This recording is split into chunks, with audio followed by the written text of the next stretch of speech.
Awakening with the God-tier talent, Cloud Explorer Hand LV Max, at the start, detection range 1000 meters, 99% success rate, capable of stealing from targets within 100 level difference.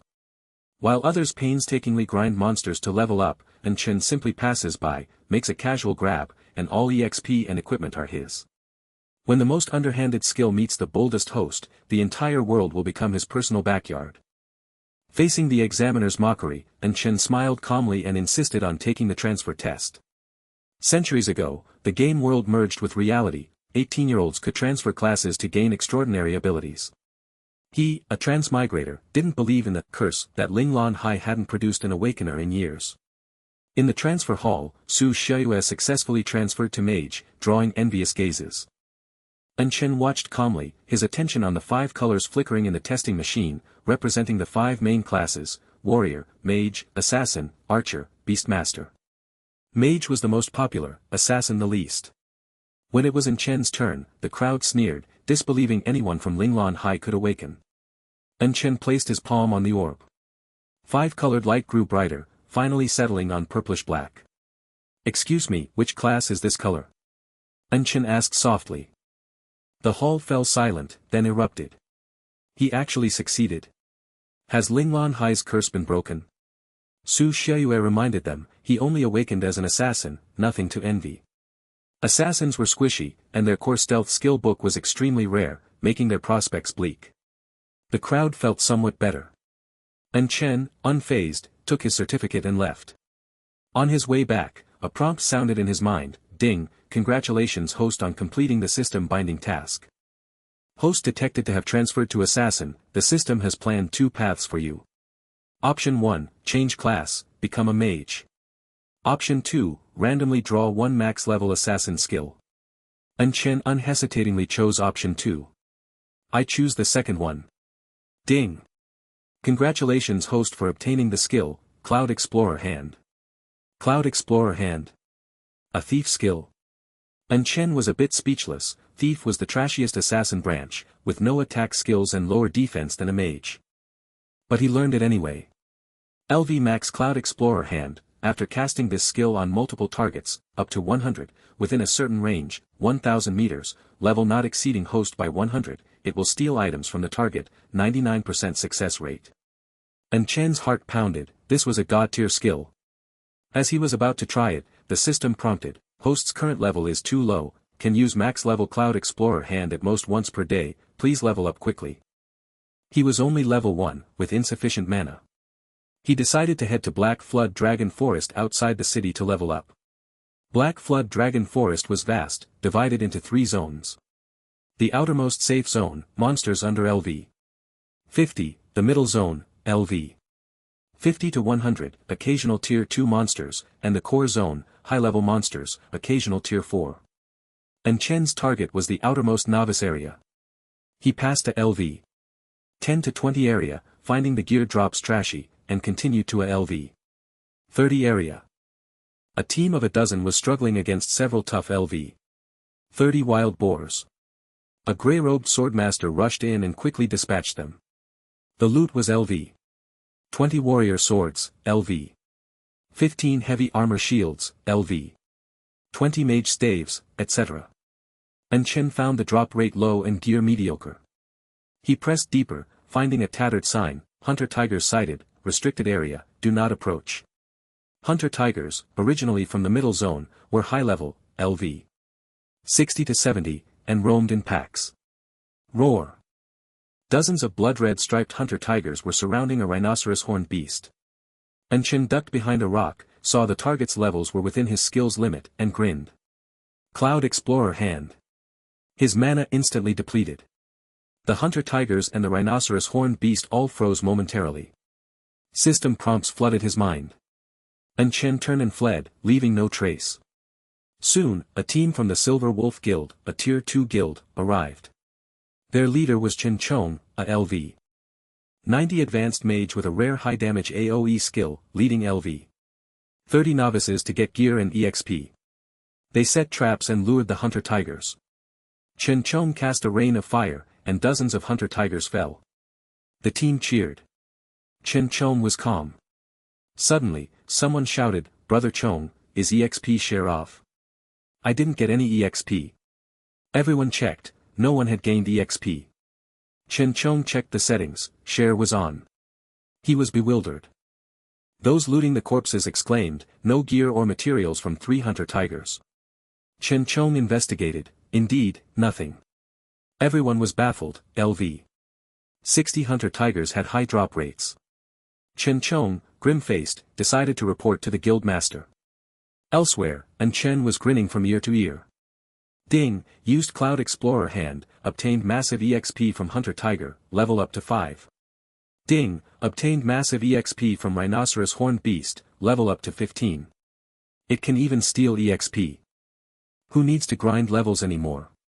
The prompt stopped when he reached level 30.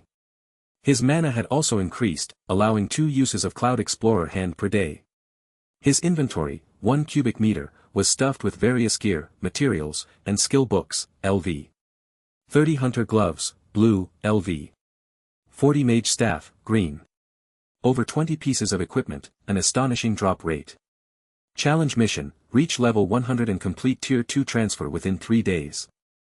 Mission reward, randomly draw 1 max level skill. No class restriction. And Chen was stunned. Reaching LV 100 and tier 2 transfer in 3 days was incredibly difficult. He decided he had to go to more dangerous areas, perhaps the middle or even core zone of Black Flood Dragon Forest. Returning to Sainton City in the evening, and Chen went to the transferee trading house, sold his unneeded gear and materials on the private second floor, and earned 5 million. At the Silver Wolf Guild HQ, Guild Master Wu Zhan was astonished by Chen Chong's report. The Vice Guild Master speculated a high-level expert might have set up a barrier and taken everything. Wu Zhan doubted a tier 5 plus expert would care for such meager loot and decided to investigate the monsters themselves, planning to lead a team personally the next day. The next morning, An Chen set out early. He had researched strategies and monster distribution maps, selecting 5 leveling spots, 3 in the middle zone, 2 at the border of the middle and core zones. All featured high-level, grouped monsters without AoE attacks. At the suburban bus stop, An Chen waited. The Silver Wolf Guild's vehicles followed the bus. Arriving at the forest's novice area, An Chen, despite his improved physique, felt a pang of nervousness. He ventured deeper. The Silver Wolf Guild team, led by Wu Zhan, a tier 3 berserker, passed by, drawing odd gasps from novices. An Chen overheard the Silver Wolf Guild discussing hunting LV 120 iron-winged centipedes in the middle zone, precisely An Chen's first target. Iron-winged centipedes were fierce, territorial, swarmed, heavily armored, and numerous due to a lack of natural predators. Perfect for An Chen's skill. The guild master is leading them, if he acts, I'll get nothing. I must take a shortcut. An Chen immediately changed direction, taking a rugged path, consuming potions to maintain stamina, and narrowly avoiding danger. Upon reaching the iron-winged centipede territory, a meter-long, black-shelled centipede with 3 pairs of wings scurried towards him. Confirming his target, An Chen moved around, attracting more. Soon, over 100 centipedes gathered, posturing to attack. Cloud Explorer hand. Mana surged. The centipedes froze. An Chen felt his power skyrocketing. Ding, used Cloud Explorer hand, obtained massive EXP from Iron-Winged Centipede, level up to 33. An Chen was ecstatic but fled before the centipedes recovered. However, they were extremely territorial and swarmed after him, a terrifying sight. Suddenly, rustling sounds came from the distant forest. The Silver Wolf Guild had arrived. An Chen had an idea, Silver Wolf Guild. Sorry about this. Wu Zhan led his team.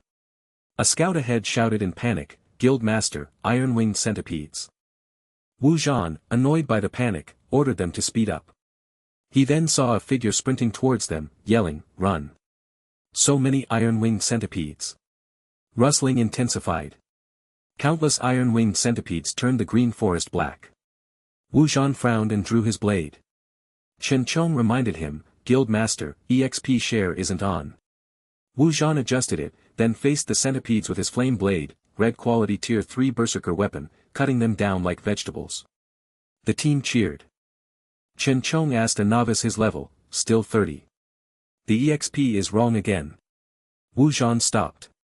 They looted the corpses, finding only a few materials. Wu Zhan's jaw twitched. Did we really encounter a high-level expert? The scout recalled seeing someone run by just before the centipedes charged. Wu Zhan, furious, someone deliberately led them to us. It must be him. Chen Chong worried, could it be a disciple of a high-level expert?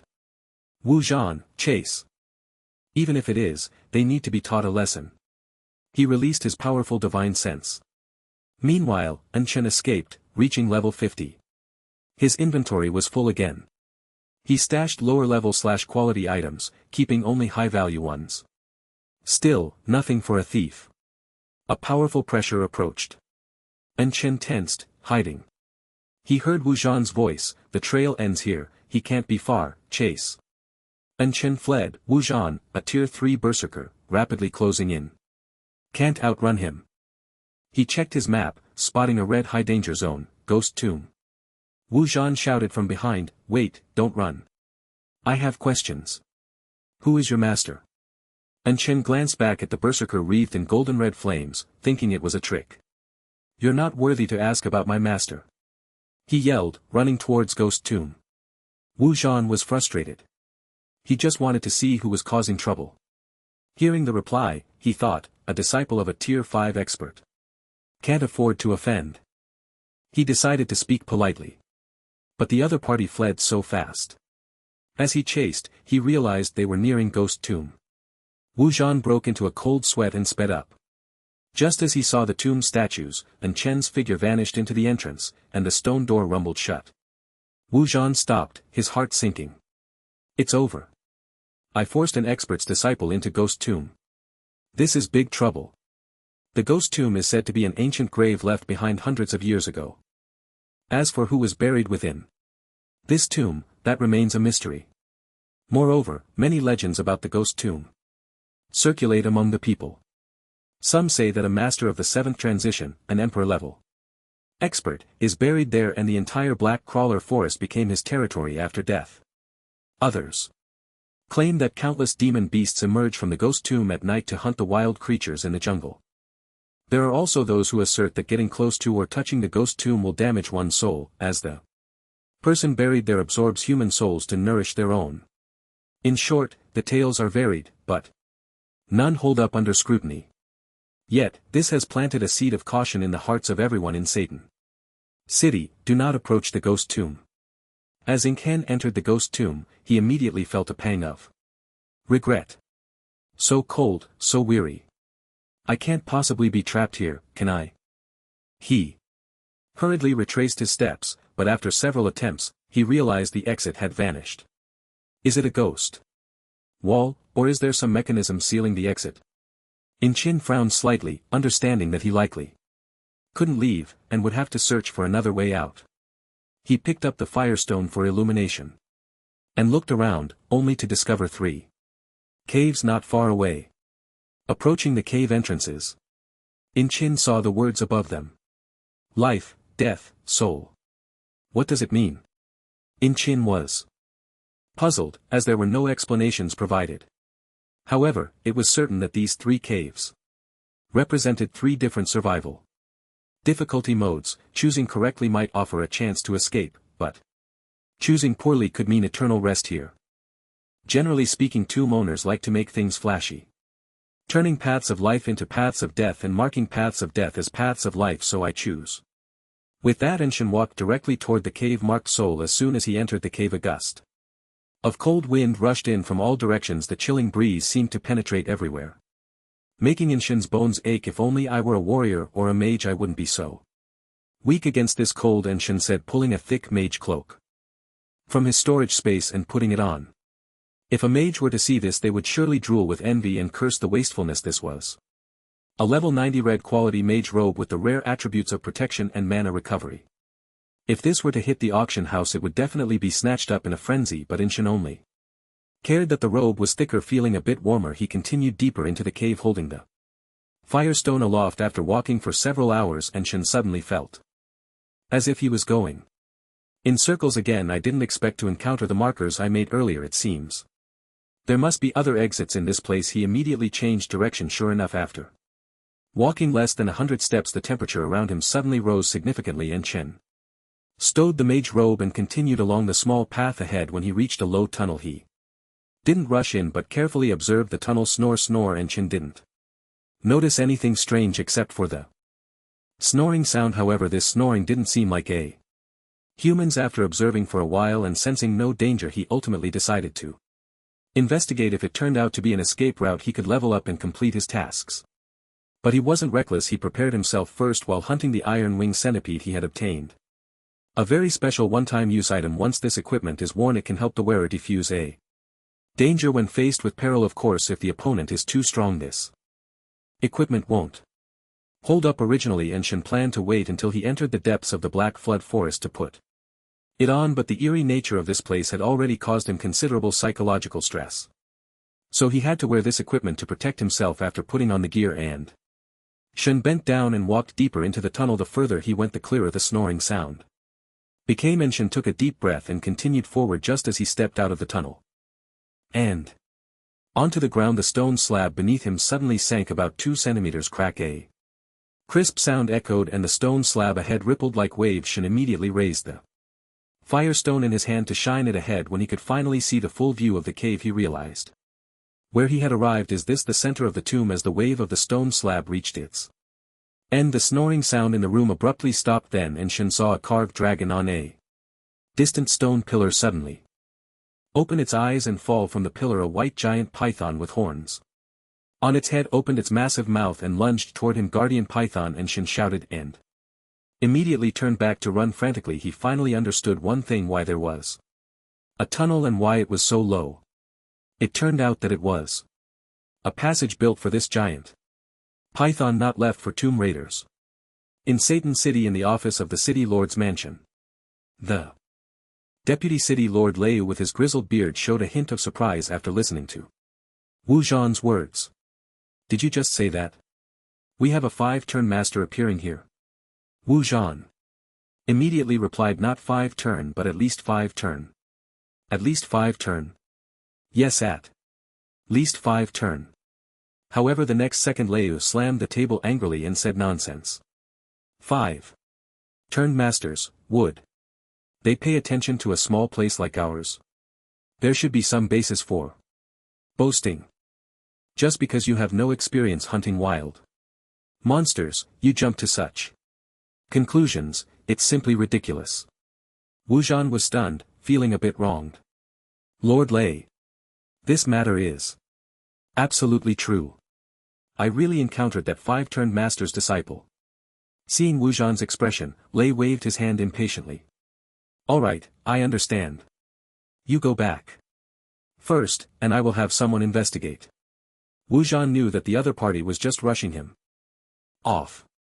And as for the investigation, they probably wouldn't bother to send anyone, but at this moment the matter was serious. He was more worried that he had inadvertently forced that 5-turn big shot's disciple into the ghost tomb, and that 5-turn big shot would come looking for trouble. So he quickly said, City Lord, please take this seriously. That 5-turn big shot's disciple accidentally entered the ghost tomb. If anything goes wrong, our saint and city might be implicated. Got it? You go back and wait for news. I will inform the City Lord about this matter. After Liu finished speaking, he signaled 2 guards to escort Wu Zhan out. Tonight he had an important family banquet and he didn't want to waste too much time on this matter. After leaving the City Lord's office, Wu Zhan felt very awkward. He had originally intended to expand the influence of the matter and have the City Lord help him resolve this trouble, but the result was that the City Lord didn't even pay him any mind and didn't believe that a 5-turn big shot would come to such a remote place as Satan City. It seems I have to personally find someone to rescue that big shot's disciple in the ghost tomb. And Chen was fleeing for his life, exerting 200 of his speed to escape the pursuit of the giant python behind him. He tried to steal the opponent's experience but found that his cloud stealing hand was completely ineffective. Clearly this white giant python's level exceeded his by over 100 levels, and Chen could only run now, but unfortunately this is a tomb filled with rugged corridors and various tunnel mechanisms. His speed couldn't reach its peak. He can only run when he found a suitable place. As for whether that place would be dangerous, that was no longer within Chen's considerations. Fortunately, his luck was good and he managed to turn danger into safety each time. However, just as he turned a corner ahead, and Chen chose a spacious path to the right. But his good fortune came to an abrupt halt. Damn it. A dead end. Looking at the stone wall before him, and Chen was completely stunned. Was he really going to die here today? Just when En Chen thought he was done for, he suddenly felt that the white giant python was not chasing him anymore. What's going on? Did I lose it just by taking this little detour? En Chen quietly turned back and peeked around the corner. He saw that at the end of the path there seemed to be a green light gate. Behind the light gate was the giant python which had horns on its head and was entirely white. However, it was now extremely fearful of the green light gate writhing behind it. Upon seeing this scene, En Chen instantly understood something. If I'm not mistaken, this guardian python is sealed here to protect this tomb. But then En Chen raised a new question. Why would someone seal this guardian python within the tomb? Could it be that there are treasures inside this tomb? Thinking of this, En Chen couldn't help but glance at the guardian python, and several thoughts sprang to his mind. Thus, he approached the green light gate and waved at the guardian python. The python could only roar at En Chen incessantly, with no way to get through. Once he confirmed that it was impossible for the python to charge through the light gate and harm him, En Chen finally felt at ease. During his earlier run, En Chen had already memorized the route he took in his mind. Taking advantage of the moment when there was nothing to do, he sat down, picked up a small stone and drew the route map on the ground. When he saw this route map, En Chen immediately showed a hint of surprise. 9. Palace formation. Although the pattern before him was just a corner of the ghost tomb, En Chen could still discern some clues from this route map with his 18 years of understanding of this world and various professions. He had heard of the 9 palace formation used by formation masters. The 9 palace formation is a type of formation set up in a grid pattern. Its main purpose is to conceal treasures. Compared to other concealment formations, the advantage of the 9 palace formation is its endless variations and high safety factor. If combined with a guardian beast, it would elevate the safety factor of the entire formation to a new level. However, En Chen had never heard of sealing a guardian beast within the 9 palace formation. After all, the guardian python, being a high-level demon beast, possesses immense power and is quite proud. Taming it is extremely difficult. But once tamed, its loyalty to its master is akin to that of a close relative. As for using a seal, that would be an insult to the guardian python. Thinking of this, En Chen suddenly realized a possibility. Grave robbers. Yes, grave robbers. They set up such a seal to steal the treasures within this tomb, sealing the guardian python inside the tomb. If that's the case, doesn't that mean there are treasures in the ghost tomb? The reason he believed the treasures of the ghost tomb were still there was mainly due to a characteristic of guardian beasts. Guardian beasts are high-level demon beasts that protect tombs. Once the object they guard is lost, they have 2 choices: either die in atonement or break out of the tomb to seek revenge on the grave robbers and retrieve the treasures. Although this green light gate looked very powerful, if the guardian python wanted to break out, it still could. But now, the guardian python has neither broken the seal to leave this place nor died inside, which means the treasure is still here. Thinking of this, En Chen's heart surged with excitement. Since he was already here, it would be a shame for a thief like him to leave empty-handed.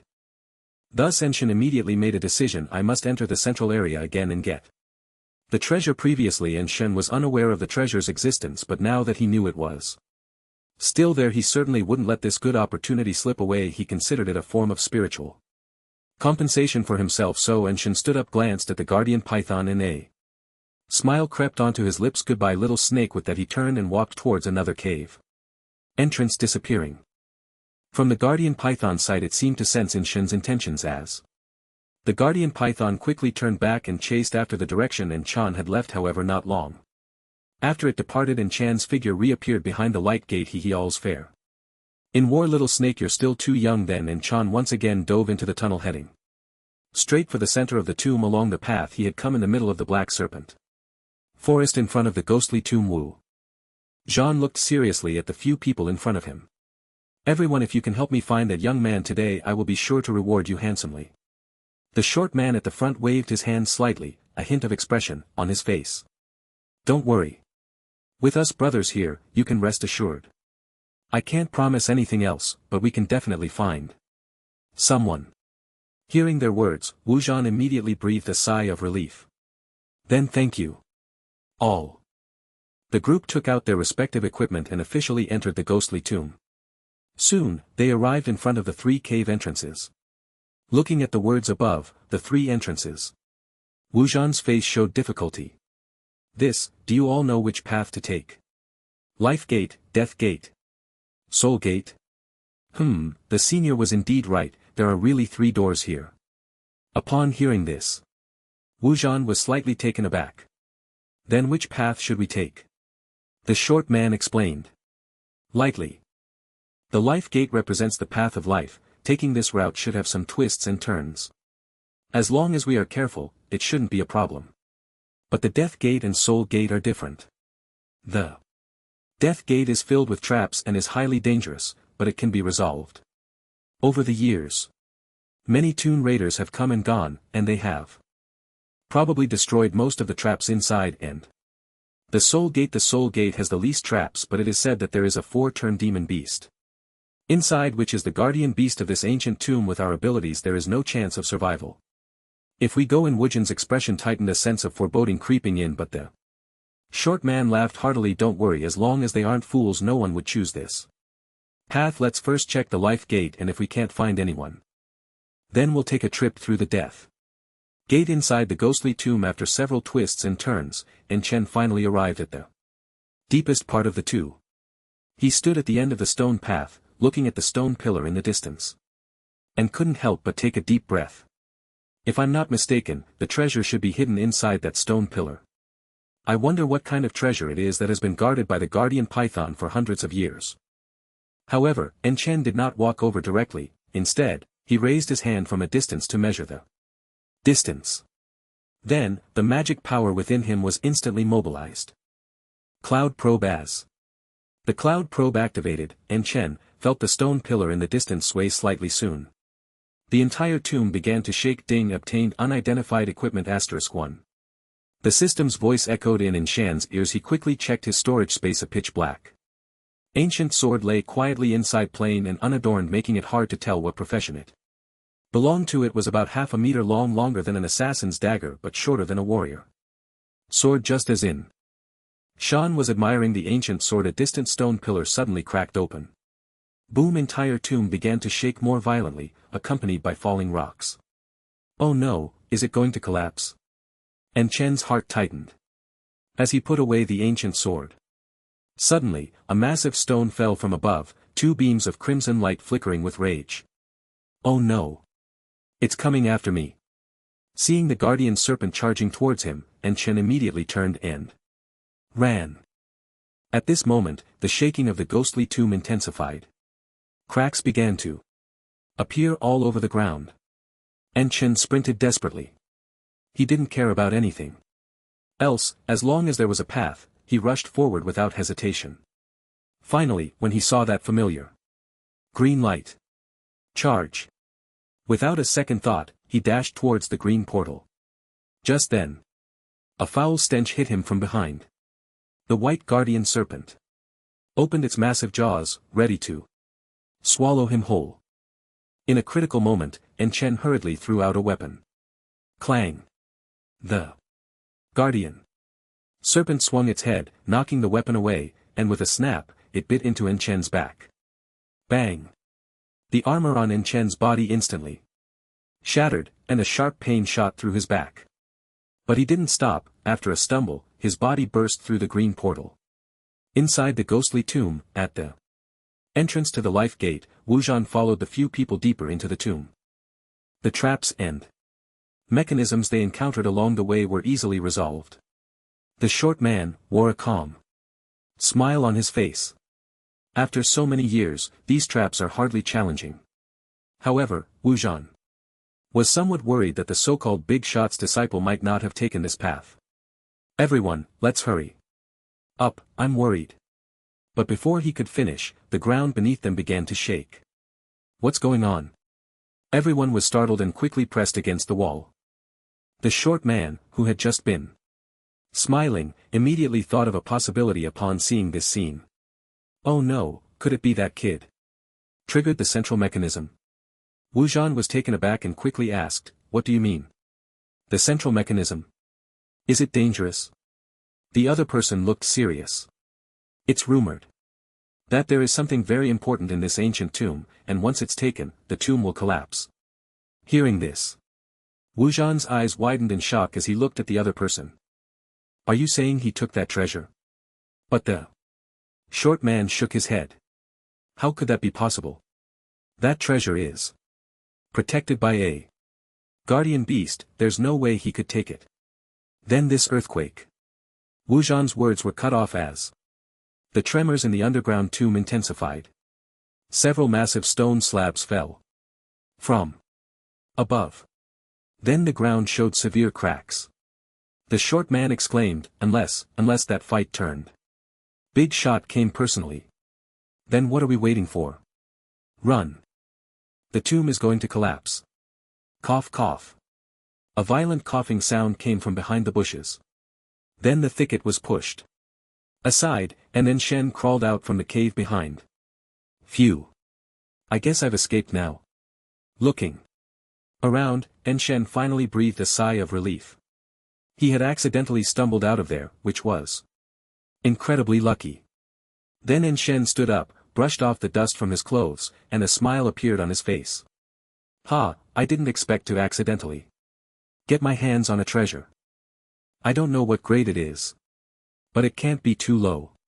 So Shen surveyed his surroundings, confirmed his position, and continued towards the next leveling spot. After all, time waits for no one, and there wasn't much time left for the task. His schedule was still quite tight. He had wasted quite a bit of time in the ghostly tomb, and he needed to complete the task as soon as possible. However, shortly after he left, the cave along with the beak behind it collapsed on the spot.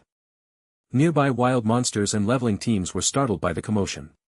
In an instant, the surrounding wild monsters began to scatter chaotically, causing the leveling teams to be unable to train normally, all searching for the source of the noise. When those job changers arrived at the nameless mountain, they happened to see Wu Zhan and a few others emerging from the ruins, covered in dirt and dust. At this moment, the nameless mountain had already disappeared halfway, leaving behind a massive deep pit on the ground. Seeing, everyone present was dumbfounded. What is going on? An earthquake? No, wasn't this the place of the ghost tomb? How is it gone? Could it be that some big shot came and flattened this place? Among the crowd, Wu Zhan and a few others were extremely shocked. Old Wu, it seems this deal is off. That big shot probably saw that his disciple was in trouble and, in a fit of rage, demolished this tomb. Wu Zhan felt a mix of emotions. In his heart, looking at the deep pit on the ground, he had a feeling of being targeted by a big shot. So, he clasped his hands together and said to the others, "Everyone, not many people know about this matter. I hope you can keep this secret." The short man laughed heartily. "Don't worry, we are not the kind of gossipy women, you can rest assured." Wu Zhan thanked them repeatedly, and then he and the others left the Black Flood Forest. 9,000 miles north of Satan City, in the backstage office of an underground trading venue somewhere on the Black Domain Peninsula. Put a man in a black robe leaned against the window and spat out a mouthful of black blood. My lord, what happened to you?" A maid who was arranging a fruit platter hurriedly set it down and came over to support the man. With the maid's help, the man sat down on a nearby sofa, finally feeling a bit better. "My lord, should I call a priest to take a look at your illness?" The man waved his hand, a serious expression appearing on his pale face. "The beast trap I set has been broken." Upon hearing this, the maid's eyes widened as she looked at him. "My lord, is there anyone on the entire Black Domain Peninsula who can break the seal of a 5th-tier mage?" The man squinted his eyes towards the direction of Satan City. "It seems a master has appeared, I must go meet him." And Chen was unaware that his actions had nearly stirred up the entire Satan City and Black Flood Forest. By evening, he had finally defeated the wild monsters at the second leveling spot and successfully leveled up to 60. As night fell, Shin sorted through the stolen equipment and various items, then immediately set off for the next resting spot he had chosen for the night. Along the way, Shin did not encounter any leveling teams. This is good, no one will compete with me for monsters and I can rest peacefully for the night, I hope. I don't run into any wild monsters. After crossing a river, Shin finally arrived at his chosen resting place. This location was far from the river, situated outside the territory of wild monsters, and there were no particularly dangerous insects, making it a natural resting area. Shin took out some food from his storage space, started a fire to heat up his meal, and began to feast. After eating and drinking his fill, he took out the prepared tent and sleeping bag, set up defenses around him, and crawled into the tent to enter sleep mode. In a daze, Shin seemed to hear the sounds of a fight. How, what's going on? It's late at night and they're still leveling, are they that competitive? Shin lost his sleepiness, got up and prepared to find another place to rest to avoid being affected by these people. Just as he crawled out of the tent, a fireball came crashing from a distance. Damn it! Shin quickly dodged the fireball, nearly grazing his cheek, directly incinerating his tent and sleeping bag. He didn't even get a good look at who was fighting before losing his tent and sleeping bag. Shin was quite frustrated and planned to go find them to demand compensation, although the tent wasn't worth much. A night's rest was incredibly precious. Not far away, flickering flames and the sounds of fighting and explosions were incessant. Wow, a level 19 age, an 80 level warrior, and a 60 level priest. Goodness, such a powerful lineup. It must be a major guild from Satan City. Chan only saw these people when he got closer. At that moment they were desperately attacking a group of giant wolves that were entirely gray and white. These giant wolves were called Ironback wolves, and they were quite formidable monsters in the Black Crawler Forest. They excelled in collective action and would not stop once they spotted prey until they either exhausted their opponent or successfully ambushed them. However, Chan was somewhat surprised that these Ironback wolves were located in the core area. How did they come here?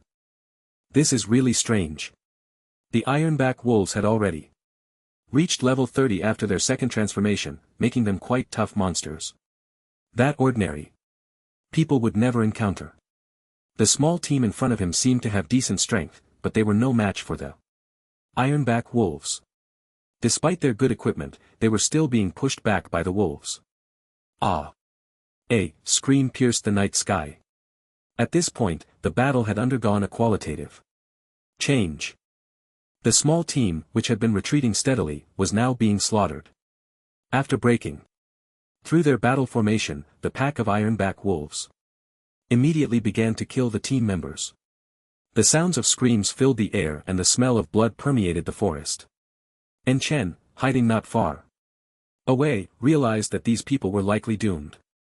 Sigh, those poor kids. With a sigh, Chen was about to turn and leave. Suddenly, a figure flew over from a distance and landed right at his feet. At the moment their eyes met, Chen saw the other person's face clearly. A beautiful woman with long black hair, and she was a priest. Her priestly gown had a bit of a Lolita feel to it. She looked at Chen, her eyes showing a hint of surprise. You, who are you? Why are you here alone? Chen shrugged. Oh, I'm just passing by. As he spoke he reached out. The girl thought Chen was going to help her up, and a grateful smile appeared on her face as she quickly said thank you. However, her thanks were abruptly cut off and Shen's hand brushed past her ear as he picked up a firestone from the ground. No need to mention it, Shen replied nonchalantly. Thick-skinned, the girl was speechless as she got up from the ground, tidying her clothes. But her arm was already bleeding. Clearly she had been injured by the Ironback wolves at that moment. A thunderous explosion echoed from a distance and a thick cloud of smoke rose. Grab your companions and run. Moments later, several people rushed out of the smoke. Xiaoyin, how are you? But when they saw Chen, they suddenly froze. Assassin. Just you?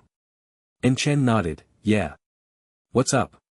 The man who spoke clearly felt his question was a bit redundant and reached out to pull the priestess away. At this time, a team member spoke up. Captain, we might not have enough manpower. Xiao Wei and a few others are injured. The young leader glanced at the team's dire situation and couldn't help but curse under his breath. What bad luck. Just when it rains, it pours. How did we run into ironback wolves here? At that moment, the priestess called Xiaoying suddenly looked at Chen. Can you help us? The captain also reacted quickly and said, brother, please help us, I will definitely repay you later. Chen raised an eyebrow at the group and nodded. No problem. Xiaoying immediately showed an excited smile, thank you.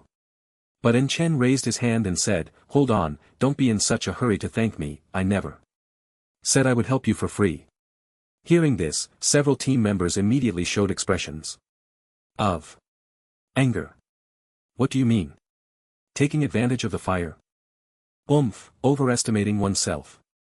A mere assassin dares to rob us? Doesn't he know the reputation of our Night Rain Guild?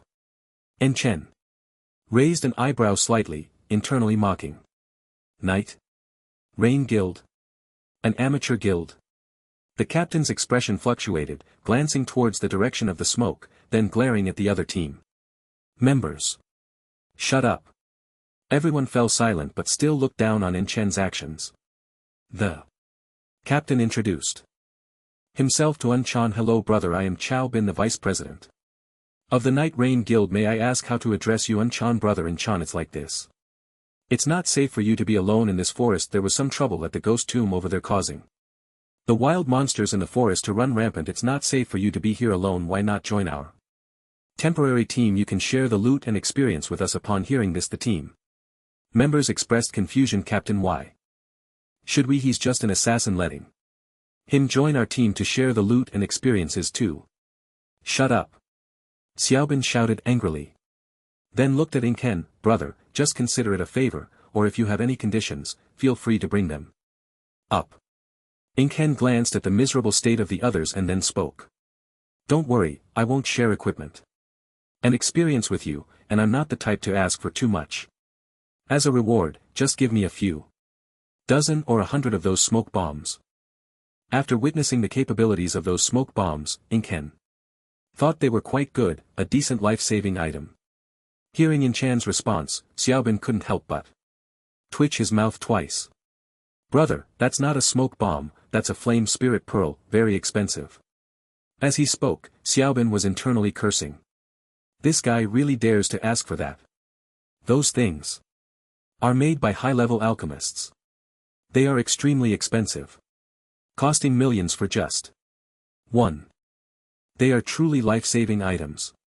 The other members of the team, seeing Chan's audacity, couldn't hold back. Kid, don't go too far. A few dozen or 100. How dare you ask for that? Do you know how expensive that is? Captain, why waste words with him? Let's strip him of his class change ability and make him carry one of us.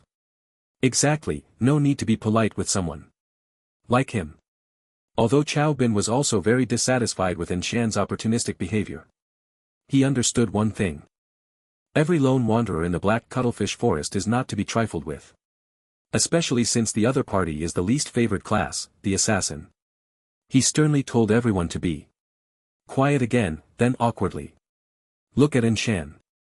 Brother Chen, I sincerely apologize.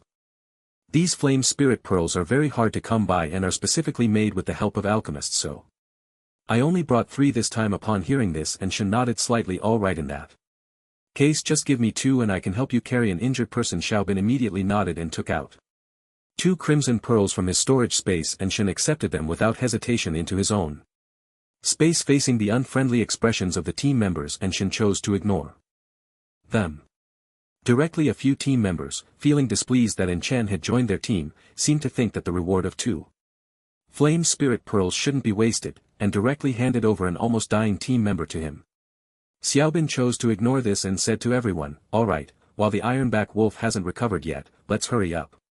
The group set off, and Chen, carrying the barely conscious injured member, asked, brother, wake up, I have a question I want to ask. The other party forcefully opened his eyes, looking pale as he asked Chen. Brother, do you have any more questions? Oh, how many ironback wolves were over there just now? There were. Probably more than 30, why? Chen didn't respond but calculated the experience points of the ironback wolves in his mind. Originally, he had planned to hunt golden-tailed snakes in another location. But after comparing, Chen found that the experience points from these ironback wolves seemed to be higher. So he immediately said to the nearly dying warrior, "Brother, you lie down for a bit, I need to go to the bathroom, I'll be right back."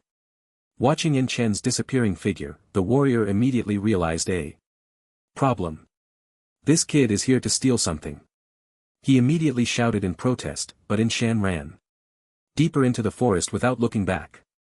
When Chen arrived at the place where Xiaobin and the others had left, he looked at the crimson smoke and couldn't help but touch the flame spirit pearl in his hand. Indeed. A good thing, this item can really save lives. So, he first checked the nearby area for other wild monsters, then confirmed the number of ironback wolves. After ensuring he wouldn't lose experience points, Chen directly activated the cloud-seeking hand skill. As the magic power surged within him, the ironback wolves lost in the light of the flame spirit pearl finally stopped their movements. Just then a scream suddenly came from behind and Chen was slightly taken aback and turned to see a familiar figure blushing and covering her chest. "Miss Xing Yin, why are you here?" Seeing that the person coming was the female priest dressed in a full Lolita priest robe, Chen couldn't help but feel a bit wary. If his cloud-seeking hand skill were to be exposed, he probably wouldn't be able to stay here anymore until he had enough strength. He didn't want anyone to know how powerful he was. Zhang Yin looked at Chen approaching and quickly shouted, don't come over." Chen was stunned. For a moment, "What's wrong with you?" The other party's face was flushed, and after glancing around, she said to Chen, "Could you please leave first?" Seeing her awkward demeanor, Chen couldn't help but laugh. "Oh, you're here to use the bathroom too, right?" It's fine. You continue, I'll leave right now." After saying that, Chen turned to leave. However, as he passed by Zhang Yin, he noticed that she was covering her chest with both hands. But clearly, her small hands couldn't cover that large pair, and the exposed part shocked Chen. "Wow, I underestimated you." Zhang Yin's face was completely red, and tears were almost falling. "Don't look. Hurry and go." Chen chuckled and turned to leave. Seeing Chen walk away, Zhang Yin breathed a sigh of relief, letting go of her hands to look at her pink bra in shock. Just as she was about to take out some clothes from her storage space, Chen's voice suddenly came from the forest again. "Miss Zhang, do you need paper? Turn around, don't look." It wasn't until she saw Chen leave that Zhang Yin cautiously released her palm. The chest armor inside her Lolita straps had mysteriously vanished. She was well aware of her figure, because her cup size was too large, wearing the chest armor was quite a hassle. But in just that moment, the chest armor had disappeared, making her feel as if she had been hit by a spell. What on earth is going on? Thinking this, Xingyin glanced in the direction of Chen's back. An assassin, could it be him?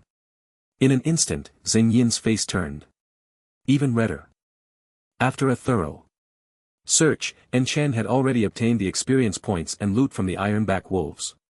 At this point, he had reached level 75, much faster than he had anticipated. It seems that the cloud-seeking hand I used in the ghost tomb has been compensated. Chen let out a slight sigh of relief. Not bad, high-level wild monsters are indeed tempting. The experience points are really abundant. As he walked, he checked his storage space. Looking at the dazzling array of various second-tier equipment, Chen felt an overwhelming excitement in his heart. With so much second-tier equipment, I might just become a billionaire when I go back. He then began to filter out the lower level. Lower quality gear. Suddenly a piece of red quality equipment caught his attention. Oh, there's red equipment too. I didn't expect this ironback wolf to drop such quality gear. However, when he took out the equipment, he was instantly stunned. Level 60 female priest exclusive chest armor. What the hell, it can't be. Chen immediately understood why Xingyin had awkwardly covered her chest and hid to the side. The cloud probe not only could steal experience points and equipment from wild monsters, but it could even steal from people, and it was the kind that was worn on the body. Just as Chen was staring in astonishment at the chest armor in his hands, a few people suddenly approached. "Brother Chen, why aren't you with the team? I was worried something happened to you," said Xiao Bin with a big smile, but Chen understood what was going on. Captain Xiao, don't worry, I just went out for a moment. You can ask Miss Zhang if you don't believe me." In fact, he knew that they were worried he would take something and run away, which was why they sent Xingyan to check. Chen wasn't surprised by their suspicions. After all, anyone would be suspicious if someone took something and then went to the bathroom. But since he had returned, they gave him a way out.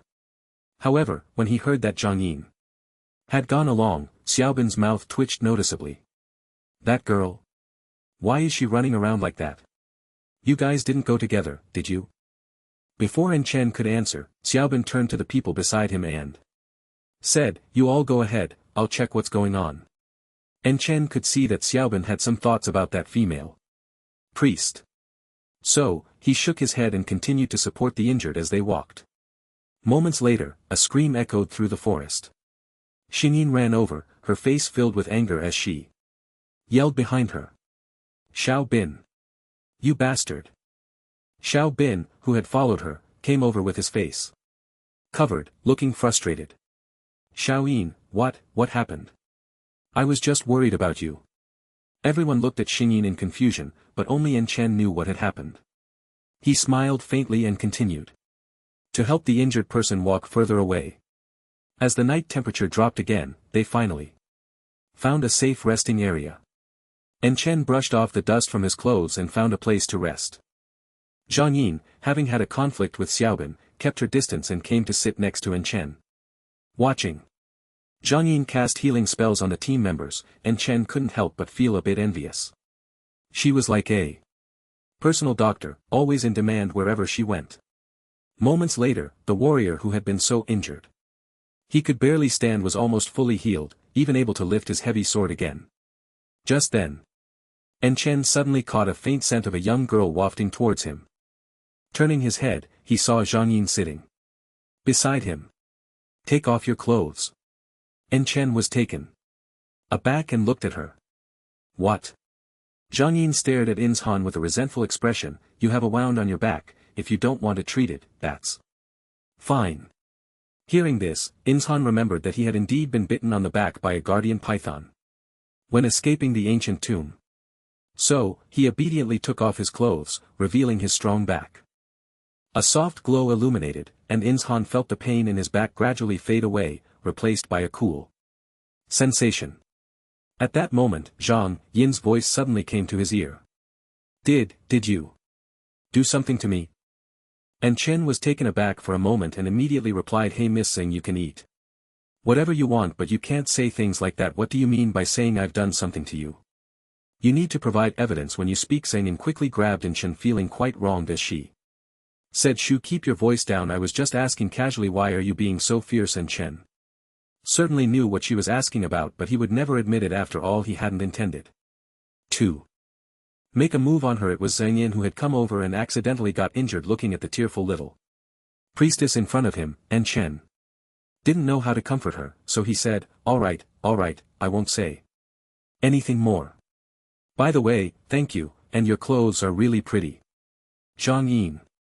After a brief rest, the Ironback Wolf appeared again. To avoid the Ironback Wolf, everyone had to change their position once more. After fighting all day, everyone was physically and mentally exhausted, but in order to survive, they had no choice but to run for their lives.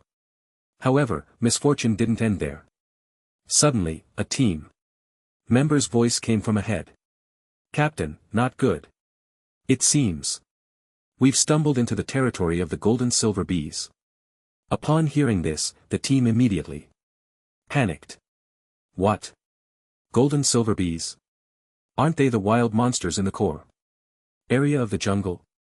We didn't accidentally run into the core area, did we? We're doomed." I've heard that each adult gold and silver bee is at least level 2, and even the newly hatched ones are level 70. Xiaobin's face turned pale. Damn it, who led the way? How did we end up in the core area? The team member leading the way also looked quite wrong. Captain, it's really not my fault. Those ironback wolves were chasing us too fiercely, we had no choice but to come here. A sense of panic began to spread through the team. As the captain, Xiaobin knew that once the team members started to fear, they would lose all fighting spirit. He immediately shouted to everyone, don't panic. There is a way to solve this. Everyone turned to Xiaobin, hoping he would provide a good solution.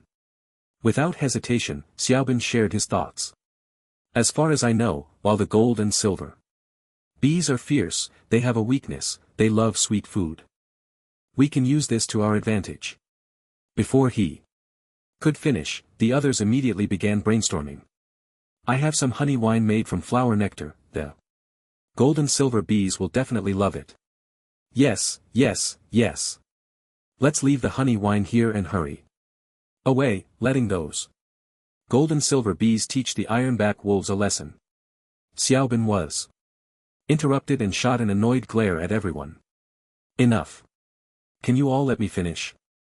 Everyone immediately shut their mouths, staring at Xiaobin. He took out a golden jar from his storage. Spacian said, this jar contains a very expensive golden silk honey, one of the golden silver bees' favorite delicacies. We can use this to attract them. However, the golden silver bees are very greedy monsters. If they aren't full, they will attack all nearby creatures, including the person feeding them. Moreover, the golden silver bees have another characteristic, they only like golden silk honey carried by living creatures. If it's not carried by a living being, they will consider it unclean and refuse to eat it. At this point, Xiaobin looked at everyone again, who was willing to step up and attract those gold and silver bees? After he finished speaking, everyone hung their heads. Only Yin Chen widened his eyes, staring at the golden jar in the other's hand. Golden silk honey is a priceless treasure. Its effects are incredibly powerful, besides being used to brew various wines and make delicacies, it is also a very rare medicinal material. However, Yin Chen didn't care about all its effects, he only cared about one, golden silk honey can enhance magical power. Right now, what Yin Chen needed most was equipment and items to boost his magical power. If it weren't for his lack of mana, he wouldn't have risked venturing deep into the jungle to level up. Xiao Ban observed the reactions of the crowd, a look of dissatisfaction spreading across his face. At that moment, a voice broke the silence. How much of that golden honey do you have? Everyone's gaze suddenly turned to Yin Chen. He was practically a lifesaver. They had all heard about the terrifying gold and silver bees and knew that anyone who stayed behind to attract them was just waiting to die. But they hadn't expected Yin Chen to step forward. Xiaobin naturally wouldn't let such a good opportunity slip away and immediately spoke up. This jar of golden honey is enough to satisfy about 30 gold and silver bees. Brother and Shen, don't worry, as soon as we settle our brothers, we'll come to rescue you. Others also stepped forward to flatter him, showering him with compliments. I didn't expect Brother and Shen to be so magnanimous, we misjudged you. Please accept our apologies.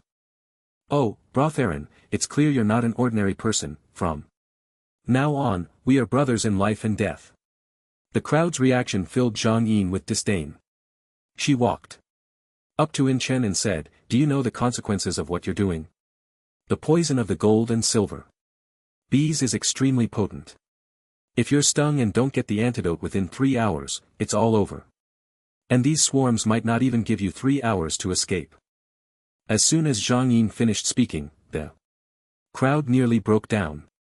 Here was someone willing to help them escape, and she stood up to remind him of the danger. If Yin Chen refused, they would have to face the bees themselves. Who knew how many would die?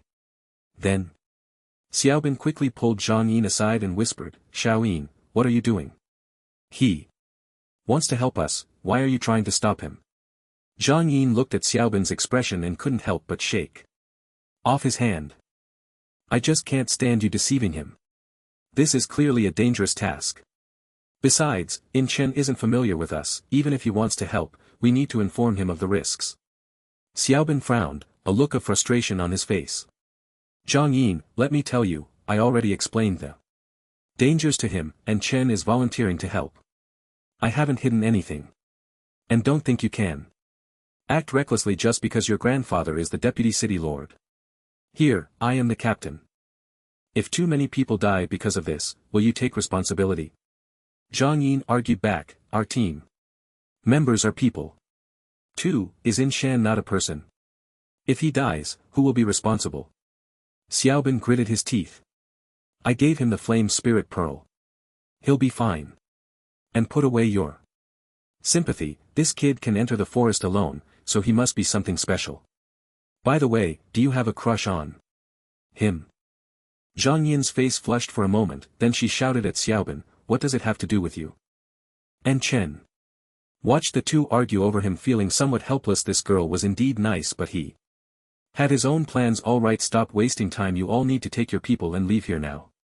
I'll handle the gold and silver bees. The crowd couldn't wait to leave this cursed place and immediately urged Xiaobin to hand the golden honey over to And Chen. Brother And Chen, please, we will remember this favor for a lifetime. If you ever need us, just ask. And Chen smiled lightly, accepting the golden honey. No problem, you all can go. Just as everyone was preparing to leave, a petite figure leaned over. I'm going with you. Seeing Zhang Yin standing next to In Chan, Xiaobin nearly broke down on the spot. Zhang Yin, what do you want? Zhang Yin looked at him, her face set with determination. It's too dangerous for In Chan to attract the gold and silver bees alone. I'm a priestess, at least I can bring him back to the city alive. You. Xiaobin was furious at her stubbornness, pointing at Zhang Yin but feeling utterly helpless. Zhang Yin looked at In Chan and said, you don't have to thank me too much, I just don't want our Night Rain Guild to owe you such a big favor. However, In Chan was stunned. Are you deliberately trying to set me up? Who needs your favor if the gold and silver bees really come? Am I feeding the bees with this golden honey or myself? But since one shouldn't strike a smiling face, and Shin could only smile back at her. I appreciate Miss Zhang's kindness, but you really don't need to worry about me with the flame spirit pearl. I'll be fine, you all should leave. Quickly seeing In Shin reject her goodwill, Zhang Yin insisted, no, I must protect you. At that moment a buzzing sound came from the distance in the jungle. The team members began to panic. Oh no. It's the gold and silver bees. They're coming. Xiaobin was already very angry. First, he had a terrible night encountering the ironback wolf and then accidentally wandering into the territory of the golden silver bees. Secondly, he had been inexplicably slapped by Zhang Yin. What made him the angriest was that the woman he liked the most was about to leave with another man. Fortunately, An Chen did not plan to take Zhang Yin with him, which was the only good news. So he hurried to Zhang Yin's side and said, Xiao Yin, can you stop being so stubborn? If you want me to apologize, I will, but this is a critical moment. Can we just leave first? But Zhang Yin clearly had no intention of letting In Chen attract those gold and silver bees alone and stood her ground. Seeing Zhang Yin like this, Xiaobin gritted his teeth and took out a silver gray card, handing it to In Chen. Brother In Chen, you saved us this time. I can't let your help go to waste, so this card is my token of gratitude. In Chen looked down at the silver card in his hand, unsure of what it was for. So Xiaobin explained, this card is an identity card to the Black Domain Peninsula. With it, you can board the premier ferry to the Black Domain Peninsula. Hearing the words, Black Domain Peninsula, and Shin couldn't help but feel a surge of excitement. The Black Domain Peninsula could be said to be the only route from Satan City to anywhere in the Holy Kingdom. It is a paradise for adventurers and a gathering place for wealth. Although it is quite chaotic, it is also a sacred place in the hearts of all awakened ones seeking to grow stronger. However, reaching the Black Domain Peninsula is incredibly difficult. Just the bandits and pirates along the way are harmless. But the premier ferry is different. Although the name of this ship is somewhat strange, it symbolizes status and power. It is said that the captain of this ship is a 5th-turn high-level mage, and with him aboard, no pirate dares to act. Thus, Chen tucked the silver card into his pocket. Then I thanked Captain Xiao. At this moment, Xiaobin turned to Zhang Yin. I've been polite enough to brother Chen. What more do you want? Zhang Yin remained silent, her eyes fixed on Chen, as if asking him something. But Chen directly avoided her gaze and waved at Xiaobin. Captain Xiao, I have something to give you too. Xiaobin was slightly taken aback, he didn't expect to receive a return gift. Chen quietly handed him a box and said, don't look at what's inside for now. After you take Miss Sing away, give it to her and say it's a gift from you. I think she will be very happy. Xiaobin took the box, his expression a bit strange. What exactly is it? Are you sure it will make her happy? A piece of priest equipment, you know. Xiaobin suddenly understood and quickly expressed his gratitude to Chen. At this moment, the buzzing of the swarm grew louder and Xiaobin forcibly took the unwilling Zhang Yin away, and Chen finally breathed a sigh of relief, opened the jar, and a sweet aroma wafted out so fragrant he directly tipped the box into his mouth. At this moment the golden silver bees had caught the scent of the golden silk honey and flew over in a swarm. When the bee swarm saw a human indulging in the honey that originally belonged to them, they could no longer hold back. Buzz. Buzz buzz, the bees revealed their sharp stingers and fierce teeth, heading straight for Chen. Having devoured an entire jar of golden silk honey, Chen not only had a mouthful of sweetness but also felt a change within his body. Ding, the hostess consumed a rare treasure, mana increased. The system's notification kept ringing in his ears, which reassured Chen even more. Finally, when the golden silk honey in his body was almost digested, the golden silver bees had already arrived before him. Looking at the bees in front of him, Chen smiled. You finally made it. I've been waiting for you for a long time. After saying that, he waved his hand. Cloud probe. The mana within him surged instantly, yet Chen still felt his mana was abundant. The golden silver bees, however, fell from the sky as if their wings had been plucked. Ding, using cloud probe. Gained massive experience from the golden silver bees, level increased to 70. Ding, using cloud probe. Gained massive experience from the golden silver bees, level increased to 76. Finally, when Chen's level reached 80, the notification sound finally stopped. And Chen's storage space was finally full. The various equipment, items, and goods obtained from the gold and silver bees draw directly before Chen. What a bountiful harvest! Chen felt a surge of joy in his heart. So he directly discarded all the materials in his storage space, keeping only the high-level and high-quality equipment. After marking the discarded materials and equipment, he took out the crimson flame spirit pearl from his pocket and threw it towards the swarm of bees. Boom! After a cloud of smoke, Chen vanished without a trace. In the city of Satan within the Lord's mansion, Leia sat on a side seat with several deputy city lords across from him, reporting recent work to the city lord. The elder with white hair sitting at the head seat was the current city lord of Satan, Su Lianghong. Lei, is there anything happening on your side recently? Lei quickly stood up and said, reporting to the city lord, under your governance, Satan's city is peaceful and nothing major has occurred. Su Lianghong waved his hand helplessly, signaling him to sit down, then stood up and walked to the cloud platform. You all only report good news and not bad news, but fortunately, there haven't been any major incidents in Satan City in recent years. The only regret is that we haven't produced any good seedlings in many years. Upon hearing this, everyone sighed. Satan City is far from the holy city, so there aren't many resources for cultivation. Moreover, with each generation, the awakening bloodlines within people have become increasingly thin.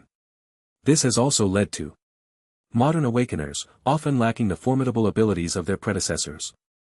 Su Lianghong sighed and said, there's nothing much today, you all can go back now. Everyone stood up and cupped their hands in farewell. Just then a powerful pressure suddenly flashed from afar in an Instant everyone felt this force. Su Yanghong raised an eyebrow. A guest has arrived.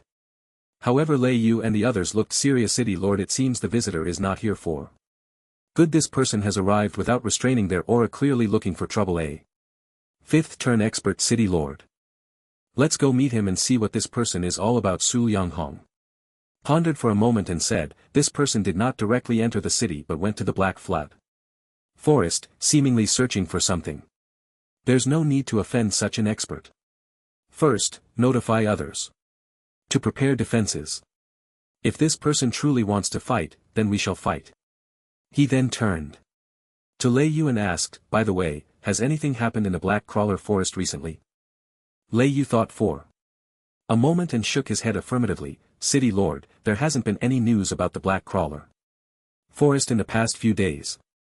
However, as soon as he finished speaking, a hurried sound of footsteps came from outside. City Lord, important news has arrived. A maid holding a tray presented a letter to Su Yanghong. He nodded and expressionlessly picked up the envelope to open it, but when he saw the contents of the letter he was instantly stunned. What the ghost tomb is missing? His voice was not loud but everyone present heard it. Ha, City Lord.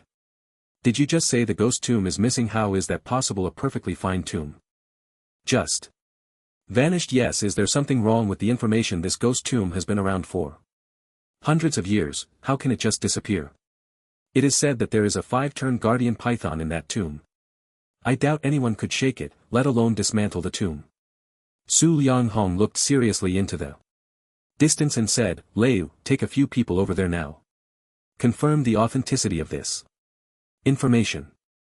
Lei Yu's mind was in a mess, and upon hearing Su Yanghong's order, he quickly nodded. However, as he left the city lord's mansion, he immediately found his assistant. Did a guild leader come to see me a few days ago? The assistant nodded. That's right, but several guild leaders have come to see you. I don't know which one the city lord is referring to. Lei Yu rubbed his forehead and thought for a long time. Right, that one, the Wolf Silver Wolf Guild. Yes, that's the one. Go and call their leader. Over, just tell him I need to ask him something later. After saying that, Lei Yu took a few people with him, waved his long sleeves, and flew directly towards the Black Crawler Forest. Meanwhile, in front of the ruins of the ghost tomb on the Black Crawler Forest, 3 people stood. The leader, a man in a black robe, looked grimly at the large pit before him. Beside him, a burly red-haired man wielded a large knife and said boldly, My lord, if you ask me, we should just storm into Satan's city, capture their city lord, and have them help us find it. Slap. A loud slap echoed. The man in black looked coldly at him. If you dare to give me advice again, I'll cut out your tongue. The red-haired man shut his mouth, not daring to speak. He was also feeling frustrated. As a dignified 5-turned berserker, he was actually silenced by a formation master. It was truly humiliating. At that moment, the man in black whispered to another short-haired woman, Nightingale, go find the person who destroyed this place and bring them to me. The short-haired woman immediately knelt on one knee, holding a dagger, and said, Yes, my lord. After that, she stood up and transformed into a cloud of black mist, disappearing from the spot. The man in black glanced at several streaks of light flying towards them in the distant sky and ordered the red-haired man beside him, stop them, in the core area of the Black Crawler Forest. And Chen was walking while eating a roasted wild rabbit. His abilities had improved significantly. Last night, after consuming an entire jar of golden silk honey, he finally experienced the feeling of not lacking mana. He used to be able to release the cloud probe 4 times a day at most, but now he could release it 10 times. And Shen felt that the effects of the golden silk honey were incredibly powerful. If he had an unlimited supply of golden silk honey, wouldn't he be able to clear all the wild monsters in the forest for experience points? And Shen didn't even dare to imagine what level he could reach at that time. Early the next morning, he couldn't wait to set off for the core area of the Black Crawler Forest. Today was the 2nd day of the mission, and there was still plenty of time. Moreover, leveling up had become no challenge for him. The previous plan might be overturned, he could choose to steal Experience points from low-risk wild monsters. However, after wandering in the jungle for over an hour, Enshin had yet to encounter a single wild monster. What's going on? Isn't this the territory of the Death Knight? Why are there no wild monsters? Suddenly, a flock of birds took flight in the distance. Standing high above, Enshin frowned slightly at the sight. Typically, in such situations either a fire or an earthquake had occurred, or a stronger wild monster had appeared. Suddenly, Enshin's heart jolted. Oh no, could it be that the guardian python has come out? After the collapse of the ghost tomb, he had rushed out immediately, but the guardian python had been trapped inside the tomb. Enshin felt that even if the guardian python was powerful, it probably couldn't escape. However, things seemed a bit off now. The likelihood of geological disasters or fires was low, as Enshin had not seen any flames or signs of an earthquake. The only possibility left was the appearance of a powerful wild monster. Just at that moment a group of wild monsters rushed past him in the jungle. Some were second transformation, others third transformation. Each one could easily take down Enshin, yet not a single one stopped. As if death itself were chasing them. Enshin was stunned. What the hell is it really that terrifying? Could it be that the guardian python has truly appeared? At that moment, Chen suddenly felt a powerful pressure bearing down on him. Boom! It was as if the ground had turned into one pole of a magnet and he had become the other, and Chen uncontrollably fell to the ground, unable to move at all. Damn, who the hell is this? Just then a familiar figure rushed past his line of sight, the guardian python, and Chen was shocked. It really was the guardian python. The creature had indeed come out. However, at this moment the guardian python was covered in wounds, looking pitiful. With a roar, a rain of fire fell from the sky. But that powerful force struck again, knocking the fire rain down in midair. Then, a man in black floated in the air, holding a silver spear. Guardian python, don't even think about escaping. Today, I will capture you and extract your tendons and refine your gallbladder. He thrust the spear forward, directly tearing through the void. In the next second, the guardian python's body was pierced by the spear. Boom! The guardian python lay on the ground, bloodied and barely alive. Then, the man approached the guardian python and coldly said, "Hand over the shadow dance dagger and I will spare your life. Otherwise today will be your day of death." And Chen, not far away, was momentarily stunned.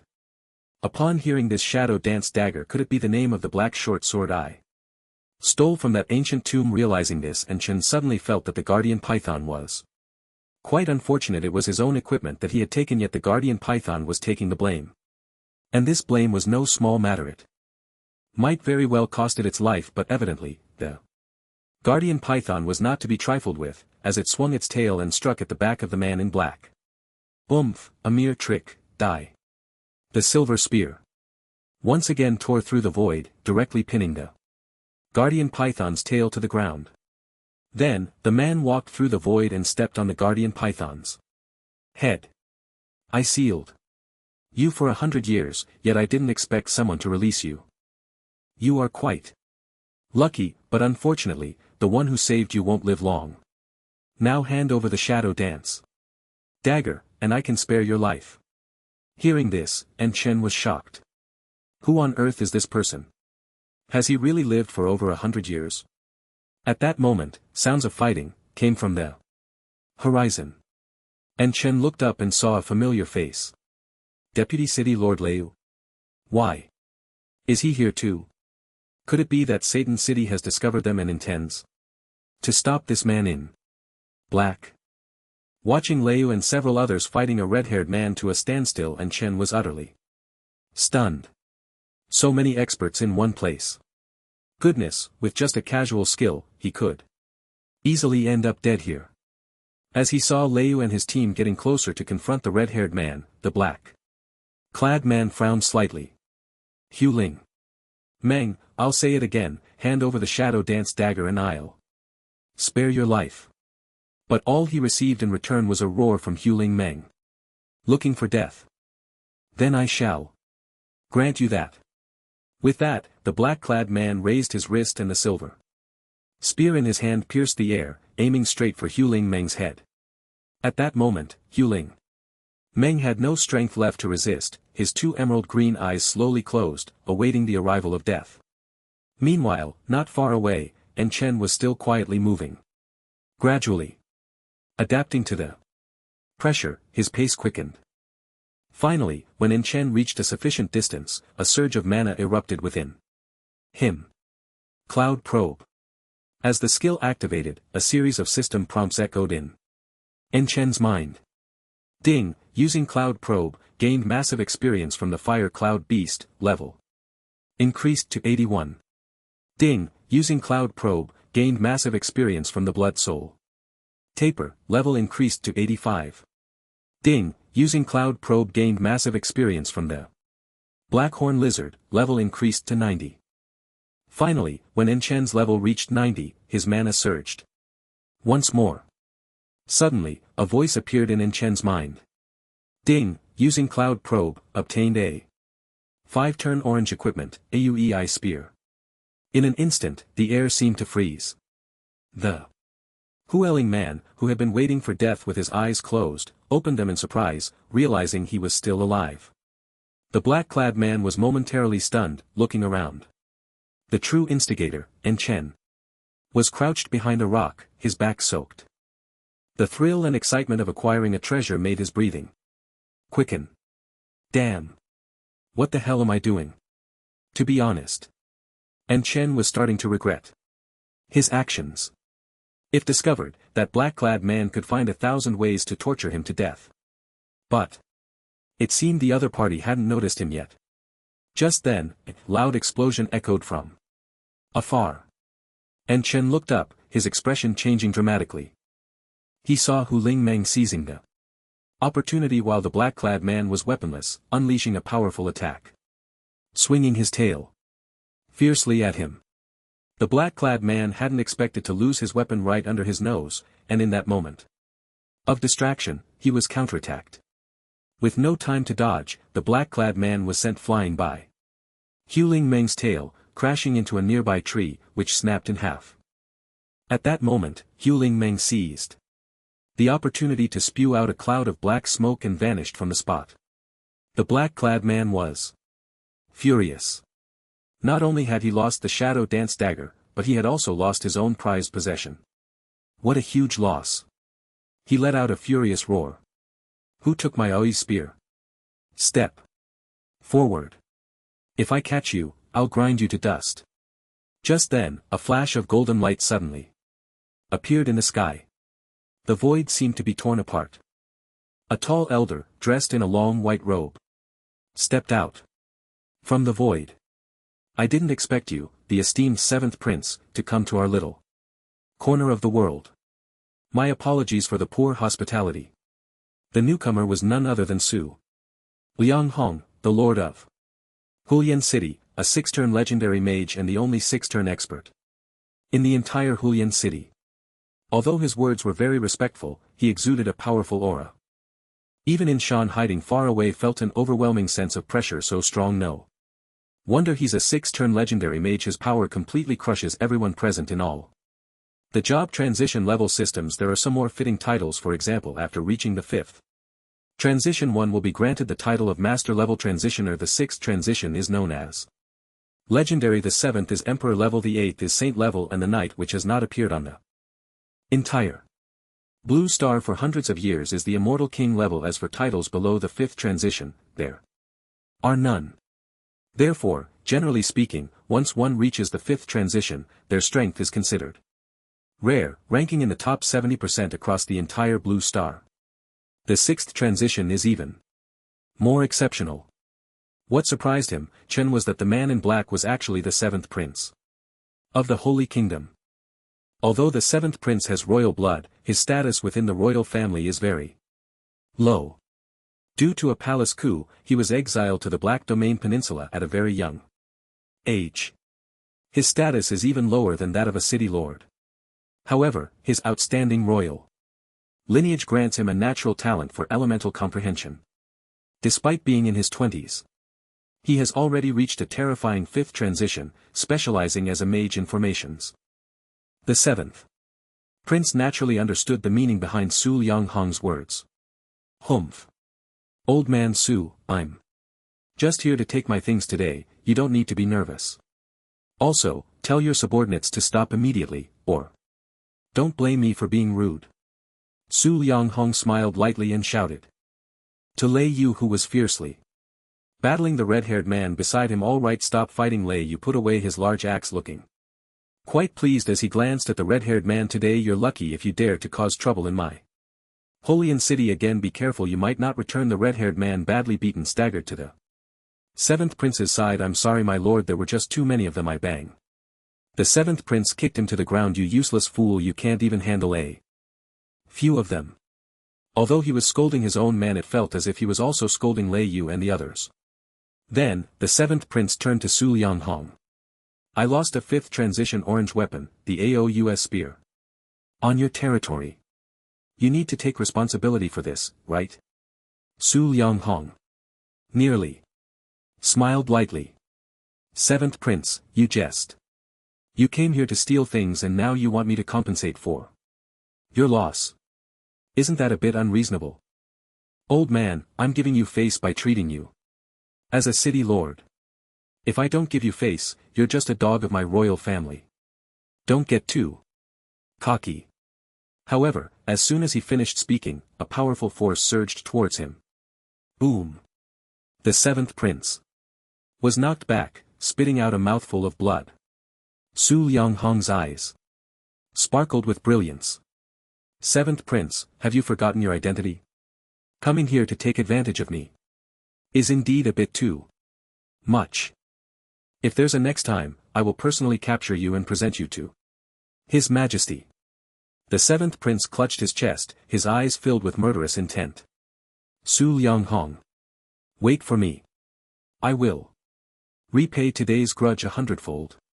With that, he waved his long sleeves, and a faint golden light flickered as he teleported away with the red-haired man. Leia ran over. City Lord, this seventh prince is nothing much, and he dares to make threats. Next time, let him come and go without return. However, Su Lianghong no longer had his previous authority, his expression filled with worry. Let him come and go without return. Don't forget, he is the seventh prince. How could we possibly deal with him?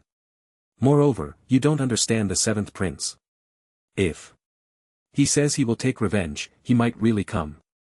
Sigh, we've completely offended him this time. Lei asked with some concern, City Lord, what should we do next?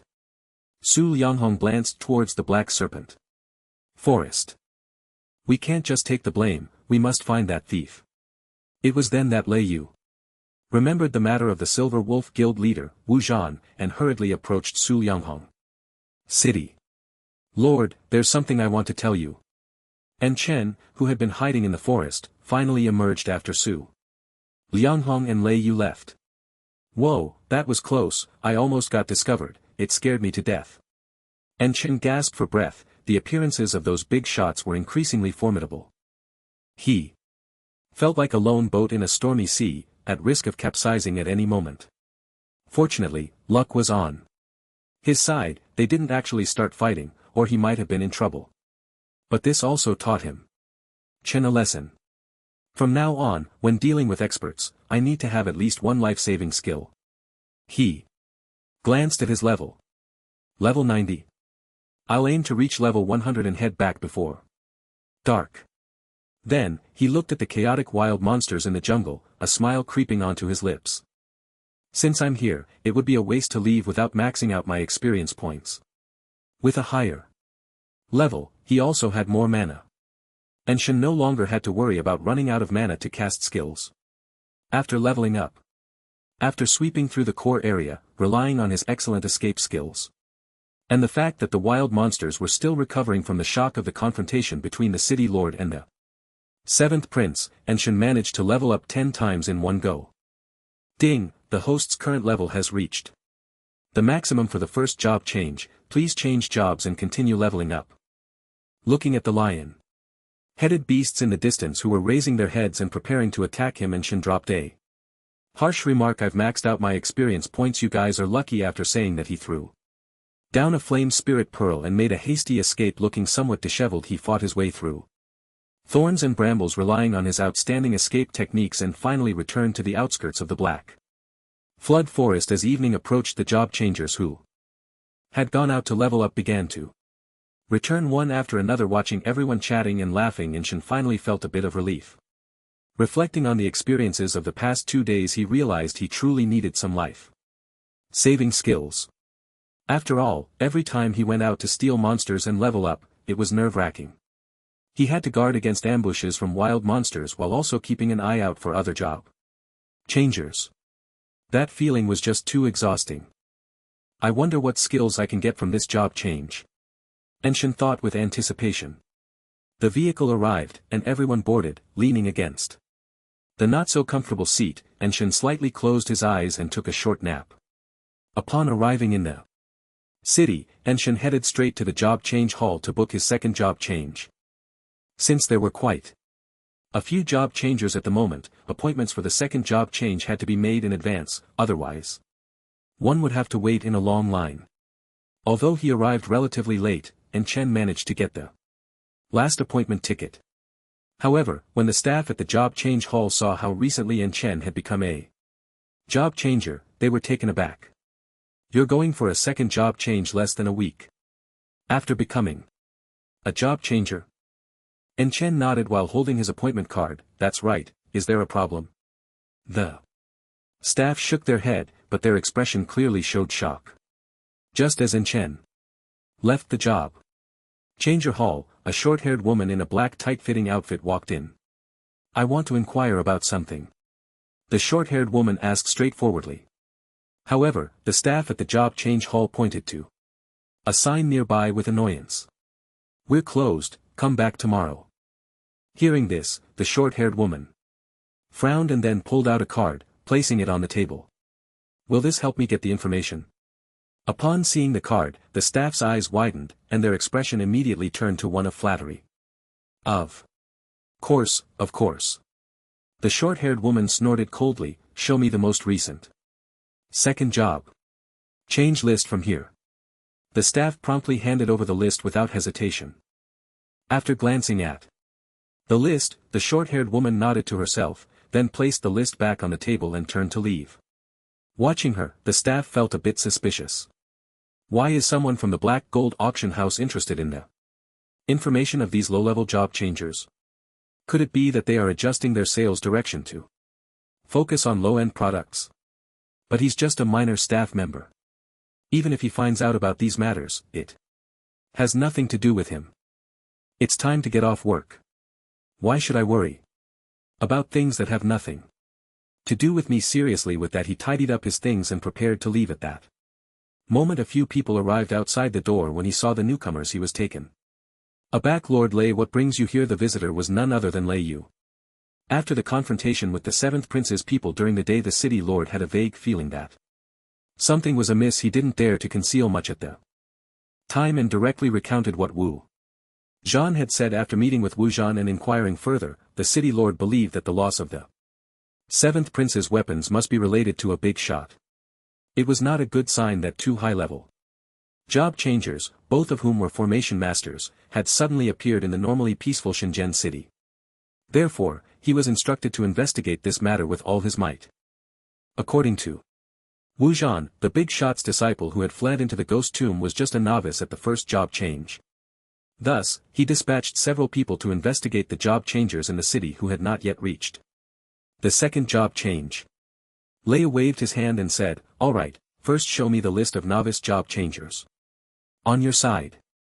The front desk staff at the job change hall was momentarily stunned upon hearing this, thinking to himself, what's going on today? 2 groups of people want to see the job changer list. Could something really be happening? However, he didn't dare to delay and quickly handed the roster to Lei Yu. After examining it for a while, Lei Yu's face showed confusion. I can't make heads or tails of this. At that moment, his assistant casually picked up a booklet and glanced through it, suddenly spotting in Chen's information. City Lord, look, there's an assassin here who just completed their job change less than a week ago and is already aiming for the second job change. This is a good seedling. Upon hearing this, Leia became a bit interested. Oh, it's been years since I've encountered someone so talented. Let me see which school they came from.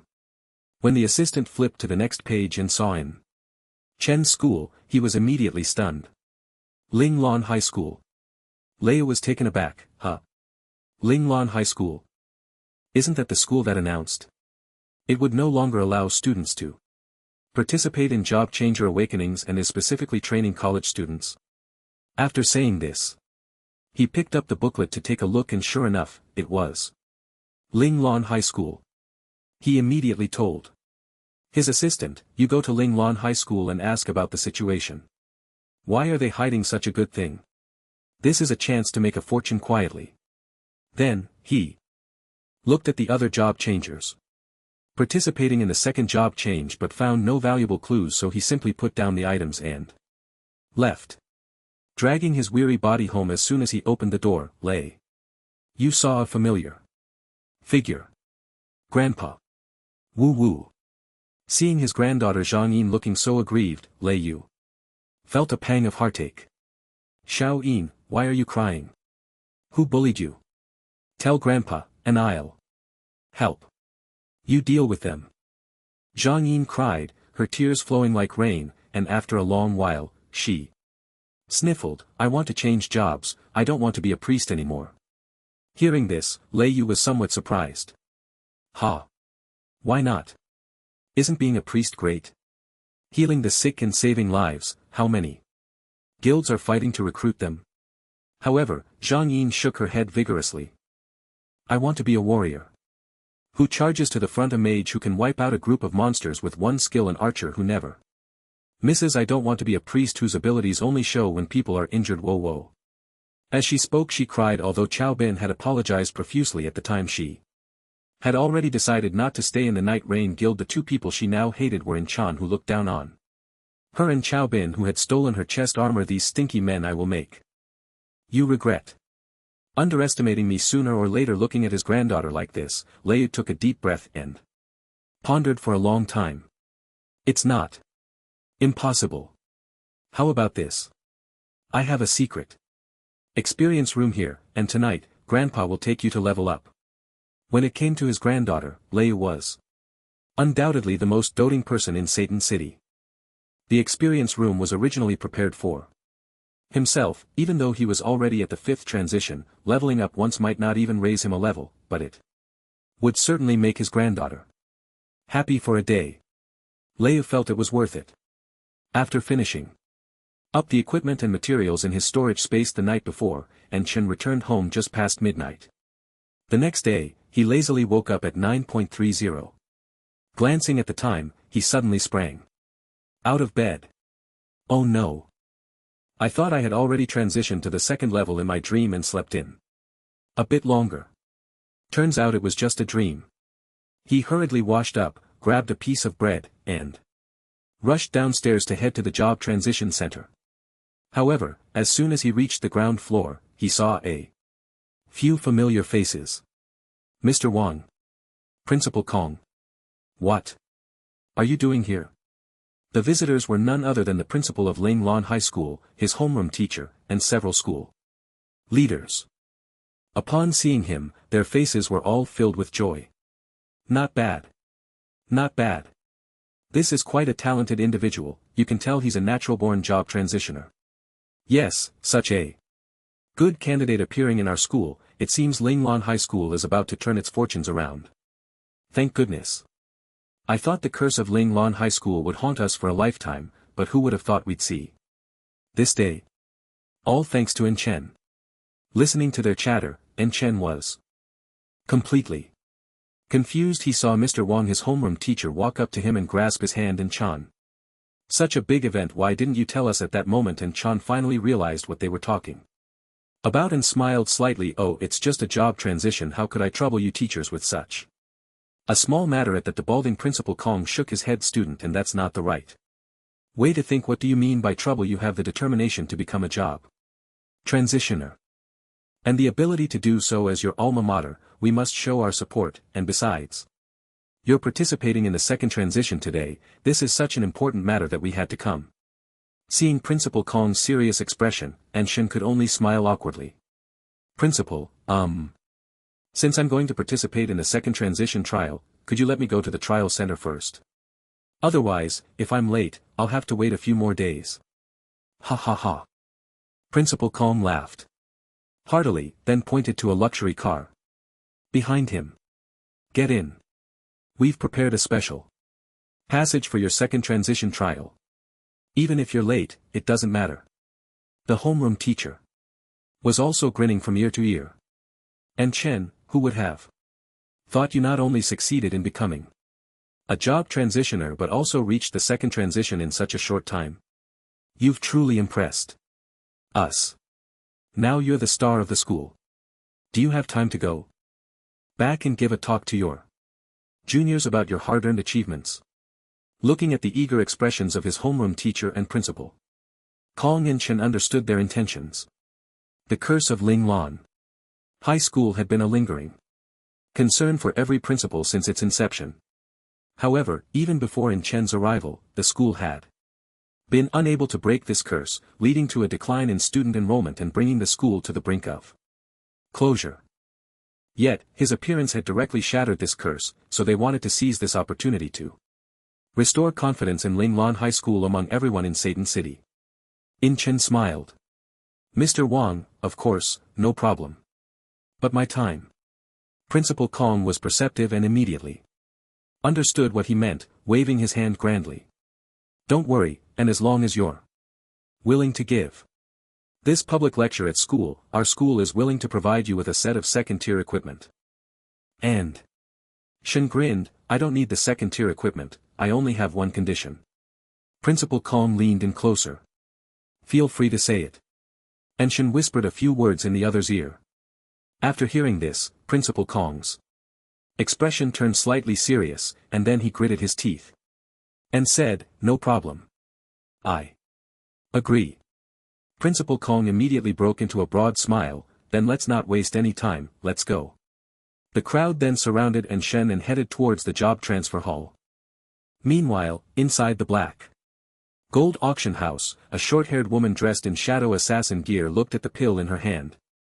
And then raised her head to the short, stout man in front of her. Boss Chien, are you sure this pill is effective? The stout man chuckled. Miss Nightingale, rest assured, even if I had 100 guts, I wouldn't dare to ruin the good fortune of the 7th Prince. Take this pill, and your strength will be sealed at the peak of the first tier. If you encounter trouble, you can also take this antidote. And your sealed state will be lifted, returning you to your current strength. Nightingale did not continue to doubt. She opened her bright red lips and swallowed the pill. Moments later a powerful medicinal force spread within her body and Nightingale could clearly feel her level continuously decreasing. Until it finally stopped at level 100. Looking at herself in the mirror, Nightingale nodded in satisfaction. The pill is indeed good. Standing beside her, boss Jen asked with a smile, Miss Nightingale, I wonder if the person you're going to hunt this time is from some wealthy family or a royal descendant. Nightingale replied indifferently, just to nobody with no background. Are you very interested in the 7th Prince's affairs? Boss Chin. Upon hearing this, boss Chin's expression suddenly changed and he quickly shook his head and waved his hands. No, just asking casually. Whom? Then keep your mouth shut in the future with that. Nightingale left a black gold auction house without looking back. After arriving at the job transfer hall, Nightingale was not polite at all. She took out her identity card and entered the VIP room. Once in the VIP room, Nightingale scanned the entire room and finally chose a seat by the window that was already occupied. However, Shan, who was eating bread across from her, turned to look at her and said, sorry, that seat is taken. Nightingale saw Shan, her eyes flashing with cold light, but she said nothing more and turned to another seat. At the Vice City Lord's mansion, dressed in a pink dress, Zhang Yin walked out from inside. Thank you, Grandpa. Leia laughed heartily, as if that one thank you had swept away all his fatigue. Silly girl, why are you thanking Grandpa? Hurry up. I've already arranged everything for you. Don't waste time. Saying this, Zhang Yin got into the car and waved goodbye as she left the mansion, heading towards the job transfer hall. Looking at the job transfer hall where the second-tier job changers were lining up, Zhang Yin felt an unprecedented sense of anticipation. Oof, I will definitely surpass you all.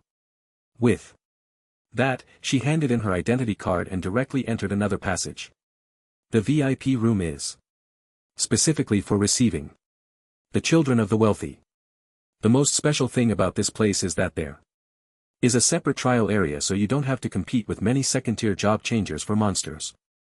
Although the difficulty in the trial's secret realm is the same as outside, there are fewer people allowing for quicker completion of the job transfer tasks.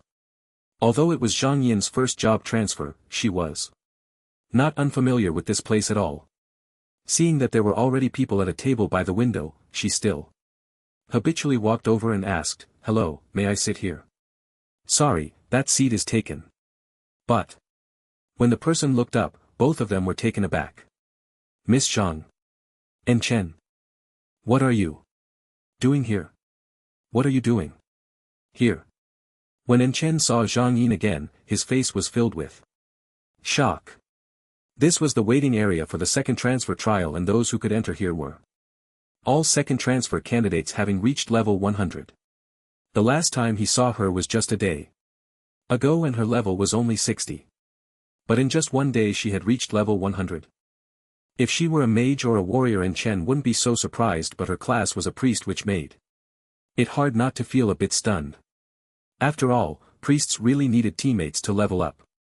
It was pretty much the same as assassins. The only difference was that assassins without skills like stealth were truly leeching off their teammates, being a profession that everyone despised. But priests were different. This desirable class always had people begging to give them experience. However, her leveling speed was indeed a bit too fast. Then, Enshin suddenly thought of something. Xiaobin seemed to have mentioned that her grandfather was the deputy city lord. If that were the case, everything made sense. A high-level transfer candidate could take her into a special secret realm to grind experience for a day, and she could probably go straight from level 60 to level 100. Thinking of this, Enshin felt a twinge of envy. Being rich was great, leveling up was so easy for them. Perhaps Zhang Yin's purpose in joining the Night Rain Guild was just to experience life. At this moment, Zhang Yin's first reaction upon seeing En Shen was also shocked, but her expression quickly changed. "You bastard! How dare you show your face here?" Seeing her furious expression, En Shen's heart sank. It seemed Xiaobin had let it slip about him, but he was already mentally prepared and immediately spoke up. "Hey, Miss Zhang, it's too much to start cursing at me like that. Did I provoke you?" Zhang Yin's pretty face turned red with anger, but she was too embarrassed to say anything, just gritting her teeth and waiting for him. "You're the bastard. Stealing my stuff. I want my grandfather to arrest you." Hearing this, En Chen laughed. "Oh, you mean that close-fitting breastplate? I think you should thank me for this." She stared at En Chen with wide eyes. "What did you say? I should thank you?" "Yes, you see, if I hadn't picked up your equipment at that time, who knows who would have taken it? It might have already been worn by someone else, maybe even a guy." En Chen's words were cut off as Zhang Yen interrupted him. "Enough, don't say any more." She felt so embarrassed already, and En Chen was still going on, causing everyone around to keep staring at her chest. Zhang Yen wished she could find a crack in the ground to hide in. It was simply too shameful to face anyone. En Chen shrugged innocently. "I was just clarifying the situation. The young lady is indeed hard to please." "Forget it. I have a big heart, so I won't hold it against you." Zhang Yin's cheeks were flushed and she secretly glanced at En Chen a few times, feeling that he didn't seem to be lying. Just then hurried footsteps sounded from outside, then a familiar face appeared. Xiaobin, just when he feared what he dreaded would come after having tricked Xiaobin once, En Chen thought he might not see him again. Yet just a day had passed and here he was. Moreover, Xiaobin's level had also reached 100. Not only in Chen but even Zhang Yin felt a bit stunned. Fortunately, Xiaobin's attention was entirely on Zhang Yen at that moment and didn't notice him. As soon as Xiaobin saw Zhang Yen, he rushed over Xiao Yan, I'm sorry, that thing before was really not intentional. Please. Believe me, forgive me, don't leave the guild, okay? However, Zhang Yan still wore a frosty expression. Xiao Bin, I've already said it, don't bring this up again. The pent-up frustration was about to explode, and Xiao Bin felt like he was going to burst. It's all that assassin named In Chen's fault. I swear, if I ever run into him, I'll make sure to kill him. Just as he finished speaking, someone gently patted him on the shoulder. He turned around to see a handsome face full of smiles in front of him. Captain Xiao, what a coincidence. The moment Xiao Bin saw In Chen, he felt like a lion. Bastard, how dare you show up? I'll kill you. With that, he was about to take action against In Chen. However, several staff members in the room immediately stepped forward to intervene. Upon witnessing the scene, this is the job change center. Fighting is prohibited. Anyone who wants to throw a punch should think twice. There are clear regulations in Satan's city against fighting. Anyone caught will face hefty fines and could even have their job change opportunities revoked for 1 to 10 years or even longer, depending on the situation. So, anyone with a brain wouldn't choose to fight within the city, let alone in a public place like the job change center. Although Xiao Bin was furious, he still lowered his fists, his eyes filled with anger and frustration. And Chen, you dare to frame me, just wait. And Chen, however, looked at him calmly. Captain Qiao, that's quite hurtful. When did I ever frame you? I was helping you, and to be treated like this for my good intentions is just too hurtful. At this point Xiao Bin's anger had diminished somewhat, but he still wouldn't let it go. Helping me, whom I suspect that piece of equipment belonging to Zhang Ing was stolen by you. Once I find out, you'll be in for it. In response, and Chen remained unfazed. Inside, as he explained, I really don't know how your mind works. If I had stolen it, why would I give it to you? Besides, everyone saw when I gave you the item. Even I wouldn't be that foolish. Hearing In Chen's explanation, Xiao Bin suddenly felt that it might actually be true, and he couldn't help but doubt himself. Really, why would I lie to you? Xiao Bin's anger finally subsided, and he continued to ask, then explain how you got that piece of equipment. In Chen smiled and pulled out the explanation he had prepared. Don't forget, the place we were at was pretty much the core area of the forest. What kind of place is the core area? It's filled with high-level job changers. And using the ability to retrieve items from a distance is quite normal. Do I look like that kind of expert to you? Xiao Bin nodded thoughtfully, not forgetting to mock In Chen. True, how could you possibly be that kind of expert to successfully use such a skill without anyone noticing?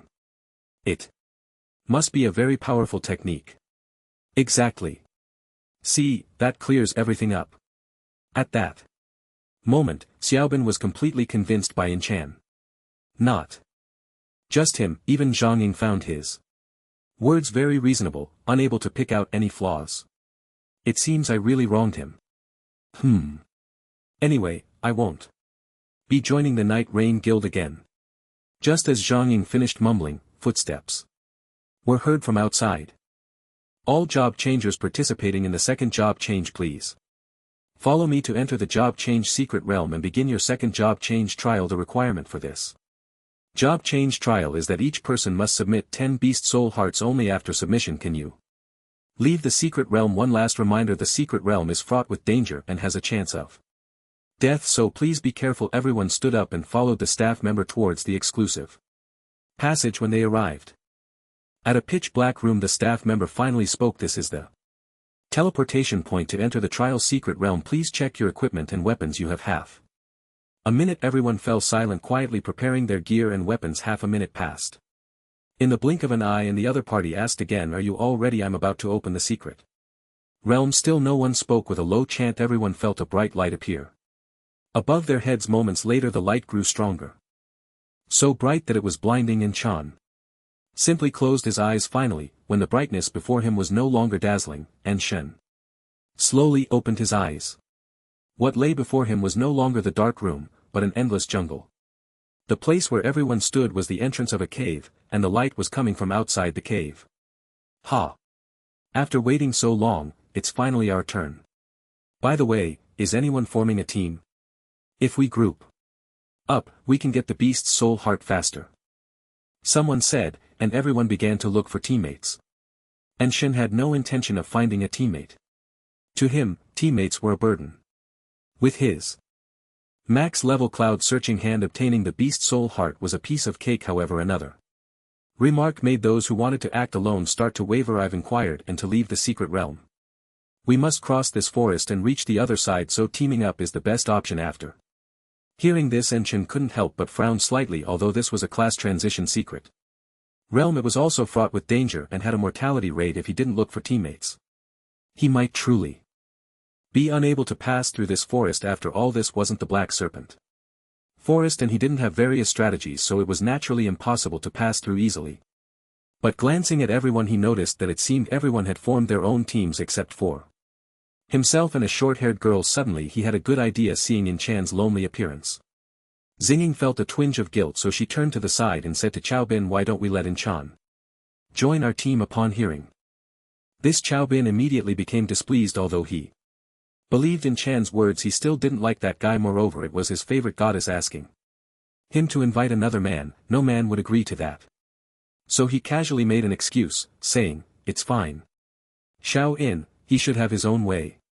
Zhang In naturally understood what Xiao Bin was thinking, but still felt a bit reluctant.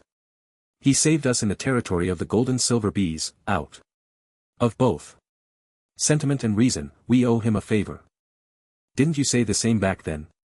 Xiao Bin felt a bit overwhelmed, finding himself a rival. That was definitely a big trouble. However, it seemed that the relationship between him and Zhang In was showing signs of easing, and he didn't want to create conflict at this moment. But the young lady from a wealthy family had a particularly straightforward temperament. If he didn't agree, she would definitely turn against him immediately. So he could only nod. "All right, I'll go talk to him, but if he doesn't agree, you can't blame me." Zhang In immediately broke into a smile. Go ahead." Thus, Xiaobin reluctantly approached En Chen. "Ahem, En Chen, I see you haven't found a team yet. If it really doesn't work, why not join us? But there might be some trouble with the loot distribution later." However, as soon as he finished speaking, the short-haired girl walked up to En Chen. "I'll team up with you."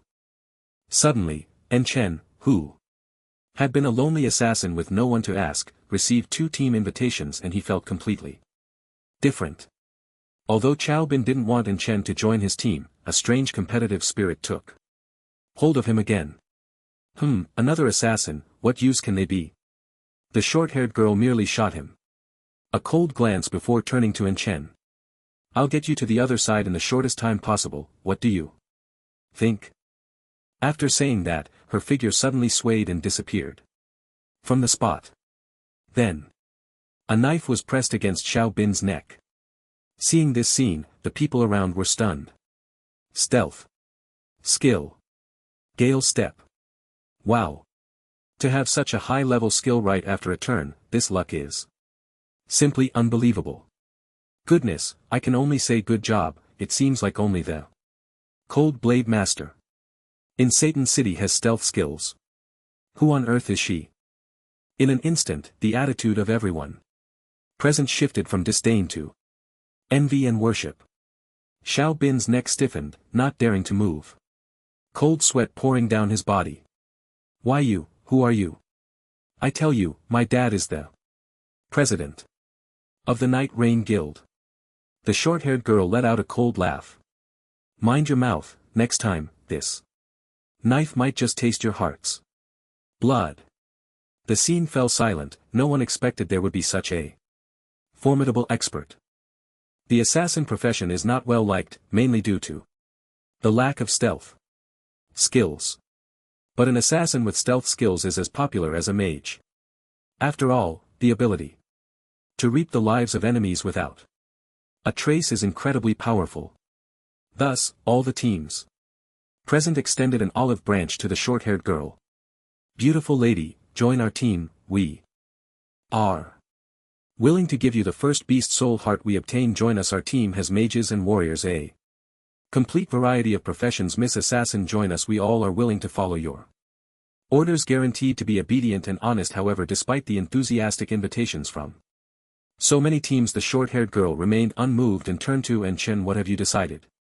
Chen shrugged. I think it's pretty good, let's cooperate, but just to be clear, loot is counted individually. Of course, if I have extra I can sell it to you. I don't like others taking advantage of me. Seeing Chan's smug demeanor, everyone present wished they could beat him up. How can he say such things? It's so shameless. Exactly, he doesn't like others taking advantage of him. Clearly he wants to take advantage of others. Shameless, absolutely shameless. She's an assassin with Gale Step teaming up with him, is already looking highly upon him, and he still has the face to set conditions. However, what no one expected was that the short-haired girl was not angry at Chan's words. Instead, she happily extended her hand. No problem, my name is Nightingale. Hello. My name is Chen. They shook hands gently, and the two formed a duo team. At that moment, a subtle, undetectable smile flashed across Nightingale's lips. She was an excellent hunter, and silently taking down a target was her pursuit of the perfect task standard. Each hunt allowed her to experience the feeling of controlling life and death, a feeling she greatly enjoyed. Especially the thrill of killing invisibly and being able to retreat unscathed, leaving everyone in a state of anxiety and fear, was the most satisfying. Yesterday, she could have easily killed Chen, but acting in the city would expose her whereabouts and could even cause trouble for the seventh prince. So, she chose to quietly resolve the trouble in the job change secret realm. However, with the prey already in her hands, Nightingale suddenly felt that directly killing him seemed a bit too boring. Perhaps I could fulfill a little wish of his before he dies, like letting him obtain a lot of beast soul hearts, and then killing him. Huh. So, she suddenly stopped and said to Chen, hey, you're going the wrong way. If you go with them, you probably won't even get any resources. I'll take you on a shortcut that can get you there faster, and there are plenty of wild monster resources too. Hearing this, Chen turned back to look at Nightingale, asking with some suspicion, really? The Nightingale shrugged. If you don't believe me, you can try it, but it's a waste of time. Then why don't they go? You don't have any ulterior motives towards me, do you? And Chen couldn't help but look Nightingale up and down. I have to say, this female assassin is quite beautiful. However, she has a somewhat glooming appearance that gives off a vibe of being unapproachable and hard to connect with. After all, Chen is someone who has crossed over and has heard many famous sayings. For example, the more serious the exterior looks, the more yearning lies within. So, one must still be cautious. After all, a boy must protect himself when out in the world. Hearing Shen's response, Nightingale couldn't help but smile. The reason they don't go is that this path is difficult to traverse, and there are many wild monsters, and they are stronger. They are afraid of dying in there. Then let's just follow them. With me here, what are you afraid of? It's precisely because you're here that I'm scared. Nightingale almost laughed in anger. Why? Doesn't this guy follow the script?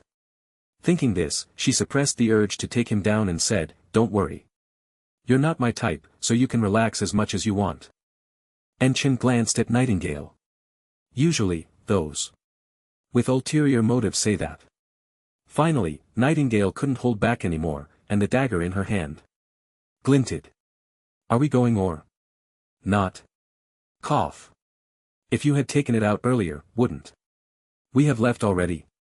Seriously. Looking at Chen's back, Nightingale was directly amused. This guy really has a tough mouth. If he hadn't been to the ghost tomb before, I would have doubted if he was the one who did it. But, this journey won't be too lonely. Since you love to play, I'll accompany you for a good time. In fact, Nightingale didn't kill Chen because she wanted to see what kind of ability he had to snatch the Shadow Dance dagger from the guardian python of the ghost tomb. Although this guy seemed harmless, he definitely hid some extraordinary means, so Nightingale was constantly testing his abilities. The two walked one behind the other towards another path. What they called a path was actually just a trail blazed by wild beasts in the jungle. Along the way, there were thorns and rocks everywhere. making it quite laborious to walk. However, these obstacles weren't too much of a hindrance for a job changer, it was just a bit tiring. After about half an hour of walking, Chen clearly felt that the wild beasts in the jungle were gradually decreasing. Chen was very clear about this phenomenon. They had definitely entered the territory of wild monsters. Sure enough, just a few meters ahead, a low growl echoed from the distant forest. Chen didn't move but turned to look at Nightingale beside him. How about you go first? Nightingale smiled. You said it yourself to fight your own battles. If I make a move, the beast soul heart I get will be mine. And Chen, however, was indifferent, looking calmly at the distant jungle. It's fine, I'm not in a hurry. What if you reach the end of the forest and don't get enough East Soul Hearts? You don't need to worry about that. Even if I don't get enough Beast Soul Hearts, I can buy some from others. Hearing this, Nightingale looked at Chen with a sly smile. Is that so? Well then, since that's the case, I won't be polite with you. As soon as she finished speaking, Nightingale turned into a gust of wind and disappeared before Incan. At that moment, a grey giant bear, about 5 meters tall, appeared in Inchen's line of sight. Upon seeing Incan, it immediately roared and lunged at him. However, just as it was halfway through its charge, a cold light flashed through the air, slicing across the giant bear's neck. The next second, the giant bear's body crashed to the ground like a stone. Then, Nightingale appeared on the giant bear's back, holding a red crystal in her hand. I'm sorry, but the first one is mine. Chen, upon seeing this, showed no signs of envy, only smiling and clapping his hands. A stealthy assassin with skills is indeed extraordinary, impressive, truly eye-opening. Seeing Chen's calm expression further solidified Yi Ying's speculation. Oh, but you seem quite accustomed to this. What do you have? Even more powerful means? Chen smiled and shook his head. Not at all. My little tricks are not worth showing off in front of you. Good to know. Let's keep going. If you sweeten your words a bit later, I might just show some kindness and give you a few Beast Soul Hearts. Then I thank you in advance. After a brief exchange, the two continued walking forward. Not long after, they encountered another wild monster. This time Chen still did not make a move, thus they walked on within killing all the way, quickly collecting nearly 100 Beast Soul Hearts, while Chen had none. Finally, when they reached the edge of the forest and saw a light curtain in the distance, stopped looking at Chen with a hint of mockery in her eyes. Are you really not going to make a move? Chen smiled at her intense gaze. It doesn't matter. Even if I fail this challenge, I can come back in a month. Ying suddenly laughed, a very manic laugh. Chen, are you still planning to hide? I don't know what you're talking about. Chen maintained a calm demeanor, as if he had no intention of passing this challenge. Ying, having had enough of the charade, approached Chen and gently patted his shoulder. Hand over the Shadow Dance Dagger and the Proud Moon Spear, and I'll give you a dignified way to die. Seeing Ying drop the pretense, Chen couldn't help but show a look of surprise and fear. Ha! What do you mean? Ying sneered, still pretending. How long do you think you can keep this up? Hand over the items or don't force me to take action. Chen still looked wronged as he gazed at her. What are you talking about? What Shadow Dance Dagger? What Proud Moon Spear? I've never seen them. Okay. Seeing Chen's expression, Ying furrowed her brows. According to our investigation, among those who entered the Black Serpent Forest, only you have been to the ghost tomb. That place is cursed. Who would go there? I was just passing by. You must be mistaken. Still being stubborn. According to our intel, you were the only one who passed by there. Oh. And Wu John from the Silver Wolf Guild, but he has already been investigated. He had no motive. And based on the scene's destruction, there were no signs of a berserker. The items were stolen silently. Do you still want to argue faced with such concrete evidence? Chen's previously wronged expression suddenly calmed down. Oh, so you had already investigated? I thought you were trying to trick me. And Chen's reaction genuinely surprised Ying. So you were acting all alone? Damn, I almost thought you hadn't noticed. Ying's eyes flashed with cold light, feeling as if she had been played by Chen. Chen, however, smiled calmly. Sorry. We were both acting. I must say you should really work on your poor acting skills. Damn. How did you find me out? Oh, wait a moment, I'll show you something and you'll understand. Saying this, Chen reached into his pocket and rummaged around, and pulled out a silver-gray envelope. Here is this. Something you dropped. Ying froze upon seeing the silver envelope. You. How did the commission letter from the 7th prince end up with you? Chen smiled faintly. If I said I found it, would you believe me? Nightingale's expression changed drastically, a wave of killing intent instantly enveloping the surroundings. So you do have something, it seems I underestimated you, but. So what today do you think you can escape with that? A dagger appeared in Nightingale's hand. As soon as the words left her mouth, Nightingale vanished from In Chen's sight. When she reappeared, the dagger was already aimed at the back of his head. However, just as she thought she was about to succeed, the dagger seemed to hit an iron wall and a tremendous force directly knocked her back. Damn, what is this? Nightingale executed a mid-air turn, landing gracefully yet somewhat awkwardly. Her eyes filled with shock, and Chen revealed a calm smile. Sorry, but you might be disappointed. It seems you're the one staying here today. Saying this, and Chen drew a short sword that gleamed with a golden sheen from his waist. Upon seeing this short sword, Nightingale's heart raced and she almost blurted out, "Shadow Dance Stab," and Chen nodded. That's right. It's the Shadow Dance Stab. When he first obtained this short sword, it was covered with a layer of black protective coating, looking rather unremarkable if it weren't for the guardian python protecting it, and Chen would never have thought this thing was a treasure. However, due to a fortuitous coincidence in the past few days, and Chen's blood dripped onto the short sword, unexpectedly breaking through the protective layer, revealing its true form. Moreover, after verification, he discovered that although the Shadow Dance Stab was an unappraised weapon and couldn't unleash its full potential, it still possessed a powerful protective ability for its owner. As long as it was worn when someone attempted a sneak attack or posed a lethal threat, the Shadow Dance Stab would activate its protective ability. At this moment, Nightingale's eyes glimmered with intense desire. So it seems the proud moon spear is also in your hands?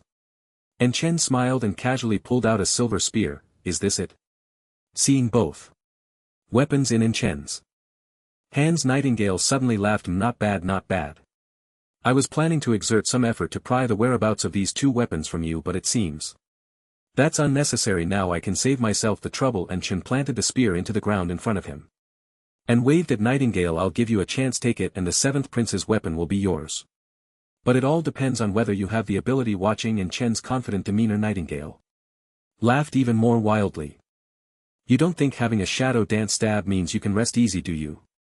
I admit the Shadow Dance Stab, being a three-colored divine weapon, has tremendous power, and as long as one possesses it, they have the ability to be invincible at the same level and even kill those of a higher level, but that's only against second transformation experts. And Chen crossed his arms and looked at her with a calm smile. What do you mean? Nightingale gently loosened the collar of her clothing and said, what if I told you I was actually a fifth transformation shadow assassin? How would you respond hearing this? And Chen couldn't help but frown slightly, seeing in Chen's expression. Nightingale laughed even more heartily. Now hand over the weapons and I can let you live a little longer, even let you die like a man. And Chen shook his head, sizing up her figure.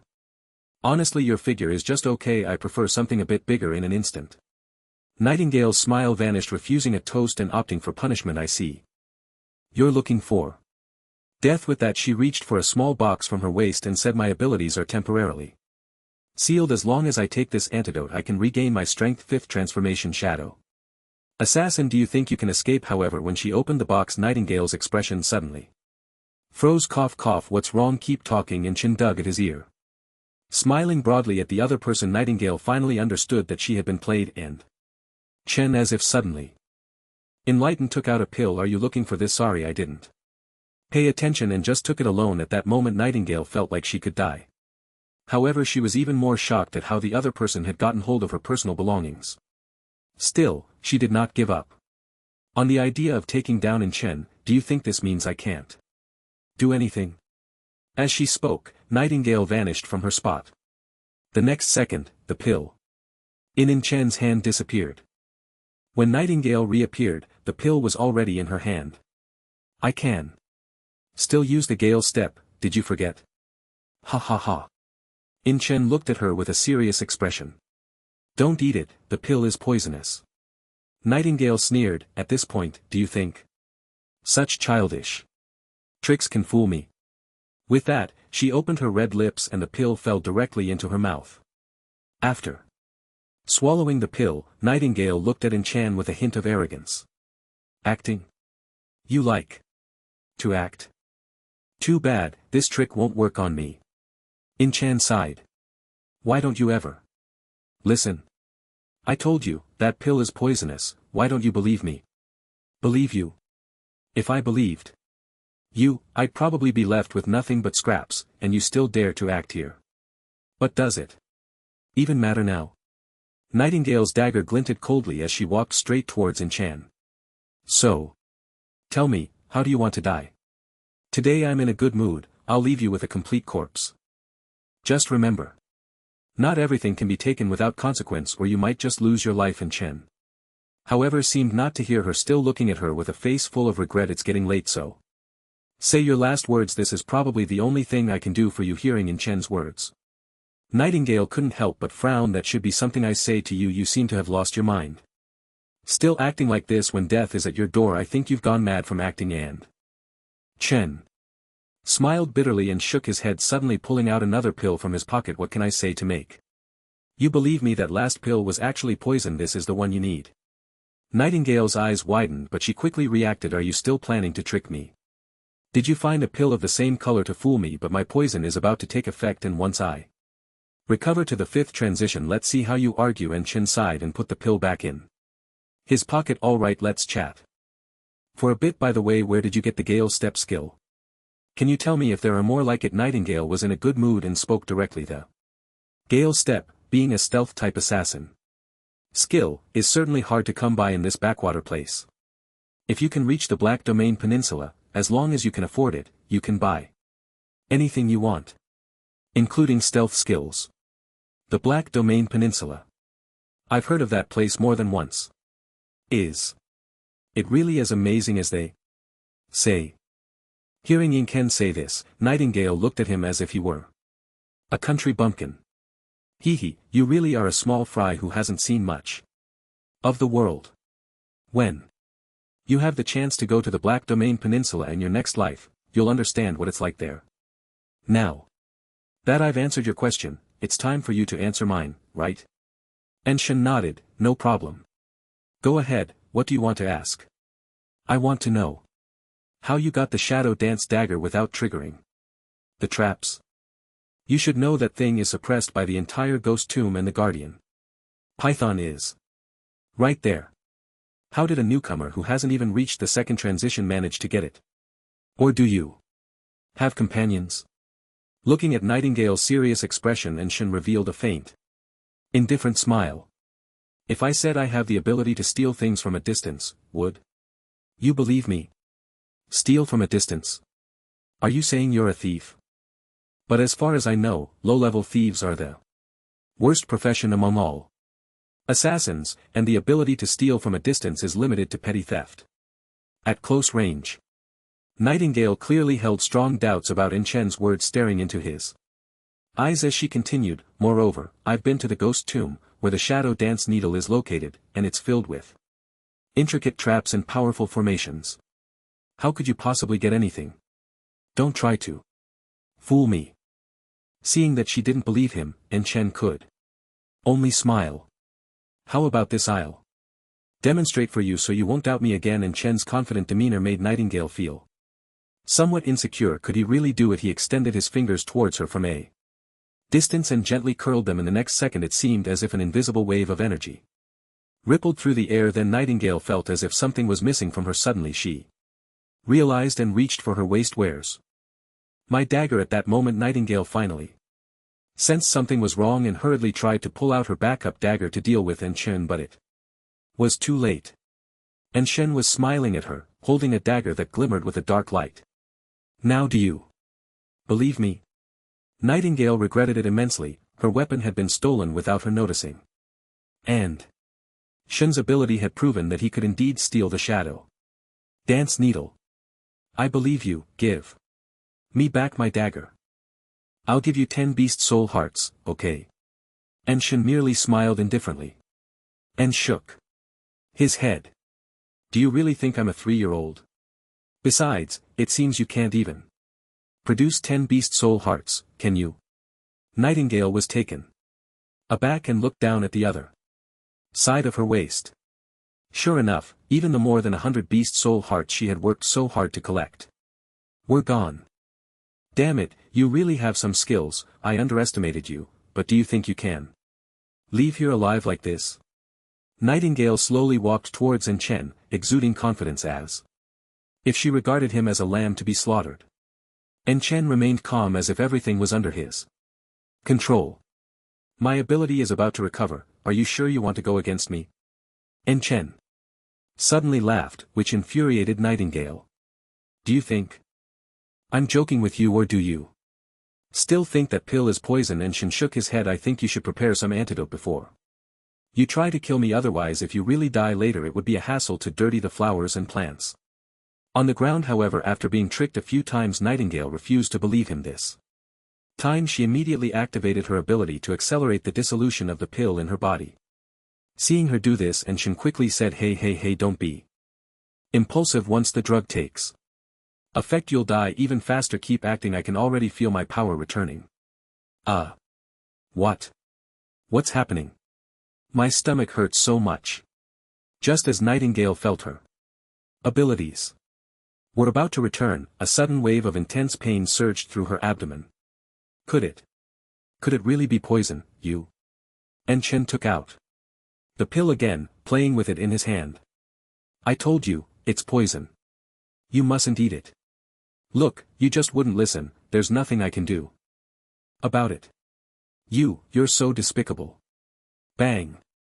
Nightingale's body quickly stiffened, collapsing to the ground as she spat out a mouthful of black blood. The light in her eyes gradually faded. Looking at the corpse on the ground, Chen shook his head. Why don't you ever listen to me? When have I ever lied to you? Sigh, be more careful in your next life. Chen leaned against the big tree and sorted out the equipment he had obtained. Once a job changer dies, the items in their storage space will burst out directly. Unfortunately, he had stolen all of Nightingale's equipment. Clean. The only things left in her storage space were some personal clothing. After discarding a pair of cool little shorts, Chen couldn't help but click his tongue. I really didn't see this coming. You actually like this type of clothing? Truly, one cannot judge a book by its cover. Then he took out and organized the items he had stolen from Nightingale and her storage space. Most of the items were various poisons and hidden weapons, along with a few pieces of assassin gear. But when Chen saw these pieces of equipment, he really couldn't hold back. Damn, assassins are really pitiful, especially low-level ones. Do they not deserve to have equipment? Indeed, these pieces of equipment were all Nightingale's, with levels at least reaching the 4th transfer, completely unsuitable for him.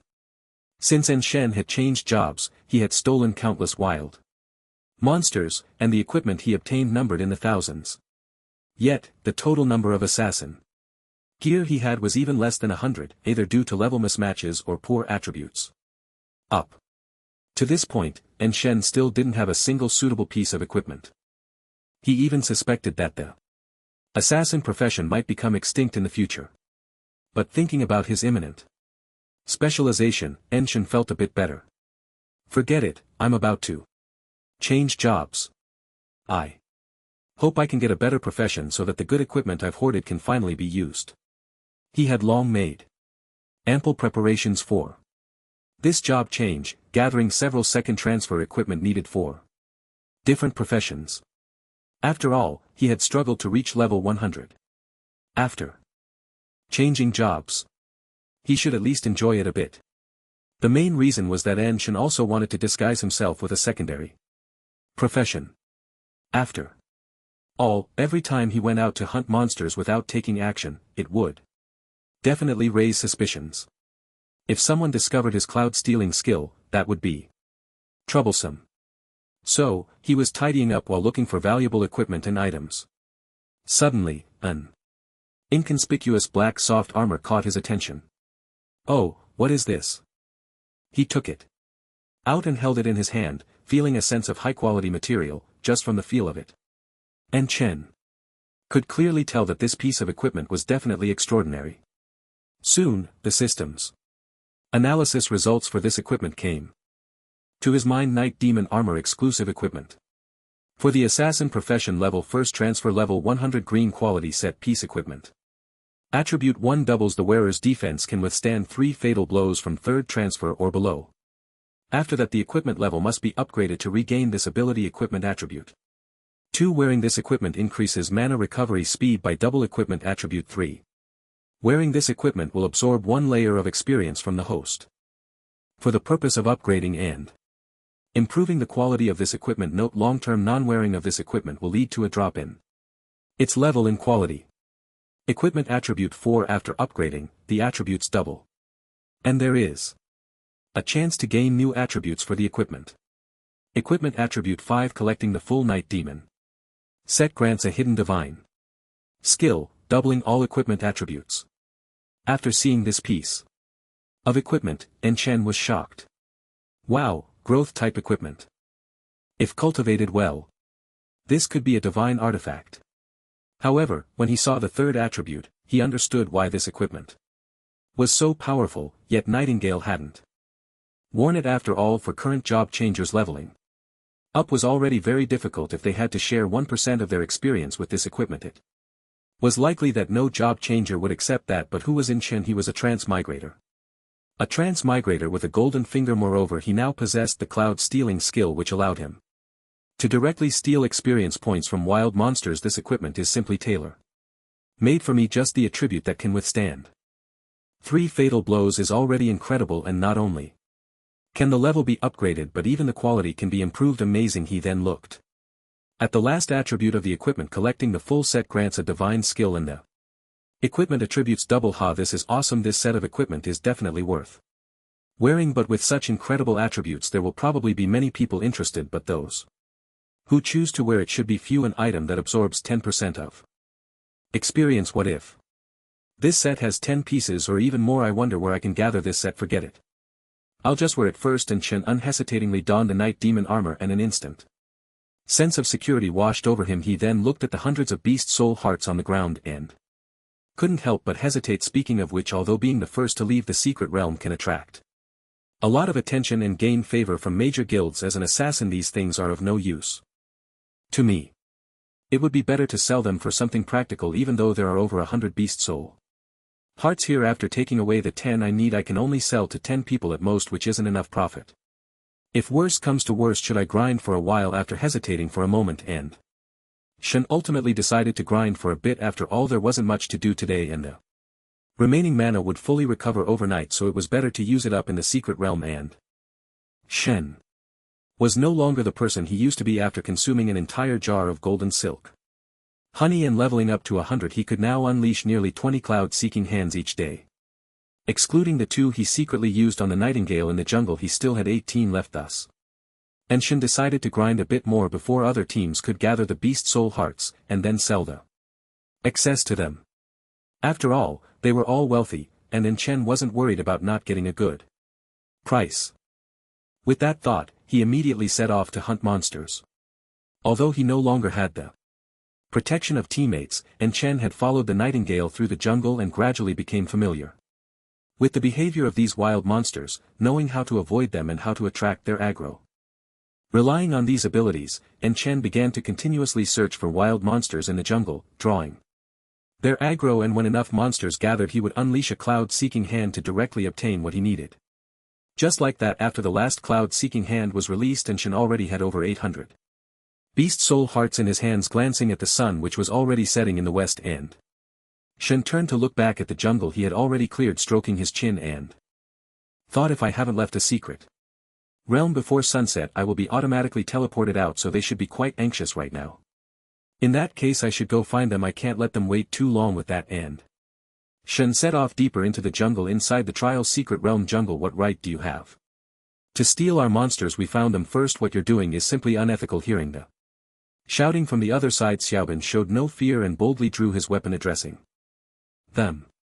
Unethical? How dare you say such a thing? Is this your home just because you found it? First it belongs to you, then should I run faster and all the monsters I encounter would be ours. Seeing Xiaobin brandish his weapon, the people on the opposite side also drew their weapons without backing down. So stealing monsters is justified now. What kind of identities and statuses do you all have here? Stop pretending to be noble. Who's afraid of whom here? If you have the guts, come at me. Seeing the tense standoff, Shening frowned and tugged at Xiaobin's arm. All right, we are all from Sainton City. There's no need to fight over such a small amount of resources. If it really doesn't work, let's go somewhere else. The wild monsters here have been farmed Countless times a change of scenery would be better, however Zhang Yin's words immediately made Xiaobin feel a pang of discomfort in his heart. His goddess was actually giving up space for a mere beast.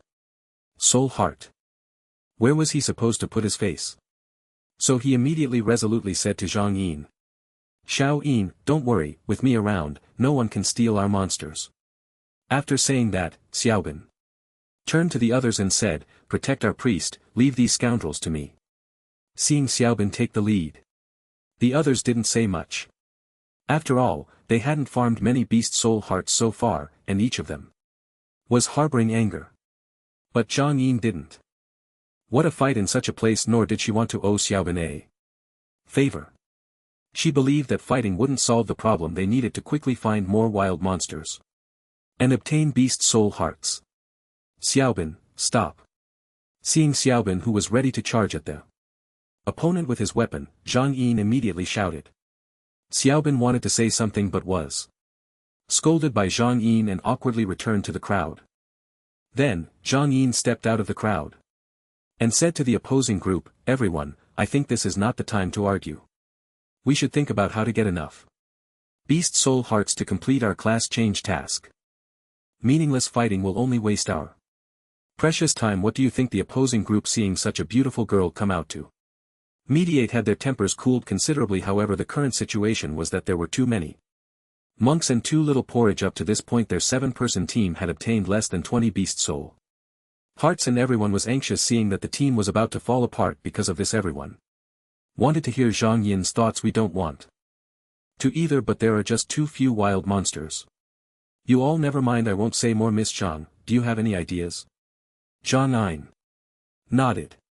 Don't forget, we entered a high-level exclusive trial ground. The wild monsters here are indeed more than in a regular trial ground.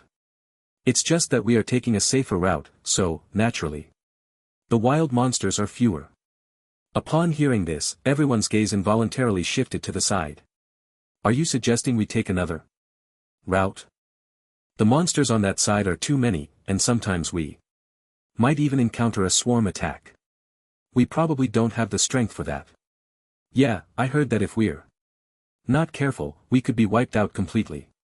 We only have you as a priest, that's not enough.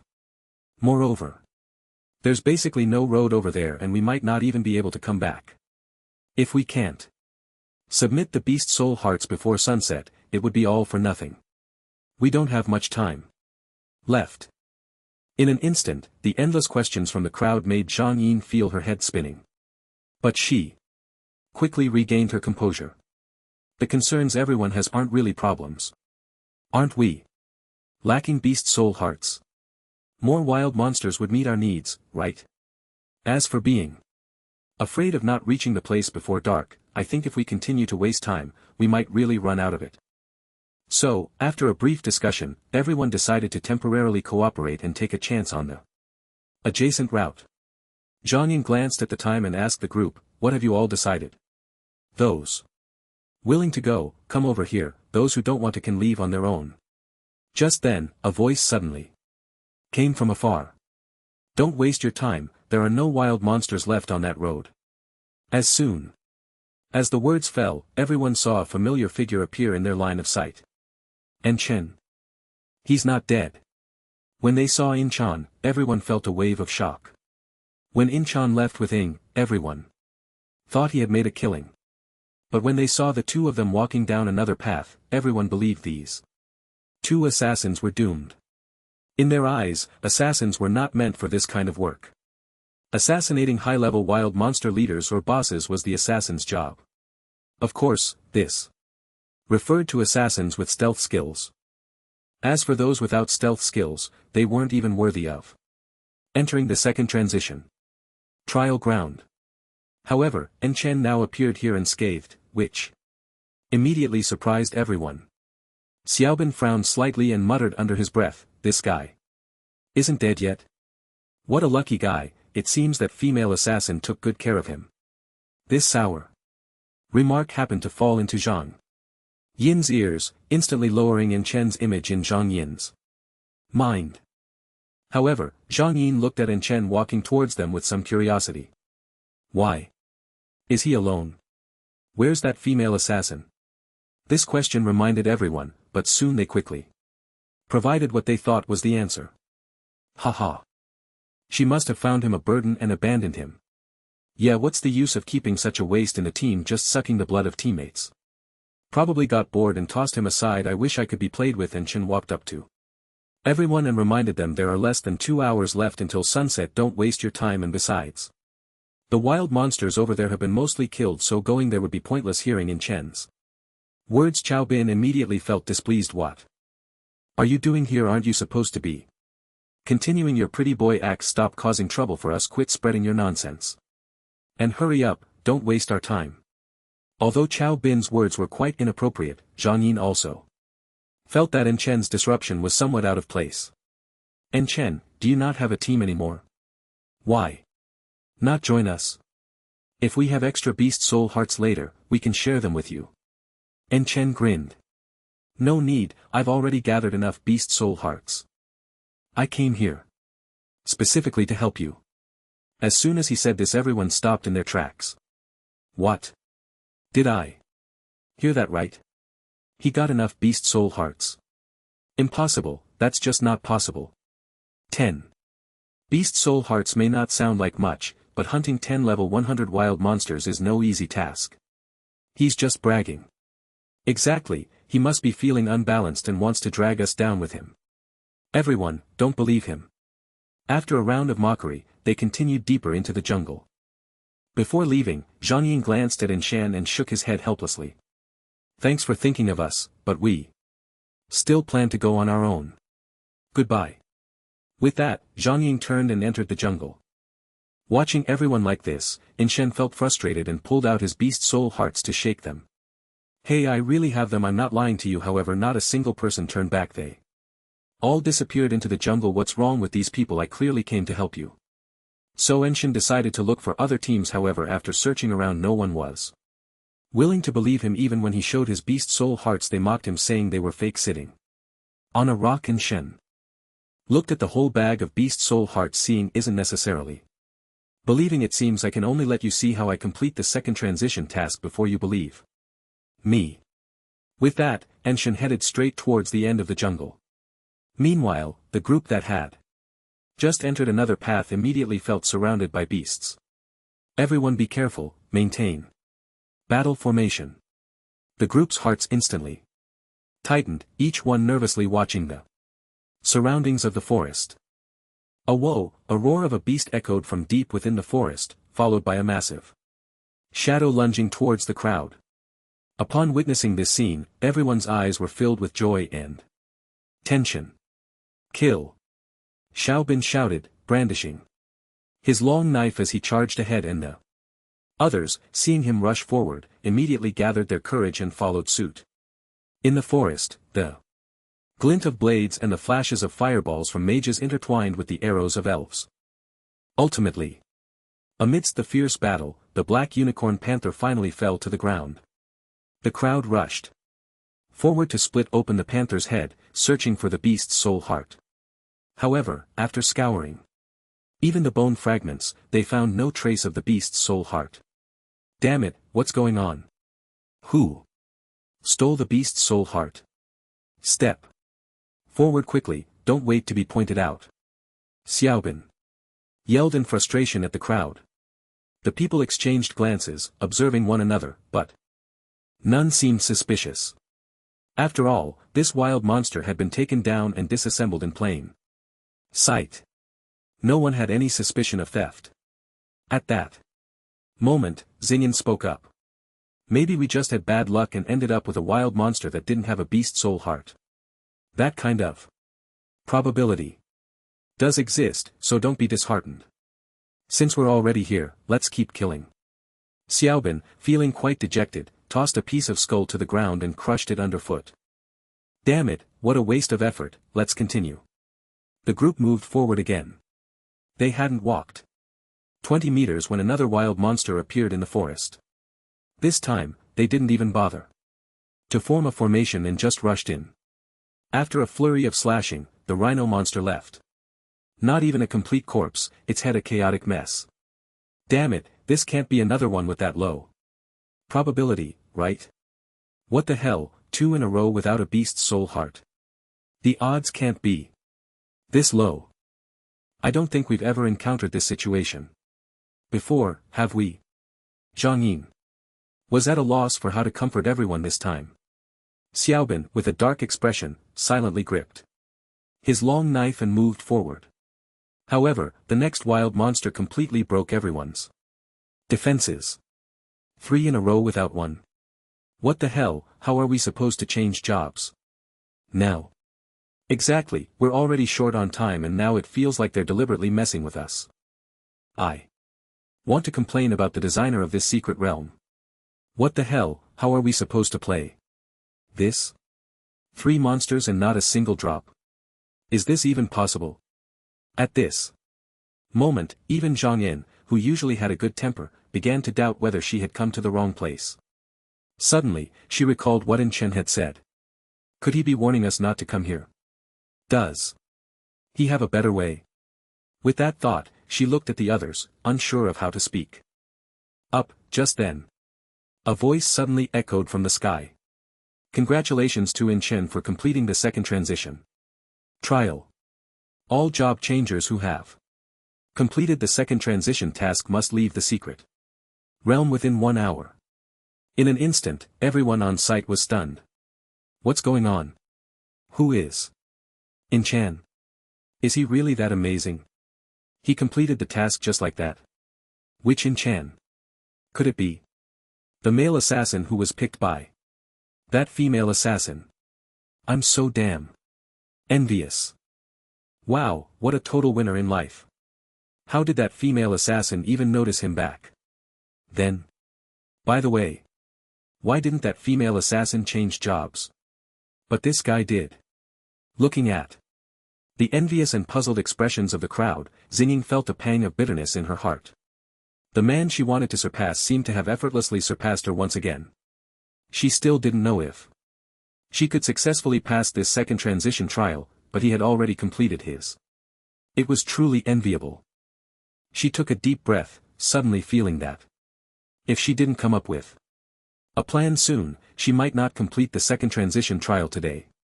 But she was just a priest with no combat ability, and the difficulty of obtaining enough East Soul Hearts was indeed quite high. Who could she rely on? Xiao Bin, although this man had been confirmed not to be the one who stole his breastplate, Zhang Yin still couldn't muster any interest in him. Just then, Xiao Bin walked over. Xiao Yin, let's set off again. It's still early, I refuse to believe we can't get enough East Soul Hearts today. However, Zhang Yin gently shook her head. I don't think it's that simple. Enshin came over to remind us that there are no wild monsters here. Perhaps he meant there are no beast soul hearts left. After all, he just walked this path.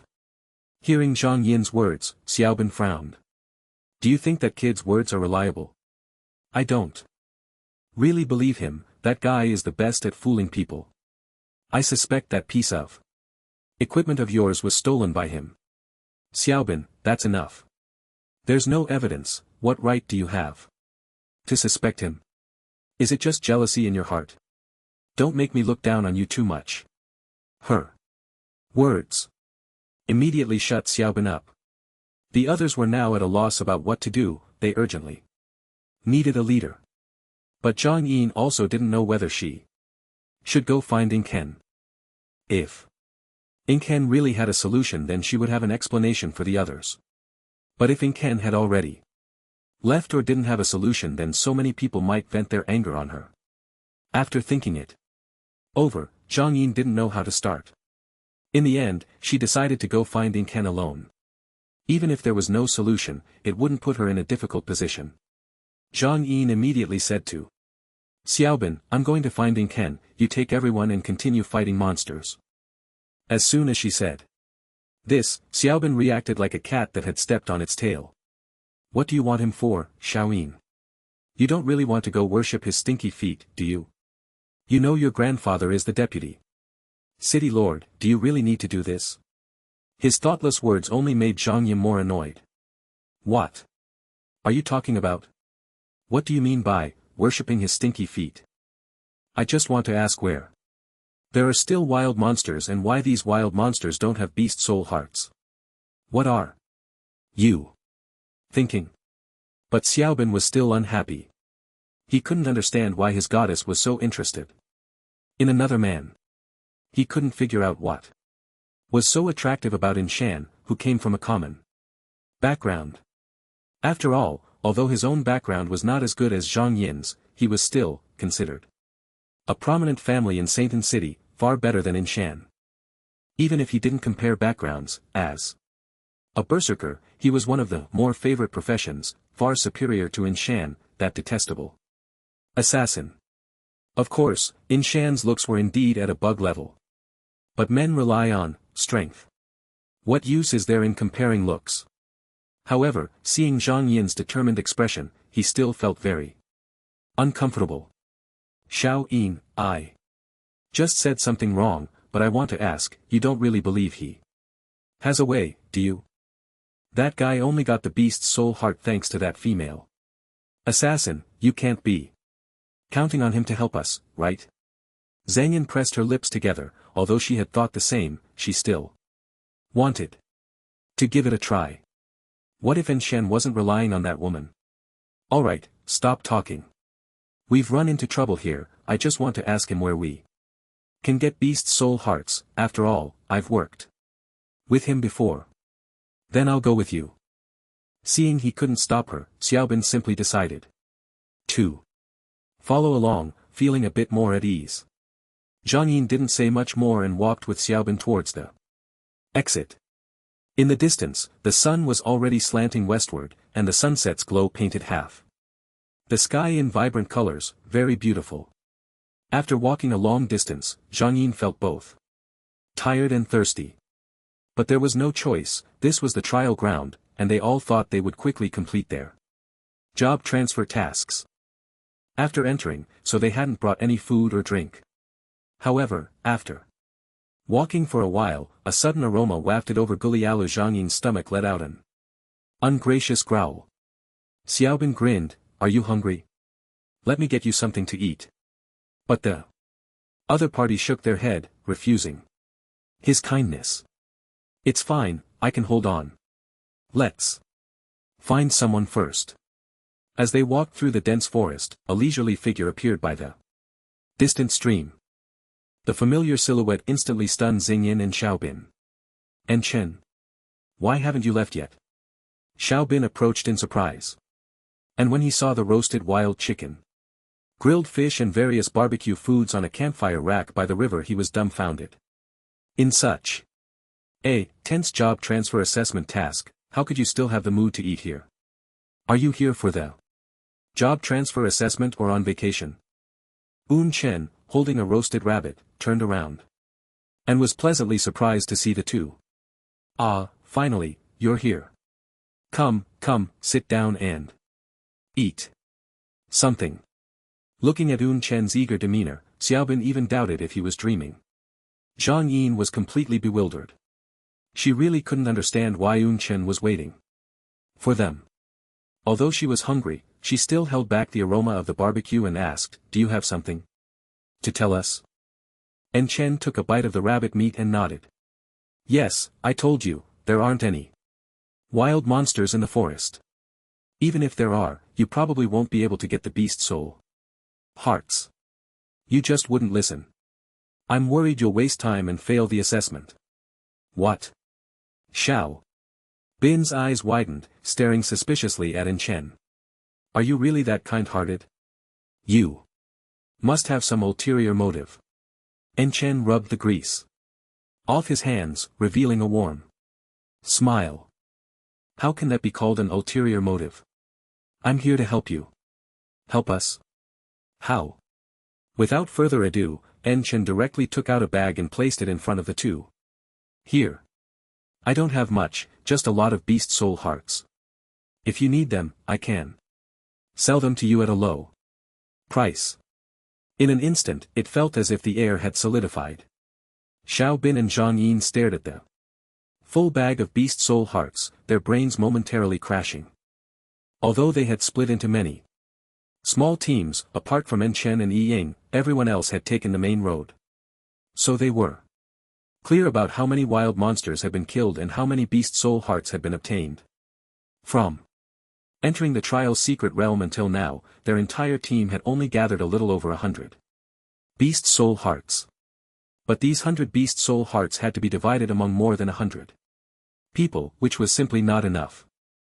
Even if these 100 or so beast soul hearts were distributed, only a few would ultimately complete the second job transfer trial, which was a drop in the bucket compared to the more than 100 participants. Where did you get these? Xiaobin's eyes turned red, a flash of greed passing through. Zhang Yin looked at Inshan, who was only wearing a single assassin's gear and couldn't believe he had the ability to obtain so many beast soul hearts. So, the answer was already apparent. But she had many questions. Why did Jing give him so many beast soul hearts? And so far, only Inshan had completed the job transfer trial task, everyone else, including that female assassin, had not. But why was he doing this? Or was it that the female assassin had already reserved enough beast soul hearts for herself and didn't plan to complete the task right now? Countless questions swirled in her mind, making her feel increasingly unable to understand this. Despised assassin and Chen smiled lightly. Does it matter where I got them?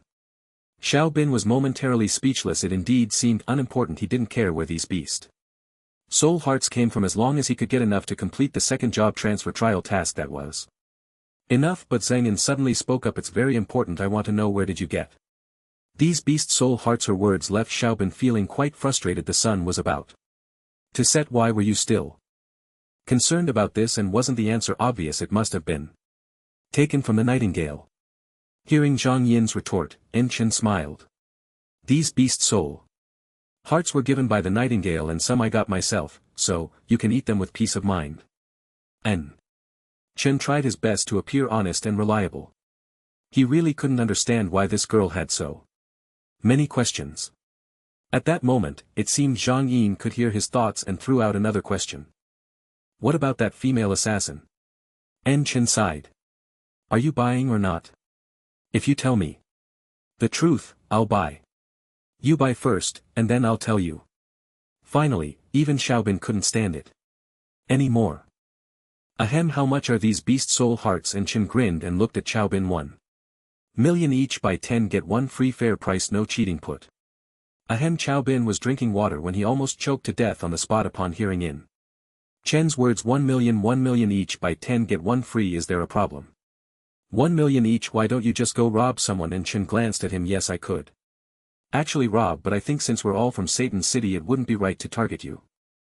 TCH. You just don't have the ability, huh? Let me tell you. Lower the price, or don't blame me for being rude.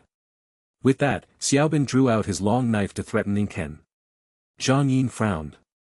Xiaobin, what are you doing? Although this isn't under the jurisdiction of Satan City, it's still a class change. Secret realm, isn't this too much? This time, Xiaobin finally stopped being a sycophant, glanced at Zhang Yin, but didn't retract his long knife. Xiao Yin, this is a class change secret realm, and there's only one rule, the survival of the fittest. He then pointed the long knife at In Chen. Hand over the beast soul hearts, otherwise don't blame me for being rude. And Chen, however, looked calmly at the nearby forest nightingale. Don't be impulsive, I'm negotiating with him. He might not accept a price right away, but I guarantee he will buy it as soon as these words were spoken. Xiaobin immediately turned alert and glanced behind him, then quickly turned back to En Chen. You're playing me? En Chen shrugged. If you think so, then it is curry. Go ahead, I'm still waiting to get out. The stuff is right there. If you want to take it, just take it. With that, he gestured towards the beast's soul hearts beside him. Seeing En Chen's fearless demeanor, Xiaobin immediately felt a chill run down his back, as if a pair of eyes were watching him from the shadows. Are you sure you don't want to take it? En Chen once again encouraged Xiaobin. Take it, you might just run away. It's fine, go ahead. In the end, Xiaobin gritted his teeth and cursed. All assassins are crazy. After saying that, he took out a card from his pocket and handed it to En Chen. This is an anonymous check card with a maximum limit of 10 million. You can withdraw it once. You go out. And Chen smiled broadly as he prepared to take the card. Thank you, Captain. Xiao. But just as he was about to pull the card back, Xiaobin looked at Chen with a pained expression. No, I think there's something wrong with this. What problem? Buy 10, get 1 free, but I only need 10 for the class change, I can't take an extra one with me. What's the point of you giving me that? How about I buy 9, and you give me 1? And Chen looked at him. Then no more free ones, 10 for 10 million, no retail. Seeing Inchen's blatant lack of bottom line, Xiaobin even felt like he wanted to kill him. No, still at the original price. Can't I just buy it? After saying that, he took out 10 beast soul hearts from his bag and looked at Xingyan. Xiaoyin, I only have this much, how about? No need. Thank you. Xingyan was clearly not short on money, and she continued to asking Khan, are you sure it was that female assassin who asked you to help sell these things? Why isn't she coming out? And Chen glanced at horror. Are you buying the beast soul hearts or not? If not, I'll go find someone else. Faced with this girl full of questions, Chen felt a bit overwhelmed. I'll buy, but after I buy them, can you tell me? No, I think you're really strange. You ask so many questions just to buy something. Why do you want to know about this? Is it important? Zhang Yin hesitated for a moment and nodded. Yes, it's very important. Why? The best way to defeat magic is to use magic. So Chen transformed into the master of 100,000 Ys. Because I want to become an assassin like her. Hearing this answer, Chen was genuinely surprised. Why on earth would you want to be an assassin? Seriously, you're an assassin yourself, and I don't see you being that troubled. Besides, assassins are actually very strong, they just lack a stealth skill. Chen pouted. Just lack. Do you know how much damage that just causes for an assassin? He had an incredibly powerful max-level cloud stepping skill but lacked any damage capabilities. As his level increased, Chen felt a bit powerless. After all, his body only strengthened with level ups, but he had no self-defense abilities. If he could have a stealth skill, it would be like adding wings to a tiger. However, Chen caught on to some implications in her words. Do you know some secret? Xingyin stared at Chen and, after a moment of hesitation, said, yes, I know how to obtain a stealth skill. Hearing this, Chen's heart skipped a beat. The girl in front of him was as innocent as a blank sheet of paper, she shouldn't be lying to him. Moreover, given her identity, it wasn't impossible for her to acquire a stealth skill.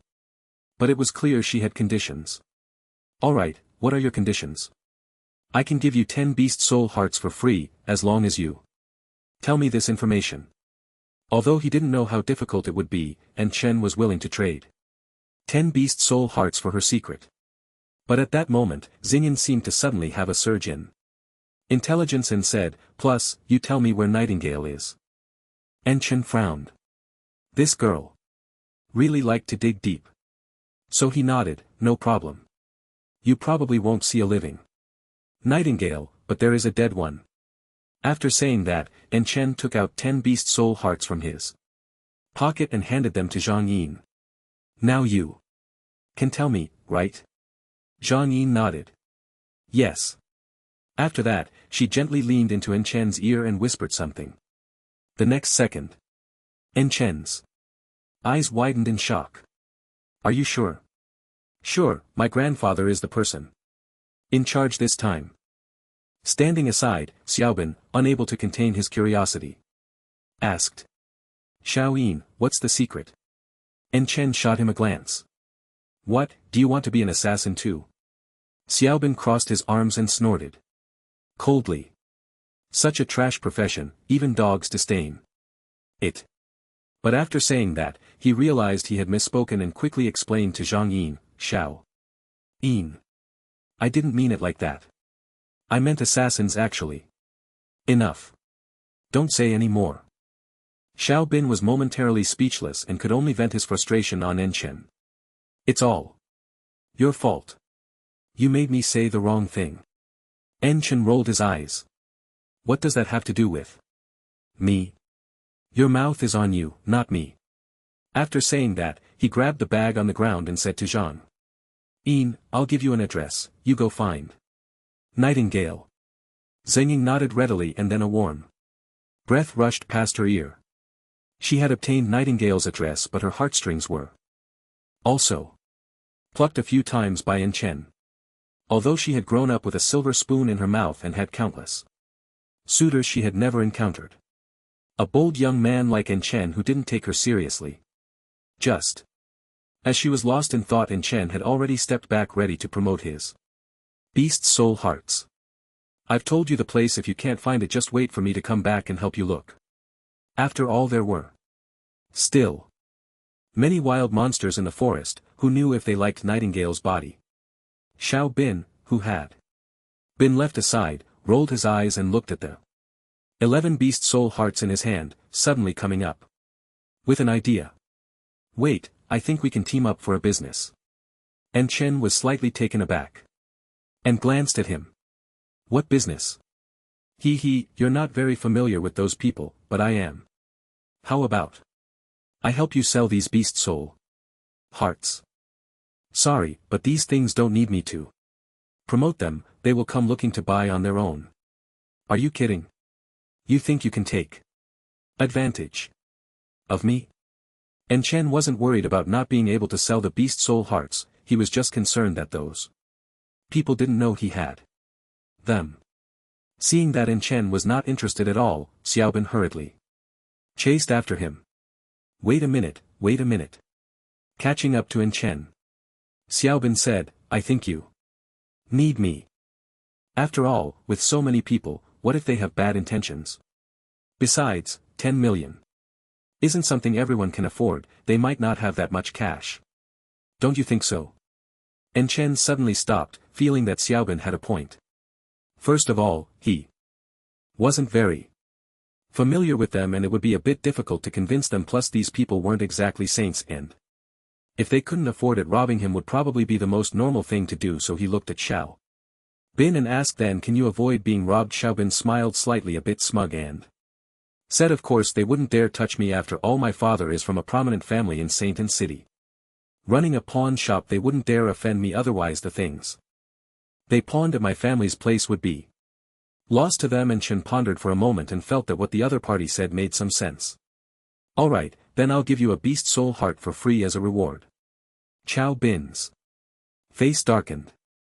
This guy is really a miser, not willing to part with a dime. Is my Chao family's reputation in Satan City only worth one beast soul heart? This is too little. How about you waive my current expense instead? That's impossible. I'm a pisho, I only take in and don't give out. You should find another way. How about this, if you can help me sell all these beast soul hearts, I'll give you 10. Xiao Bin was going crazy, desperately suppressing his urge to strangle the other person. Everyone else has beast soul hearts, what use do I have for these 10? Besides, once we leave this secret realm the beast soul hearts will disappear automatically, we can't be this deceitful, can we? And Shin gently patted his shoulder and said earnestly, you're mistaken. You see, human potential is limitless until the last moment. You can't imagine how much financial power they have. After all, those who can come in here aren't poor. The money on them is like water in a sponge, if you squeeze it there's always some, don't you think so?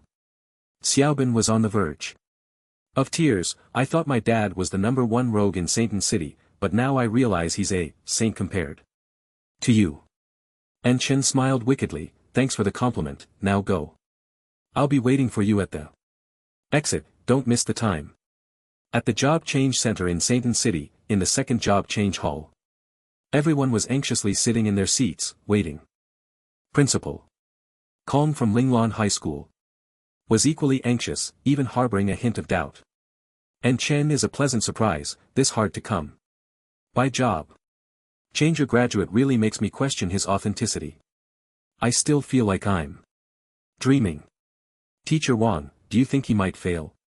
Although, Teacher Wang was not a job changer, he was good at comforting people. Principal, don't worry.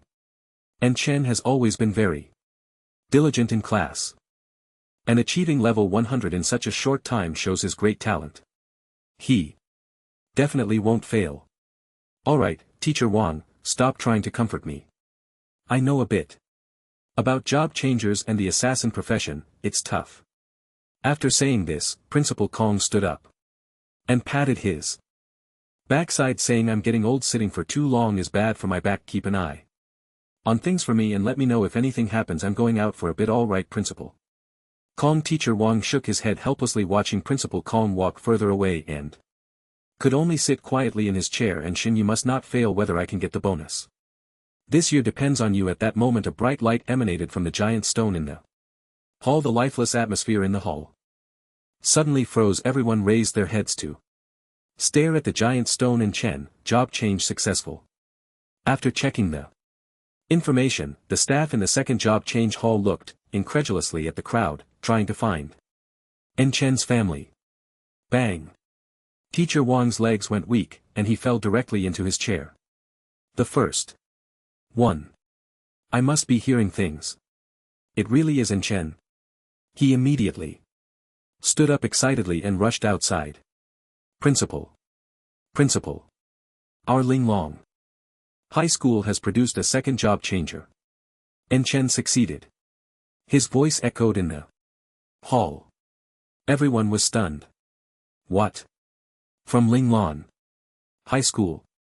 How is that possible? Same name, it must be a coincidence. Ling Lan High School is cursed, how could there be a job changer?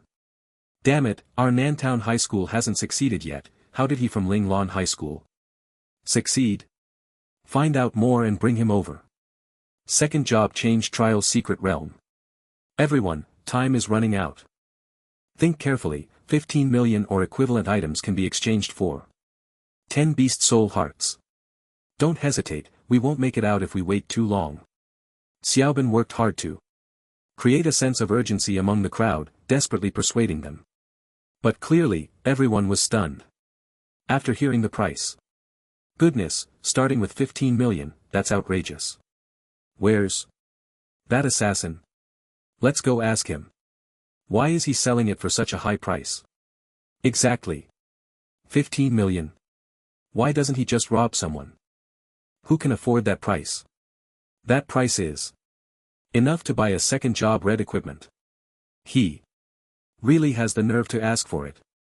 Looking at the angry crowd, Xiaoban also showed a look of being wronged. Yes, but unfortunately, that couple is just too ruthless. We don't have much time left, let's hurry up and pay to get the beast soul hearts before we deal with them. But everyone just looked at each other. This big fool let someone else take the fall. I won't pay 15 million, right? Using such despicable means to make money, their conscience must have been eaten by dogs. I absolutely won't buy it. Resist the monopoly when we get out. Let's unite against him. Damn it, I'd rather wait for the next opportunity. Seeing the crowd's attitude, Xiaobin couldn't help but panic. He was counting on this opportunity to make money. How could he let it slip away? Everyone, listen to me, even if we can afford to waste this opportunity, when we come back next time, won't we still have to continue killing monsters and fighting for beast soul hearts here? Although this is a VIP exclusive trial ground, it only has more wild monsters. It's not necessarily much better than an ordinary second transformation trial ground. Upon hearing this, everyone understood the reasoning behind it. But thinking about spending 15 million to buy 10 beast soul hearts still felt too expensive. If my dad finds out I spent so much money on this opportunity, he might just kill me. I don't have that much money. Am I supposed to sell the equipment I worked so hard to buy? I'm a bit reluctant. Yeah, after buying the beast soul hearts, I'll probably be eating dirt for the next few months. Forget it, I'll just wait a bit longer.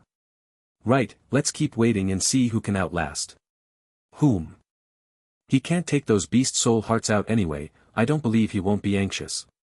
Soon, everyone reached a consensus and decided not to buy. Xiao Bin was almost in despair. Was this duck that was so close to his grasp going to fly away? However, he tried hard to persuade everyone, but still, no one was willing to spend that money. As time ticked by, Xiaobin grew more and more anxious. No, if this goes on, I won't sell a single one, and I'm afraid I'll be the biggest fool today. Just then, a figure suddenly appeared behind him. Everyone, the sunset is about to end, and we have a special promotion, only 12 million. For just 12 million, you can be the brightest star in the venue and complete your second transformation task. Think about your family's expectations, your teacher's praise, and your friends' envy. You won't lose out for 12 million, you won't be fooled. Act fast, it's now or never. If you miss this, you'll have to wait another month. Don't just think about it, pay now and immediately receive 10 beast soul hearts. Xiao Bin was completely stunned until a hand gently patted his shoulder, snapping him back to reality as he lowered his voice and growled, "En Chen, what are you doing here? Aren't you ruining my plan?" En Chen grinned. "Captain Xiao, you're not being fair. You dare to sell for 15 million, aren't you afraid of divine retribution? Aren't you afraid of divine retribution selling for 10 million? The items are mine, how I price them is my business. But you trying to fleece me is just too much. What do you say, Captain Xiao?" Xiao Bin immediately wilted like a frost at an eggplant. "Well, I may not have made a contribution, but I've put in some effort. What's wrong with me earning a little bit for my hard work? I've already given you a very favorable price. They're selling for 12 million. You're still so greedy, tut. Tut, tut, trying to get something for nothing. Stop dreaming." After saying that, Enshin shook the bag in his hand. "Everyone, Captain Xiao should have told you all about this, so I won't waste your time. 12 million if you want it, come quickly there. Aren't many first come first served. If you can't buy it, don't blame me for not reminding you." The crowd was still hesitating when Enshin spoke again, still hesitating. "Well, if that's the case, I'll just return these items to that female assassin. As for how much she prices them, that's up to you to negotiate with." That Enshin turned and walked away while the crowd was still processing what he said. Xiao Ban realized that staying here wouldn't lead to anything good, so he stealthily followed suit. Some in the group who didn't want to miss the second transformation opportunity also quietly followed in Chen. However, there were still some who stubbornly refused to compromise. Humph, monopolizing the beast soul hearts, then selling them to us at a high price. Who does that? I'll definitely complain about him once we get out. Hey, what good will complaining do? The rules for entering here are that there are no rules. No one cares where you got those beast soul hearts from. Yes, the job change platform and the second transition trial ground doesn't care about the origins of these beast soul hearts. How about we? I think Inchan is right. If we miss this good opportunity, we'll have to come back next time. The success rate for the second transition task isn't very high, and even if we pay a high price to enter the VIP exclusive trial ground, it's only slightly better than the ordinary one. Finally, more and more people in the team began to leave in the jungle, and Chan with a beaming smile handed over the beast soul hearts from his bag. The scene was exceptionally harmonious, with no one fighting over them. After all, those who had obtained the beast soul hearts were also worried that those who hadn't bought them would snatch them away, fearing they would become the biggest fools. So, the best solution was for everyone to be fools together. Finally, when the last person handed an anonymous check card to Inchan, everyone completed the second transition task. Inchan stood up and waved to the crowd. "Remember to give a good review." Everyone's lips twitched, cursing this merciless businessman in their hearts, but they soon revealed relaxed smiles. Then, a continuous stream of notification sounds echoed above the secret realm. "Congratulations to Wang Yu for completing the second transition trial. Please leave the secret realm within 10 minutes if you have completed the second transition task. Congratulations to Sun Shu for completing the second transition trial. Please leave the secret realm within 10 minutes if you have completed the second transition task. Watching the job changers leave one. I won and Chen breathed a sigh of relief and decided to follow the crowd out. At that moment, a furious voice suddenly came from behind. "En Chen, you lied to me." Xingyan's small face was flushed with anger, as if she had been greatly insulted. En Chen looked at her fierce expression, feeling quite innocent as he shrugged. "Miss Zhang, when did I lie to you? Didn't you find Nightingale? But she's dead." "Well, I never said she was alive." "You." In an instant, Xingyan's almond-shaped eyes misted over, and her little mouth pouted as if she was about to cry. En Chen widened his eyes, looking completely innocent as he said, "No, no, no, please don't cry. I didn't lie to you. When you asked me where Nightingale was, I told you. What's the problem with that?" He was more worried about her crying than anything else, fearing that her city lord grandfather would come looking for trouble. He couldn't afford to provoke someone of that level. "Then why didn't you tell me earlier that she was dead, but you didn't ask?" Finally Xingyan started to cry in grievance. "You're such a big liar." And Chen felt a bit awkward and glanced back at those queuing to leave the secret realm. Feeling relieved that no one saw, otherwise they might think something was wrong with him, so he gently patted Xingyan's shoulder and said, "Come on, stop crying. As compensation, I'll generously let you ask one question for free this time." After a while, Zhang Yin finally lifted her head to look at En Chen. "So how did she die?" "Poisoned herself." However, as soon as En Chen finished speaking, Zhang Yin immediately retorted. "Impossible. She was doing just fine, how could she have poisoned herself?" "You're lying to me." En Chen helplessly shook his head, raised 3 fingers, and swore to the sky.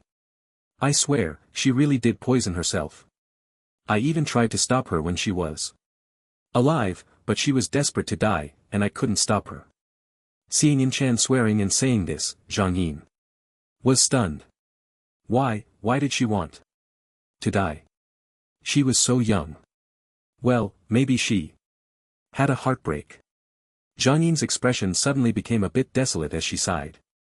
"I originally wanted to find a powerful assassin master to teach me, but I didn't expect." En Chen was taken aback. "You were planning to have her as your master? You haven't even started your second transition yet. How do you know what secondary profession you can get next?" "My grandfather." Alright. I get it. Damn, being rich is really nice." En Chen felt extremely sour and glanced at Xingyan, saying, "By the way, I'm also a pretty good master.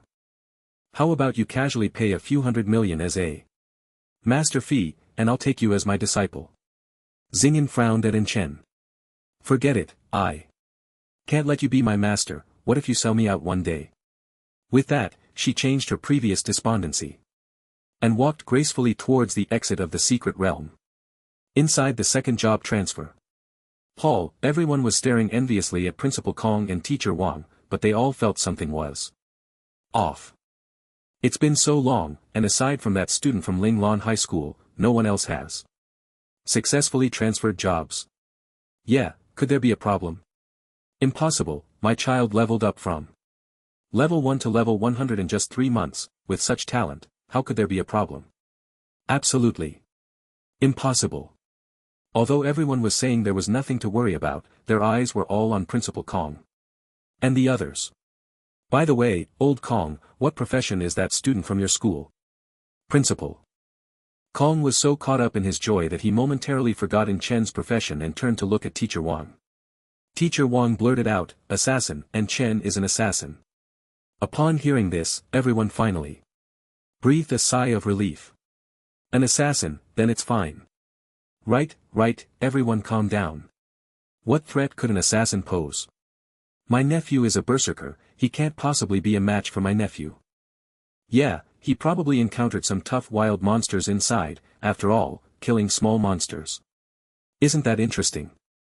Seeing that everyone was dismissing En Chen, Principal Kong felt a bit displeased. What do these brats mean?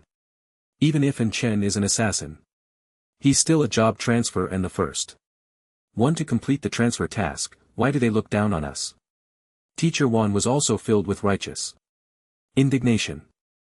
Exactly, no matter how you look at it, and Shen is always the first to complete the task. What do they have to be so arrogant about? Just then, the giant stone in the hall lit up again and the light kept flashing, dazzling everyone like a strobe light.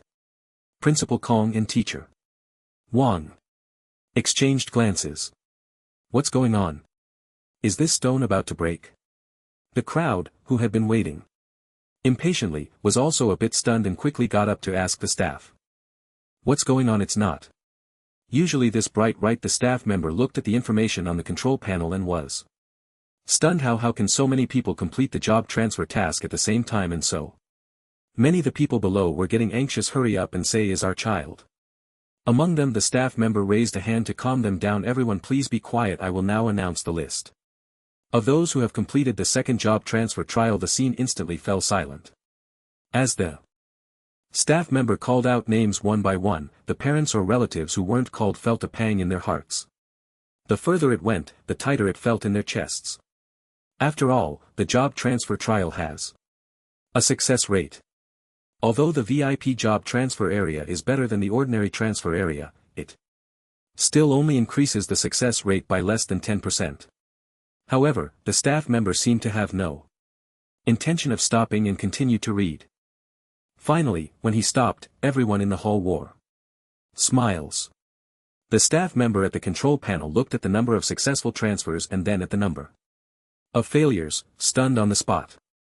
Only one person didn't complete the job transfer task. He immediately got up and walked outside. Such a big matter must be reported to the higher-ups. With a 99% success rate, there must be a problem with the second job transfer trial. Secret Realm. At this moment in the passage, young faces walked out of the trial space, wearing stiff smiles. Everyone rushed forward to take their children, and Chen walked out of the passage with a beaming smile full of spring breeze and pride. Before he could react, two people blocked his way, one on the left and one on the right. En Chen, you've brought glory to our Linglong High School. Yeah, En Chen. Now everyone from other schools knows there's a job changer named En Chen at our Linglong High School. You're quite the celebrity now. Looking at Principal Kong and Teacher Wang's beaming smiles, En Chen can only respond with a few perfunctory remarks. Because not far away, he spotted the deputy city Lord, Lei Yu. At that moment, Xingyan suddenly stopped as she passed by En Chen and turned to look at him.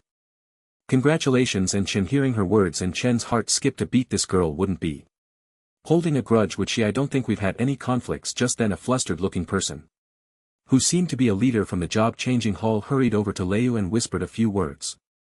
Upon hearing this, Lei Yu's eyes widened in shock. What, only one person didn't pass the job-changing task? And Chen and the other job-changers had come to another room to wait for the second job selection.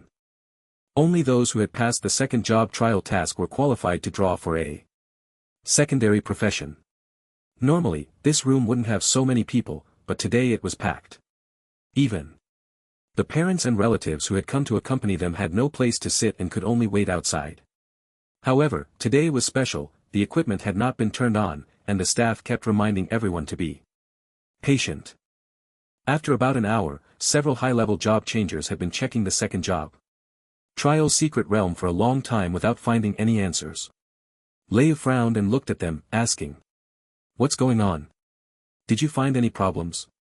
"Reporting to you, my lord, the secret realm entrance is intact, with no signs of damage. The energy fluctuations inside the secret realm are normal. At a standard level, with no signs of human interference." Hearing the words of the inspectors, Lei Ming turned to the director of the job-changing hall beside him. "What do you think?" The director pondered for a long time, stroking his chin. "My lord, in my opinion, this is likely due to the good strength and luck of this batch of job changers." Lei Yu nodded. "In that case, notify them to start awakening their second job." "Yes." The director was about to leave after speaking, but was called back by Lei Yu. "This matter still needs further investigation. After it's over, each of those job changers must prepare a statement." "Yes, my lord." Following the order, the director Went to the room where the job changers were drawing for their secondary professions and announced that everyone would have to undergo an investigation and make a statement before starting the secondary profession draw, since he was the first to complete the task and Shen was first in line. Standing on the stage, Shen gently placed his hand on a crystal stone and slowly closed his eyes as a burst of light erupted, and Shen felt a power within him gradually unfolding, guided and stimulated by the crystal stone. This power finally broke through. An unprecedented sensation appeared within him, and Shen opened his eyes, gazing at the pale blue glow on the crystal stone before him. Mage profession, array master. Not bad, not bad. Finally, not a useless profession. The staff member beside him, seeing Shen awaken his secondary profession, was at a loss for words. His main profession was the despised assassin, and after finally leveling up to 100 for the second job, he awakened as an array master. The array master is considered a high-cost profession among all jobs. Awakening this profession meant that every operation from now on would require spending money. The array master's greatest ability is to set up formations. The principle of formations relies on various crystals and treasures combined with the array master's abilities to arrange different formations. And these crystals and treasures are consumables. Each time a formation is set up, a batch of crystals and treasures must be consumed. If an array master wants to set up powerful formations, they need strong crystals and treasures. Good crystals are worth their weight in gold, and treasures are even more bizarre. The formation requires the formation master to ponder it themselves. It's easy to imagine that although formation masters are powerful, behind that power lies in endless dissipation of wealth. And Shen, secondary profession, formation master. The crowd below looked over, some with faces full of envy, while others wore expressions of deservedness. As Shen passed by Zhang, he noticed a hint of confusion in her expression. However, Shen could only shake his head helplessly and leave the room. Just as he reached the door, he was taken into a side room for questioning. Did you encounter anything strange in the trial secret realm? Someone committed suicide. Does that count as strange? The questioner looked shocked. Quickly nodding to the recorder beside him, then turned to Shen and said, of course. Please tell us more. So, Shen recounted the prepared statement, which primarily pointed fingers at the seventh prince. After all, it was a fact that Nightingale was sent by the seventh prince. Upon hearing Shen's description, the questioner immediately became agitated. Are you saying that all the beast's soul hearts were obtained by you and Nightingale together? Yes. Seeing the questioner's expression, Shen understood that this guy must think that most of the beast's soul hearts were acquired by Nightingale, and he only got a small portion. The other party then said to the recorder, note this clue, Nightingale killed a large number of beasts to plunder the beast soul hearts. Her strength is formidable, exceeding that of an ordinary first transformation profession. She is highly suspicious. The recorder nodded and documented his words. Thus, their line of questioning finally shifted to investigating Nightingale's identity. Afterward, they asked a few more questions, and Shen answered them all. Once the questioning was over, Shen was finally released.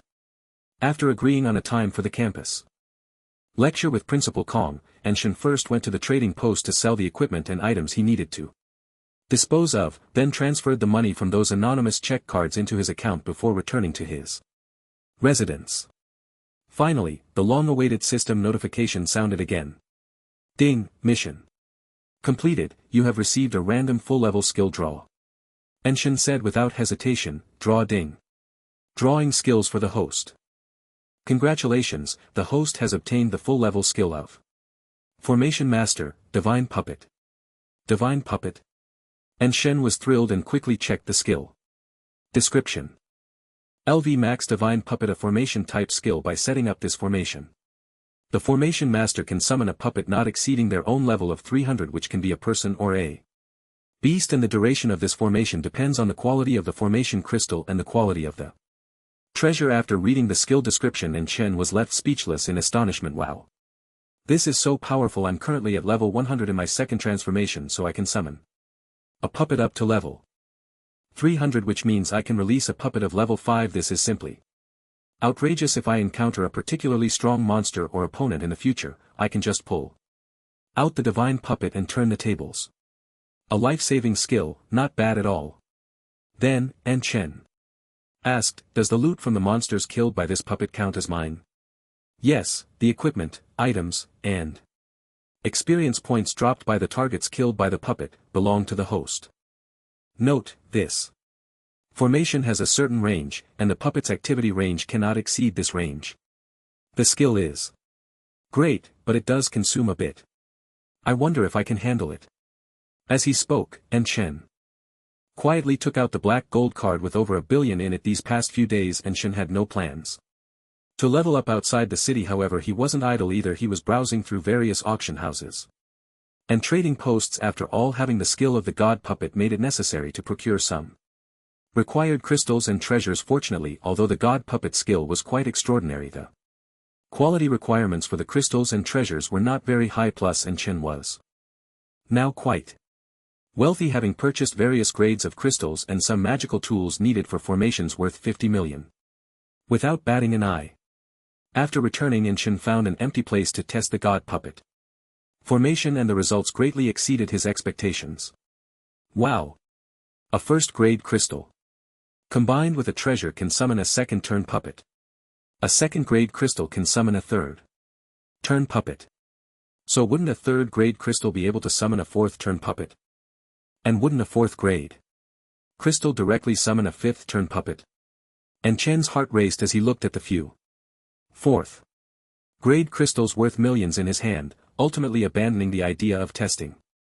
After all, the consumption was too great. If he summoned a fifth-turn puppet and someone discovered it, he would have a hard time explaining.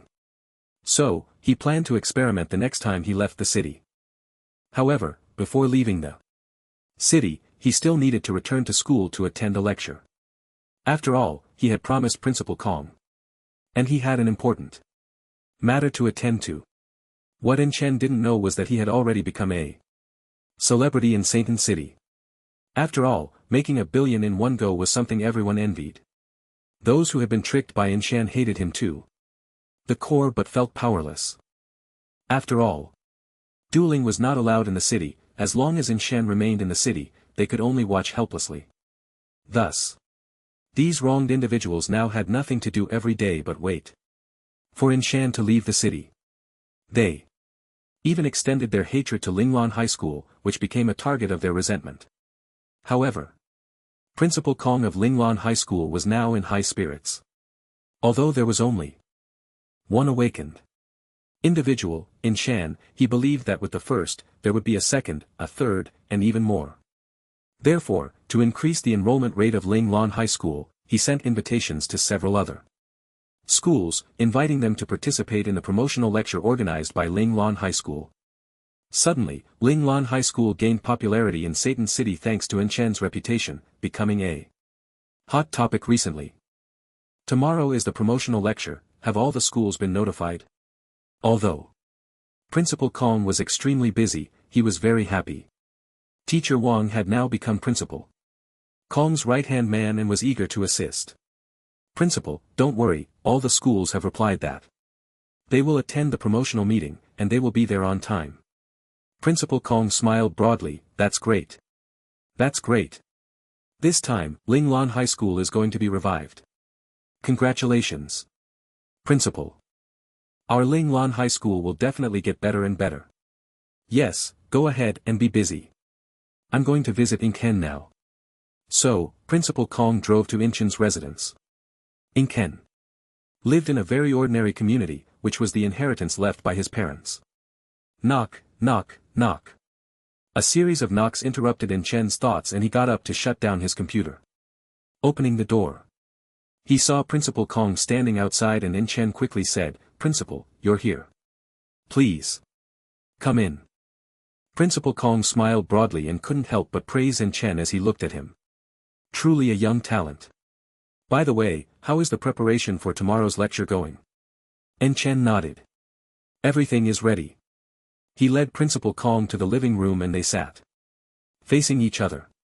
Principal Kong handed over a box he had brought with him. Here, this is what I Promised you before, I've brought it all. And Chen looked at the box, his face lighting up with surprise.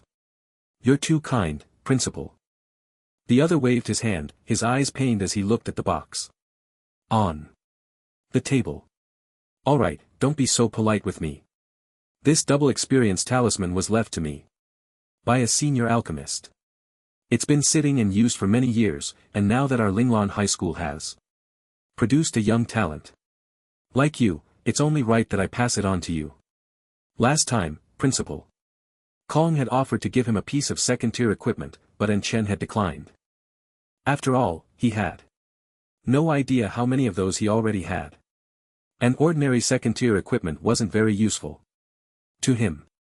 So, he had asked for something that could boost his experience points, not expecting Principal Kong to directly gift him a double experience talisman. And Chen had heard of such talismans before. They were worth a fortune. He didn't hold back, gently opening the box to reveal a golden talisman that shimmered under the light, with various strange inscriptions radiating a peculiar glow. Principal Kong leaned back on the sofa and introduced it softly. This is a second-grade talisman, meant to be used during the second transition. You're just at the right stage for it, so keep it for later. By the way, this talisman is only effective for 1 hour, so it's best to use it after you've set up a good formation. And Chen nodded, carefully putting the box away.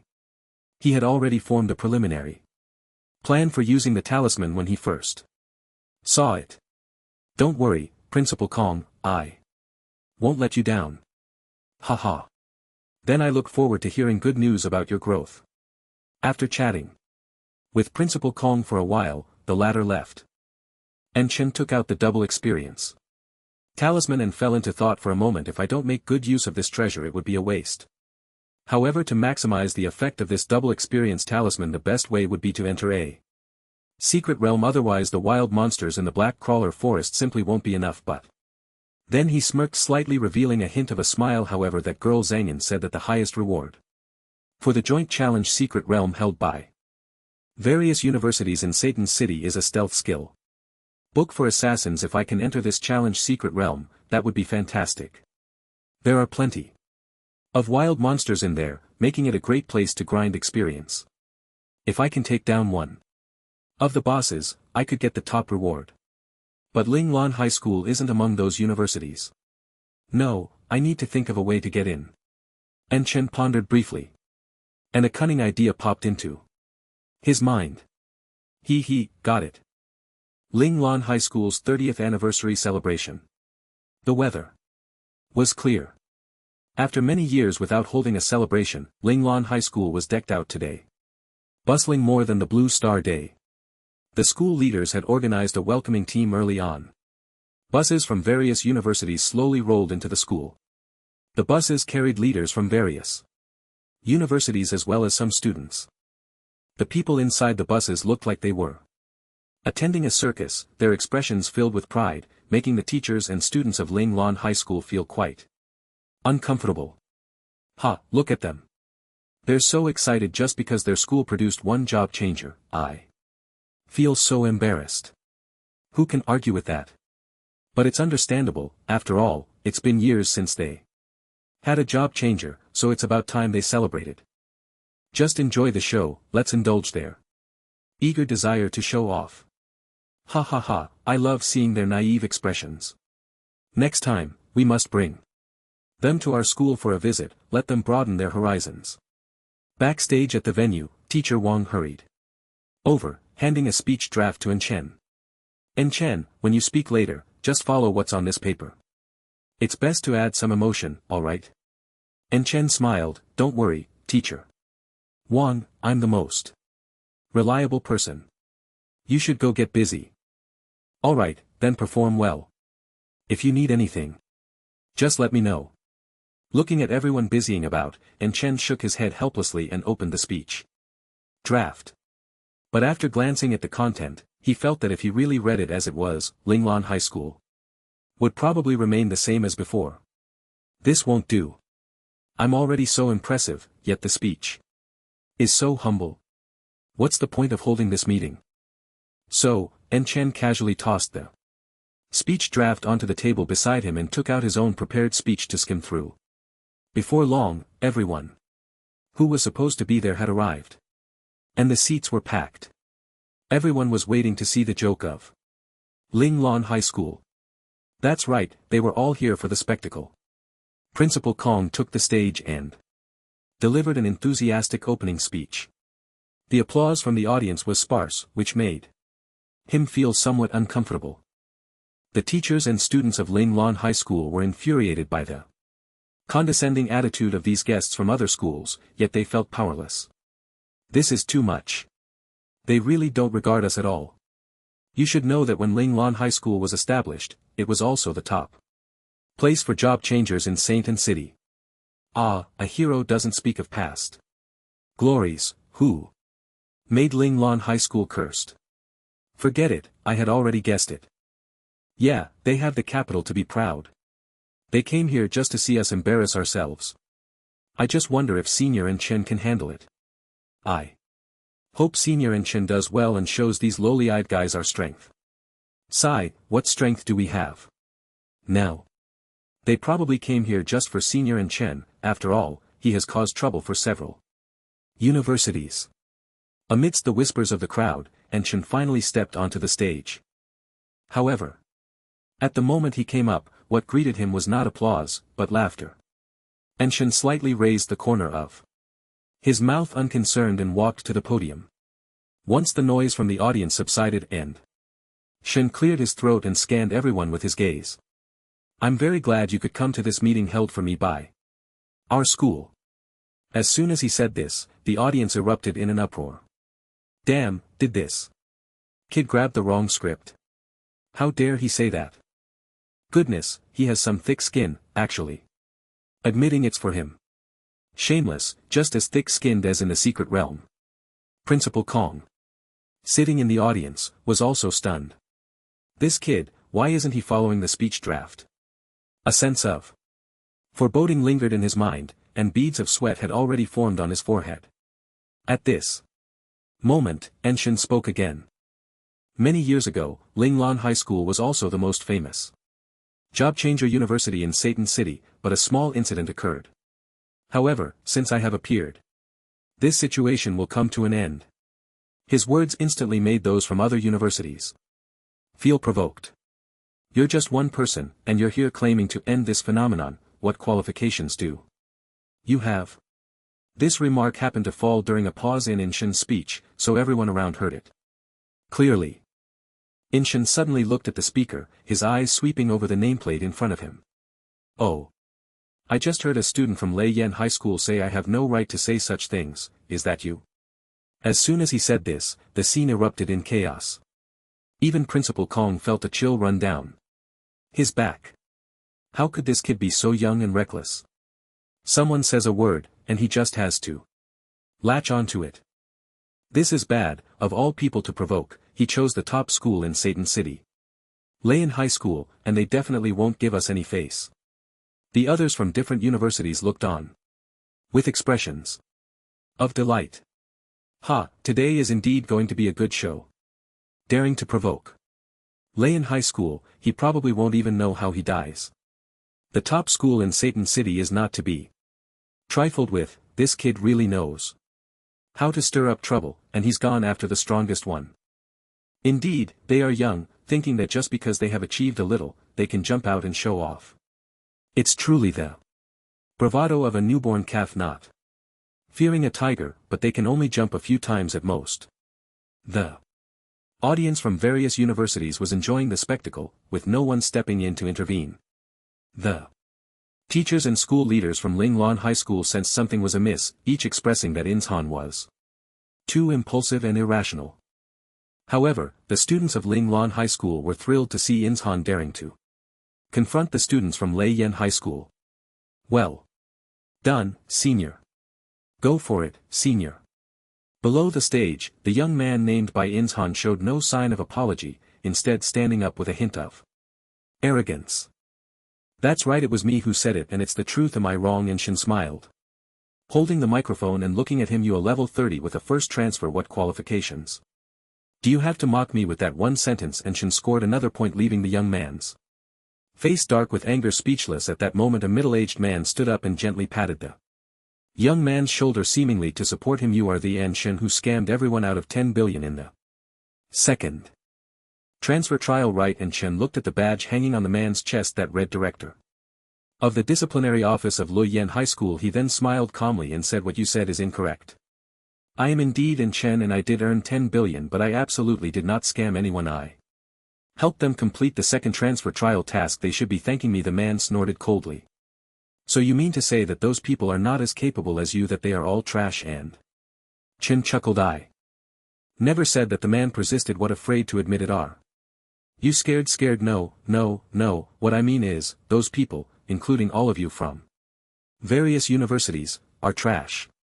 In an instant, the anger of all the guests from the universities was ignited. Those who had been watching the show never expected Inshan to be so arrogant, to utter such provocative words in this setting.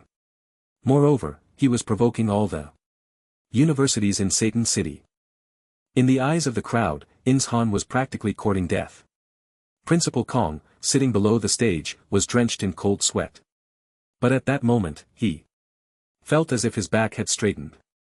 Finally, someone from Linglan High School dared to speak such thunderous words to the people from other schools.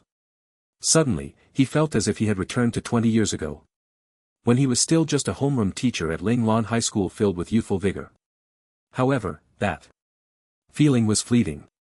After all, Linglan High School was no longer the same as it used to be.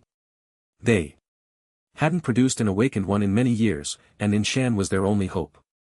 It was uncertain if a second or third awakened one would ever appear. Looking at the people from other universities, Principal Kong seemed to find some relief. Their disdain for Linglan High School and their lofty attitude were evident from their demeanor. Among so many guests from various universities, not a single principal or even vice principal had come. Most were just grassroots managers or class teachers. This clearly showed their contempt for Linglan High School. A surge of anger gradually rose within Principal Kong. His fists clenched tightly. The eyes of the audience from various universities flickered with rage, itching to rush up and take down this clown, courting death. What qualifications do you have to say that? You think you deserve it?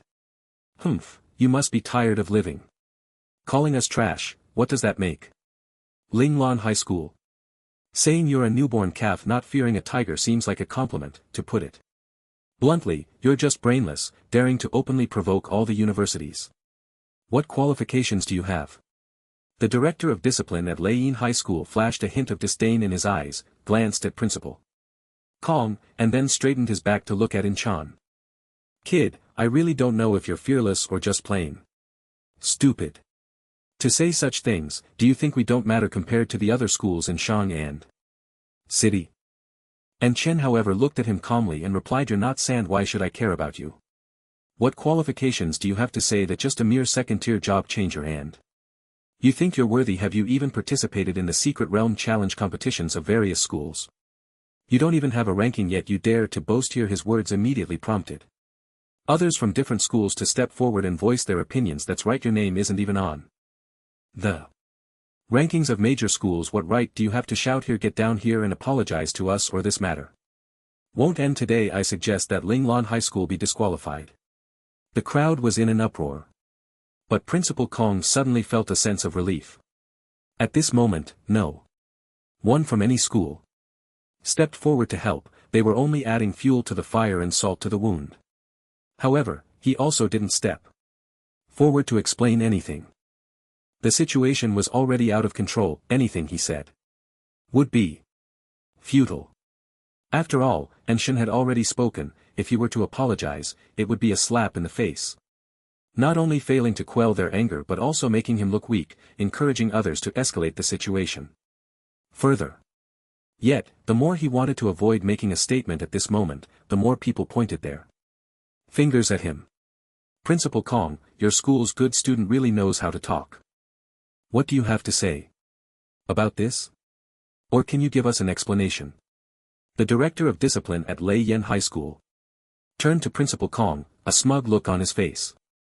Under the watchful eyes of everyone, Principal Kong organized his emotions, stood up, and glanced at In Chen. It was at this moment that he noticed In Chen's calm expression, exuding confidence as he looked back at him, as if those eyes were telling him that everything was under control. Suddenly, he felt a surge of strength coursing through him and his back finally straightened.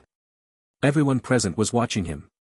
Principal Kong slowly walked up to the stage, gently patted In Chen's shoulder, but said nothing, yet it felt as if he had said something. At this moment, everyone from the other schools was waiting to see how humbly Principal Kong would explain this matter and then publicly apologize to them. Old Kong has been tricked terribly. I'm afraid that after today, Linglan High School will be disqualified. Who told him not to manage his students well and still think they are treasures? Holding such a grand event, it's like pushing a millstone while naked, spinning around in embarrassment. Deservedly so, isn't it, because he wanted to show off this achievement that so much trouble arose? Exactly. Let's see how he apologizes this time. If the apology isn't sincere, we won't accept it. Meanwhile, the students of Linglan High School felt very complicated. They were worried that the school would be disqualified because of this incident, yet they were also concerned about the principal apologizing to these arrogant schools at this moment. They had already been humble for so many years. If they lost face in such a situation, they would never be able to hold their heads up again. All the students of Linglan High School clenched their fists, their eyes fixed on Principal Kong and In Chen on the stage. Ahem. I think our student In Chen is right. Principal Kong's voice was not loud, but it was firm. The scene fell silent instantly, everyone looking at him with disbelief. Then, various mocking voices surged like a tide. Is he crazy? He's lost his mind. At this moment, instead of actively apologizing, he dares to defend that provocateur. How dare he? Who gave him the courage? Does he not want the school anymore? Goodness, can anyone tell me, does the emergence of an awakened really grant such great courage? Does this truly exist? Hee, I guess they've thought it through, the school won't be running anymore. In contrast, the teachers and students of Linglan High School seemed to have straightened their backs at that moment. The previous sense of humility was gone from their eyes. The applause instantly drowned out the ridicule from the crowd. The disciplinary director of Lei Yen High School flashed a look of disdain. Principal Kong, do you know the consequences of this action? Principal Kong glanced at him, his expression revealing a hint of indifference. Is there no one left at Lei Yen High School?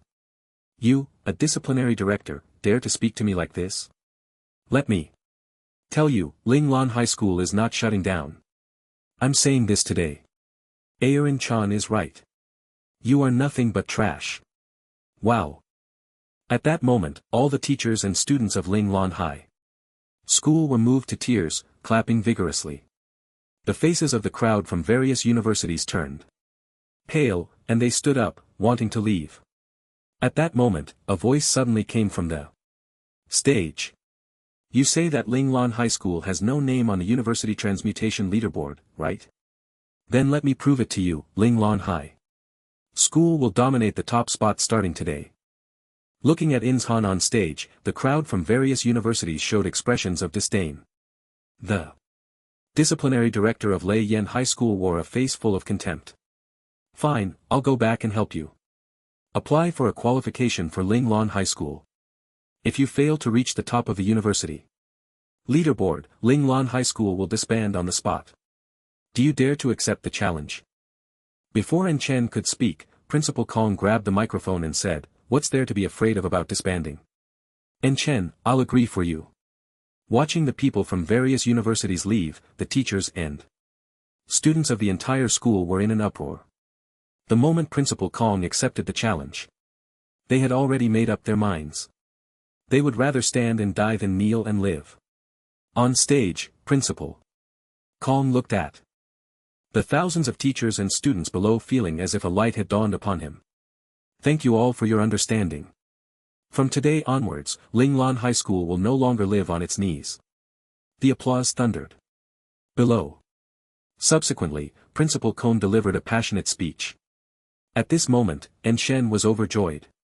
The Secret Realm Challenge was an annual event held by various universities in Saint and City. Any university within Saint and City could participate in this competition. The rules of the competition were simple: each university would select at least 1 and at most 5 contestants to enter the challenge in the Secret Realm for a duration of 7 days. During these 7 days, the various monsters hunted by the contestants from each school would be statistically recorded. Different wild monsters would have corresponding scores, ranging from 1 to 100 points. Of course, whoever could defeat the most powerful Secret Realm boss would directly earn 10,000 points. Ultimately, individual scores and total school scores would be divided into 2 leaderboards, one for university celebrities, and the other for university rankings. Previously, the secret that Chen exchanged with Zhang Yin in the second transmutation Secret Realm was that the first place on the university celebrity leaderboard would receive a special stealth skill exclusive to assassins. He never expected that just 2 simple sentences would directly grant him this opportunity. It must be said, these people really can't handle a little provocation. As he pondered what else needed preparation, Principal Kong's speech had already concluded. He gently patted Chen's arm and said, "Chen, don't feel too much pressure, the Secret Realm Challenge is highly dangerous. It's best to preserve your life, even if you don't place, it doesn't matter. At least, we stood up once, and that's enough." Chen smiled. "Thank you for your support, Principal, but don't worry, I will definitely place in this Secret Realm Challenge." However, the other party tiredly shook his head. "Alright, everyone go back now, teachers from each class lead the students to clean up and return to your classes." Looking at the principal's departing figure, the teachers from each class let out a sigh. The farce was over, and they understood that this was probably the last stretch of time for Linglan High School. Teacher Wang walked over and gently patted Chen's shoulder. "Thank you for allowing us to stand tall for once. Let's practice hard during this time and strive to come out alive." At that moment, another teacher called out, "Old Wang, how about we go out for dinner tonight and discuss our plans? For which school to go to next? Where else can we go? There's a newly opened private high school that I've heard has good benefits, I know some people there. Let's clean up first, and we can talk about job hunting tonight." Teacher Wang glanced awkwardly at Shan, said nothing, and turned to leave. Shan forced a bitter smile. In their eyes, it was impossible for him to achieve a ranking in this challenge. "Well, I'll give you all a surprise. Then, it can be considered a final gift to the school." At that moment, a few younger students in Linglan High School uniforms shouted at him from a distance. "Senior, go for it. Senior, beat them. Senior, be careful.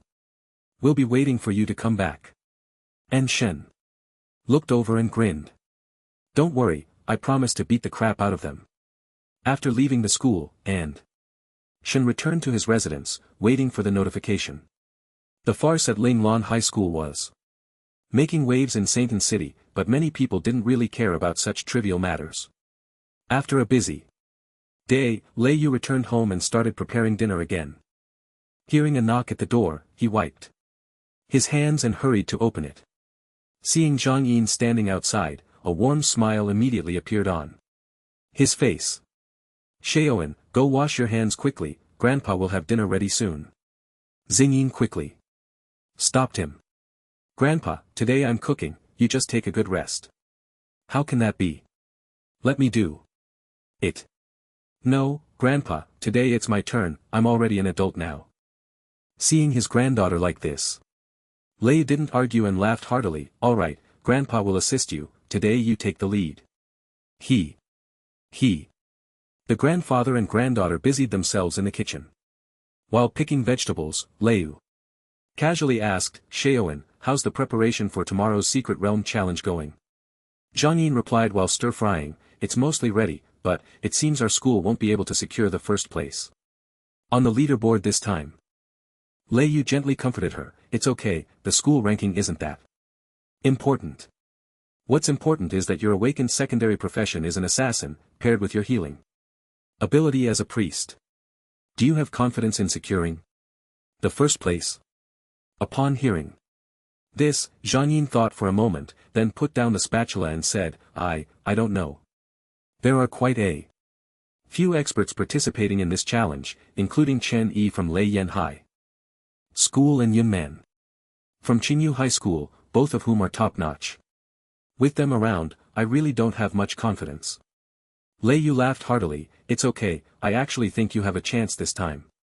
Seeing Lei Yu's expression, Xingyan immediately asked, Grandpa, are you secretly preparing some surprise for me again? Ha, nothing can escape your sharp eyes. That's right, your senior brother is back.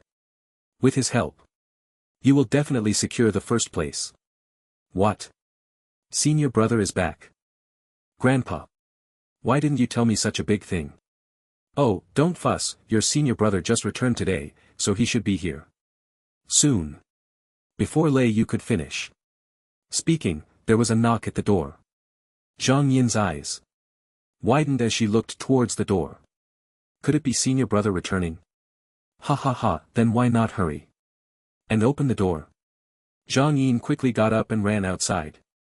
When the door opened, she saw a young man in a sharp suit holding a bouquet of flowers standing outside. Xiao Yin, long time no see.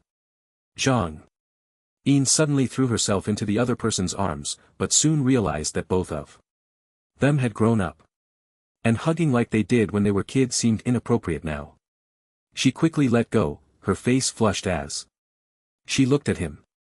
Senior, long time no see. At that moment, a laugh came from behind. Ha ha.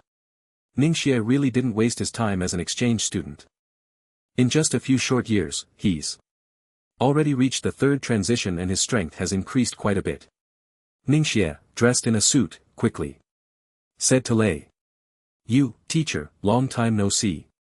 Thanks to your guidance back then, I wouldn't have achieved my current results without it. In the evening, En Shen had just returned from outside, holding a portion of spicy noodles. As soon as he reached the ground floor, he saw a few people standing at the entrance of the corridor. Hee, this kid finally came back. As soon as they saw En Shen, they immediately walked over. Seeing the newcomers, En Shen cautiously looked around and noticed the guards from Satan City nearby, which made him feel relieved. When the group walked in, En Shen could see clearly who they were. The leader was the student from Leian High School who had provoked him during the day and had been called out by him. What do you want with me? The leader sneered. Is your memory that poor? Or are you scared? I'm here to deliver the qualification letter for the college secret realm challenge. Saying this, the person slapped an envelope onto In Chen's chest. In Chen took the envelope, opened it, and saw a medal inside, feeling a surge of joy. Oh, so you're just delivering a package, huh? Alright. I've got the stuff, you can go back now. The young man, frustrated, locked In Chen's way. Who the hell is just delivering a package? I'm Chen Xiao from Lei Yan High School. I'm here to inform you to be careful during the secret realm challenge tomorrow. En Shen glanced at him, his expression showing a hint of disdain. Does Lei Yan High School even send in first transition students? Or is it that there are none left? You. Shen Xiao was furious and wanted to say something more, but was stopped by a tall young man beside him, who looked In Shen up and down, his tone filled with warning. Shen Xiao is my brother. I'm Chen Yi from Lei Yan High School, the #1 swordsman. I hope you can cherish tonight well before the challenge tomorrow. Oh, got it. Is there anything else? En Chen looked at Chen Yi unfazed by the threat. Chen Yi sneered, you don't know what's good for you, let's go. After saying that, he led a few people away before leaving. Chen Xiao made a throat-cutting gesture towards En Chen, but the only response he got was a middle finger. En Chen took the spicy noodles. Upstairs, once in his room, he opened his computer and while eating noodles typed a few words into the search bar: Saint and City College celebrity rankings. When he saw the names and scores on the list, En Chen couldn't help but nod. Level 90 in the second transition, no wonder he dared To swagger to my doorstep and threaten me, he was second last year. But the score difference between him and the first place is so large. Then Enshin compared the scores of the first and second places and was somewhat taken aback. No way, the second place got a total of 5,000 points and the gap between third and 10th isn't that big, but the first place has a whopping 9,000 points, that's quite a difference. So, he opened the personal information of the first place and discovered even more surprising information. This Yunman from Chinyu High School is a girl, wow, and she's a beast tamer, that's really rare. Among all professions, beast tamers are considered one of the rarer ones. Because their combat style differs from other professions, most of their abilities come from their beast companions, making it hard to determine the individual's strength. Enshin slurped up some noodles and then checked Yunman's beast companion. Purple scale python, this kind of monster seems to be at the third transition. Hiss, if that's the case. Yunman has the strength of a third transition. No wonder there's such a significant gap, it turns out she has already surpassed others by so much. One must know that in Blue Star, after graduating from high school, there are generally two paths to choose from. One is to follow the ordinary route, attend university, and then enter the workforce after graduation. The other is to undergo a job transition awakening and become a job changer. Once the awakening is successful, the identity of the job changer remains tied to their high school for 3 years. The rules of the high school's secret realm challenge state that the participating job changers must belong to their high school. And the maximum age is 21. Job changers can only undergo the transition at 18, so they only have 3 years until they turn 21. Don't be fooled by the number of third transition job changers in Saint. In City, if you add the age limit of 18 to 21, the number of available candidates would be extremely rare. A second transition is already a very high threshold, but to reach a third transition, relying solely on high-level experts to farm experience is not enough to reach that height. So, having a third transition beast pet is incredibly powerful for Yunnan. Just as Enchen continued to check on other people's information, a piece of news suddenly caught his eye. Dark Horse. Exchange student Ning Zae from Jinyu High School signs up with a high school secret realm challenge. Upon seeing this news, Enchen was instantly stunned. Ning Zae. That guy who went to the Royal City as an exchange student 3 years ago. Enchen was aware of Ning Zae's news. Back then, he was still in middle school, but Ningxia was already a standout in all of Sainton City. The profession he awakened was actually a dual profession, mastering both martial arts and magic. Because of this, the Royal City's high school sent people directly to Sainton City to take Ningxia away as an exchange student. This event made the entire Sainton City happy for 2 years. The first awakening to become a major warrior was something many people envied, but he awakened 2 professions directly, turning dreams into reality. Of course, dual professions have their advantages and disadvantages. The advantage is that one can engage in both melee and ranged combat. When encountering enemies up close, one can switch to warrior form, and when facing enemies from a distance, switch to mage for ranged attacks, making them nearly invincible. But the disadvantages are also very clear. Leveling up is extremely difficult, and the required experience points are enormous. Enchen frowned slightly as he finished reading Ningxia's information. It seems a bit beyond the original plan. He closed the computer, stuffed the last bit of noodles into his mouth, and then headed downstairs straight to the job changer trading post. Black Domain Peninsula. The 7th prince, lounging on the sofa with his eyes closed, was enjoying the music. At that moment, a maid gently knocked on the door. "My lord, there is an urgent report from Satan City." Hearing this, the 7th prince instantly opened his eyes. "Bring it here." The maid hurriedly handed the envelope to the 7th prince. He eagerly opened the envelope. But just a few words made his heart stop. Poisoned. Suicide. How is that possible?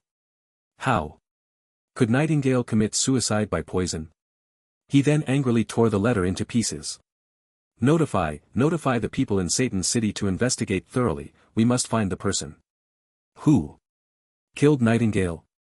By the way, has there been any result in the investigation of my AUS spear and shadow dance dagger? The maid replied softly, back to my lord, it is still under investigation. Damn it, bunch of useless eaters. What good are they to me? Then came a series of smashing sounds. The maid cautiously stood by, waiting for him to finish his outburst before speaking. My lord, your sister will participate in the high school secret realm challenge tomorrow, what do you think? The seventh prince sighed and waved his hand casually. Got it, use my teleportation array to send her some third-grade crystal stones and oh, she likes candy so send a bit more, just enough. Yes, my lord.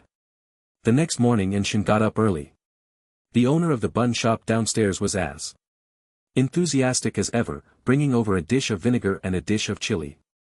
After a hearty meal Enshin stuffed the last bun into his mouth, paid and left the shop. Sainton Square in the city was already heavily guarded. Today's competition had captured the attention of all the universities in Sainton City. It could be said that this was the grandest event in the eyes of all the universities. The central area of Sainton Square had already been set up with a teleportation array. Contestants could enter the challenge instance through this array. During the 7-day challenge period, the square was off limits. The main roads leading into the square were already filled with people seeing off the contestants. There were more than 20 universities in Sainton City, with 5 people from each university totaling over 100 participants. Watching the grand procession ahead, Enshin walked alone on the road, feeling a sense of loneliness that often accompanies experts. Just then a car horn startled him from a distance. Turning to look, he saw that it was Principal Kong sitting inside the car. Enshin immediately walked over. Principal, what brings you here? He saw Principal Kong holding a cigarette and pulling out a delicate little box from the passenger seat. This time, I'm not asking you to achieve any ranking, just come back alive. I've heard rumors that someone has put a bounty on your head. So be careful. And Chen took the box handed to him, feeling a bit moved. Since crossing into this world, the only ones who had treated him this well were his parents. He never expected that the elusive principal from his 3 years of high school would come to see him often say such words. Thank you, Principal. The principal waved his hand. Alright, don't thank me. Coming back alive is a huge favor to me. Remember, you must come back alive. By the way, inside the box is a random teleportation talisman. Using it will teleport you to a random location, but make sure to save it for the most dangerous moments. Understood? And Chen nodded gratefully. Okay. Principal, I promise to come back alive. Principal Kong smiled lightly. Alright, go on. And Chen stored the box in his storage space and prepared to leave, but after taking a couple of steps, he suddenly thought of a question. Principal, may I ask why you care so much about me? Principal Kong was taken aback, then took a puff of his cigarette and said, I have to think about my future. 2. If the school is gone, I need to find a way out for myself. Oh, by the way, you seem to have quite a bit of money on hand. The black market has opened betting on whether you can make it out alive. The odds of you not making it out of the secret realm are very low. However, I have confidence in you, so I bet on you making it out. You should place a bet too, consider it an investment in yourself. In that brief moment, Enshin felt 1,000 thoughts racing through his mind. The principal's once grand image crumbled instantly. Goodness, you really are my good principal, thank you for betting on me making it out alive. After waving goodbye, Enshin turned and walked toward the square. However, upon hearing about the betting on the roadside, he stealthily slipped in. Excuse me, what are the odds of Enshin from Linglan High School making it out alive? A middle-aged man wearing a baseball cap said while counting money. 200 to 1. Oh, what are the odds of him making it into the top 10 on the leaderboard? The man in the baseball cap paused, then looked at the man in the hoodie and sunglasses in front of him. 1,000 to 1. I'll bet 10 million that he makes it into the top 10. The man in the baseball cap was immediately stunned, and when he saw the man in front of him pull out an anonymous check, he swallowed his words. After receiving the betting slip, Anshan disappeared back into the crowd. The man in the baseball cap held the check up to the sun, his face filled with joy. This fool is just giving me money for free. Just then, another man walked over. Give me another 10 million, no, 20 million, or I'll die inside Anshan. The man in the duckbill cap looked up at the other person momentarily. Stunned. Principal Kong. Didn't you just buy Anshan and come out alive? Don't you have confidence in him either? Ah, there's no choice, the bounty has been raised to 100 million, I'm afraid of losing everything. Hurry up and get it for me. Principal Kong said impatiently, though a hint of helplessness flickered in his eyes. In the square, all the participants from various universities had gathered. Anshan stood among the crowd, looking solitary. At that moment, he suddenly noticed a familiar face. Xingyin. She also saw Anshan, her expression showing a hint of surprise, but then as if recalling past events, she pouted and lowered her head. No longer looking at him. Anshan shrugged, waiting for the teleportation array to activate. As several array masters began to chant softly, a burst of golden light shot up from the center of the square's floor. At this time, the person in charge of the University Secret Realm Challenge stood on the stage and began to announce the rules of the competition. All participants will appear in random positions upon entering the secret realm. Those from the same school will be teleported to the same location, so please check your challenge medals. There are many wild monsters in the secret realm and the danger level is very high, so all players should be cautious of their surroundings. After entering the secret realm, if a participant is killed in the secret realm, 1000 points will be deducted, so please restrain your desire to kill. The secret realm is fraught with risks and all monsters in the Sand City are above the second transition, so be careful if your strength is insufficient. It's best not to go to Sand City. The person in charge spoke at length about the relevant rules, and at this moment the light of the teleportation array grew ever brighter, gradually enveloping everyone within it. Good luck to you all. As the last words of the person in charge faded, all the participants suddenly lost their vision, becoming enveloped in a white haze. About 10 minutes later, Anshan finally felt his eyesight returning and the world became clear again. Looking around, Anshan realized he had arrived at the entrance of a great canyon. Entrance. It seems I should be in Silver Peak Canyon. The strongest boss here should be the silver-feathered Apang. After confirming his location, he walked directly into the canyon. Not far from him, in a patch of bushes, several people slowly opened their eyes. Chen Yi, it seems we are in Silver Peak Canyon. Chen Yi nodded, surveying the surroundings as he spoke. There are many wild monsters here. It's a great place to farm experience and points. Let's head into the canyon. Once inside the canyon, Anshan became cautious. He had now reached the second transition. And his mana had increased significantly. Not only that, but he was now wearing the Night Demon armor, which had double mana recovery capabilities. Now, when he used the cloud exploration technique, he hardly had to worry about mana. However, he couldn't just casually farm experience, he had to be even more careful. The wild monsters in the secret realm offered much more experience than those outside, but the danger was also much higher. Especially since Anshan currently had no life-saving skills. Relying solely on the 3 life-saving blocks of the Night Demon armor was simply insufficient.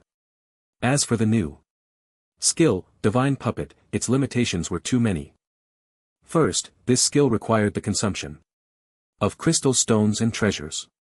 The higher the level of the crystal stones and treasures, the stronger the puppet. With his current strength, he could summon a puppet of up to the 5th transition. However, there was one problem. The divine puppet he summoned could only operate within his array and could not leave its range. Yet, the canyon before him was vast, almost boundless, even if he used a 4th-grade crystal stone. It could only cover a radius of a few kilometers. This limitation meant that Anshan could not flexibly farm monsters at all. It seems I need to think of a way. After much contemplation, Anshan dismissed many of his own ideas. He considered joining another team, but now he had become a treasure more valuable in their eyes. Joining them would be a dead end. As for other methods, they were even less reliable. Here, there were no teammates. Only wild monsters and enemies. Sigh, being too famous isn't good either. With things turning out like this, even fans are chasing me every day, I can't stand it. Absolutely can't stand it. Suddenly, a thought flashed through En Chen's mind. However, when this thought appeared, En Chen couldn't help but frown slightly. Is this really a good idea? Using others as a shield while I sneakily farm monsters feels a bit too unethical. No, this method. Before he could finish his sentence, a commotion from a fight echoed from a distance. What a coincidence, are there others nearby? I wonder which team they belong to. So, En Chen got up and followed the sound. After walking for about a few minutes, he finally saw Chen Yi and 4 other students from Lei Yan High School battling several massive violent bears by the creek. What a narrow path for enemies. Luckily, I left quickly back then, otherwise, if they had discovered me, I would probably be fighting alongside them now. En Chen hid quietly in the grass, watching as Chen Yi and the others fought the violent bears in an orderly manner. He had to admit, this guy's abilities were indeed impressive. With a long sword, he could accurately strike at every weak point of the violent bears while moving gracefully, easily dodging every attack. Seeing this scene, En Chen couldn't help but click his tongue in admiration. Not bad. No wonder he's the top swordsman of Lei Yan High School and the second on the individual leaderboard. His strength is truly remarkable. With this thought, En Chen suddenly had an idea just when I was worried about finding a shield. Isn't this a ready-made one, and using him comes with no guilt at all, simply perfect. En Chen felt no psychological burden in scheming against Chen Yi after all. This guy had threatened him before. He had a bad temper, held grudges, and would repay any grievances. Thus En Chen quietly watched them continue to fight, not immediately using his probing hand. As he observed the violent bears becoming increasingly battered and their movement slowing down, En Chen seized the moment to act. Probing hand. Whoosh. It was as if an invisible wave of energy rippled through the air, causing the violent bears to freeze for half a second. In that half second, Chen Yi immediately swung his sword and killed the bears. The violent bears crashed to the ground, and Chen Yi and the others finally breathed a sigh of relief. Phew, we ran into second transformation level 30 violent bears as soon as we entered. I wonder if that's good luck or bad luck for us. Yeah, thank goodness for brother Yi, otherwise, we wouldn't have been able to handle these monsters at all. Following brother Yi, we don't have to worry about food and drink. Haha. Chen Yi waved his hand and said, all right. Let's not waste time. Let's see what loot we got. The team members immediately nodded and went to check the bodies of the violent bears. However, after searching, they only found some worthless bear claws and a few bear gallbladders. Chen Yi frowned at the sight of these spoils. Why is the drop rate so low? The others looked equally speechless. Yeah, we put in so much effort to kill these violent bears, and all we got were these scraps. This is just too disappointing. Watching his teammates complain, Chen Yi didn't pay much attention. Alright, as long as we get the points, that's what matters. The low drop rate of the monsters at the entrance might be because this area has been farmed too many times. The wild monsters deeper inside should have a higher drop rate. With that, everyone stopped talking and followed Chen Yi deeper into Silver Peak Canyon. And Chen Yi deep in the forest, the corners of his mouth slightly curling up. Phew, luckily those few didn't notice anything strange about the experience points, otherwise, they might start looking for me. I hope they don't find out for a while. This guy may be quite arrogant and annoying, but to be fair, his strength is indeed impressive. Following him, I should be able to get out of this canyon. After saying that, he carefully got up and continued to follow. Soon, the sounds of Chen Yi and the others fighting echoed ahead again. Hearing the commotion, En Chen hurriedly chased after them. Level 50 Black Claw cats, not bad, plenty of experience points. Let's them keep fighting. En Chen still didn't take direct action. When he used the cloud probe, wild monsters would fall into a brief state of stagnation, which was very obvious to those who had changed jobs. If he released it at that moment, after a few times, Shen-Yi would probably notice him, to ensure he could follow them for a while longer, and Shen decided to adopt a pig farming strategy. This way, he could let Shen-Yi and the others farm monsters without exposing himself. A few minutes passed, and the dozen or so black claw cats not far away had gradually fallen into a disadvantage. And Chen seized the opportunity and directly released the cloud probe. Chen-Yi once again took this chance, directly wielding his long sword to take down the black claw cats. However, moments later, a series of curses came from the forest. Damn! What the hell is going on? We've worked so hard for so long, and not even a piece of equipment dropped. What the hell is this? Didn't they say the monster drop rate in this challenge dungeon is very high? Are they playing with us? Who, come out and face me? And Chen, hiding in the distance, couldn't help but smirk, thinking, these silly kids just keep working for me with free workers, and Chen had nothing to worry about and quietly followed to steal experience. But, this was tough on Chen-Yi and the others. Fighting monsters without gaining experience and no drops felt like playing for nothing. Exhausted like dogs, yet with no rewards, it was easy to make one's mentality explode. Fortunately, the few from Lei Yen High School had a strong team spirit and continued to persevere through the situation. Moreover, during their breaks, Chen-Yi provided psychological support to everyone. Everyone, you really don't need to worry too much. Experience points can be farmed in many places besides here. Once we get out, we'll report to the organizers and let them find a way to compensate us. Hearing Chen Ye's comfort, everyone felt a lot better. Right, we definitely need to report this situation to the organizers. That's a lot of experience points. Yeah, but it seems I've already adapted to this situation. It doesn't matter whether we get any or not, as long as our scores keep increasing. Exactly, the final rewards of the competition are the most important. They're much better than the experience points in this secret realm. I just feel a bit sorry for Igu, it seems. He was waiting for the secret realm to upgrade to level 200 to go out and change jobs. Looks like that's going to be delayed. Shen-Yi twitched the corners of his mouth twice and waved his hand firmly and calmly. It's fine, I don't mind. Everyone, take a good rest and try to farm more wild monsters. In a bit. After resting for a moment, Shen-Yi called everyone again to head deeper into the canyon. Along the way Chen-Yi took the lead, bravely killing monsters, his long sword like a war god's blade, sending wild monsters flying. Meanwhile, Chen, who was stealing experience, was overjoyed. Wow, this is so awesome. If I were a judge for this competition, I would definitely give Chen-Yi a model worker award. I'm exhausted just walking. How is this guy not tired while killing monsters and moving at the same time? However, Chen's joy didn't last long. Ahead, they encountered some fire poison spiders, and Chen-Yi charged in with his 4 teammates. However, this time the fire poison spiders were incredibly fierce, spraying venom wildly. Several people were poisoned, and their bodies immediately began to fail them, their stamina unable to keep up, leaving them battered in an instant.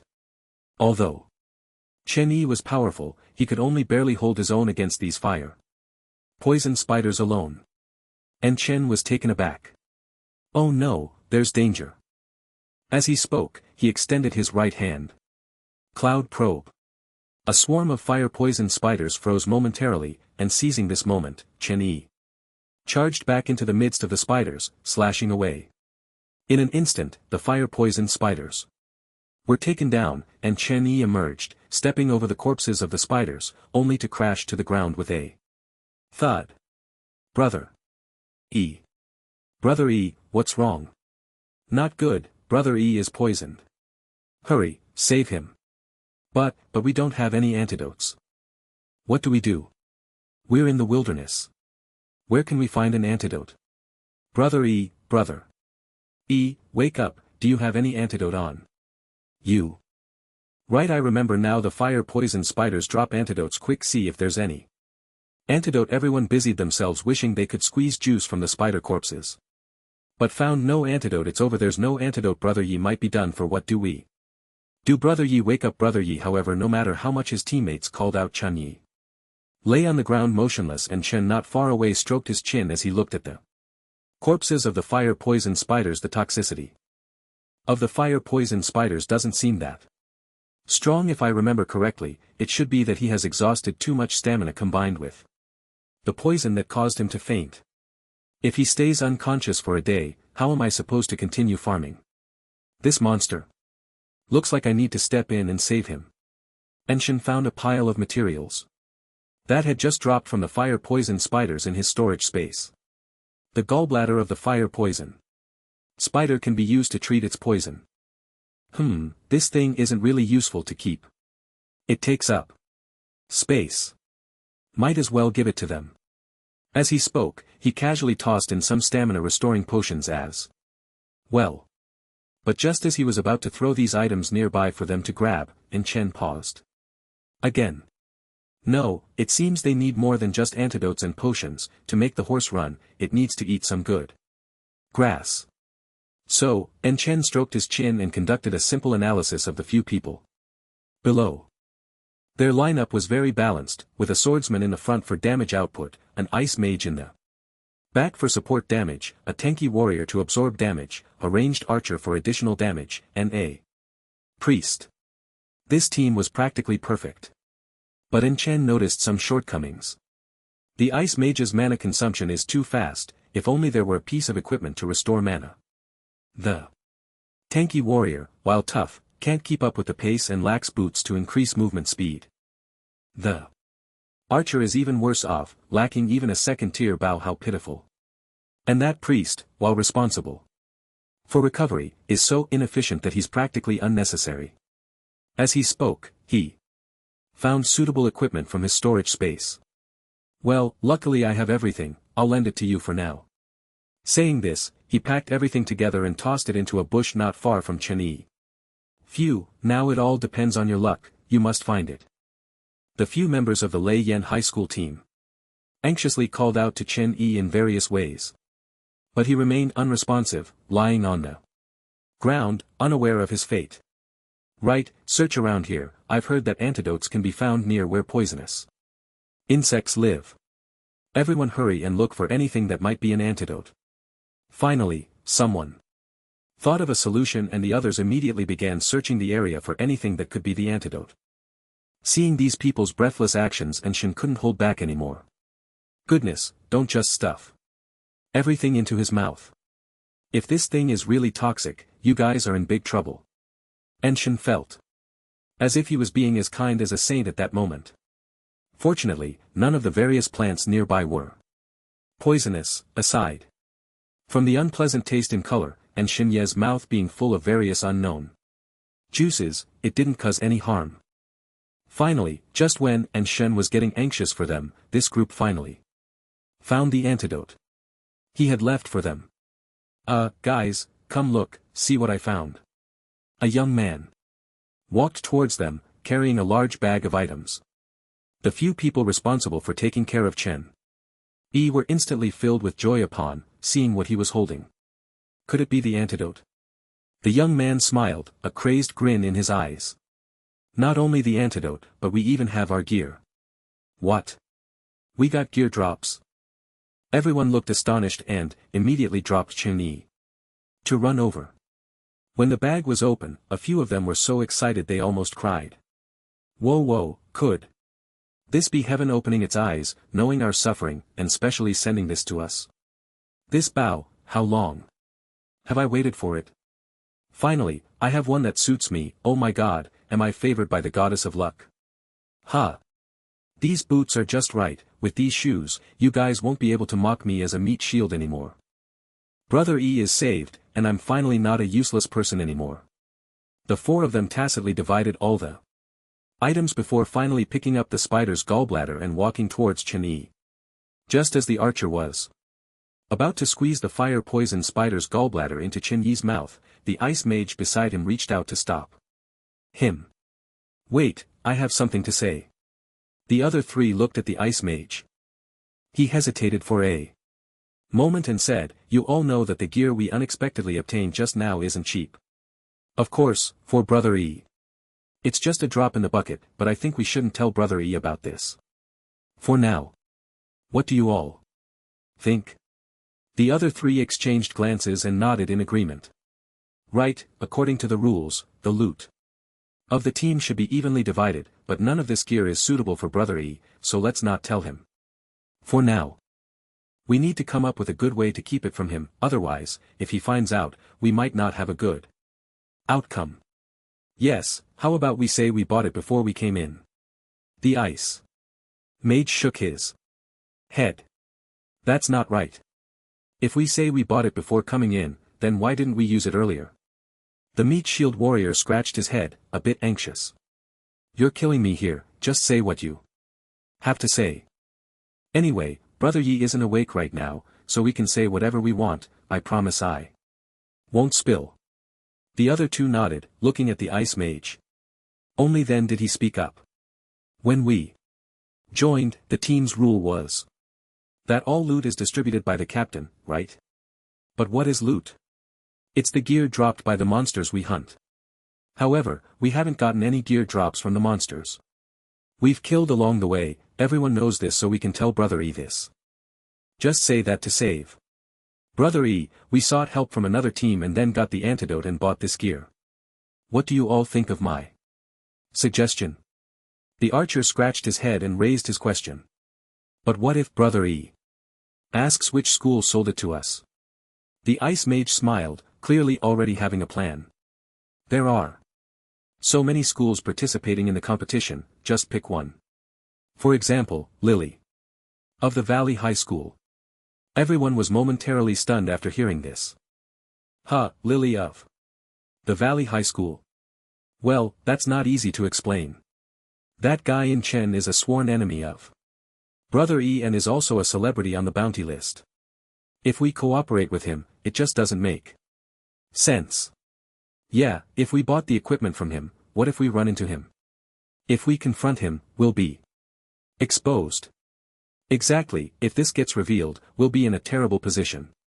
The ice mage, however, smiled calmly. Who do you think would believe in Chen's words? And do you think he can survive long enough to see us? Back in the second transition trial's secret realm, there was a female assassin protecting him, but here, no one is shielding him. The crowd suddenly understood, each one giving a thumbs up. Impressive, impressive. Now that you mention it, I get it instantly.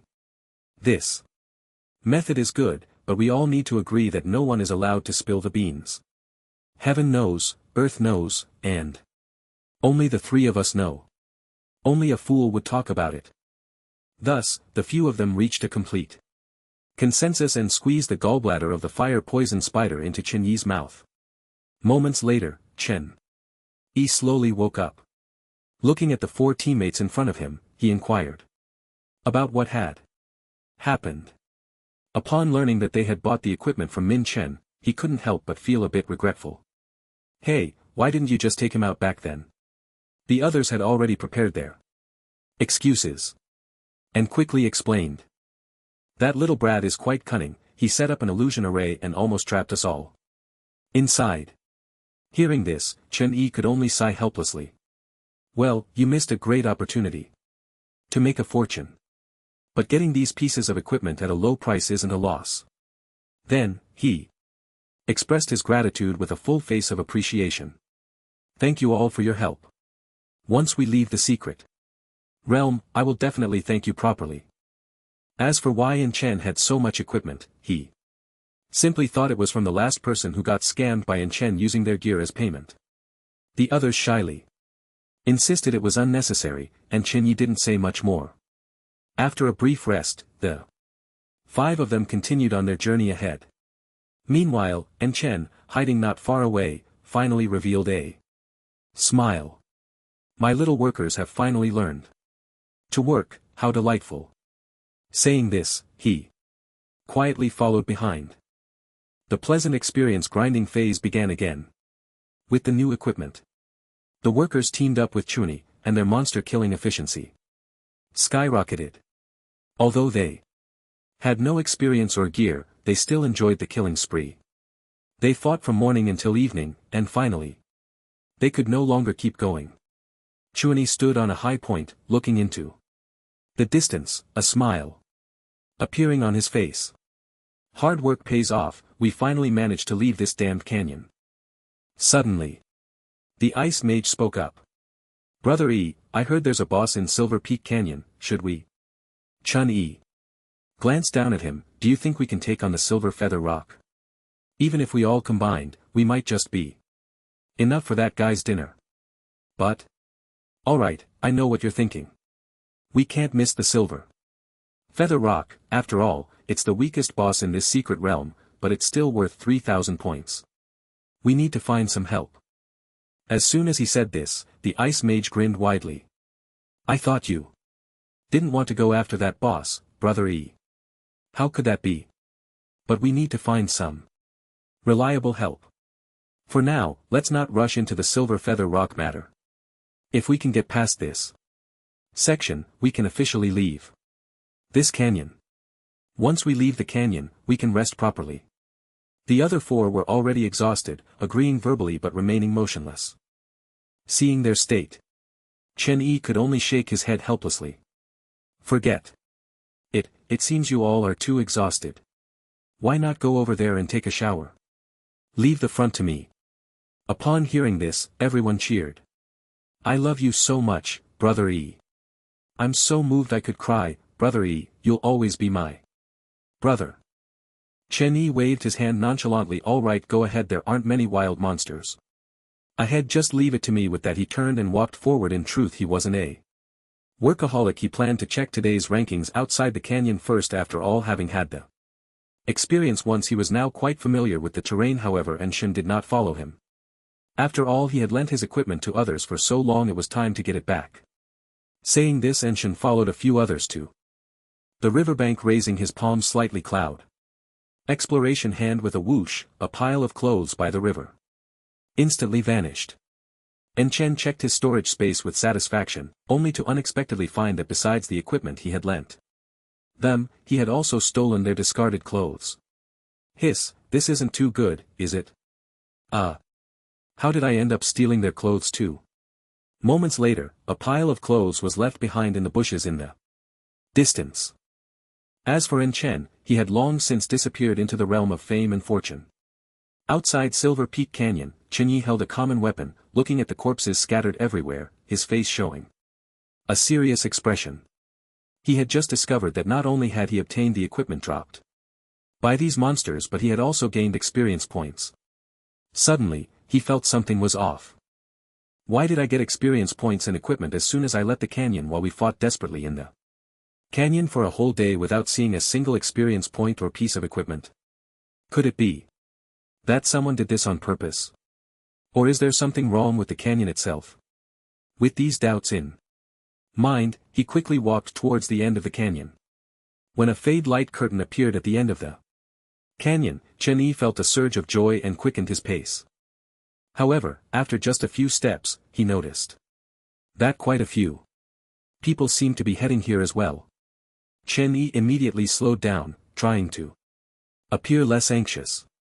The first day's rankings are out. Come and see. What rank did our school get? I killed quite a few monsters today. Did I make it into the top 50? Help me check. How many kills does the first place have? Everyone crowded around the light curtain, each stretching their necks to find their names. However, when they saw Chen Yi approaching, they automatically made way for him. This was a sign of respect for the strong. After all, no one wanted to offend last year's second place at this moment. Chen Yi was quite pleased with their attitude and swaggered over. The light curtain was divided into 2 rows.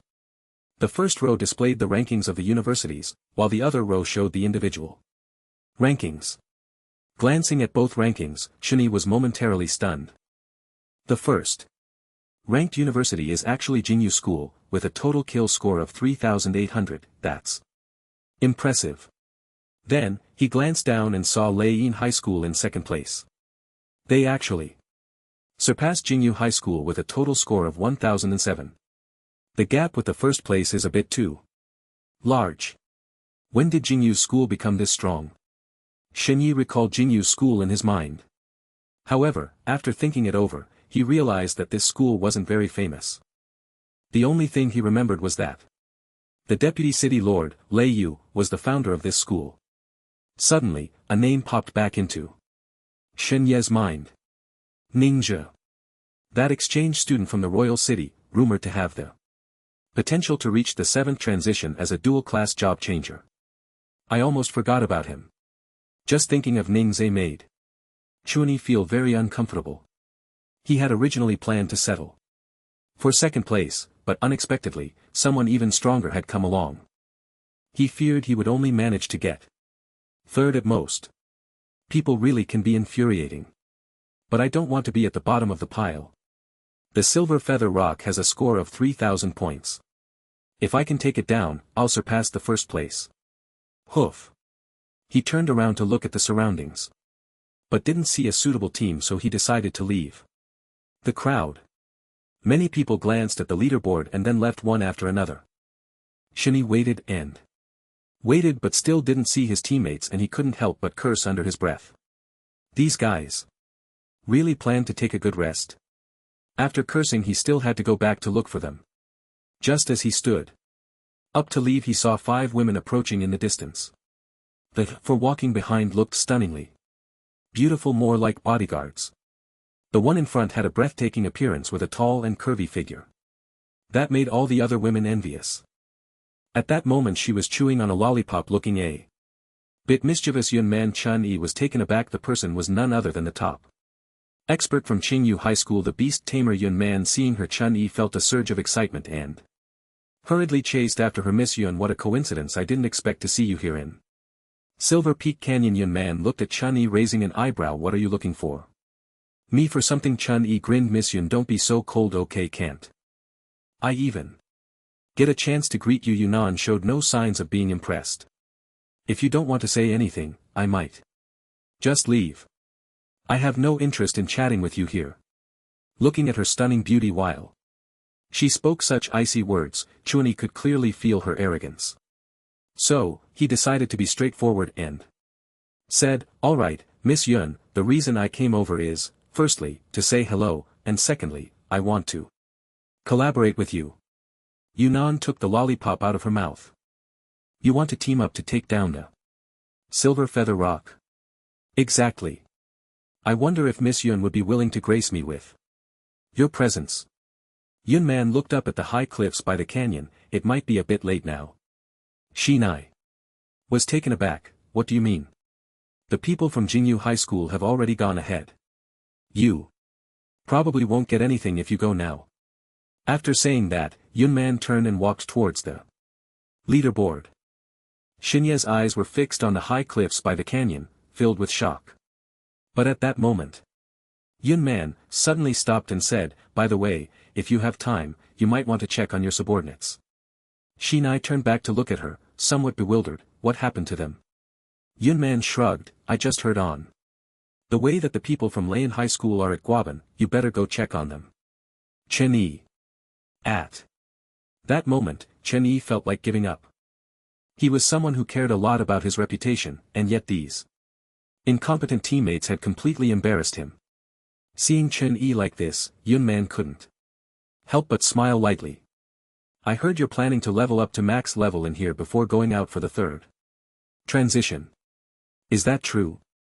Chen-Yi saw her change the subject and immediately nodded. Yes, but I've run into a bit of a problem. So Chen-Yi explained about not gaining experience from monsters. Yun Man widened her eyes in surprise. You think the secret realm has a problem? Isn't it? Ah, you're too naive. Actually, your experience has been stolen. What? Stolen? How is that possible? Believe it or not. By the way, let me remind you, there's a type of job changer called a thief. Silver Peak Canyon, Silver Peak Mountain. Near the Silver Feather Rock's lair. And Chen was quietly waiting behind a rock. In the sky, a massive eagle was circling, but never came down. Come on, isn't the silver feather rock tired? It's been flying up there for so long, if you're not tired, I am. And Shen complained a bit, then adjusted his posture to continue waiting for an opportunity.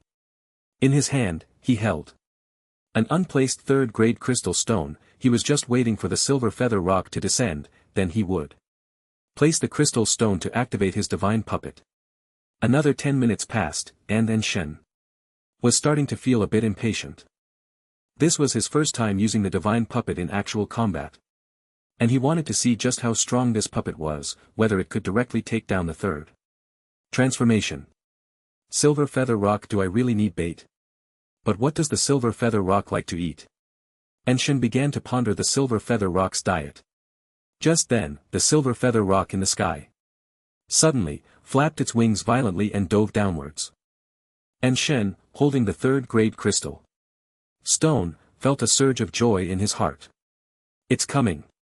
Just as he was about to place the crystal stone to activate the divine puppet, two voices came from the forest behind him. Don't be nervous. Take it slow, it's like this the first time, just take your time. Thank you, senior brother. Shen broke out in a cold sweat. He hadn't even noticed that someone was right behind him. He cautiously turned to look deeper into the woods. At that moment he discovered that behind a thicket a man and a woman were hiding, their faces obscured. Hey, it's not even dark yet and you can't hold back. Is this really appropriate in this is a dungeon? Is it a bit excessive for you to be doing this? Shen felt a wave of frustration. Just as he was about to change locations, the voice behind him came again. The silver feather rock is coming. You stay here and don't come out, wait for my command. This guy flies extremely fast, if you're not careful, you won't catch it. I understand. Senior brother, be careful. Hearing this conversation, Shen's eyes widened. It turned out he had misheard, they were also here to kill the boss. However, Shen was determined to get the silver feather rock this time. So he naturally wouldn't give this opportunity to anyone else. He just didn't know how strong the person behind him was. If he acted rashly and was discovered, he could be in trouble. Thinking of this, Shen quietly put the crystal stone into his pocket. He saw the silver feather rock diving towards the forest. Relying on his night demon armor, Shen felt no worries. He just wasn't sure if the silver feather rock was coming for him or for that pair of men and women. If it was coming for him, he wouldn't be worried at all. He could even summon the puppet for a counterattack, fearing only that it wouldn't come. But if it was heading for that pair, and Shen had already thought it through, he would observe first. If those two were defeated, that would be perfect. But if the silver feather rock was defeated, then he would have to step in. In any case, this trip couldn't be in vain. As the sky grew darker and Shen's grip on the crystal stone was getting sweaty, in the sky a shriek of the silver feather rock echoed. Immediately after, a gust of wind swept through the jungle. A large number of leaves and dust were lifted and the entire forest was engulfed in smoke and dust, blocking out the sun, causing the visibility to drop sharply. Then amidst the dust a wild monster's roar came, and Shen was momentarily stunned. A wild monster, it's not coming for us. At that moment a strong wind blew past him, playing a sound of metal clashing pierced through the dust and reached in Shen's ears. Then a rumble of thunder surged in the sky. Dark clouds quickly rolled in, suddenly forming a pitch-black spiral cloud filled with a sense of oppression. Die. For me, lightning surged within the dark clouds as if brewing a massive bolt of lightning. Shen, hiding far away, was completely stunned by this scene. What the hell, a master of several transformations. Such a powerful mage skill, it's incredible. Crack. A bolt of lightning struck down from the sky. The jungle was immediately filled with the furious screech of the silver feather rock. At that moment, a person suddenly appeared, holding a long sword, suspended in the air. Junior sister, get ready. The silver feather rock has taken the bait. After saying this, the person thrust the long sword towards the direction of the silver feather rock. Following closely were a dozen bright flashes of lightning. Seeing this scene, Shen instantly reacted. Oh no, that man. It turns out he set the bait. He never expected that the one competing with him for the monster was Ning Ziae. A dual-class job changer from Hulian City. However, Chen secretly felt relieved that he hadn't acted rashly. Although it was his first time seeing Ning Ziae, he had already read too much about him online, including his experiences. This guy was ridiculously strong. In a direct 1v1 situation, Ning Zai was almost invincible at the same level, and he could even achieve kills against higher-level opponents. After all, dealing with him was like facing two opponents at once. One had to defend against his sword strikes, while also being wary of potential fireballs and lightning spells that could appear at any moment. It was nearly impossible to defend against everything. Moreover, the power of a mage lay in their high damage output and strong debuff capabilities. Lightning skills could directly incapacitate the target for a brief moment. Combined with Ningxia's melee swordsman abilities, he could almost instantly take down many wild monsters. However, the Silver Feather Rock had already reached around level 30 after its third promotion, far surpassing Ningxia. Coupled with its powerful flying abilities and status as the king of the mountain, it naturally possessed unmatched strength. Faced with Ningxia's dual attacks, the Silver Feather Rock remained completely unfazed. Its two wings soared at a very strange angle in the air, effortlessly dodging the bolts of lightning. As for Ning Ziae's sword strike, it was lightly blocked by one of its claws. Witnessing this, Shen felt a wave of astonishment. This Silver Feather Rock is indeed a boss-level wild monster, not only exceptionally capable but also possessing such outstanding reflexes. It seems that not acting rashly was indeed a wise choice. In the distance, Ning Ziae landed on a rock, his expression filled with confusion. A mere level 30 Silver Feather Rock can dodge my thundercloud and poke. It really has some skill. But, that's all there is to it. Saying this, he tightened his grip on the long sword. Standing on the rock and staring at the Silver Feather Rock circling in the sky. After being provoked by the small human, the Silver Feather Rock naturally couldn't swallow this humiliation. After circling a few times, it once again dove down like a bullet. Just in time, Ningxia shouted, his long sword instantly drawn, and with a light step, he flew directly towards the Silver Feather Rock. However, the Silver Feather Rock was clearly not a simple boss. It fixed its sharp gaze on Ningxia and suddenly glided, its sharp beak lunging directly at the back of Ning Ziae's neck. The two sides exchanged blows for dozens of rounds, neither gaining the upper hand. The Silver Feather Rock continued to circle in the sky, its sharp eyes fixed on Ning Ziae below. At this point, Ning Ziae's stamina was nearly depleted, and he looked up at the Silver Feather Rock with a somewhat awkward expression. Just then, Zhangyan emerged from the bushes. Senior brother, why don't we just give up on this boss? Upon hearing this, Ning Ziae immediately felt a bit embarrassed and replied, how can we do that? Let me rest for a moment, and then I'll come back to deal with it. Not far away, Chen breathed a sigh of relief upon hearing this. Let's go rest quickly, I'll take care of this rock. Ning Ziae cared a lot about his pride. But fighting a flying wild monster boss like the Silver Feather Rock was very exhausting. This time, he chose to heed Zhang Yin's advice. Alright, let's go rest for a bit, but I'm worried someone might snatch the Silver Feather Rock. It's fine, senior brother. Although this Silver Feather Rock is worth 3,000 points, safety is more important. You're the most promising candidate to become a 7th transition master in the entire Hulian city. I wouldn't dare let you get hurt over a few points, Ningxia said, smiling like a child upon hearing this. Okay, I'll listen to you. Let's go rest at the foot of the mountain and come back to deal with it later. Imam. With that, the two chatted as they made their way down the mountain. In the grass, Chen curled his lip, looking indifferent. Dog food? He didn't care at all because he knew they wouldn't be laughing for long. At that moment, the Silver Feather Rock was still circling in the sky, seemingly worried about any ambush below. However, Chen wasn't too concerned. He had already learned about the wild creatures Preferences when Ningxia attracted the silver feather rock earlier.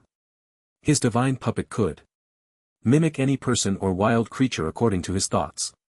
So, Chen took out a 3rd grade crystal stone on the spot. The show is about to begin. As the crystal stone fell to the ground, Chen's mana surged wildly. 11 3rd grade crystal stones near the silver feather rock's nest suddenly lit up with bursts of light. Boom! A crack suddenly appeared in the ground. Then, a beam of light erupted from the crack. The silver feather rock had never seen such a scene and was frightened, flapping its wings to fly a bit further away. What it didn't expect was that the moment the light from the crack disappeared, a completely fiery red monkey appeared in the gap. Upon seeing this monkey, the silver feather rock's eyes immediately sparkled with surprise. After circling around to confirm there were no other creatures nearby, it dove down directly towards the monkey. Chen, hiding in the bushes, couldn't help but smile at this scene. The fiery red monkey was exactly the kind of prey the silver feather rock loved to eat, the flame long-tailed monkey. However, due to the extremely rare number of these monkeys, the silver feather rock could go months or even longer without encountering one. So, when it saw this monkey, it didn't even think about why it had come out of the crack, nor did it consider how the light in the crack had appeared. Whoosh! The silver feather rock spread its wings and charged down. Its sharp claws were already extended, ready to grab and crush the monkey's head. However, just as it was about to catch the flame long-tailed monkey, an animal instinct suddenly surged within it. It looked into the monkey's eyes and suddenly flapped its wings, desperately trying to fly away. But it was too late. The monkey in the crack suddenly expanded dozens of times in size like a giant from the mountains, and a massive hand directly grabbed its wings. Oh whoa! The silver feather rock couldn't break free and let out a shriek before immediately turning its beak to peck at the big monkey. However, the gap between them was simply too great. The 3rd transition silver feather rock stood no chance against the 4th transition puppet. Crack! The big monkey didn't give it a chance, directly twisting its hands. The silver feather rock's wings instantly snapped, letting out a mournful cry. After enduring a brutal torment, the silver feather rock finally collapsed in a pool of blood. Chen walked out from the forest, looking at the feathers scattered on the ground, a satisfied smile on his face. Not bad, not bad. This is the first time I've fought using my own abilities, and it's quite strong. He then walked over to the silver feather rock's corpse, checked its body, and casually flipped it over. Oh, 2 pieces of 2nd transition purple berserker equipment, 2 million years old, a 2nd tier red archer equipment, 10 million years old, an unidentified mage equipment. Looking at the gear in his hands, Chen felt rather indifferent after all, since he awakened as a class changer he had acquired so much equipment that he had long passed the phase of getting excited over new gear. Of course, if it were an orange piece of equipment or something with 3 colors or more, he would still feel a bit happy. After glancing at the summoned big monkey, Chen gently instructed, when someone comes up the mountain, just attack, don't spare me any face. With that, he turned and vanished from the mountaintop. Chuni looked at the few teammates who were getting dressed and didn't know what to say. Although they had saved him once, he really found it hard to accept the situation. He had spent a long time helping them find clothes, wasting a lot of time. Originally, he had planned to take them to take down the silver feather Depeng, but they had all missed the opportunity.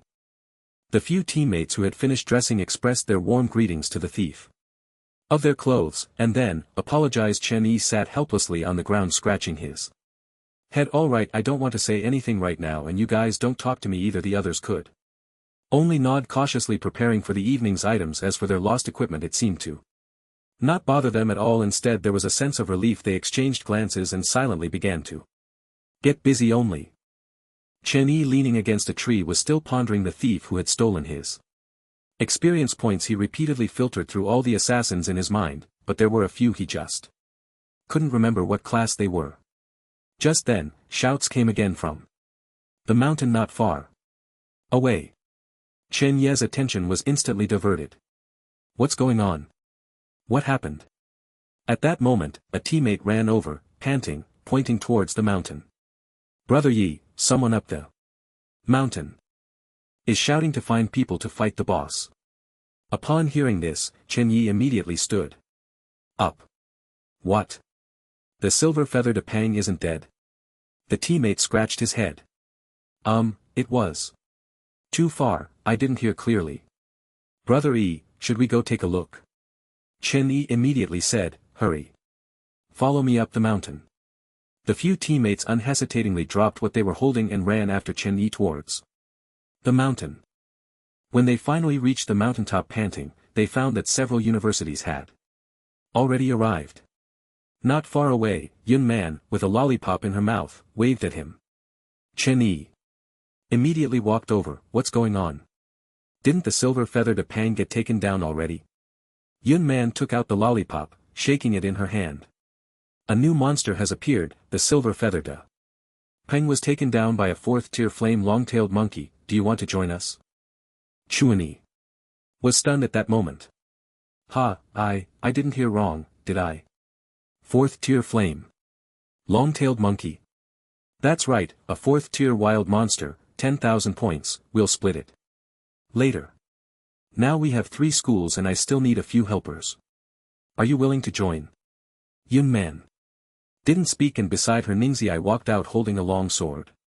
However, he looked in poor condition, with 3 claw marks on his chest. Ningzi, the man revered like a god in Satan's city, instantly conquered Chen Yi the moment he appeared.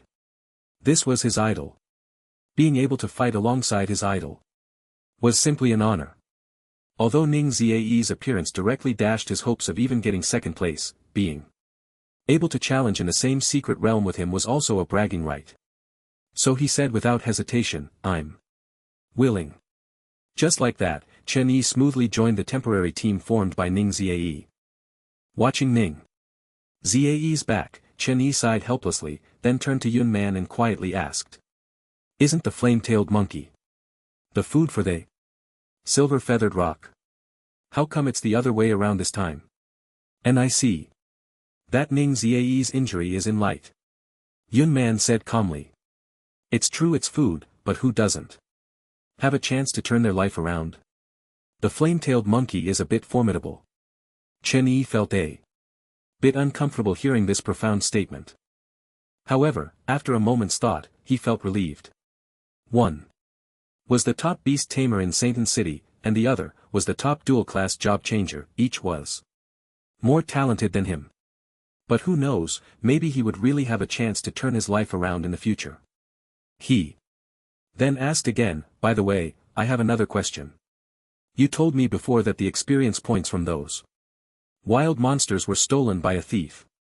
Do you know who did it? Yun Man rolled her eyes.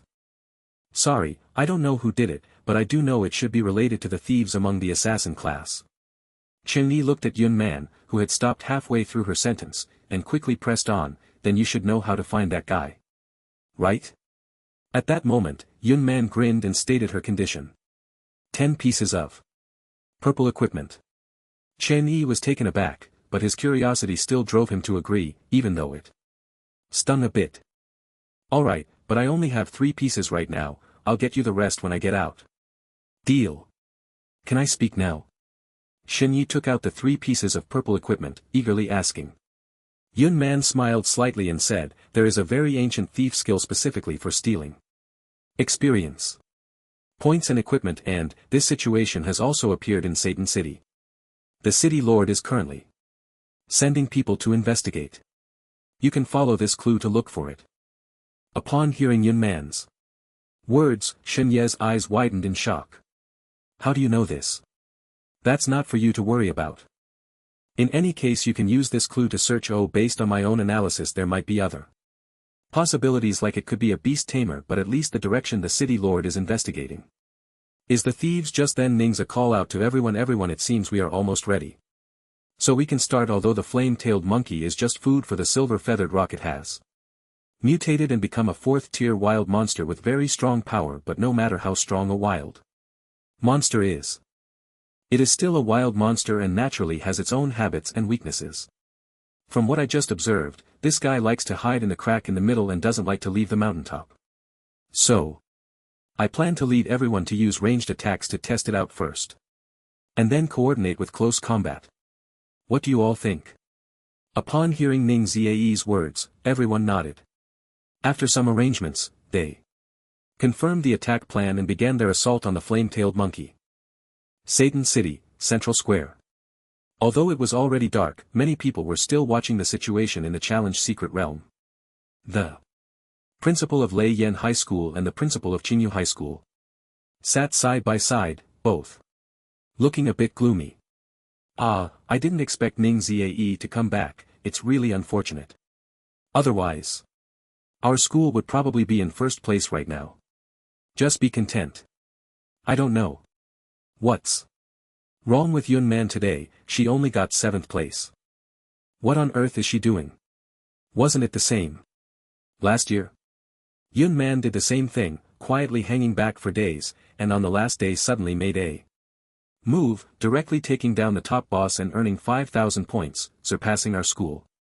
Sigh, it's just worrying. Every time it makes people anxious, this girl, can't she just make it a bit easier for us? While the two were talking, Principal Kong from Linglan High School, sitting in the back row, couldn't manage to smile at all because from start to finish, En Chen's ranking was always at the bottom and Linglan High School score is still 0. Sigh, it seems there's no hope. I wonder if En Chen can make it out alive. Principal Kong had actually guessed this outcome long ago, but he still felt very uncomfortable when he saw the leaderboard.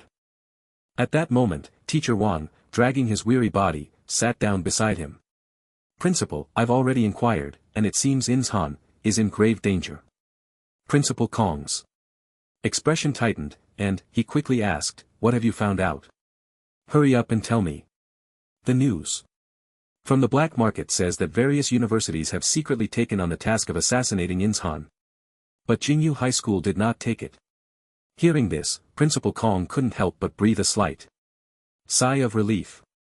Thank goodness Ningxie didn't take it. Otherwise, if he made a move, Inshan probably wouldn't stand a chance. But Teacher Wang couldn't help but pour cold water on him. Principal, even if Ning Ziae doesn't make a move, the experts from those other schools are still tough to deal with. Sigh, we can only pray that En Chen can fend for himself. Upon hearing this, Principal Kong felt a mix of emotions, thinking about his own investments, and suddenly felt quite sorry for En Chen. Well, we can only hope En Chen makes it out alive. And not hold on to any expectations. Yes, Principal, it's getting late. Why don't you go back and rest? Principal Kong sighed, slowly getting up to leave. Suddenly, the ranking on the large screen in front of him flickered. Then there was a collective gasp from the crowd. Look, the university rankings and individual rankings have changed. Linglan High School has directly scored 3,000 points, ranking second among universities. What's going on? And Chen's individual score has reached 3,000. Ranking first among individuals. In an instant, everyone on site was stunned. Principal Kong's body went rigid in place, and after realizing what was happening, he immediately turned around. On the big screen, the first place in the individual ranking boldly displayed 2 characters. En Chen. Teacher Wang shouted excitedly. Principal. Our school is second. We're 800 points behind the first place and En Chen has already reached 3,000 points. In the front row, everyone from the other schools realized a problem. If I'm not mistaken, he took down the 3-turn boss all by himself. Hiss. All by himself? Wow, what kind of luck does this guy have? Taking down a 3-turn boss alone. In an instant, the entire square erupted. However, among the voices, there were various doubts and curses. This kid must have used some underhanded trick. Why does he get to be first? How could he take down the 3-turn boss alone? Exactly. He's just a newly promoted 2-turn assassin, how could he possibly take down a 3-turn boss? He must have used some unspeakable secret conspiracy. It must be like Last time, using some shady scheme. This guy is too devious. Almost everyone from the other schools believed in Shen didn't have that capability. After all, a two-turn assassin without stealth skills is even less effective than a tank. Moreover, suddenly gaining 3,000 points seems to leave no other possibility except for taking down the boss. Standing at the edge of the square, Principal Kong was completely stunned. He even thought he was dreaming. And Shen had once again shattered his understanding. Last time it was the two-turn trial secret realm, and this time it was the challenge secret realm. This kid always manages to surprise me. But this time, he couldn't quite smile. Because he had bet all his wealth in the black market. This kid won't bankrupt me, will he? Thinking of this, Principal Kong felt a bit lightheaded, nearly collapsing to the ground. At this moment, the other university principals had already shifted their attention to him. Principal Kong, how do you explain this matter? Did you use some underhanded means? The speaker was the principal of Lei Yin High School. He still remembered the grudge from the last time his student was humiliated at Ling Lan High School. Principal Kong frowned, feeling quite displeased, and now someone had come to add to his discomfort. What? You don't believe in the capabilities of the university inspection team? If my student had such abilities, would he even look at Satan City? He shot back directly. Usually, he wouldn't dare to offend these university officials. After all, whether the school could continue operating depended on their goodwill. But now it was different. He had already put everything on the line, so he naturally didn't care anymore. The pent-up anger that had been building up for a long time could no longer be contained.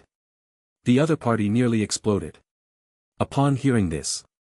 What's your attitude? I'm just stating a concern that everyone has. Do you think your student has the capability? Why wouldn't he have that capability besides? He's already been issued a kill order by you lot. Do you think someone without strength would be given a kill order? As soon as these words were spoken, the scene fell silent. Some things could only be said in private. Sure enough, as soon as he said this, Lei Yu, who was not far away, immediately stood up. Principal Kong, what's going on? He hadn't intended to speak, but Principal Kong really couldn't hold back today, although he didn't know what abilities in Shen had. He had to defend his own student as the principal of the school, so he straightforwardly recounted the situation. After hearing this, Lei Yu's anger surged. Bastard! To issue such a crazy kill order against a young job changer in Satan City is simply shameful. I will definitely investigate this matter thoroughly and seek justice for En Chen. In the challenge secret realm, En Chen lay quietly in his sleeping bag, but he had no intention of sleeping. These guys, why haven't they dealt with my puppet yet? Put in some effort. This is just pathetic. He really hadn't expected that releasing his puppet would bring him subsequent trouble. Because once the god puppet was released, he couldn't use this skill again until the puppet was destroyed. He had previously found a detailed map of the secret realm. In the clothes of those few people, he had planned to take advantage of the daylight to hunt a nearby boss for points, but now he discovered this skill mechanism. He could only wait helplessly for them to take down the puppet before he could use the skill again. Sigh, it seems I can't casually use this skill in the future, although it's useful, it's really a waste of time. And Chen glanced at the time. Sigh. It looks like there's no hope for tonight. This bunch of useless dogs, you had your chance and blew it. Forget it, I'll sleep, rest all night and go for points tomorrow. After saying that, he made a series of strange gestures with his fingers. Although the movements looked somewhat perplexing, they were indeed commands for the puppet. His recent series of actions were commands for the flame long-tailed monkey to defend and attack. After finishing everything, he adjusted his clothes and closed his eyes to sleep. Little did he know that while he was comfortably sleeping, others were still staying up late to fight the boss. At the top of Silver Peak Mountain, the flame long-tailed monkey waved its sharp claws, baring its teeth, constantly jumping and dodging various attacks in the surrounding forest. Seeing the flame long-tailed monkey like this, Shen Yi was instantly delighted. Great! This monkey seems to only know how to dodge. Our chance has come. Ning Ziae beside him also had a joyful expression. After Some testing, he believed that this monkey still retained its original timid nature, only dodging various attacks and not taking the initiative to attack. He immediately shouted to everyone. Everyone! We've tested it enough, this monkey doesn't seem to pose much of a threat, let's make our move. However, after he finished speaking, Yun Man, who was standing aside, shook her head and reminded him. Be cautious, ship sails for 1,000 years, you should know that this fire-tailed monkey just took down a 3-turn silver feather. Rock. That's its natural enemy, let's try again. Ning Ziae, however, was unconvinced. Don't worry, we've already conducted sufficient probing, this monkey won't attack us first. Miss Yun, are you worried about your purple-scaled python getting hurt? If that's the case, we can just keep the points for ourselves. Yun Man thought for a moment and finally said to the other 4 women, let's go back and rest, we'll leave this monkey to them. After saying that, Yun Man led the 4 women away. Ningxie, however, didn't care at all and instead showed a hint of disdain. Fine, we'll keep this 10,000 points for ourselves. Is there anyone else who wants to withdraw? The other 2 teams shook their heads. After all, this was 10,000 points, although each team could only get 2,000, it was still quite considerable. Senior brother, let's be a bit more careful, Zhang Yin also felt something was off and quietly reminded him, I think Miss Yun is right. We should probe a bit more, after all, it's a 4-turn wild monster. Junior sister.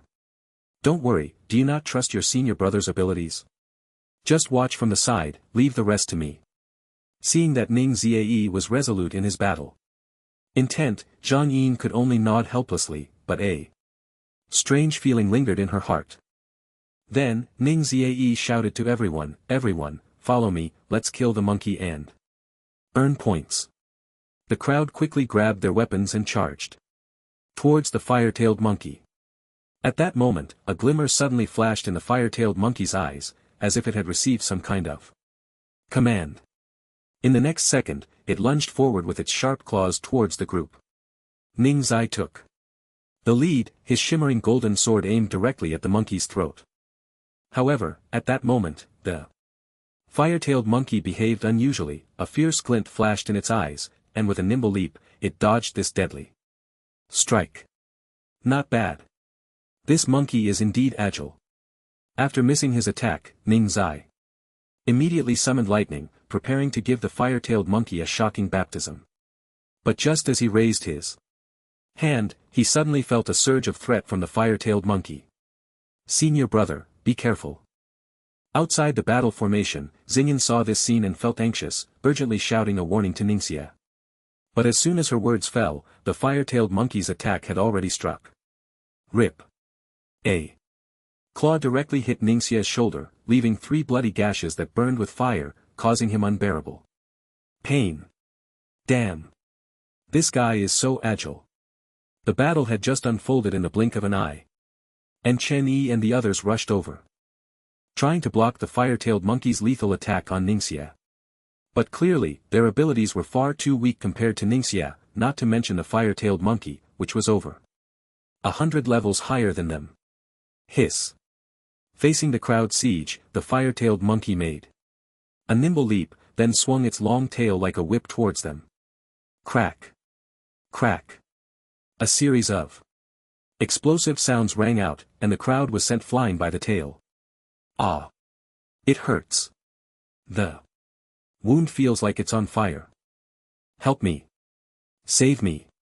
I don't want to die. This is indeed a 4-turn wild monster, so strong, we might not be its match. The crowd was left stunned. The earlier probing had made them think they had a fighting chance, but now they realized they seemed far inferior to this monkey. Faced with the fire-tailed monkey's renewed assault, the group was already powerless to resist, each one clutching their wounds and desperately fleeing. The wound on Ningxie's left shoulder throbbed painfully, but seeing the clawing flame-tailed monkey, he felt a surge of unwillingness. No, we can't just give up like this. Everyone, follow me, and charge again. As Ning Ziae prepared to launch another attack, the others felt a deep sense of helplessness. How could they possibly be a match for this monkey? But if they didn't engage, Ning Zae would surely hold them accountable later. Thus, they were forced to pick up their weapons once more and began to attack the flame-tailed monkey. Keep it distracted. Watch out for its claws and tail. Having learned from their previous encounter, Ning Zae gritted his teeth against the searing pain, his mind sharpening as he commanded the group, mages and archers, stay on the outskirts and aim for its eyes. Those in melee, just keep it occupied, don't try to deal damage. The group quickly responded following Ning Zae's orders to launch an assault on the flame-tailed monkey. Time passed second by second, and under the group's distraction, the monkey's stamina was nearly depleted, its attacks finally slowing down. Seizing the moment, Ning Zae shouted to the others, "Kill!" Without a moment's hesitation, everyone charged forward with their weapons. Finally, under the combined efforts of the group, the flame-tailed monkey fell to the ground. Ha ha ha, we did it. The 4-turn wild monsters are indeed powerful, we fought all night. Oh my, it's almost dawn. If I hadn't brought the mana potion, I would have run out of mana by now. It was really tough to kill. But thankfully, we had enough people, this night wasn't wasted. Ningxia, dragging his exhausted body, spoke to the group. You all worked hard, let's divide the loot. Everyone nodded eagerly. The moment they had been waiting for had finally arrived. They all rushed over, ready to loot the corpse and see what equipment and skill books had dropped. However, after searching, they found nothing. Ningxia frowned at the body on the ground, his lips twitching slightly. What on earth is going on? Why is this happening? The others looked equally shocked. Yeah, where's the equipment? The items? The skill books? Why is there nothing? This is a 4-turn wild monster. It can't drop nothing. Exactly, this is a boss. The strongest boss in this secret realm. It shouldn't be possible for it to drop nothing. Standing aside, Chen Yi looked at the corpse and recalled what had happened when they entered the canyon yesterday. We were set up. As soon as he said this, everyone turned to look at him. Chen Yi then explained everything he knew. After listening, Ning Zae's brow furrowed. Stolen? How is that possible? Xiao Yin, do you know that our city is investigating this matter? Zheng Yin shook her head. Grandpa didn't mention this to me, but it seems I encountered something similar before. She then recounted her experience with Xiao Bin's Night Rain Guild. The others expressed their frustration. Suddenly, Ning Zae thought of something. Yun Man. I think this is related to her. The group immediately reacted. Right. She was always with us.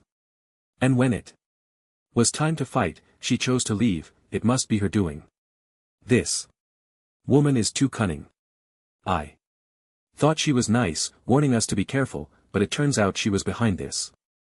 We have to settle the score with her. Who knows what good equipment might be involved, what if it's a 4-turn item? Shan Yi also realized.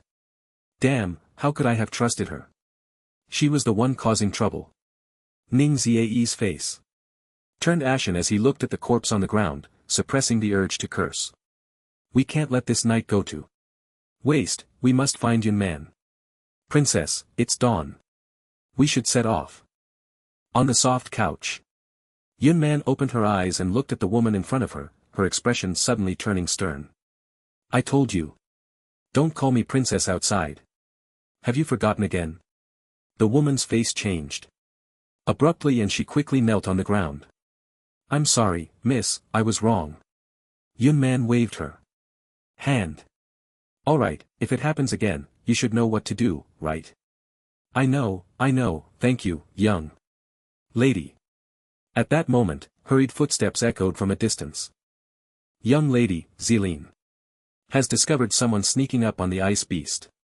Yun Man immediately stood up, trying to steal our boss. Who is it? Linglan High School, Enchen. Enchen.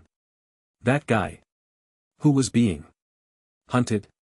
I didn't expect him to still be alive. Let's go meet him. Thus, a group headed towards the distant snow-capped mountains.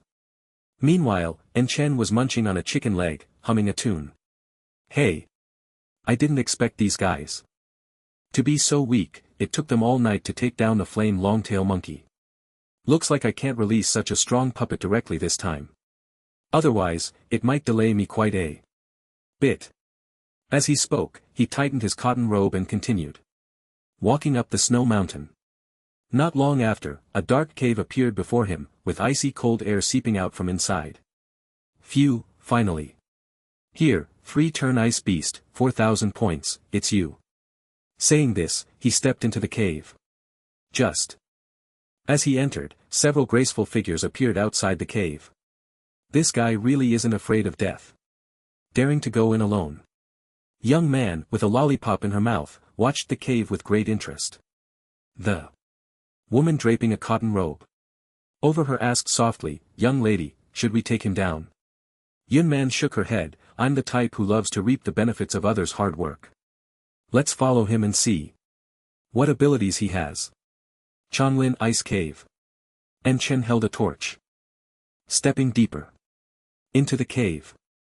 However, the further he went, the colder it became. Even with his second turn level 30 job abilities, he still found it somewhat hard to endure. So cold. I wonder how strong the ice beasts inside are. Although, he had checked the monsters in the challenge secret realm before coming, he only knew their levels and some skills, but their strength remained unknown. The ice beast was the only wild monster in Changlin Ice Cave, and it was a boss level. Although it belonged to the same 3-turn boss category as the Silver Feather Rock, its strength far surpassed that of the Silver Feather Rock. Especially in this icy cave, its power was significantly amplified. Therefore, dealing with it here would be quite challenging. I must be careful, otherwise, I might be stuck here forever. He looked down at his night demon armor. A faint blue sheen flowed over the surface of the armor, and Shan was instantly overjoyed. Wow, the night demon armor has actually evolved to blue quality. Ha ha. Ha. Awesome. He immediately opened the system to check the attributes of the Night Demon armor. Sure enough, although the level requirement for the Night Demon armor was still first turn, an additional attribute had been added below. New attribute, active ability to conceal presence, duration 10 minutes, after use, personal presence will be hidden, cooldown time 1 day. Seeing this attribute, Shen was so excited he almost jumped up. This was practically a new stealth skill. Although it only lasted 10 minutes and had a cooldown of a day, it was definitely a life-saving ability. Great. With this ability, hunting the ice beasts inside should be no problem. Previously he was worried about not knowing the territorial range of the ice beasts. If he accidentally entered their territory and got attacked, it would be troublesome. Now with the upgraded quality of the Night Demon armor, he had gained an additional presence concealment ability. With this ability he found it easy to silently enter the territory of the ice beast, so he tightened his cotton robe again, wrapping the Night Demon armor inside. After walking for about 10 minutes, the temperature in the cave had dropped to the point where his breath turned to ice, and Chen felt as if his throat was about to freeze. Damn, it's really cold. Where on earth is this ice beast? Continuing forward, after walking a few hundred meters, Chen suddenly heard a heavy breathing sound. Ice beast? Chen quickly quickened his pace. After walking a few more 100 meters and passing through a narrow cave, the heavy breathing abruptly stopped. Did I get discovered? A strong sense of unease surged in his heart, and Chen hurriedly felt for the random talismans in his pocket. Just then, he suddenly felt the cold wind in the cave come to a halt, as if he had entered a sealed chamber. What's going on? Why is there suddenly no wind? As soon as he spoke, a series of crack sounds came from above his head.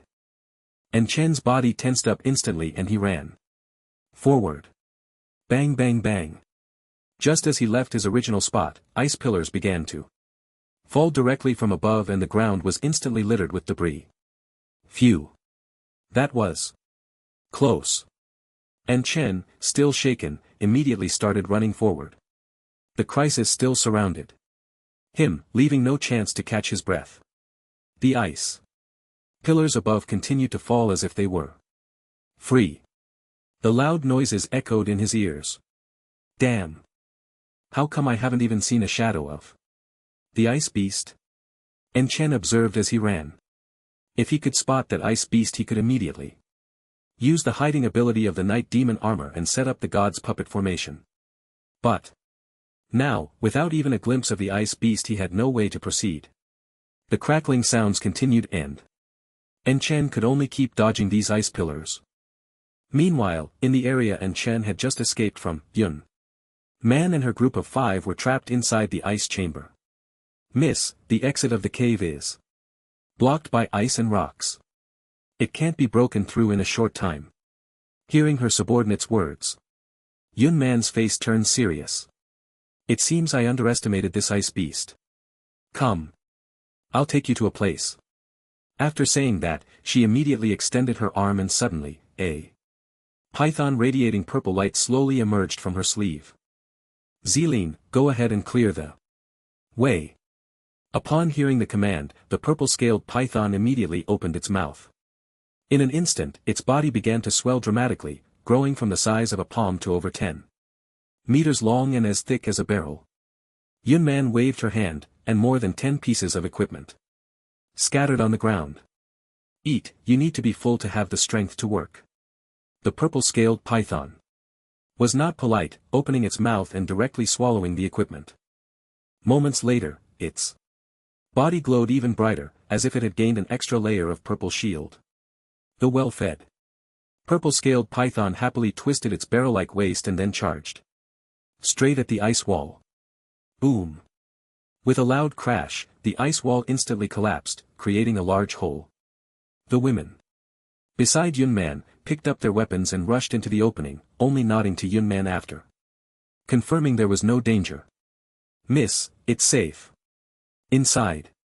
So, the group moved forward.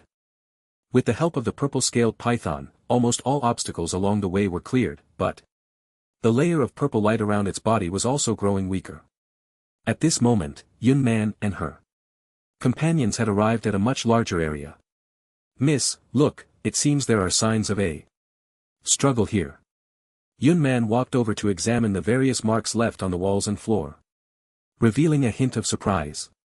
I really didn't expect the sky from Ling Lan Hai to have some strength. After saying that, she prepared to follow the traces to find the ice beast and En Chen. Suddenly, one of her subordinates felt something wet on top of her head. She reached up to wipe it and a thick liquid with a foul smell immediately hit her face. Be careful. The ice beast is above us. She didn't even look up, just shouted urgently. However, her reaction was still a bit slow. A roar echoed from above. A massive wild man covered in white fur swung a stick down at her just when she thought she was going to die. The giant tail of the purple-scaled python swept directly towards the stick. Crashed. The immense force shattered the ice stick in the beast's hand. Yun Man immediately drew her sword. Kill. Several women instantly picked up their weapons and began to fight the ice beast. In the shadows of the corner, a faint voice of surprise emerged. Such a powerful purple-scaled python. Such quick reflexes. Outside, Silver Peak Canyon, the light screen displayed the current rankings of the schools and individual scores. Everyone stood in front of the light screen in silence. On the way down the mountain, Ningxia had comforted everyone, saying that even if they didn't get any equipment or experience, at least they would have 10,000 points, and they had set up how to divide the points when teaming up so they could only wait for the scores to be credited. But now, looking at the scores behind the names on the light screen, everyone's mental defenses were instantly shattered. Ningxia, you promised us that as long as we followed you up the mountain to fight the boss, you would give each team 2,000 points. You can't go back. On your word. Yeah, none of us backed down at that time. You said how to fight, and we fought that way. As for the points, you should divide them fairly. Ningxia's mouth twitched in anger. They had worked hard all night, almost using up all their potions for restoring mana and stamina. But in the end, they got nothing. They had originally thought that looking at the leaderboard would make them feel better. But after seeing it, they felt even worse. Especially since the people from these two schools were even worried that he wouldn't give them points disregarding the most basic courtesy. Just as he was about to curse, Xingyan suddenly spoke up. Everyone, I want to say something fair. Actually, we are all victims. Ningxie, like you, hasn't received any points. How can you ask him for points now? Chenyi also felt that pressing too hard was inappropriate, so he tried to mediate. Yeah, look, Ningxie only has about 1,000 points right now, which is not enough to give us. How about, we don't rush and wait a bit longer? But the other side clearly didn't think so. Ningxie has none, but Miss Zhang has 2,800 points. If she could spare a little for us, that would be great. Our high school is different from yours. You have strong abilities and are wealthy enough not to care about those rewards, and you have the capability to compete for the top rewards. But our school doesn't have that ability. Hearing this, Chenyi was instantly speechless. He even doubted whether he had dragged Ningxie down, but the current situation was indeed that Ningxie had promised them points for fighting the boss and they were getting the smaller share. Enough. Don't you just want 2,000 points? I'll give them to you. Just follow me later and I'll take you to fight enough wild monsters for 2,000 points. Zhang Yin was also very angry. It was the first time she had seen Ningxie this furious. The team that had been demanding points now felt a bit embarrassed, but since they had already spoken up they might as well follow along. However, Ningxie didn't leave immediately. Instead, he stared at the leaderboard and finally pointed at In Chen, who was ranked first on the personal leaderboard, and asked, "Who is this person?" Zhang. In was slightly taken aback. She had been so focused on being angry that she almost forgot about the rankings. Meanwhile, Chen Yi felt an instinctive hatred towards In Chen. This kid is from Linglan High School. Originally, this challenge was not supposed to include their school, but they provoked all the schools, so we gave Linglan High a chance. Then, why is there only one person from Linglan High? Their school has been cursed, they haven't had a single job changer in many years, and this kid is the only one. Ningxie nodded secretly. He directly scored 3,000 points. It seems that the silver feather rock on this mountain was taken down by him. Chen Yi thought for a moment and suddenly spoke up. Could it be that In Chen and Yunman are playing tricks on us? After all, In Chen is just an assassin, not very capable. Both of them are suspicious. Let's go find out. After saying that, he looked at another small team. The 2,000 points I promised you, come with me now. I'll help you farm. Once you've had enough, you can leave. Chanlin Ice Cave. Yunnan led 4 people and a giant python to fight against an ice monster that resembled a wild man. The two sides were locked in a stalemate, engaged in a life and death struggle. Meanwhile, In Chen, relying on the active concealment ability of the Night Demon armor, was secretly placing 3rd grade crystal stones in various corners of the hall. Phew. 2 minutes left, just 2 minutes, this place is too big. In Chen wiped the sweat from his face, then, while Yun Man and the ice monster were fighting, he quickly slipped through a narrow space and quietly placed a crystal stone beneath the ice surface. Finally he had placed all the crystal stones and treasures, now he just needed to activate them. However, In Chen did not act immediately but chose to observe the situation. The appearance of Yun Man and her 5 companions was indeed a bit too coincidental. He had just entered and these people followed closely behind, and Chen speculated that they must have been waiting here for a long time, otherwise they wouldn't have come so early to hunt the ice beasts. Fortunately he noticed in time, otherwise he would have been discovered, but now there was a significant problem. Once he released the puppet, Yun Man would definitely guess his ability. He didn't want to expose his powers so early. Moreover, he didn't know much about Yun Man, but he always felt that this woman was not simple. After thinking for a while, suddenly Yun Man's voice echoed in the hall, and Shen, I know you're here. Are you just planning to watch the show? And Shen was taken aback. How did this girl discover him? But he then noticed that Yun Man and her companions were already at their wits' end. The ice monster's abilities were incredibly strong here, seemingly possessing endless stamina. Even after continuous high-intensity combat, it remained Vigorous seeing this, and Shen knew he couldn't stay hidden any longer. However, he looked around and came up with an idea. "Ha, I didn't expect you to find me, Miss Yun. Hello." After removing the invisibility of his night demon armor, and Shen appeared not far from Yun Man with a cheeky grin. At this moment Yun Man's clothes were already torn with various holes and her body was covered in wounds, looking nothing like a young lady anymore. When she saw that In Chen had really appeared, a surge of anger and grievance welled up inside her. "You bastard, how can you let us delicate girls fight monsters while you just watch?" In Chen grinned, putting on a wronged expression. "Oh, you know, I'm currently being hunted, just surviving is already very lucky for me. So, I was worried you would kill me for the bounty. By the way, how did you find me?" I came in with you and there are no other exits here, where else could you be?"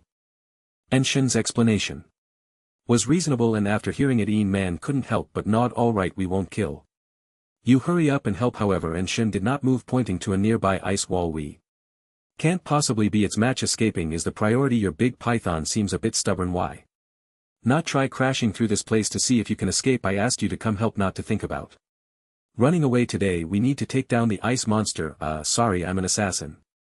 "Well, you have stealth skills. Will hold it off while you take it down." And Chen shrugged innocently. "I do have stealth skills, but I don't have any attack skills." "What?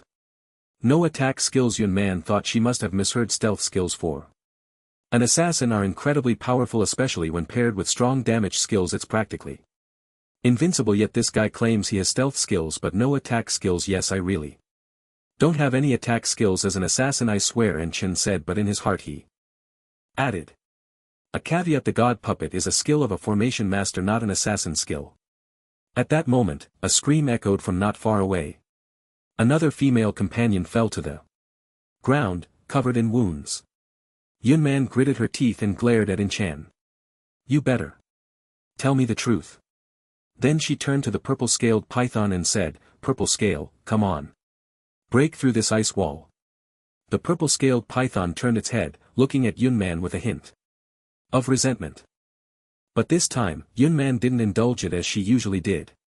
So, the purple-scaled python looked at In Chan, its eyes carrying a hint of threat. Hey, Miss Yun. Your big python isn't going to bite me, right? We're allies now." Yun Man shot In Chan a glare. "Once we get out I'll settle the score with you." Saying this she angrily shouted at the purple-scaled python, "Why aren't you moving already?" The purple-scaled python, feeling helpless, could only open its mouth and charge at the wall, and Shen was pointing at boom. A loud crash echoed. It felt as if the entire mountain was shaking. Ice columns from the ceiling of the ice chamber kept falling. One by one, however, the ice wall over there only had its surface shattered, revealing the rock behind it. "Un Chen. You." Yun Man didn't expect to have believed this guy's nonsense, causing the purple-scaled python to crash into a wall, only to find there was no cave behind it. Usually, she treated the purple-scaled python like a treasure. If it weren't for special needs, she wouldn't have the heart to use it as a tool to clear the way. In an instant, her anger surged, and she wished she could take down Un Chen right then and there. Un Chen was also a bit taken aback. "Ha! There's clearly only one passage here. How could?" The purple-scale python was even more furious, flicking its crimson tongue and charging directly at In Chen. Hey, control your big python. Didn't you say it wouldn't bite anyone? When did I say it wouldn't bite? Especially not someone like you who loves to lie. Purple scale, I'll have it bite him to death." In Chen's heart tightened, and just as he was about to dodge, the rock wall behind the ice wall suddenly cracked open with a loud snap. A gust of cold wind rushed in. "Wait, isn't this opening up? Let's go. Let's go." Yun Man was also a bit stunned and hurriedly called to stop the purple-scaled python. "Consider yourself lucky. Let's hurry." Saying this, Yun Man raised her hand and patted the purple-scaled python's head, and that massive purple-scaled python instantly transformed into a small purple snake that slithered into her sleeve. And Chen couldn't help but exclaim, "It can be big or small. Not bad, it's a good treasure. If you don't leave, you can stay here to feed the ice monster," Yun Man said irritably, turning around and leading the other four into the cave. And Chen looked back at the furious ice monster and immediately had a thought. God puppet. Rise. Suddenly, cracks appeared on the floor of the ice chamber's hall. Boom. The cracks shattered and a massive creature covered in white fur resembling the ice monster inside emerged. Indeed, Chen had summoned a creature identical to the ice monster using the god puppet. Hearing the commotion in the ice chamber, Yunman stopped and asked, "What happened? What's going on?" Chen, being the last one, blocked the entrance and said, "Oh, it's nothing, the ice monster. It's just too big, it seems like it's coming after us to tear the place apart. No worries, let's run." Yunman frowned slightly, feeling that something was off, but it seemed like Chen wasn't wrong either. "Alright. Hurry up and keep up. If we can't get out later, don't blame me for not saving you." Chen nodded quickly, but before leaving, he glanced at the ice monster in the ice chamber and quietly raised his wrist. Cloud probe. Whoosh. Instantly, several pieces of equipment, a few skill books, and various precious materials appeared in his storage space. At that moment, Yun Man's urging voice came from behind. "What are you mumbling about? Hurry up and go. Stop dawdling." "Ah, coming. The five of them weaved back and forth in the cave. After several twists and turns, they finally saw the light of day again. Phew, the air outside is so much better. Chen stepped out of the cave and stretched his body. Just then, a long sword was placed across his neck. "Ah, Miss Yun, what do you mean by this? I just saved you." Yun Man snorted coldly. "Saved me? Do you think I'm that easy to fool?" Chen's heart sank. Oh no, has she discovered my secret? Or does she want to kill me for the bounty? Thinking this, he reached into his pocket to grip the random teleportation talisman, ready to escape at any moment. "Miss Yun, what do you really mean? You were the one who said you wouldn't kill me." Yun Man's expression held a hint of disdain. "Don't worry, that bounty on your head is just pocket change to me, I'm not interested in that. Now, tell me about your situation." Chen was completely confused. "How my situation? What situation? Let me give you a hint. Silver Peak Mountain. Does that ring a bell? Go." On her words instantly made Chen feel a sense of foreboding. Goodness, she can't possibly know about my abilities, can she? Chen stared into her eyes but found nothing unusual. Could it be a bluff? After a round of pointless mental struggle, Chen finally spoke. "Why don't you just say it outright and also mention the solution to the problem? If I can agree, I'll naturally do as you say. If not, then you might as well just kill me." Chen suspected that she was trying to trick him, so he pushed the question back to her, letting her ask first while he thought about how to respond to his surprise. After hearing this, Yun Man raised an eyebrow slightly. "You killed the Silver Feather Rock, didn't you? What about the equipment you got from it?" How do you know I killed the Silver Feather Rock? Do you think I have the ability to take it down?" Chen was slightly taken aback, not expecting her to suspect this matter. However, he still stubbornly denied it, betting that she hadn't gone back to check the personal leaderboard a second time. Sure enough, Yun Man had no evidence to prove that Chen could kill the Silver Feather Rock. Chen continued to distance himself from the Silver Feather Rock. Finally, after some back and forth, Yun Man couldn't hold it in anymore. "Are you sure you didn't kill that Silver Feather Rock? Swear it." In an instant, Chen let out a sigh of relief. He had bet right. Yun Man and the others indeed hadn't checked the leaderboard again. Chen immediately raised 3 fingers to the sky and said, "I swear, that Silver Feather Rock was really not killed by me." Seeing Chen's sincere expression, Yun Man reluctantly sheathed her sword. "Really, then who did it?" Meanwhile, the maid beside her looked somewhat astonished. "Miss, wasn't it the fire-tailed monkey that killed the Silver Feather Rock?" Yun Man casually took out a dull crystal from her pocket. "I found this crystal over there. It's a special item for formation masters. So, I suspect that the Silver Feather Rock was killed by a formation master. As for why that fire-tailed monkey is so powerful, I estimate that the formation master must have strengthened it." Chen was taken aback. No wonder this girl Doubted him, it turned out she had discovered the crystal. Goodness. Her deductive skills are off the charts, she nearly scared me to death. She was just a hair's breadth away from revealing the truth. Oh. By the way, what is your second class? Yunman suddenly turned to In-chan and asked. What is your second class? Yunman's question almost made In-chan drop dead on the spot. Ahem. I am a beast tamer. Yunan's eyes widened instantly. What? A beast tamer? Is that for real? Are you really a beast tamer? Enshin felt a chill run down his spine and nodded firmly. Yes, a beast tamer. The reason he claimed to be a beast tamer was that he had his own plans. After all, being a beast tamer is different from other professions. Other professions can get started with just a skill book. But for a beast tamer, no matter how many skill books one has, it doesn't matter unless they find a suitable beast companion. Of course, to obtain a beast companion, one must first find a suitable one, then build a bond with it, eating and sleeping together. Following that, there are various training sessions, tests, and so on, making the process very lengthy. Only in the end can one obtain a beast companion to assist in battle. So, it was perfectly normal for In-shen to say his second class was a beast tamer even without a beast companion. The other party had no way to investigate or verify it. Yunman's suspicion was still heavy. After staring at In-shen for a while, she asked, then let me ask you a few questions. If you can answer them, I'll admit you're a beast tamer.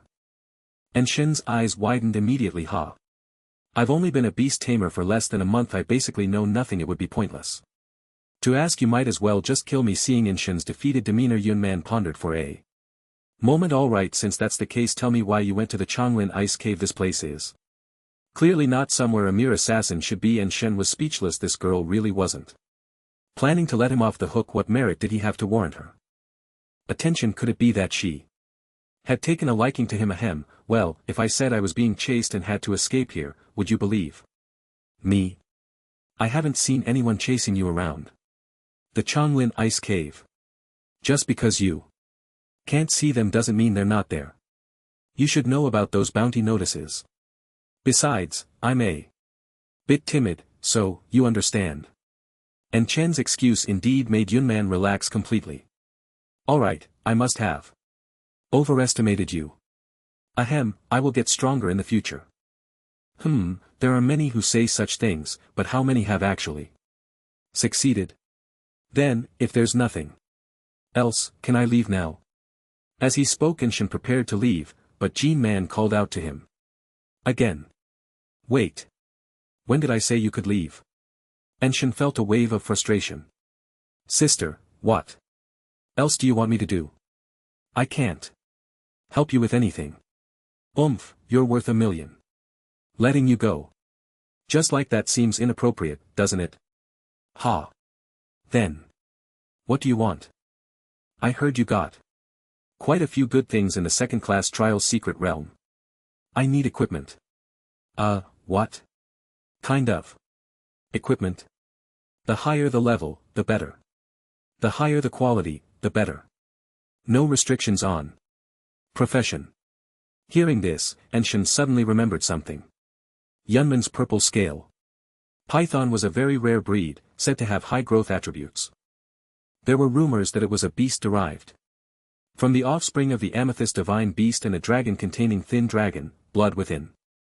However, raising a purple scale python was a headache for all beast tamers. Because aside from its normal diet, to become stronger, it needed to constantly consume various equipment. The higher the equipment level, the better the quality, and the stronger it becomes. Someone once commented on the purple scale python.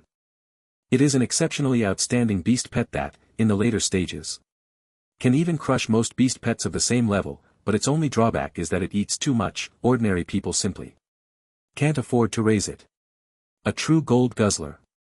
And Chen indeed had quite a few idle pieces of equipment on hand. When he entered the challenge secret realm, Chen Yi had helped him a lot. So he wasn't hesitant at all and directly took out those pieces of equipment and placed them in front of him. These are leftovers from before, keep them as snacks for your little snake. However, Yun Man looked at the equipment on the ground and shook her head. Doing this shows you have no sincerity. How can you even present this junk? Bring out something better.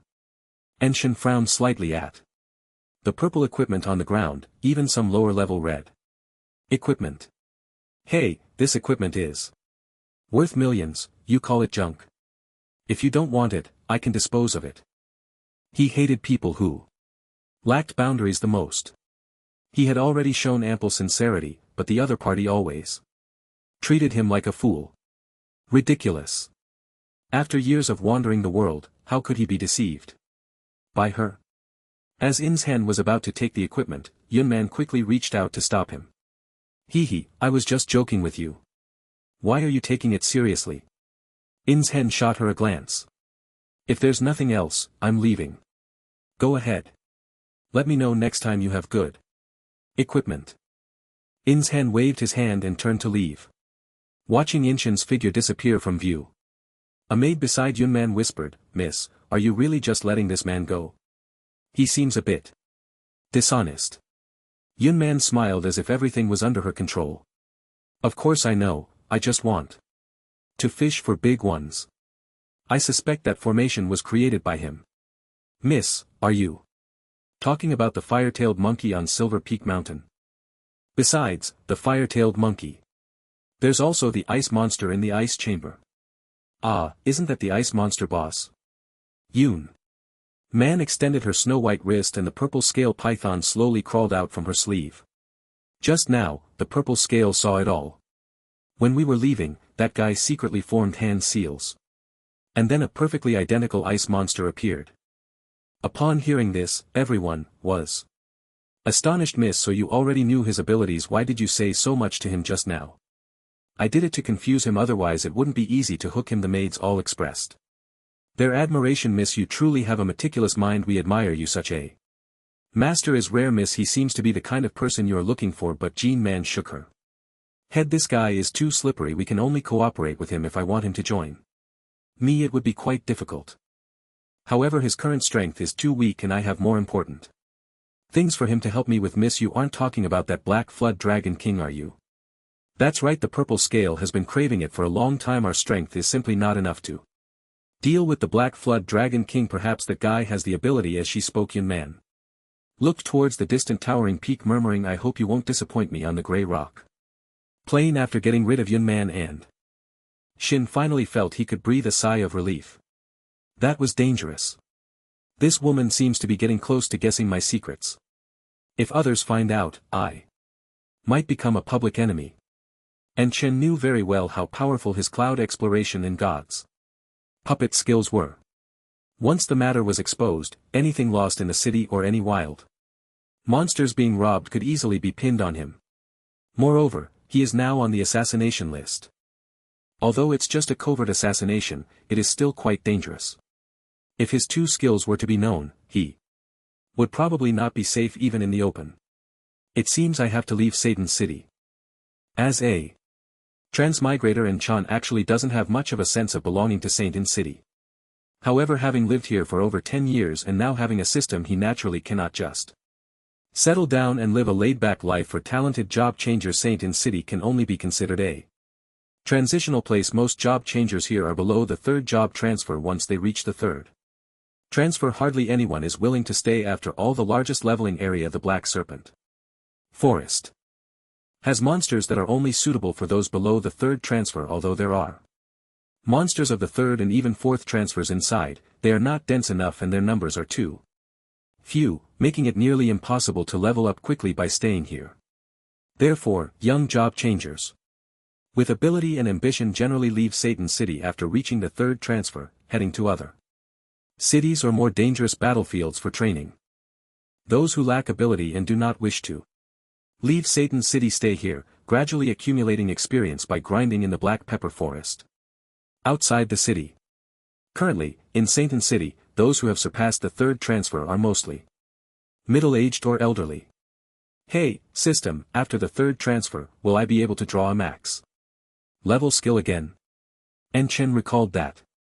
Both times he obtained skills seemed to be related to job transfers.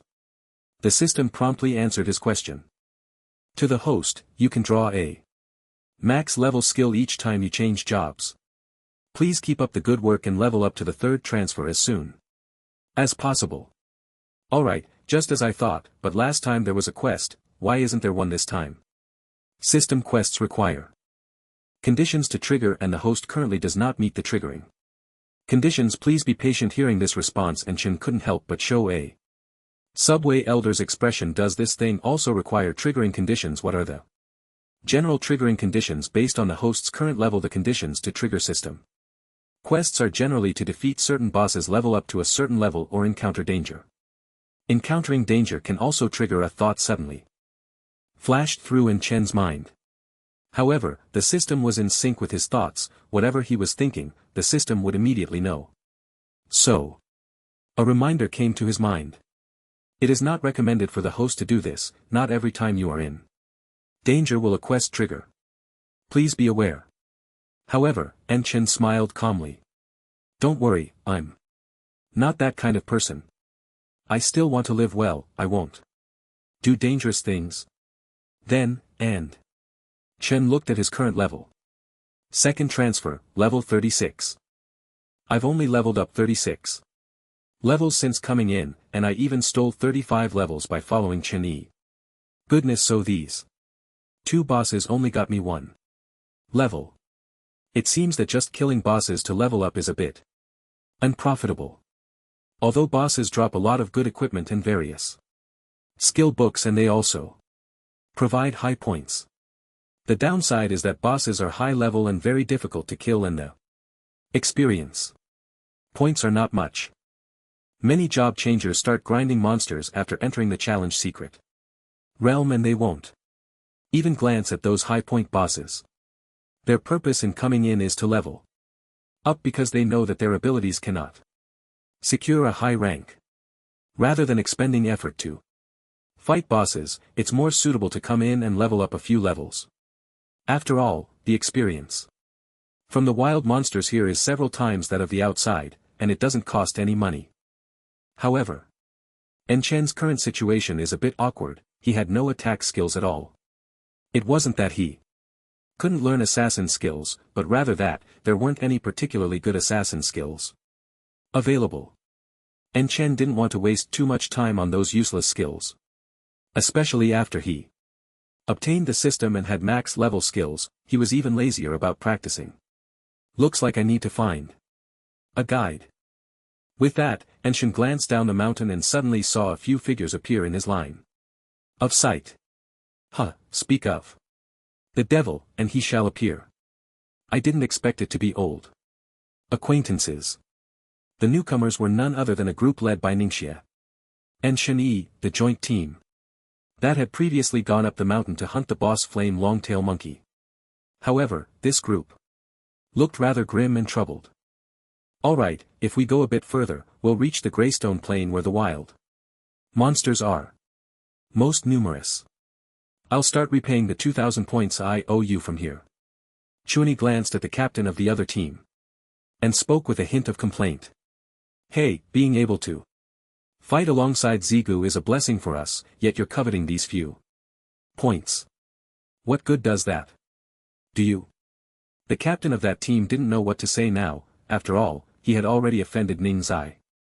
And even if he gave up those 2,000 points, the other side wouldn't continue to take him alone. Thanks, Zigu, but let's get started.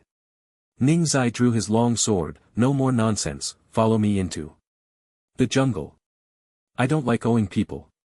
With that, the group plunged into the jungle to start killing monsters. And Shen, witnessing this scene, was so excited he could hardly close his mouth. Ah, just what I needed. Since they're here, I'll join them. Saying that, he immediately dashed down the slope, racing to catch up with Ningxia.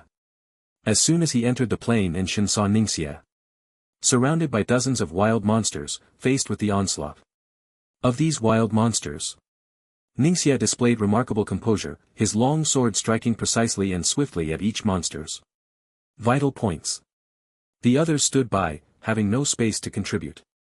Zhang Yin watched Ning Zae rampaging without restraint, feeling somewhat uncomfortable.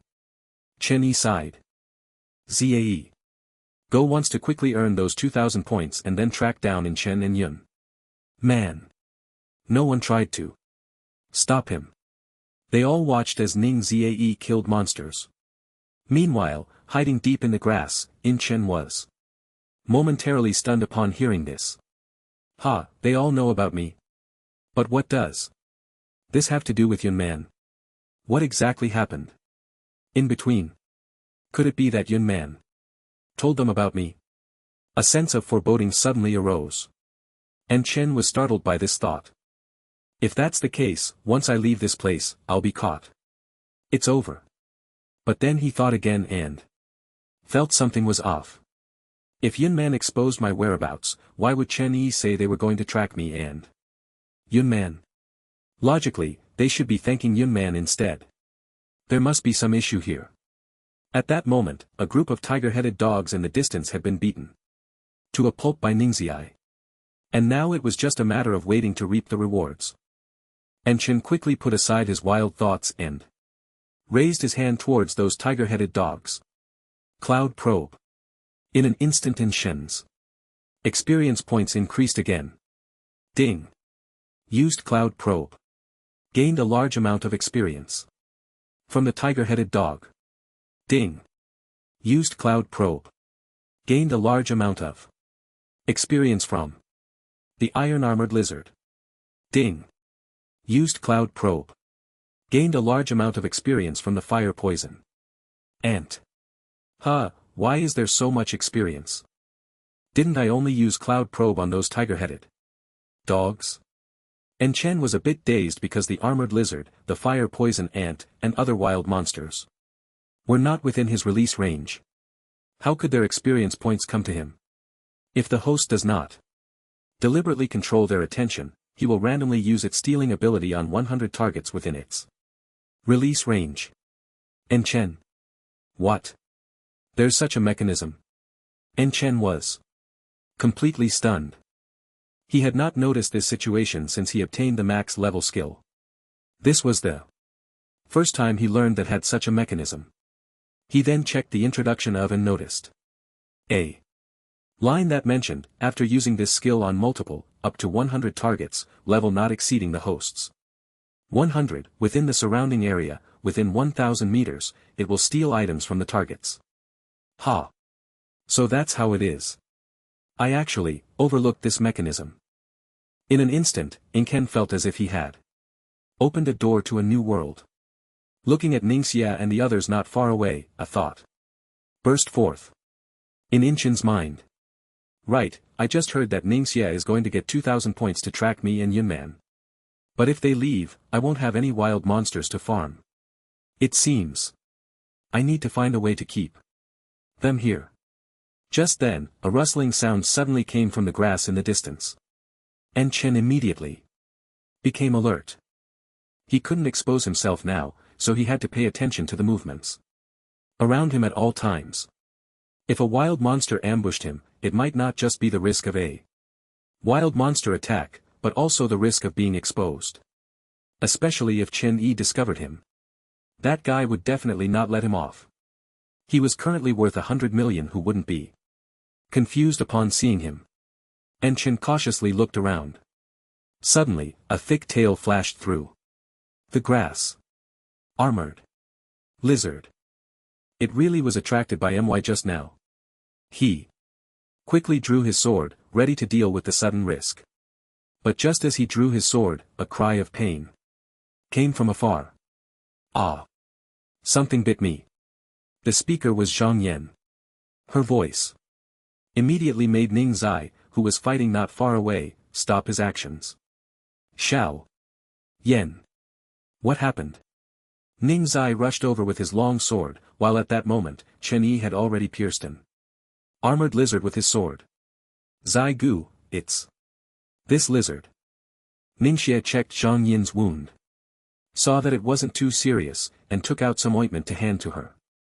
Xiao Yin, be careful, quickly apply This ointment. He then looked at the armored lizard beside him.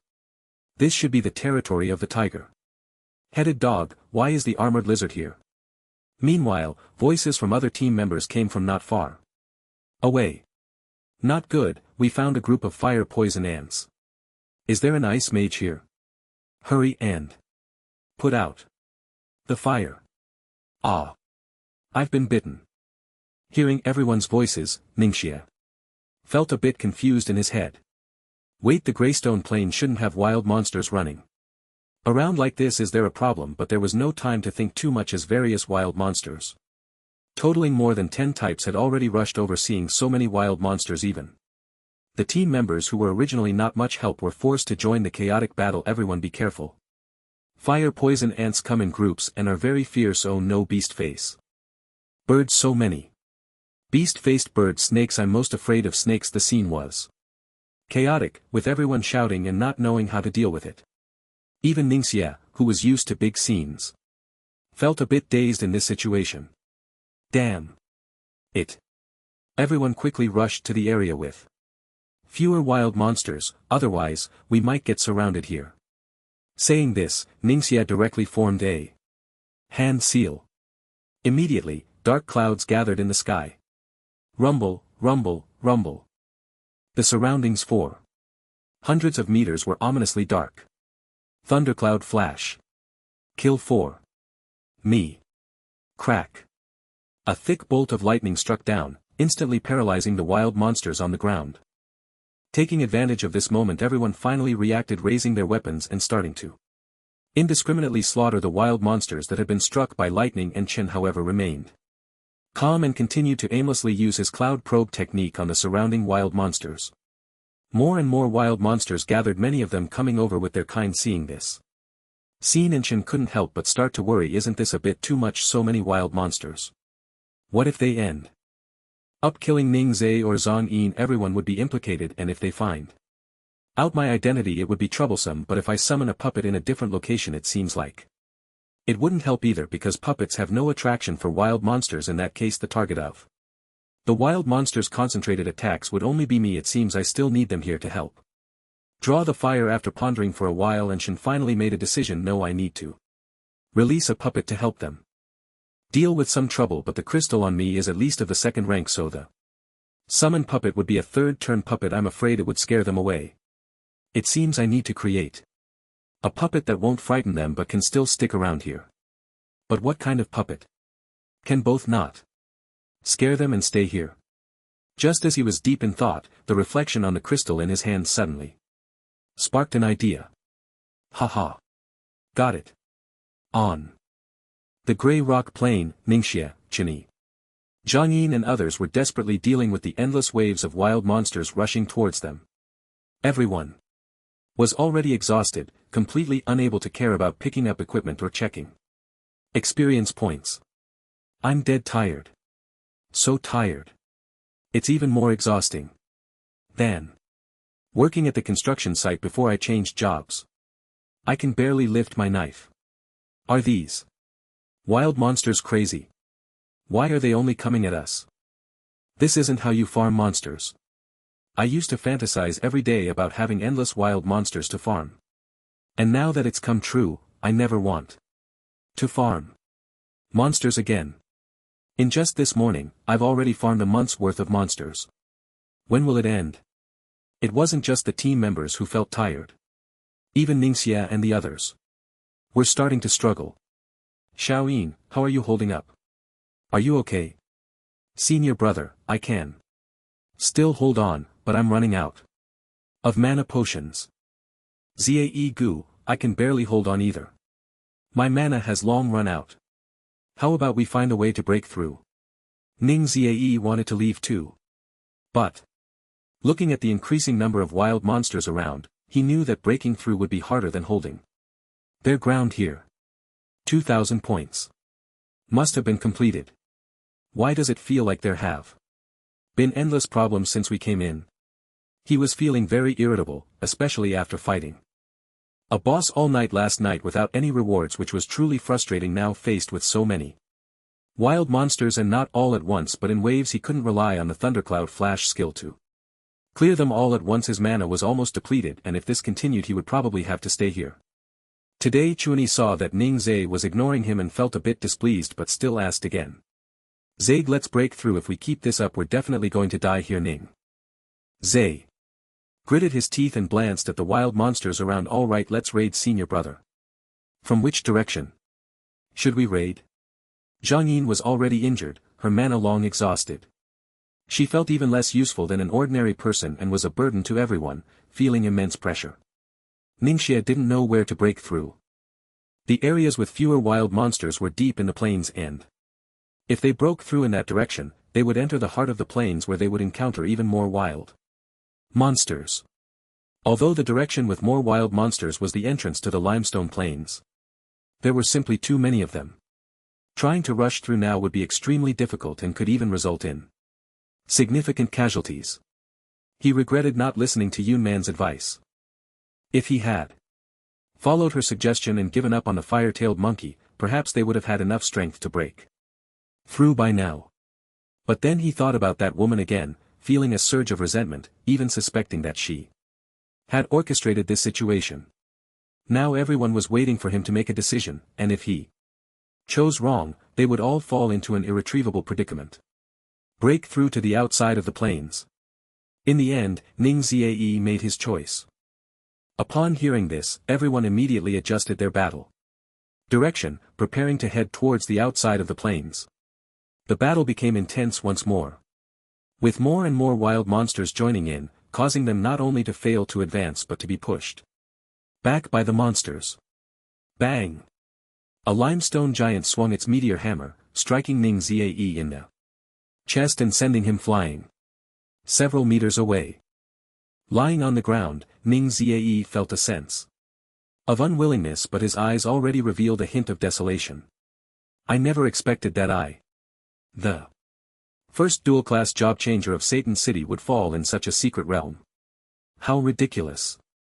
The other team members were desperately fending off the wild monsters, and Zhang Yin, unable to help, could only rush to Ningxia's side to support him. Senior brother, how are you? At this moment, a hint of helplessness appeared on Ningxia's face. Junior sister, I'm sorry, but this time I fear I am powerless. I shouldn't have acted impulsively and brought you in. Zhang Yin shook her head, tears welling in her eyes. No, senior brother, it's all my fault. I shouldn't have made you accompany me to farm monsters. Ning Zhe sighed. Alright, don't cry. Just sit with me for a while. Let's rest properly. Saying this, Ning Zhe closed his eyes, quietly waiting for death to arrive. The others were also on the verge of collapse. Some had already begun to cry silently, while others regretted forcing Ning Zhe to come in. Shen Yi, after taking down a wild monster with his sword, stood exhausted in place. Damn it. This is just terrible. I never expected to be left here today. Mom and Dad. I'm sorry. With that, he closed his eyes, tears slowly sliding down his cheeks. Just then, a voice suddenly came from the grass. Cough, cough, good child, are you talking to me? Shen Ye's nerves tensed and he instinctively looked up. Who the hell is talking? Then, the grass ahead was suddenly pushed aside, revealing a tall, handsome man standing before him. And Chen. Upon seeing that familiar face, Shen Yi felt a surge of anger. Damn it, why are you here? Are you the one behind this? And Shen's expression was somewhat stiff, forcing a smile at the corners of his mouth. I'm here to help you. If I were the one causing trouble, I wouldn't be here, right? Chen Yi looked at Chen in shock. Disbelief written all over his face. You're here to help us. How is that possible? Besides, as an assassin, what right do you have to help us? How about this? Saying that, Chen raised his hand and punched a charging black-spined porcupine, exploding its head. Chen Yi was stunned. Although the black-spined porcupine was only at the second transition level under the same level conditions, and Chen was able to kill the wild monster with a single punch without using any skills. When did you become so strong? And Chen didn't answer his question but shouted towards the distant crowd. Everyone, pull yourselves together. I'm here to save you. Hearing that someone was coming to save them, everyone was filled with surprise. However, when they saw In Chen, their expressions suddenly fell. You, an assassin, are here to help us? That's a joke. Coming at a time like this, what a pity, you won't earn that 100 million. I suspect you're here to die. Zhang Yin's mouth dropped open, her eyes wide with disbelief. En Chen, why are you here? But En Chen did not look at her and continued speaking. Leave these wild monsters to me, you. All rest in place. And wait until you recover a bit before assisting me. Looking at En Chen's back, everyone was stunned. Ning Zai furrowed his brows, unable to understand why someone who had been issued a kill order would come to save them.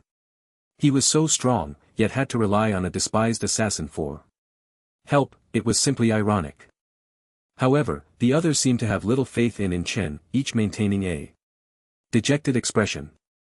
I thought we had a powerful helper, but it turns out to be this useless one. Well, let's think positively, at least this 100 million won't be earned by someone else. Whoa, I'm feeling even worse. I'm about to die, and I have to watch 100 million slip away right in front of me. Damn it, can you say something nice? Do you want me to die feeling worse? At that moment, Chen Yi suddenly spoke up. He just killed a black spiked porcupine with one punch. Ningxia shook his head dismissively.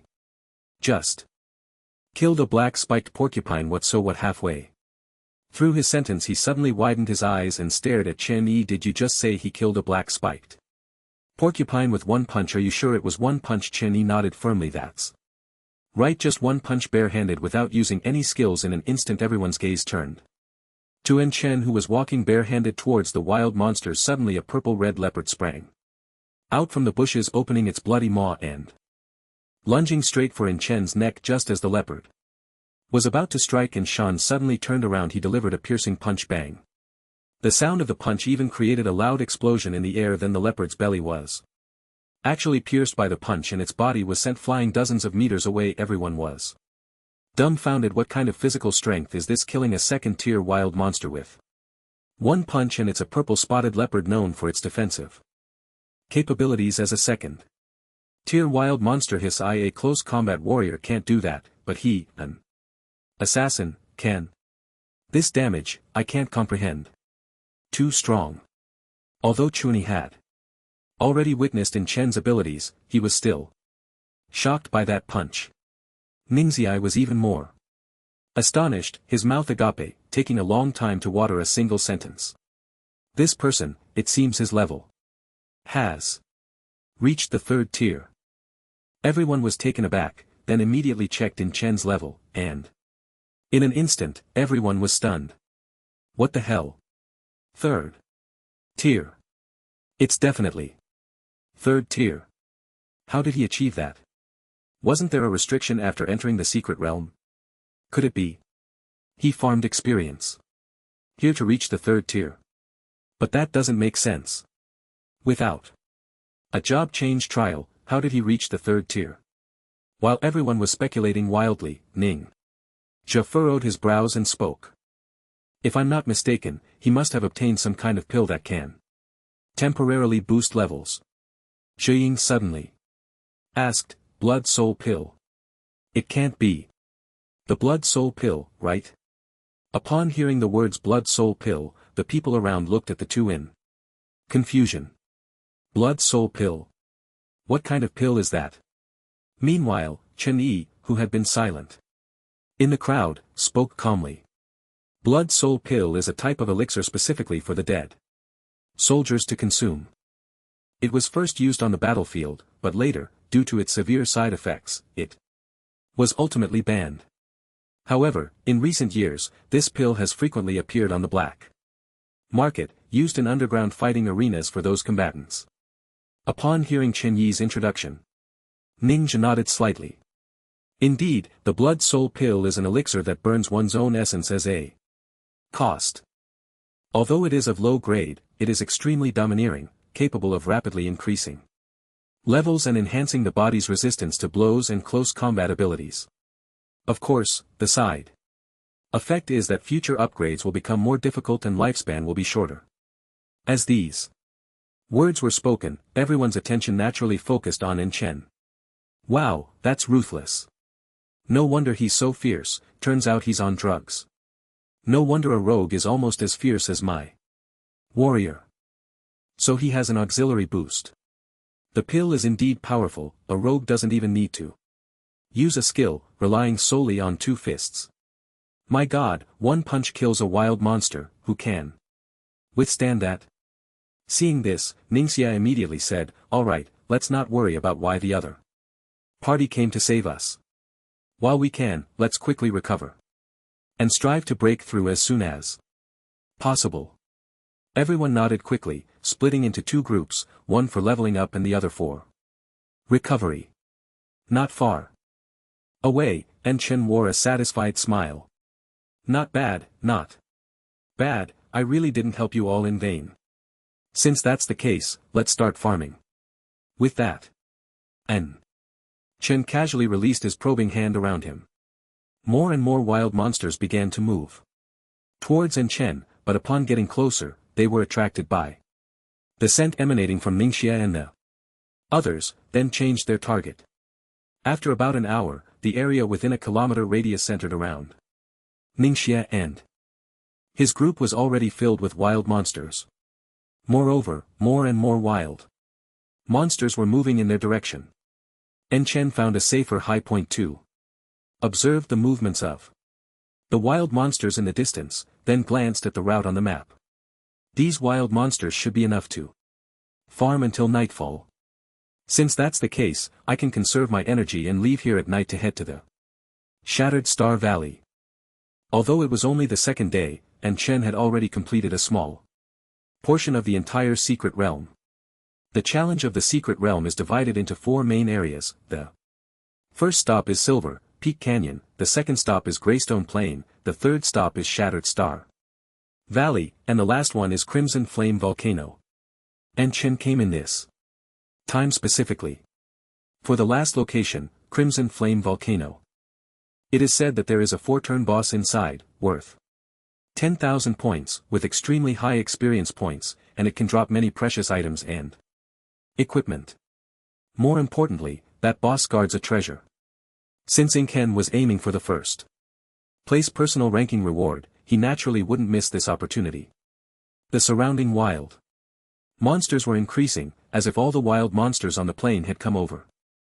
At this time, Ningxia and the others had also rested enough and were once again full of energy. Watching In Chen continuously killing monsters in the distance, Ningxia felt a bit guilty, so he raised his voice and said, to everyone In Chen has helped us so much, I think we should put a stop to the pursuit against him. I don't want to see anyone trying to kill him for the bounty. If anyone wants to take this bounty, then ask me first if I agree. Chuni glanced at Ningxia's gaze and finally nodded. Don't worry, Zaga, I don't really need money right now, I won't take this bounty. The others also expressed their agreement, as they felt they owed In Chen quite a bit. More importantly, they had witnessed In Chen's impressive abilities and believed they were not his match. Since that's the case, let's get started. Ningxia held a long sword, summoning thunderclouds as he charged towards the wild monsters. The sound of killing echoed through the heavens, and the rumbling thunder followed suit. Time flew by, and the sky gradually darkened. In Chen finally endured until nightfall. 5 more minutes, and the puppet will disappear. Ah, it's time to say goodbye to you all again. Goodbye, workers. With that, In Chen quietly gathered his things and walked deeper into the Greystone Plain. After he left, the pressure on Ning Zae and the others suddenly lessened. Hey. Seems like there are a lot fewer wild monsters. Great. Great. We've been killing monsters all night. I was hoping to get a good rest, but ended up fighting all day. Now I'm so tired, I just want to sleep well. Me too. This high-intensity monster killing is really wearing me out. Let's try to break through. Ning Zae finally felt he could breathe a sigh of relief and shouted towards the Lin Chen who was still killing monsters not far away. Bro, thanks. We can break through now. However, Lin Chen showed no reaction, continuing to kill monsters mechanically. Seeing this, Ning Zae couldn't help but shake his head, stepping forward to gently pat him. Lin Chen, stop for a moment, we should. But before he could finish, Lin Chen in front of him suddenly flickered and then disappeared from everyone's sight. Ning Zae's hand hung in the air, his whole body frozen in place. The others also mostly remained motionless, staring at the vanishing Yin Shen. After a while, someone exclaimed, "Wah! What happened? How did he suddenly disappear?"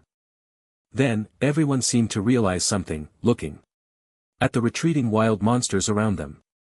Chen Yi seemed to understand something, turning to glance in the direction of Silver Peak Canyon. Ning Zae's eyes seemed to burst with fire. We were played. Chen Yi immediately rushed into the sea of wild monster corpses, frantically searching as if he had gone mad. Moments later, he stood up, looking at the others behind him. Experience points, equipment, and various items, everything is gone. Everything is gone. Seeing Chen Yi like this, Ning Zae stepped forward and grabbed him. Do you know what's going on? Tell me quickly. Chen Yi, in a daze, recounted the tragedies that had befallen him. After hearing this, everyone was stunned. What? Beastmaster or thief? Are you sure Yun Man told you this? That's right, Yun Man definitely said so, but I suspect this matter is related to Yun Man. Hearing that Chen Yi said this was related to Yun Man, Ning Zae couldn't help but ask again. Tell me your thoughts. Why do you think Yun Man is behind this? A flicker of resentment crossed Chen Yi's eyes. I've interacted with Yin Chen and I even had someone investigate him. He has no background. He's been an orphan since childhood, so he couldn't possibly have this kind of strength. And Yun Man only took a few pieces of my equipment before telling me such an important thing. I feel there's definitely something fishy about it. Ning Zae pondered for a moment, stroking his chin, and then asked, then why would she want to steal experience and equipment? What's her motive? Her strength isn't weak. Motive. Don't forget, Yun Man has a snake that likes to eat equipment. It would take her and her 4 companions longer to farm equipment, but with us, it's different. So she wants to keep us here to help her farm. That makes some sense, but why create a puppet of Yin Chen? Chuanyi snorted coldly, wearing a somewhat pretentious expression. She thought this would draw our attention to Yin Chen, making us deal with him, but what she didn't expect was that Yin Chen is so weak. He doesn't have that capability at all. Then, Chuanyi laid out all his analyses one by one, successfully leading everyone astray. This woman is simply venomous. No wonder she was able to take first place last year. It turns out she relied on such despicable means. Indeed, beautiful women are never good, Miss Zheng, you are the exception. Everyone turned to Ningxia, waiting for him to finalize the next plan. However, Zheng Ying felt that this matter was very strange and worried that Ning Zae might encounter some trouble again, so she quietly reminded him, Senior brother, I think it would be better to investigate this matter after it comes out. Anyway, my grandfather is looking into it, let's wait for the news. Ning Zae, who usually never disagreed with Zhang Yin, was genuinely angered this time. Xiao Yin, I must get to the bottom of this. I hate being played for a fool more than anything, there's nothing to discuss. Seeing Ning Zae's furious expression, Zhang Yin dared not say much more and could only pray in her heart that nothing would go wrong. Chen Ye's eyes were fixed on Ning Zae. Zae, let's go catch Yun Man, otherwise, we might still be tricked by her. Ning Zae finally nodded. Let's go, catch Yun Man. In the fractured Star Valley, Yun Man suddenly sneezed. A few maidservants hurriedly brought over warm clothes. Miss, should we add another layer for you? It's getting dark. And it's quite cold here, you mustn't catch a chill. Yunman waved her hand, rubbing her nose as she said. I'm fine, really. It's just that I have this strange feeling of foreboding. Then she looked around the valley and asked a few people nearby, any sign of Enchen? Not yet. The water in this valley can mask most sense, miss, please give us a little more time. Yunman sighed, gazing at the starry sky. Alright, take your time. Let me know immediately if you find anything. I need to go feed Zeline. Yes. Mississippi. Then, Yunman reached out and released the Zeline python, calming it down before taking out some purple equipment. However, as she was feeding it, her sense of foreboding grew stronger. She looked up at the vast starry sky. It's been a day, how come this guy hasn't reached the fractured star valley yet? Could something have gone wrong? Just then, the Z-line python suddenly raised its head and looked into the distance, flicking its bright red tongue, appearing very alert. Z-line, what's wrong? Seeing the Z-line python's behavior, Yunman couldn't help but glance in that direction. But the Z-line python shook its head and continued to consume the equipment, its eyes fixed on a massive stone in the distance. By the stone, Enchen dared not breathe, not daring to move. He had crossed the limestone plains and finally arrived here, only to find himself locked at the entrance of the fractured star valley by Yunman. The current situation was extremely dangerous for him. Ning Ziae and the others were now chasing towards the fractured star valley. And if he didn't run soon, he would likely fall into their hands. Just thinking about how badly he had tricked them made Enchen feel that if he fell into their hands, even dying would be difficult. However, he had gone to great lengths to set up some wild monster obstacles to slow them down, only to encounter Yun Man again. Wasn't it said that one could hide their presence? How could I be discovered? He waited in place for a few minutes, seeing the Z-line python still lying on the ground eating, and then took advantage of the remaining time of the night demon armor's concealment skill to move deeper into the fractured star valley. Finally, after leaving Yin Man's line of sight, and Chen began to run wildly again. He didn't know how long he had been running, but he finally felt the surroundings quiet down. Phew. Finally safe, I can finally rest properly. As he spoke, and Chen found a relatively safe and clean spot, pulled out his tent and sleeping bag and prepared to sleep after setting up his bed and comfortably crawling into the sleeping bag, just as Enchen was about to drift. A sudden rustling sound of water came from not far away. What's going on? At that moment, a notification sound from the system echoed in his mind. Challenge task triggered, head to the Crimson Flame volcano, hunt the mysterious boss, and seize the treasure of the secret realm. The challenge task has been triggered. Ha, that's great. But, just as he was about to check the details of the task, a sense of danger crept in silently. In the dark river valley, a vine suddenly whipped out of the water like a whip. Whoosh, crack, and Chen immediately dodged. But it was too late. The vine struck hard against his back as if it carried immense power. With just one hit, and Chen was sent flying. What the hell, what was that? And Chen quickly got back up after falling to the ground. He reached back to feel for injuries. Although there were no external wounds, his insides felt very uncomfortable enduring the pain, and Chen had already conjured a random teleportation talisman ready to leave at any moment. That hit had directly triggered a protective measure of the night demon armor. The first hit was a fatal blow, and Chen still hadn't seen the trace of this wild monster. Damn it, what is going on? Chen looked around, but found nothing unusual. What does this wild monster mean? It hits me once and then runs away. Is it playing like this? But he didn't dare to stay here any longer. Who knew if this creature would lash out again?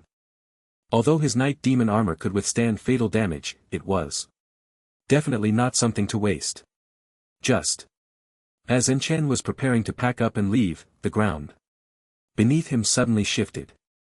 Enchen's eyes widened as he looked around, suddenly feeling as if he or riding an elephant, his body swaying along with the ground. Am I on the back of a wild monster? Thinking this, Chen immediately jumped towards the nearby stream. After running a considerable distance, he finally got a clear view of the wild monster before him. This was undoubtedly the largest wild monster he had ever seen, bar none. It was about 100 meters long, slightly narrower in width but still around 70 to 80 meters and about 10 meters tall.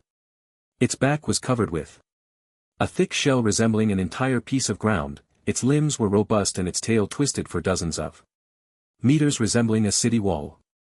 Its massive head was covered in various spikes and hard armor, giving off an intimidating aura. Hiss. What kind of wild monster is this? Why wasn't it introduced before? Seeing this colossal creature, Chen felt as if he had encountered a mythical beast from the classic of mountains and seas. Faced with such an oppressive wild monster, he didn't even have the desire to fight. However, when he checked the information on this wild monster, he found that he couldn't view it at all. Can't view. How could this happen? Wild monsters were different from job changers. Job changers could actively hide their personal information and levels, but wild monsters could not. If he couldn't see the wild monster's level, there were only two possibilities. First, the wild monster's level was too high, exceeding 3 realms of job changers, which meant it was level 300. Second, it was a special wild monster. A special wild monster is one that is inherently not listed in the job changers viewing catalog. In other words, it is a completely new species or one that has never been discovered. However, this possibility is even lower than the first. Since the entire Blue Star entered the era of job changers, special wild monsters have almost ceased to exist. Of course, every time a special wild monster appears, it causes a huge uproar. Looking at the gigantic wild monster before him, which resembled a small mountain, and Shin could only let out a sigh. I'm afraid that even if I take you down, I won't get any points. Forget it, that hit you just gave me will count as even. Don't try to sneak attack me again with that. And Shin carefully got up and suddenly saw the vine that had just ambushed him. He walked over, gently picked up the vine and took a look. Instantly stunned.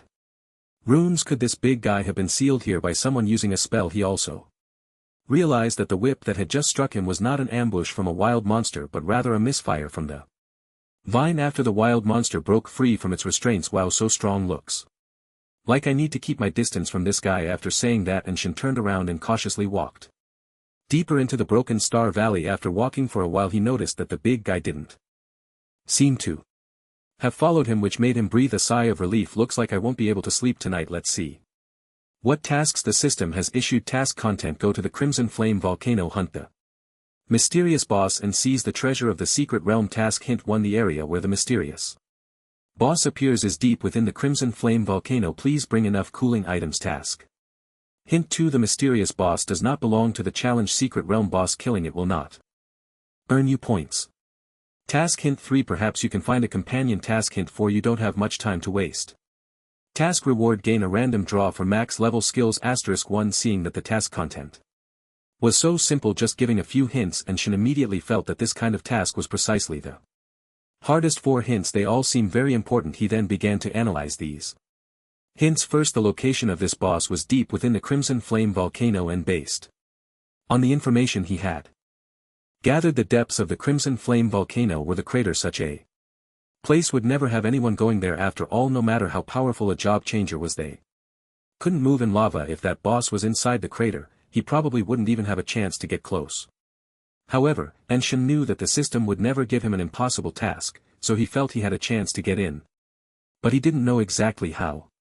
Then he looked at the second hint, which should be the least important among the pieces of information. However, he did glean one piece of information from it: this boss was likely a special type of wild monster. Otherwise, it would definitely have points if it appeared in the challenge secret realm. As for the third and fourth hints, Shin felt that the system just wanted him to find a companion and set off immediately. But after thinking for a long time, he couldn't figure out who could cooperate with him. He didn't have his eye on anyone from the other universities, including Chen Yi. If there was anyone among the contestants in this challenge secret realm that he could take seriously, it would only be 2 people. One was Ning Ziae, and the other was Yun Man. Ning Ziae's strength was unquestionable. And he also had dual professions, both of which were very powerful. If it came to a one-on-one confrontation, and Shen was afraid he wouldn't even last around against him as for Yin Man. And Shen felt a bit confused about her. This woman was completely different from other women. Her personality was somewhat neurotic. One moment she could be aloof and unapproachable, but the next she could be all friendly and ready to drink with you. Should I cooperate with her? Hiss. How do I even bring it up? But if we really cooperate, all my two skills will be exposed. While he was pondering, he suddenly heard a sound of biting coming from the valley in the distance. What's going on? And Chen stopped in his tracks and immediately turned back to take a look under the moonlight. That nameless wild monster opened its mouth wide and a huge tongue directly snatched a giant four-winged Bat King from the air into its mouth suddenly, and Chen seemed to think of something. You are my teammate. The massive creature resembling a black turtle could swallow a level 72 turn wild beast in one bite. Such an ability was truly extraordinary. If it had been an ordinary level 72 turn wild beast that the black turtle had taken down, and Chen might not have thought much of it, but this was a four-winged Bat King, a half-ruler of the skies. Yet that black turtle could gulp it down, effortlessly, as if drinking cool water. Since it's an unknown species, let's call you the black turtle. Looking at the enormous black turtle not far away, and Chen felt it might be the teammate he needed the most. But how could he get it to follow him into the Crimson Flame volcano? After pondering for a long time, and Chen could only think of one idea. Seeing how it eats so heartily, it must have been sealed here for a long time and is probably very hungry. However, its movement speed looks quite concerning. If I can actively help it find food, I wonder if this creature would follow me. With that thought, Chen decided to give it a try. Once the idea struck him, he lost all desire to sleep. He simply went to test whether his idea was feasible. Although he didn't possess any formidable combat abilities, his puppet was no pushover, and Chen released a 3-turn puppet in an area with a lot of wild beasts nearby, quickly capturing a dozen or so wild beasts of varying levels and types. He hurriedly caught up with the black turtle. At that moment the black turtle was leisurely strolling through the valley, extending its tongue to snatch up any wild beasts it encountered. Without hesitation, Chen threw a level 72 turn bloodthirsty wolf towards it. The black turtle turned its head to glance at the bloodthirsty wolf on the ground, but showed no reaction, continuing to move forward in search of prey. Watching the black turtle's haughty demeanor, Chen couldn't help but widen his eyes. Not eating? Does it not feel fresh? So Chen placed a piece of gray ointment on the tip of the bloodthirsty wolf's nose. Moments later, the bloodthirsty wolf slowly opened its eyes, and upon seeing Chen, it immediately opened its mouth to bite. Chen had nowhere to retreat, gripping the random teleportation talisman tightly in his hand. He was now gambling, betting that the black turtle could help him. In truth, this was a last resort.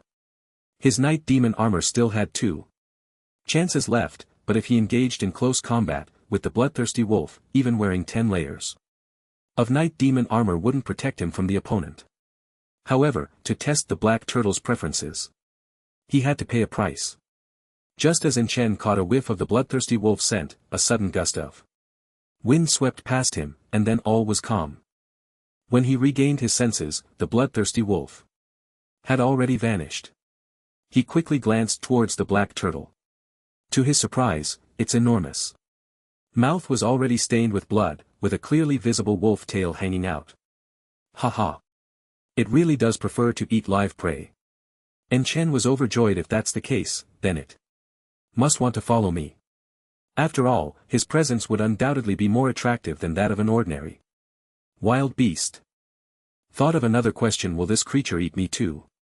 However, after observing the black turtle for a while, he found that it seemed to have little interest in him, so he decided to try again. He returned to where the puppet was. The ground was once again littered with a dozen different types of wild beasts. Looking at these unconscious creatures, Chen selected a few that posed minimal threat and could be carried over, then returned to the black turtle. Seeing that the black turtle was still in the same spot, he no longer hesitated and waved the ointment in front of the wild beast's nose. The next second the wild beast slowly opened its eyes. However, this time the wild monster had not yet stood up when the mysterious turtle seemed unable to hold back any longer, directly opening its mouth and swallowing the prey whole. Haha, this is promising. Chen had Already confirmed that this method seemed feasible, but getting the mysterious turtle to help him with tasks was still unrealistic. He needed to make the turtle understand his importance and what he could bring to it.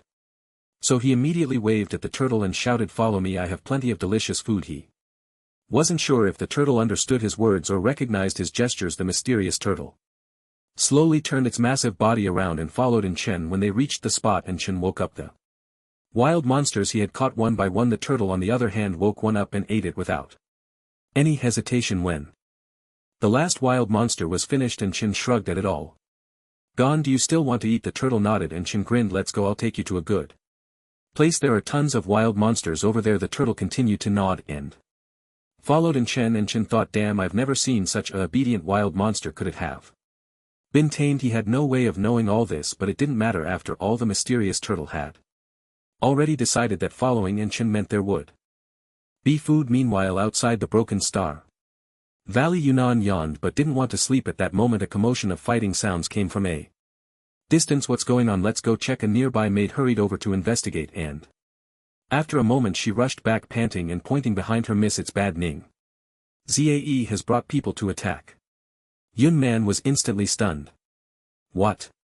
Ning Zae has brought people to attack? Are you sure you didn't misspeak?" She couldn't understand why Ning Zae would come to attack her. She had no grievances with him, having merely declined his invitation to team up. For him to come attacking was simply outrageous. So she immediately raised an eyebrow and said to the other maids, "Let's go, I want to see why this exchange student who has been to the royal city wants to target me." The group immediately picked up their weapons and headed over. By the time they arrived, Ning Zae had already captured one of her maids. Seeing Yun Man approach, Ning Zae coldly said, "Miss Yun, you are quite hard to find." Upon seeing her maid captured, Yun Man's eyes were filled with murderous intent. "Ning Zae, if you don't give me a clear explanation today, do you believe I will make sure you can never go to the royal city again?" "Humph, what a bold statement, Miss Yun. You want an explanation? I want one too. Now let's talk about experience points and those equipment matters. Today, if you don't give me a satisfactory answer, I'll make sure you stay here forever." Hearing Ning Zae's words, Yun Man felt somewhat baffled. "Ning, clarify. What you mean by equipment and experience points?" "Humph. I knew you wouldn't admit it, but I don't need you to admit it. Look at my sword." Ning Zae had been holding back a lot of anger, and when he saw Yun Man, he had no intention of explaining further, he just wanted to fight. Yun Man was even more furious and immediately summoned the Purple Scale Python. "Purple Scale, take them all down for me." Thunder rumbled, dark clouds gathered, and the giant python appeared, signaling that a great battle was about to erupt. Just as Ning Zae was about to engage with Yun Man, Xing Yin, who was standing nearby, immediately blocked. Ning Zae. "Senior brother, Miss Yun, wait a moment, I have something to say." Yun Man was already furious and had no mood to listen to him. "Humph. Those who attack me deserve no reason, today I will teach this arrogant guy lesson." Ning Zae was also in a rage and, seeing Xing Yin blocking him, could not control his emotions. "Junior sister, there's nothing to discuss with such a treacherous woman, let's fight first and talk later." Chen Yi and the others were unwilling to explain further, each picking up their respective weapons, ready for battle. But Xing Yin resolutely stood in the middle of the group. "Miss Yun, senior brother, please don't fight. I feel something is off, it seems Miss Yun knows nothing." She then turned to Yun Man. "Miss Yun, why did you leave Silver Peak Mountain before? Was it just because you found that wild creature abnormal? Also, are the appearances of those wild creatures and the fake in Chen on Greystone Plain related to you?" Following that, Zhang Yin recounted the strange occurrences they had encountered. Upon hearing this, Yunman's heart skipped a beat. She was aware of the fire-tailed monkey on Silver Peak Mountain, but she had no knowledge of the events on Greystone Plain and did not expect that such things would happen later. Could it be that, and Chen had tricked them again? This thought left her momentarily stunned, yet it also sparked a hint of anticipation, regarding Chen's mysterious abilities. So she immediately spoke up. This matter has nothing to do with me. Ning Ziae looked at Yun Man, still full of disbelief. Humph, just because you say it's not. It isn't. Do you have any evidence? Then do you have any evidence proving that I did it? Ning Ziae was taken aback, recalling that it seemed everything was based on their unfounded speculation. Indeed, there was no evidence proving that Yun Man was responsible. But if he said that, wouldn't it mean he was admitting to wronging Yun Man? With his pride, admitting a mistake was out of the question. So, Ning Ziae chose to remain stubborn. Then why did a fake Chen appear to help us fight monsters? How would I know? You ask me, I ask who? Besides, my profession is beast tamer, not summoner. Can you all please use your brains a little? After saying this, Yun Man turned her gaze to Chen Yi. Alright, I kindly provided you with information. And yet you suspect it was me who did it. You must take responsibility for this matter today. Ning Ziae also felt that it seemed he had indeed wronged Yun Man, and all of this was based on Chen Ye's reasoning and assumptions. Chen Yi, explain yourself. In an instant, Chen Yi found himself in a difficult position. And seeing Ning Ziae's expression, it seemed he wanted to distance himself from him. He quickly said, you can't believe just this woman's word, it's definitely her. She's just pretending. However, the others did not believe his reasoning either, each looking at him with suspicion. Yun Man coldly stared at Chen Yi. What are you so nervous about? Could it be that you are the one stirring up trouble behind the scenes? The finger of blame pointed back at Chen Yi, making him break into a cold sweat. He couldn't bear this blame and immediately turned to Ning Ziae. You have to believe me. Ning Zi frowned and waved his hand. Alright, I will continue to investigate this matter. I will definitely find out who is causing trouble. Saying this, he looked at another small team. From now on, we will disband on the spot, everyone go do what you need to do. The group was already exhausted, although they were seething with anger, they could never find the instigator, which had wasted a lot of their time along the way. So everyone clasped their hands in farewell. Chen Yi could only leave helplessly. As the crowd dispersed, only Ning Ziae, Zheng Yin, Yun Man, and her 4 team members remained. Miss Yun, tell me the truth, who is behind this? Ning Ziae certainly would not let it go easily and asked again. Seeing that her subordinates were mostly unharmed, just slightly injured, Yun Man's displeasure faded a bit. I don't know, perhaps you can ask In Chen. Do you think In Chen is the one causing trouble? I never said that, you all are the ones. Who said a fake In Chen appeared? Yun Man didn't want to say too much to the other party, in fact, she had already determined in her heart that In Chen was that person. What she didn't expect was that this guy had once again pulled a stunt with Ning Ziae and the others, truly fearless. Seeing that Yun Man didn't intend to say much, Ning Ziae could only give up. So, he changed the subject and asked, Miss Yun, may I ask where you plan to go next? Yun Man pointed to the towering volcano in the distance. Where else could we go? Of course, it's to the final boss. After hearing this, Ning Ziae simply smiled calmly. Then I wish Miss Yun could defeat the boss as soon as possible. Xiao In, let's go. The two parties parted ways, but both held the same thought in their hearts: defeating the Black Flood Dragon King. Although it was only the 3rd day, they had already wasted too much time. The number of wild monsters in the Xian volcano was on a completely different level compared to the other 3 locations, and the levels of the wild monsters were generally very high, with experience points that were astonishingly abundant. Many job changers entering the challenge dungeon to level up regarded that place as a great leveling spot. They had already delayed for too long, so they decided to head straight there, hoping to encounter En Chen. In the Broken Star Valley, En Chen finally experienced what it felt Like to have both. Danger and a sense of security coexist. He had completely immersed himself in the role of bait.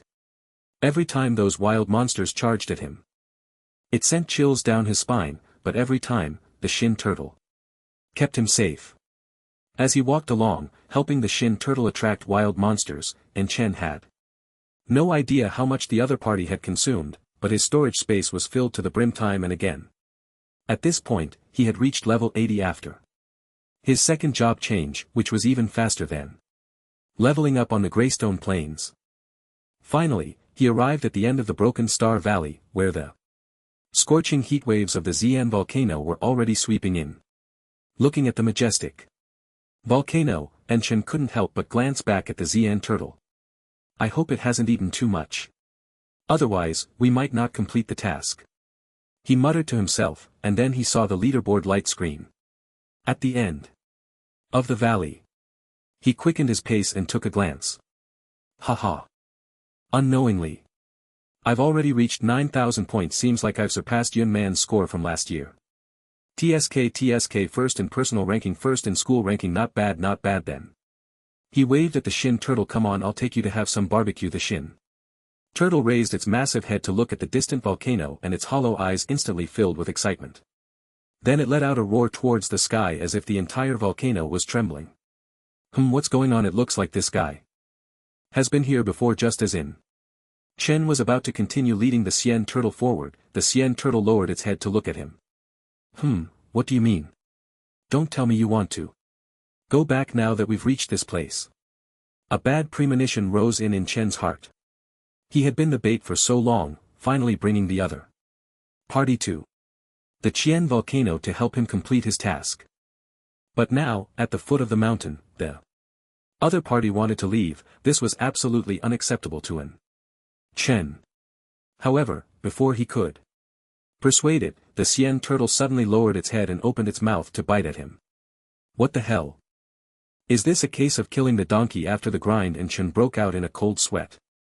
If he got bitten, even his night demon armor wouldn't save him. He turned to run, but he was no match for the Shin Turtle. The Shin Turtle opened its mouth wide, and a tongue as agile as a snake wrapped around him tightly at that moment, and Chen regretted it deeply. Why did I provoke it for?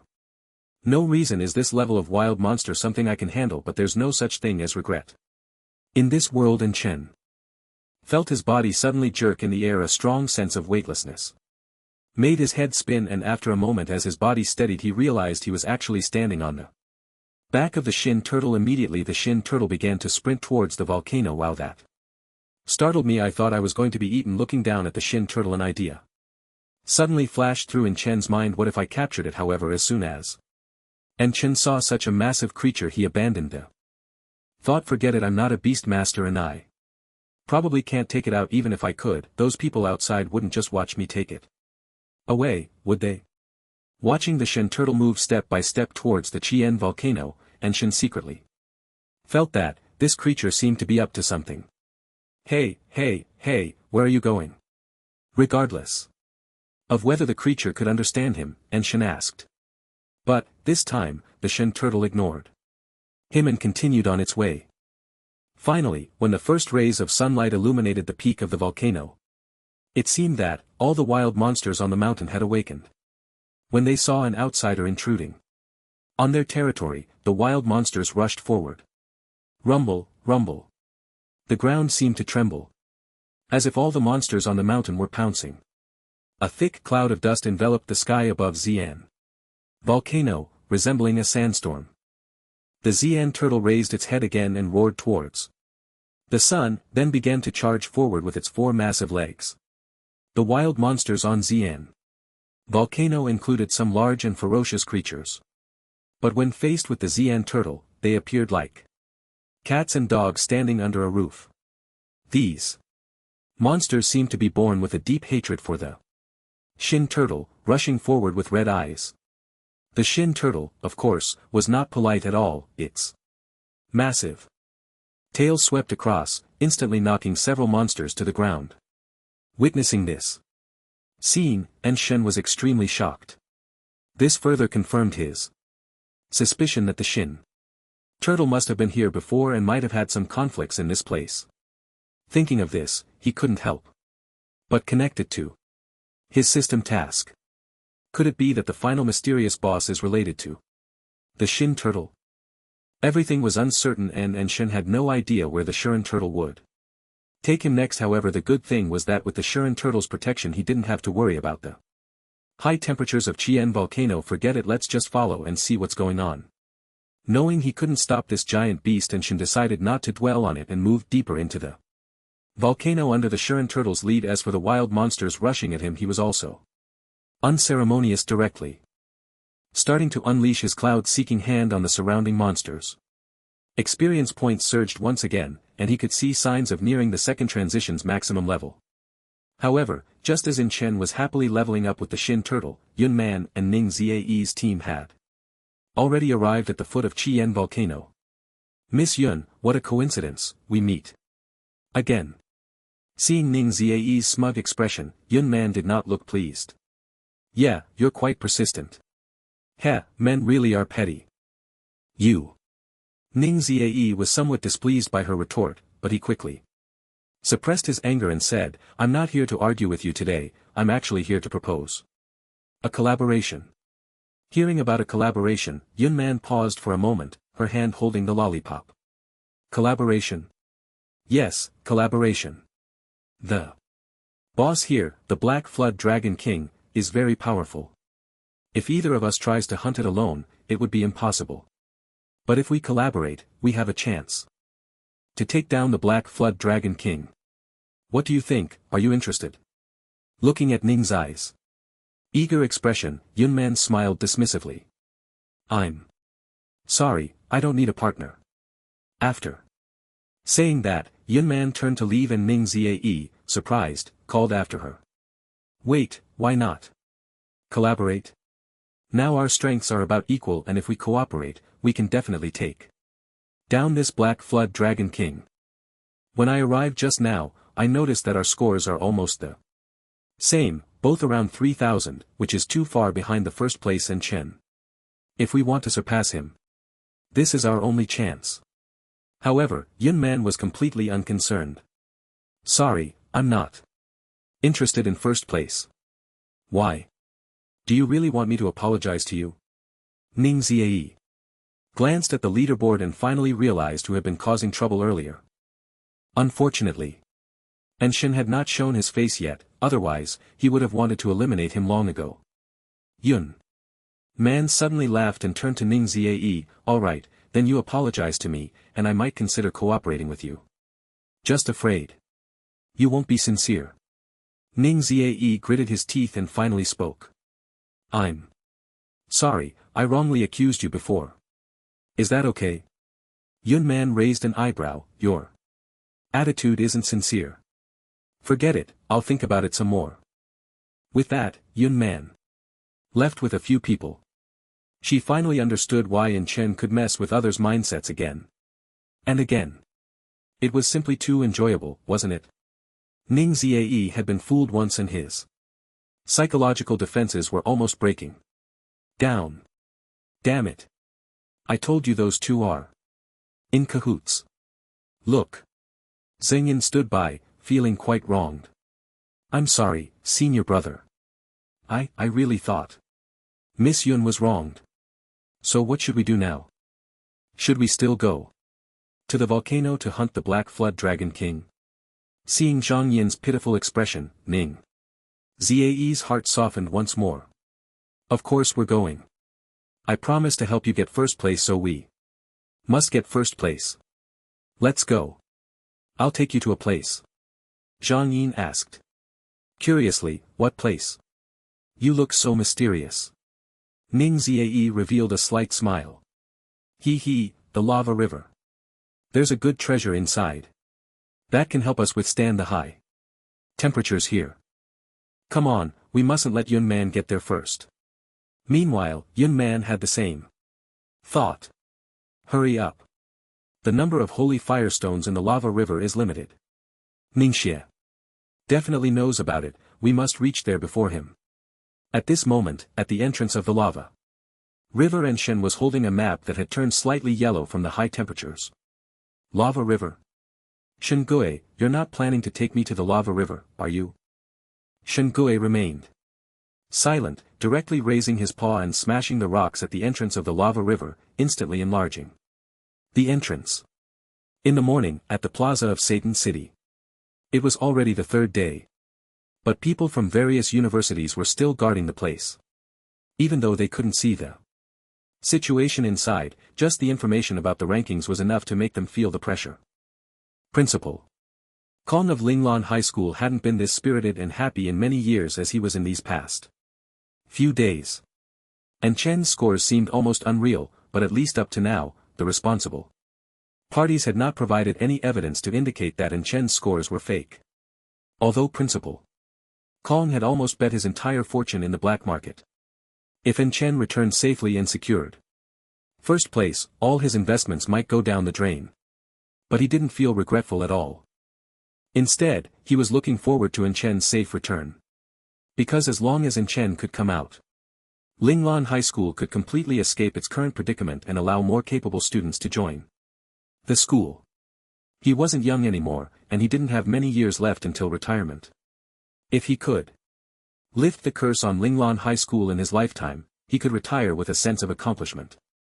Looking at the latest data in the morning, when Chen's score reached a terrifying 13,000.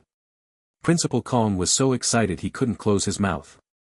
The principal of Lei Yen High School beside him had long stopped smiling. What on earth is Chen Yi doing? It's already the third day and he still hasn't even reached 3,000 points. What is he up to? The principal of Qingyu High School beside him also wore a serious expression.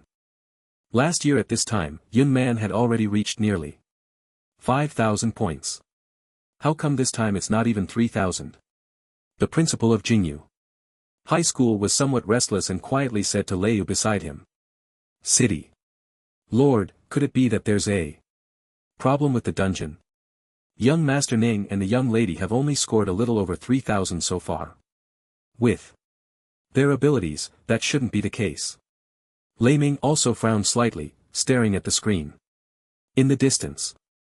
Don't worry, we'll find out soon whether there's an issue with the secret realm. His voice was not loud, but everyone around heard him clearly. The principal of Jingyu High School asked in surprise. City Lord, have you called someone to inspect the secret realm? Yes, people from various universities have already suggested an inspection, so to silence some people, let's go ahead and check. Although Lei Yu didn't name anyone specifically, the faces of those around him turned red and they pretended nothing had happened, sitting up straight and continuing to stare at the big screen. Seeing their reactions, Lei Yu snorted in dissatisfaction through his nose. At that moment the guard team at the edge of the square opened a path and a well-dressed middle-aged man adjusted his glasses and approached the square. With a few people. City Lord, the people have arrived. Lei Yu nodded in satisfaction. Then stood up and said to the newcomers, everyone, thank you for your hard work. You have the most authority to determine whether there's a problem with this secret realm, so please help us inspect it now. The few people politely cut their hands in response. Rest assured, City Lord, we will complete the inspection within an hour. After saying that, they immediately took out their respective items and began checking the teleportation array of the secret realm. While they were inspecting, an assistant approached Lei Yu and whispered, City Lord, the person you asked me to find has been located. Lei Yu immediately showed a hint of surprise. Wu Zhan from the Silver Wolf Guild has been found. That's great. Where is he? Where did you find him? The assistant's face revealed a serious expression.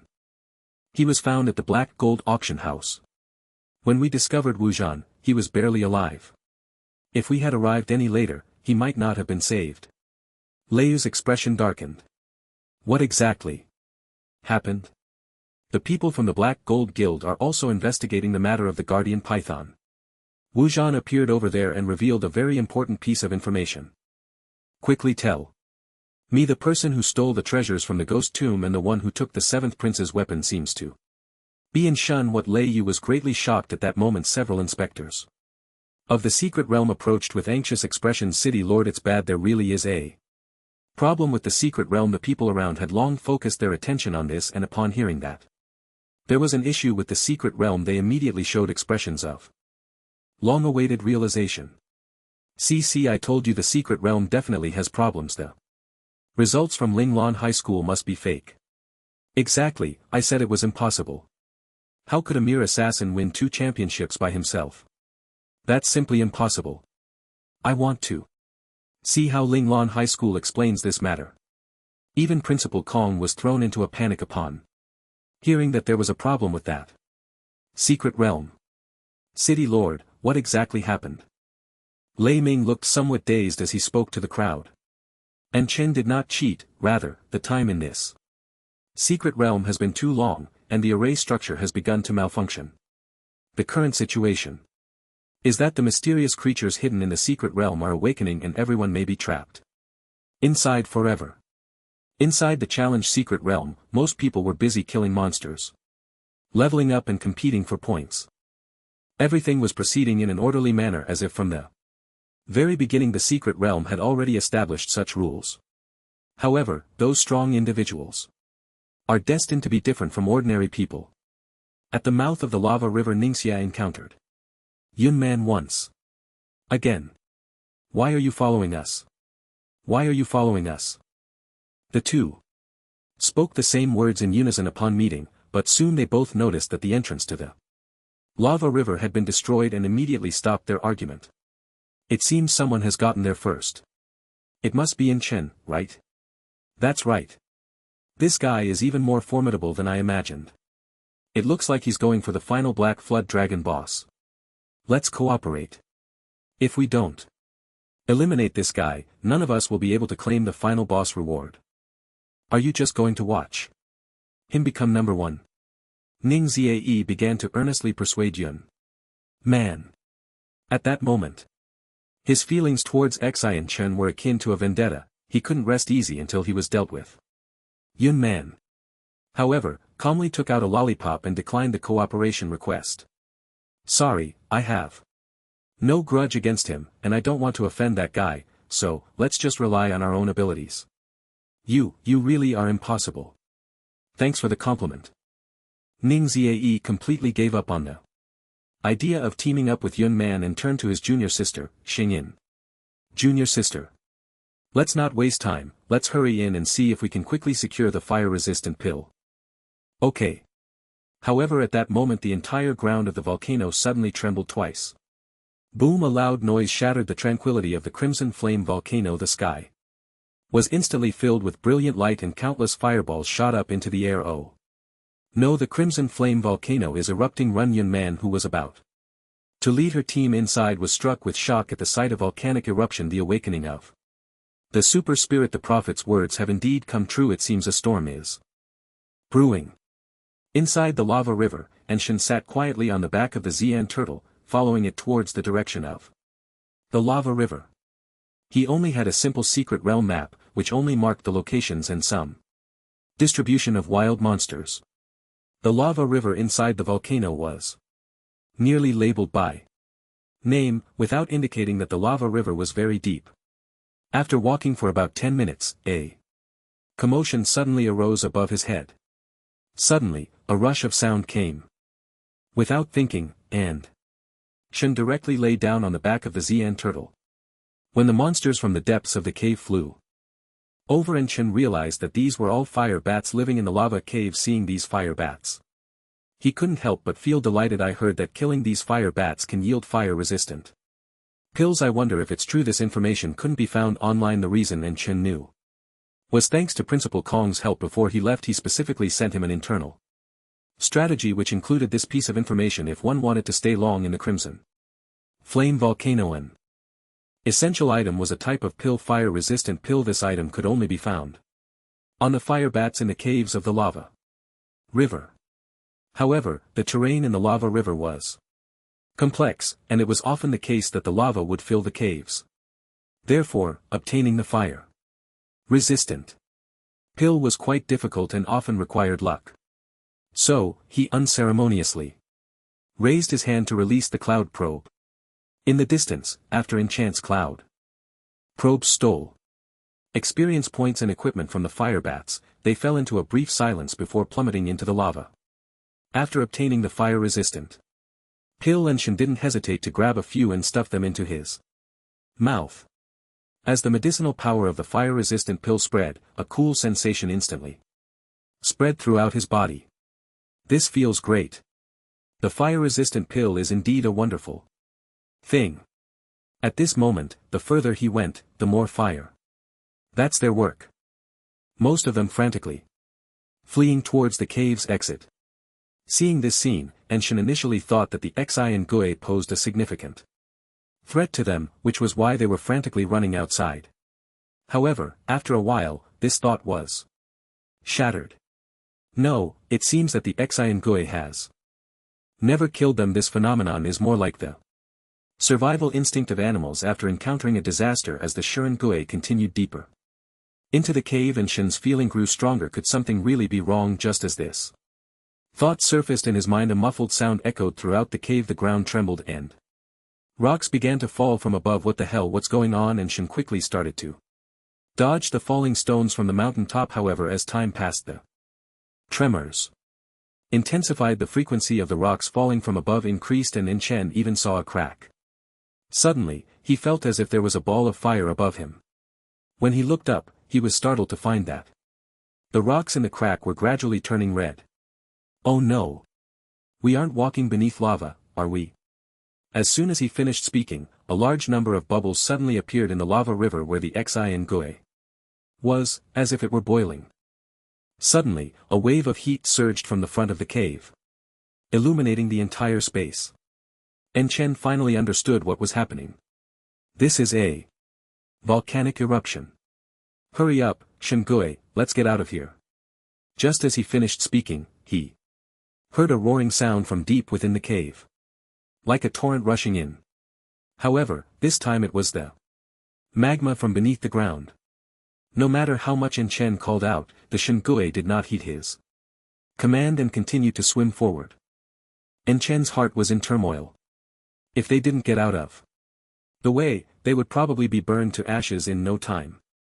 The heat wave grew stronger, and the temperature in the cave was so high that even after taking a fire avoidance pill, Chen was struggling to cope. Splash!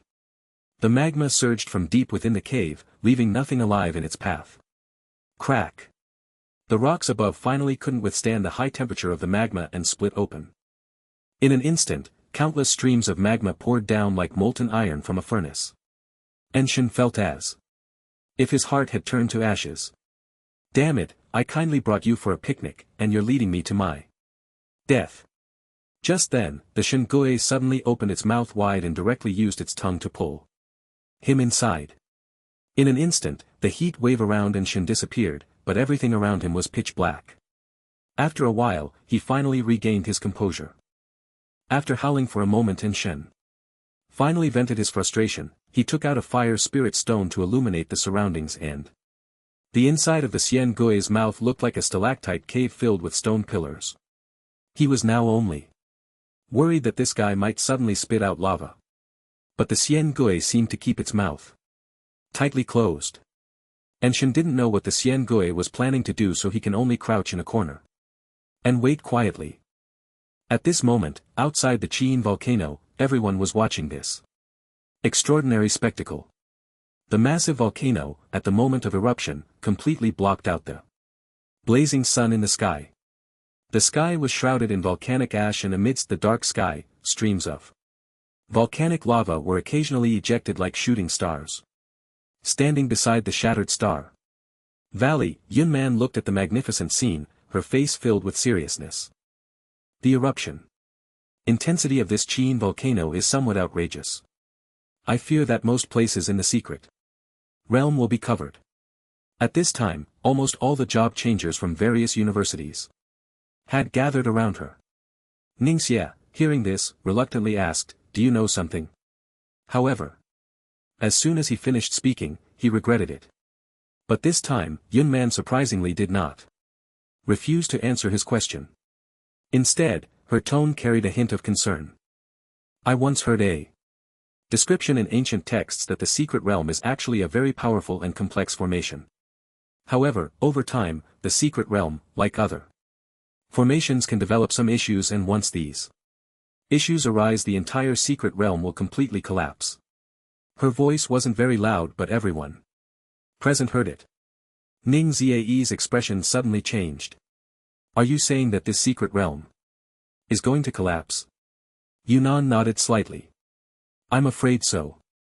The precursor to a secret realm's collapse is a change in the geological structure or the occurrence of some natural disasters. In an instant everyone on site panicked. At that moment Chen Yi suddenly ran over, panting heavily. Something big has happened. The eruption of the Qin volcano has already dried up the river water in the Shattered Star Valley. And the lava is still spreading. Ningxia frowned slightly and looked towards the distant volcano path. This place is no longer safe.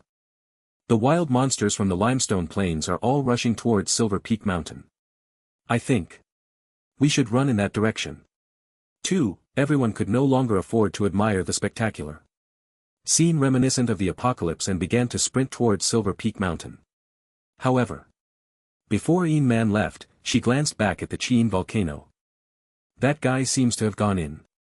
Is he dead? Saint and Square leaders from all universities gathered here, each one in a state of panic. The participants in the Secret Realm Challenge were all elites from their schools, and if they died inside it would be a disaster. Lei Yu was even more at a loss. His own granddaughter and his only disciple were still inside. If they died in there, not only would he be unable to explain to their parents, but he also couldn't bear the blow himself. Is there any way to resolve this? Lei Yu tightly grasped the head of the inspection team and asked. The other party's expression turned serious and he sighed.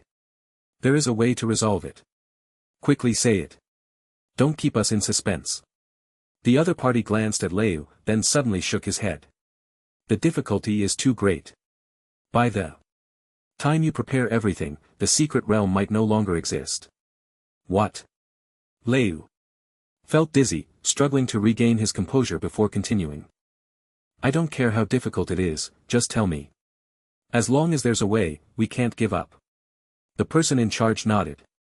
There are actually 2 methods. The first method is for them to save themselves. If they can hold on until the 7th day, they will automatically come out. Upon hearing this, Lei Yu was momentarily stunned. Then quickly asked, it's already the 3rd day, and there are 4 days left. Can this secret realm last that long? The person in charge bitterly shook his head. According to the information we have now, the secret realm can last at most 3 days. That's the limit, unless a formation master of the 7th rank or above can repair the formation inside. Otherwise, the secret realm will inevitably collapse. Lei Yu felt the dizziness in his head intensify and hurriedly pressed on. By the way, didn't you say there was another method? Yes, the other method is to find 3 formation masters of the 6th rank or above to repair this secret realm. The prerequisite is that they must have the formation diagram of this secret realm. Lord City Master, I don't know if the formation diagram of this secret realm still exists. In an instant, Lei Yu collapsed onto a nearby chair, suddenly looking many years older. Why? Why is this happening? The other university leaders also looked ashen. It's over, it's over. Our school is counting on these few students. If something happens, it will be difficult to recruit in the future. Whoa, how could a perfectly fine secret realm have problems? Those students of mine were cultivated with great expense, and we were counting on them to represent our school as image students in the future. What should we do now? Both methods are increasingly difficult. This is clearly impossible to accomplish. At that moment, a figure suddenly vanished from the crowd in the square. In a room, he took out a mirror from his pocket and muttered a few words. The mirror emitted a bright light, revealing the face of the 7th prince. What is it now? The 7th prince appeared calm, slowly savoring his coffee. On the other side of the mirror, the man spoke nervously. 7th prince, the princess is in trouble. Upon hearing this, the coffee cup and the 7th prince's hand fell to the ground, the scalding coffee splattering all over him, but he paid no mind. What did you say? Yun. Man is in trouble. What exactly happened? The other party quickly recounted the sequence of events. The seventh prince's face turned pale, and he collapsed into a chair, panic-stricken. How? How? Could there suddenly be such a problem in the secret realm? Are those people in Satan City just sitting around doing nothing? Why didn't they check before entering the secret realm? The man dared not say much more at this point, quietly waiting for the seventh prince to finish venting before asking, I've also heard some news. If we can find 3 6th-tier array masters, perhaps they can be saved. Your Highness, do you think we should contact His Majesty? Shut up. The seventh prince immediately interrupted him. He had already severed ties with the royal family for many years, and Yunman had secretly left the royal city. If his father found out about this, he would likely be executed. With this thought, he kept pondering how to find 3 6th-tier array masters. But after thinking it over, he still couldn't find any array masters that met the requirements. Keep in touch with me at all times. I will immediately use my connections to search. Yes, Your Highness. After the seventh prince finished speaking, he shouted towards the outside. Come here. Notify everyone on the Black Domain Peninsula within 3 days. Be sure to find me 3 6th-tier or above array masters, no matter the cost. Do you understand? Challenging the secret realm Silver Peak Mountain. Everyone looked at the area already destroyed by lava, feeling extremely tense. This Qian volcano has been erupting like this for a whole day. The Shattered Star Valley and the limestone plains have already disappeared. Do you think Silver Peak Mountain is safe? All eyes turned to Yunman here. Only she understood the situation best. Yunman still had a lollipop in her mouth, but her eyes were filled with confusion and panic. About the unknown. I don't know, but if we can't leave here before the secret realm collapses, we will be trapped here forever. This statement shattered the last hope in everyone's hearts. Ningxi hesitated for a long time before finally asking, then, do we have a way to save ourselves? Yunman shook her head. I don't know, but based on what I've learned, when such things happen, we must have a powerful array master to repair the array of the secret realm and open the passage for us to escape. As soon as she said this, everyone instantly felt a glimmer of hope. Array master? Who here is an array master? Array master seems to be a branch of the mage profession, right? Can a mage do it? Stop joking, different professions have fundamentally different abilities. Array masters are very rare. At that moment Chen Yi suddenly thought of Chen. It seems there really is an array master. Who? Who is the array master? Ningxi quickly pulled Chen Yi as if he had seen hope. But Chen Yi shook his head. Forget it, he can't do it. Seeing his hesitance, everyone couldn't help but want to beat him up. What the hell do you want to say? If you don't want to talk, you can just shut up. Ningxi cursed, already in a bad mood. Hearing there was an array master had given them a glimmer of hope, only for it to be extinguished just as it began to rise. Yunnan, however, raised an eyebrow and looked towards the distant volcano. He's talking about Chen. Chen is the only formation master we have here. When they heard that Chen was the only formation master in their area, most of the people couldn't help but shake their heads. Him? Forget it, he's worse than having no one at all. If it were Miss Yun or Brother Ning Ziae, I might still have a bit of hope. Exactly, what is he? A walking billion? His secondary profession can be completely ignored. I was wondering why Brother Yi only spoke halfway and then stopped. Turns out it's him, no wonder. After hearing Chen's name, Ning Ziae felt even more disdain in his heart. He's still a formation master. Humph, no matter how grand the profession, it can't hide his sleazy identity. I haven't settled the score with him yet. However, Jean Man just smiled calmly. I'm merely stating a fact. From our current understanding of him, he indeed has that capability, but, at this point, she suddenly thought of Shen's puppet formation and couldn't help but feel a bit of anticipation again. However, the others seemed uninterested in what she had to say next. Ning Ziae also scoffed lightly. Miss Yun, you're not still holding on to some fantasy about that guy, are you? Yun Man looked at him. Why not? After all, he's the only formation master among us. Ha ha ha. Miss Yun, you really are too naive. Ning Ziae suddenly laughed, by the way.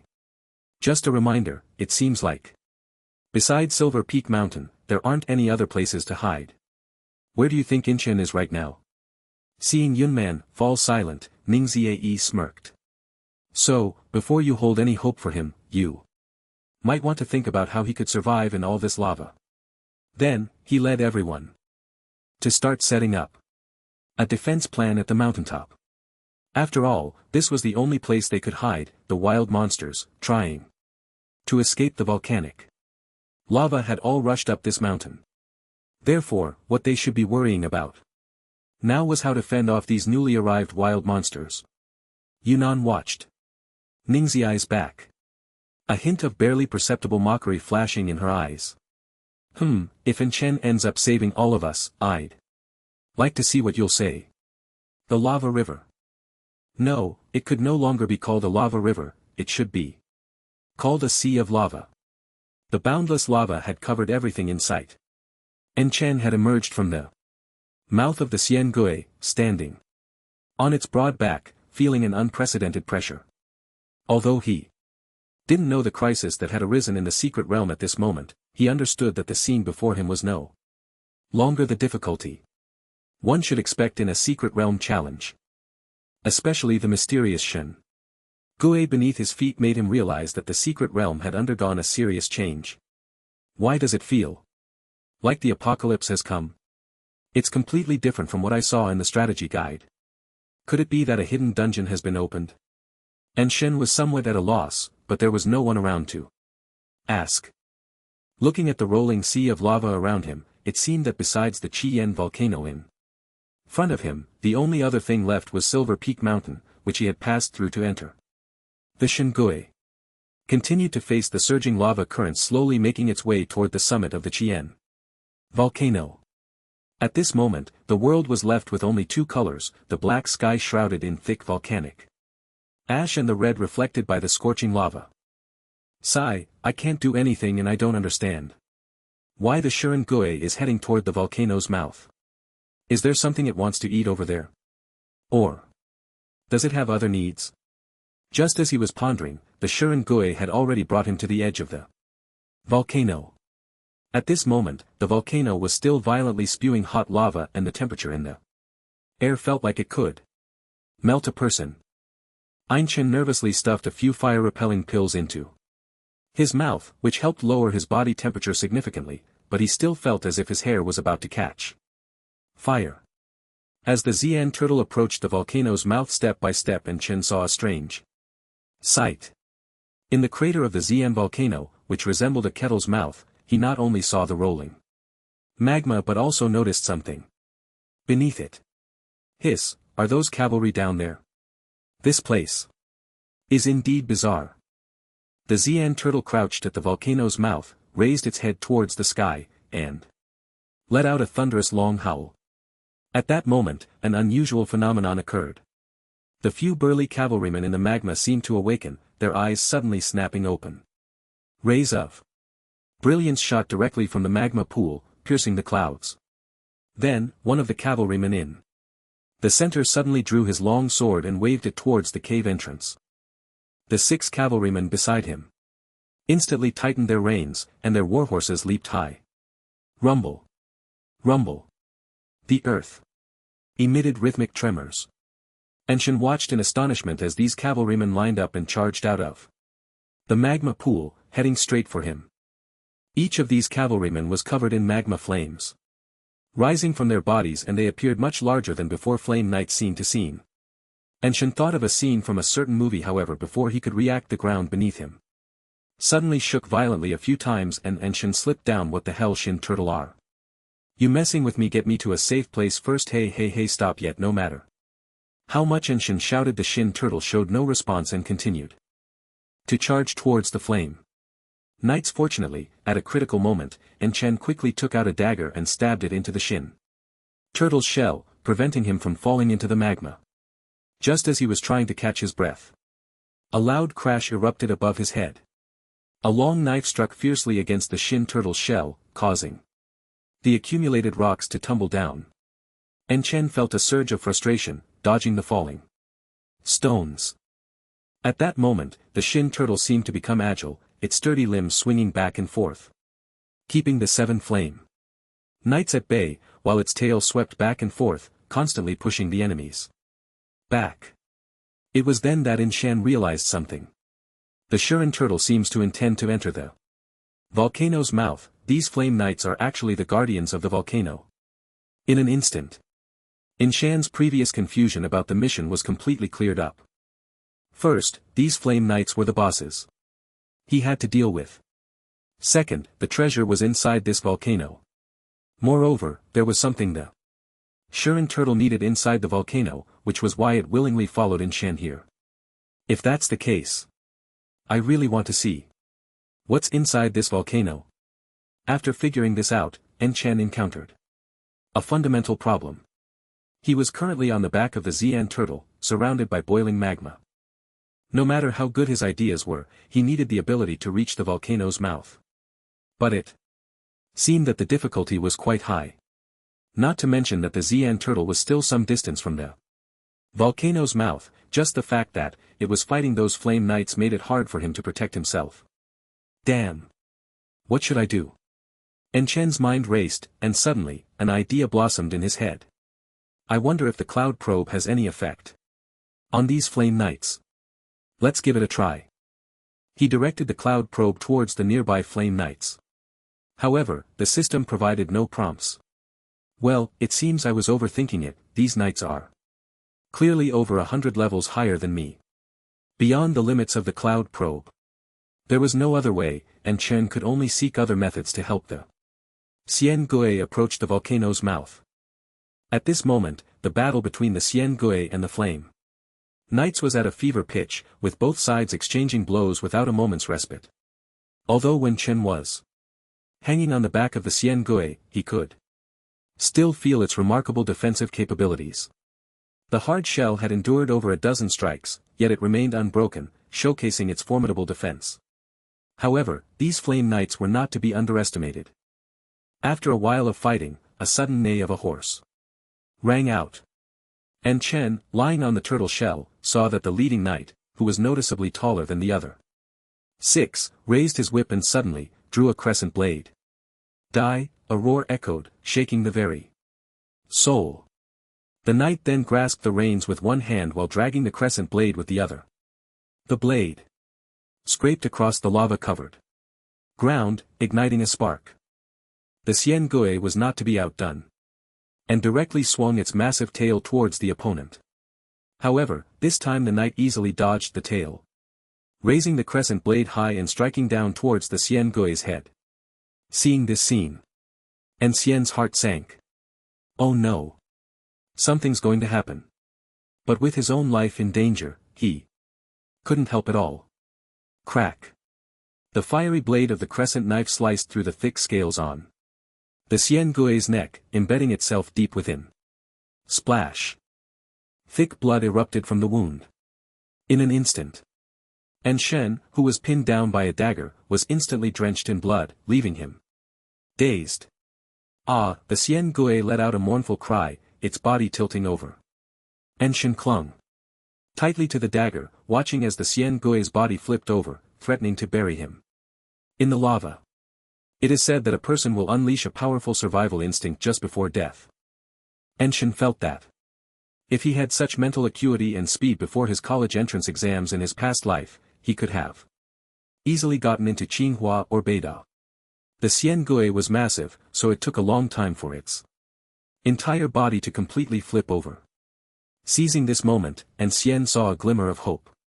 The Xian Gui's tail fell into the lava, but the thickness of the lava at the volcano's mouth was not very high, with only half of the tail submerged. He was currently positioned just below the Xian Gui's back. Only a little, over 10 meters away from its tail. The tip of the Xian Gui's tail was less than 30 meters from the volcano's mouth. Just right, there was a higher spot at the volcano's mouth that had not been eroded by lava, making it a perfect landing point. Damn it. I'm going for it. En Chen quickly calculated the distance and then shook his body, using inertia to propel himself. He then pushed off hard against the Xian Gui's back, launching himself into the air. At that moment, the Xian Gui's body had already fallen, causing its tail to rise high. Perfect timing. En Chen felt a surge of joy as he landed steadily on the Xian Gui's tail. He didn't have time to celebrate and immediately sprinted towards the tip of the tail. The Flame Knights were all taken aback when they saw En Chen. When they realized that En Chen's target was the volcano's mouth, they finally reacted. However, their response was still a bit too slow. En Chen pushed off hard with his feet. And the powerful Transcender physique nearly multiplied his strength and agility by dozens of times. Although the takeoff point was far from ideal, it was enough. En Chen's body traced an arc in the air, flying straight towards the edge of the volcano's mouth. Boom! The Shiren Gui fell into the lava. Behind him, letting out a piercing scream. The leading Flame Knight saw En Chen lingering at the volcano's mouth. And with a swing of his crescent blade, a light blade shot towards him. En Chen looked down at the burning lava inside the volcano but hesitated. Isn't it going to be a real problem if I jump down? Shiren Gui, I hope I'm right, don't let me down. Just then, the cavalry captain's light blade had already flown over. After cursing under his breath, En Chen closed his eyes and jumped directly into the lava. As his body was just falling, a light blade sliced through the rock he was about to land on. En Chen felt a chill run down his spine. If he got hit by that light blade, he would probably be split in half right then and there. However, he soon encountered a new problem. As his body fell faster, the temperature around him began to rise sharply. En Chen watched helplessly as his clothes turned into a ball of flames, his body almost becoming a fireball. At that moment, Xian Gui, lying in the lava, witnessed the scene end. A glint of brilliance flashed in his eyes. Without hesitation, he opened his mouth. A golden bubble shot directly towards En Chen. It's over. This time. It's really over. En Chen frantically searched for any possible escape in the air, but to his dismay, the walls of the entire volcano were covered in lava, leaving no place to hide. Damn it. I guessed wrong. Shiren Gui, you really set me up. He closed his eyes in despair. Feeling the pain of his body being burned by the flames, gritting his teeth to endure. Just as his body was about to touch the lava, he suddenly felt a lightness, as if something had grabbed him. En Chen immediately opened his eyes. To his astonishment, he found himself inside a golden bubble. Is this Shiren Gui saving me? Thinking of this, he couldn't help but look up towards the volcano's opening, showing an apologetic expression in Xian Gui's direction. Ahem, I take back what I just said. With the protection of the golden bubble, En Chen felt the temperature around him drop sharply. Although his clothes were burned to ashes and he was completely blackened, he had no shortage of equipment. After changing into a new outfit, En Chen noticed that the bubble was slowly sinking into the lava. When the bubble completely submerged in the lava, his world was filled with orange-red. He didn't know how long it had been, but the bubble finally came to a stop. What appeared outside the bubble was something radiating black light. What is that? En Chen reached out to gently touch it through the bubble. In an instant, his body was uncontrollably sucked into the light. The space before him instantly plunged into darkness. Inside Satan City, Lei dared not hide the matter of the challenged secret realm and immediately sought out the city lord, Su Lianghong. After learning of the situation, Su Lianghong felt a wave of anxiety. Look at the mess you've made. Such a big issue, why didn't you check in advance? Do you know how much this will affect our Satan City? Lei Yu, sweating profusely and looking panicked, stared at Su Lianghong. City Lord, there have been no issues with the challenged secret realm for so many years. I'd sigh, this time it was my oversight. Whether it's dismissal or investigation, I'm willing to take responsibility. I Just hope the city lord can save the people inside. Su Yonghong waved his hand. Alright, I've already informed several nearby city lords and they are helping us find suitable formation masters. But the urgent matter is, have we found the formation diagram for the secret realm? Still looking, but so far there are no leads. I'm worried. I'm worried that when this secret realm was established, the formation diagram was taken away by the formation master at that time. What? Taken away? Yes, the personnel from the department responsible for managing the secret realm have already investigated, and they indeed did not find this formation diagram. The group of formation masters responsible for the secret realm probably didn't expect such a problem during the handover.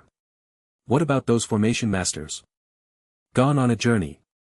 Su Yonghong was left speechless, sitting in his chair, not knowing what to say after a long while. He finally spoke. No matter what, we must save the people as soon as I get news from the formation master. I will notify you immediately. You need to go back right now and report any movements from the secret realm to me at the first opportunity. Understood? Yes, city Lord Lei Yu wiped the sweat from his forehead and hurriedly left the city lord's mansion. Just as he stepped out, the door of the mansion was pushed open again. The seventh prince, dressed in black, stormed into the city. Su Yonghong, get out here. Su Yonghong, who had just sat down, looked up in surprise at the seventh prince's entrance. Your Highness, what brings you here? You bastard. What went wrong in the secret realm? Faced with the furious seventh prince, Su Yonghong felt a pang of guilt, but he was also curious about why the other party was so anxious about this matter. Your Highness, this is an internal matter of Saint and City, it seems unrelated to you, right? Isn't it a bit overreaching for you to come here to demand an explanation? Womf. If everyone inside were from your Satan's city, I wouldn't ask a word more, but there are my people in there. Upon hearing this, Su Yonghong felt a bit stunned. Your people? Could it be? Su Yonghong glanced at the maid beside the seventh prince, seemingly understanding something. The seventh prince didn't want to reveal too much. After all, if the ninth princess's unauthorized departure from the palace was exposed, he couldn't bear the responsibility. So, when he heard Su Yonghong trying to inquire, his eyes narrowed immediately. What are you so concerned about? My royal family's affairs? Do you need me to elaborate? Su Yonghong realized he had misspoken and quickly shook his head. No, no, Your Highness, you're overthinking. But rest assured, I have already sent someone to resolve this matter. Humph. Resolve? Do you take me for a fool? The secret realm has collapsed, everyone inside will die. No one will be seen alive. And no corpses will be found. How do you plan to resolve it? Seeing that the seventh prince was so well informed, Su Yonghong knew he couldn't hide it any longer and could only speak up. I have done my utmost to save them. If your highness can lend a hand, consider it a favor owed to you by Su Yonghong. The people Su Yonghong had sent out had yet to return with any news, and he was now worried about whether he could gather 3 6th-tier formation masters, so he could only ask for the other party's help.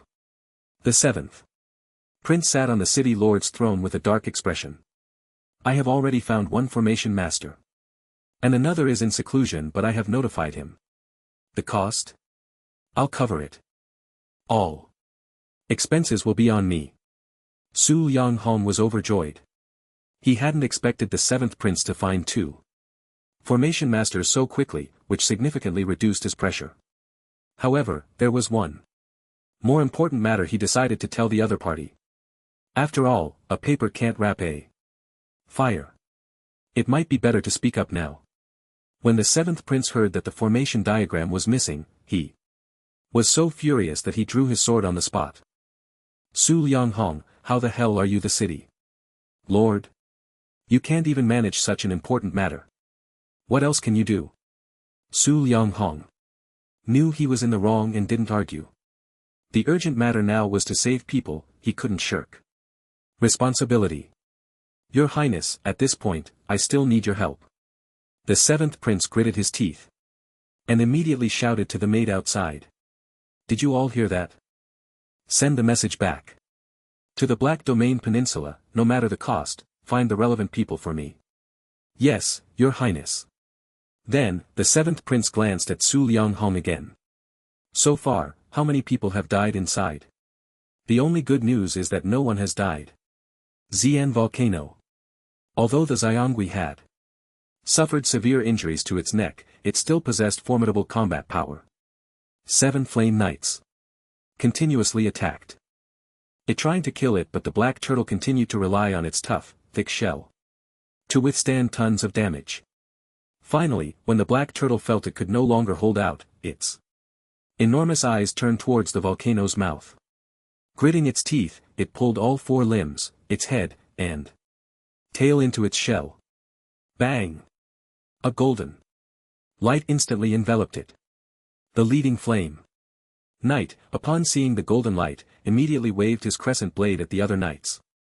Several cavalrymen once again launched an attack on the black turtle within the light shield.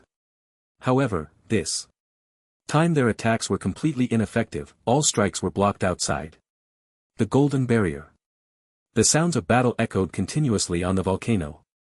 Everyone on Silver Peak Mountain could hear it clearly. Wow, that big turtle seems to have finally realized it's a turtle. Now those knights seem unable to fight.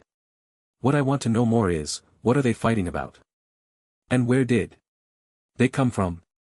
I want to know too, and I also want to know who is here to save us. Various questions arose among the crowd, but no one could provide answers. Yun Man, with a lollipop in her mouth, showed no change in expression, as if waiting for something. Suddenly, a purple lightning bolt darted into her sleeve, and a hint of surprise appeared on Yun Man's face as she gently stroked the purple scaled python's head, whispering, "Purple Scale, how's it going? Has anyone died on the leaderboard?" The purple-scaled python gently nudged her fingertips with its head, and Yun Man's heart surged with joy. Un Chen was alive. It seemed he should be over there. Just then, a burst of purple light erupted from the distant volcano's mouth. Could it be Inken? After a strong wave of dizziness, when Inken opened his eyes again, he found himself in another place. Where is this? Looking at the void around him, it felt directionless, sending a chill down Inchen's spine, as if he were trapped in a nightmare. But he quickly calmed down. This looks more like a storage space. That black dot seems to be a teleportation portal.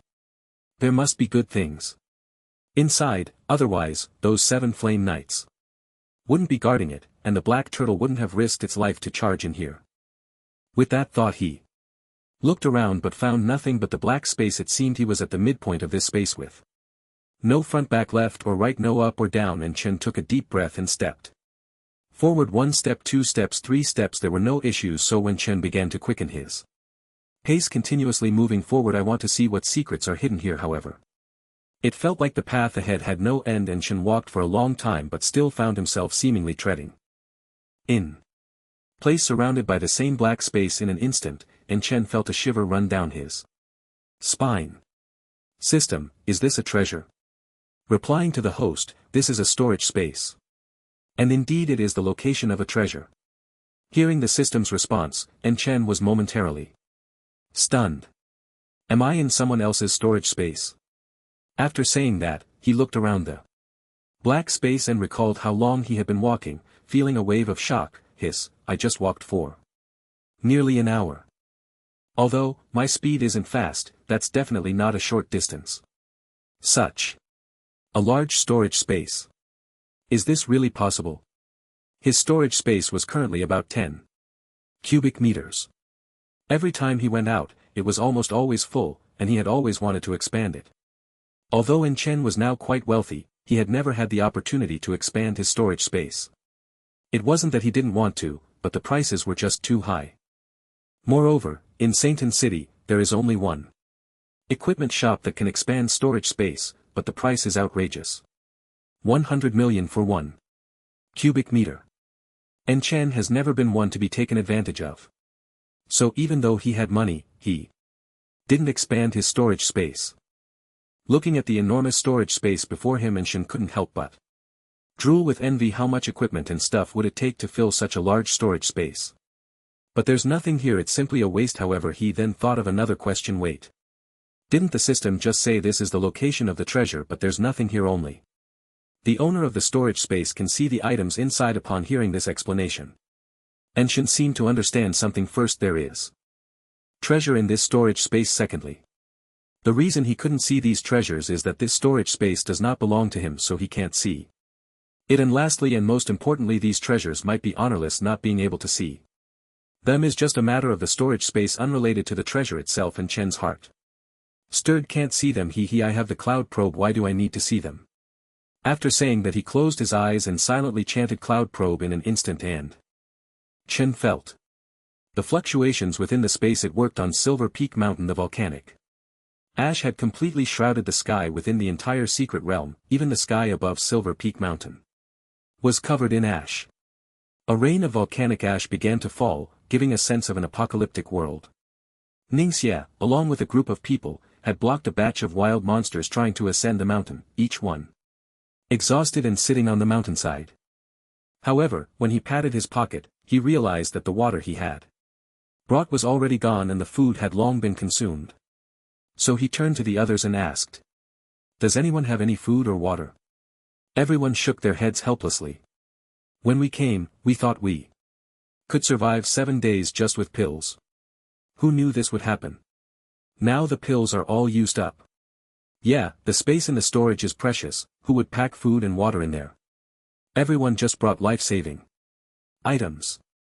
Sigh, my mom was worried I'd go hungry and packed me a ton of food, but I didn't bring any. I really regret it."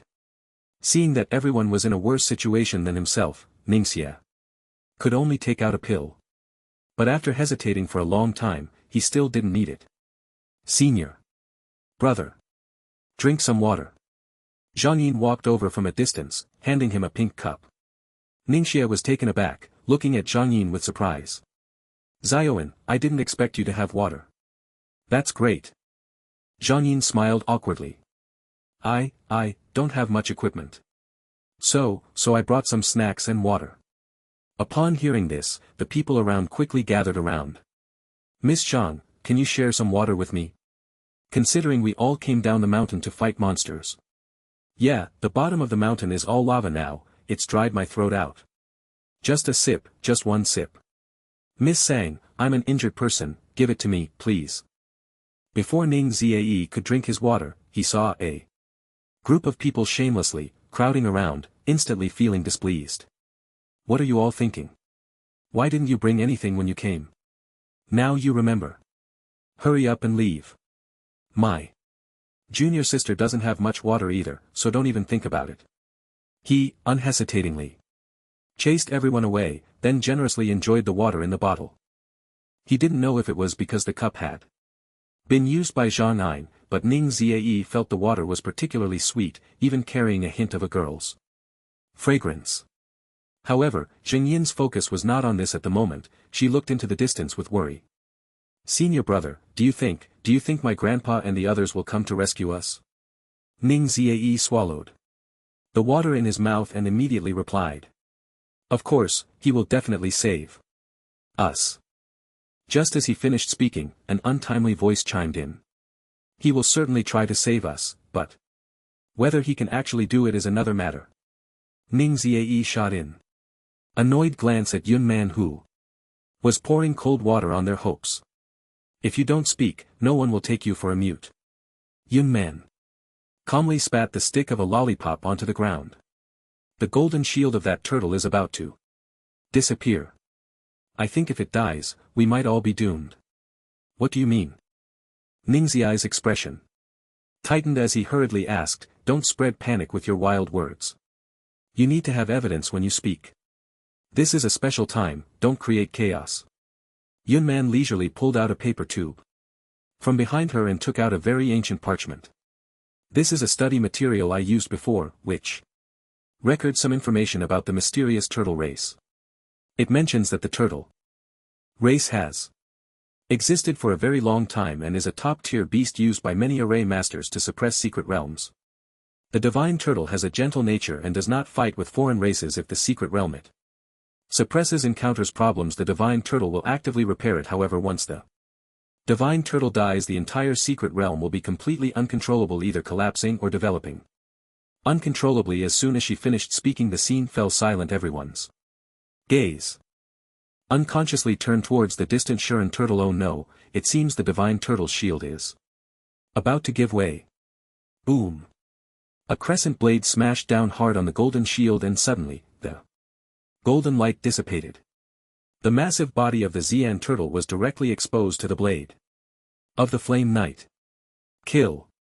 The leading cavalryman wielded the crescent blade, commanding the other 6 cavalrymen to launch their final attack on the Xian turtle.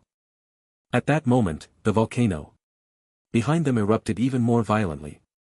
But Zhang Yim caught a glimpse of something unusual amidst the intense lava. Look, it seems like there's a person inside.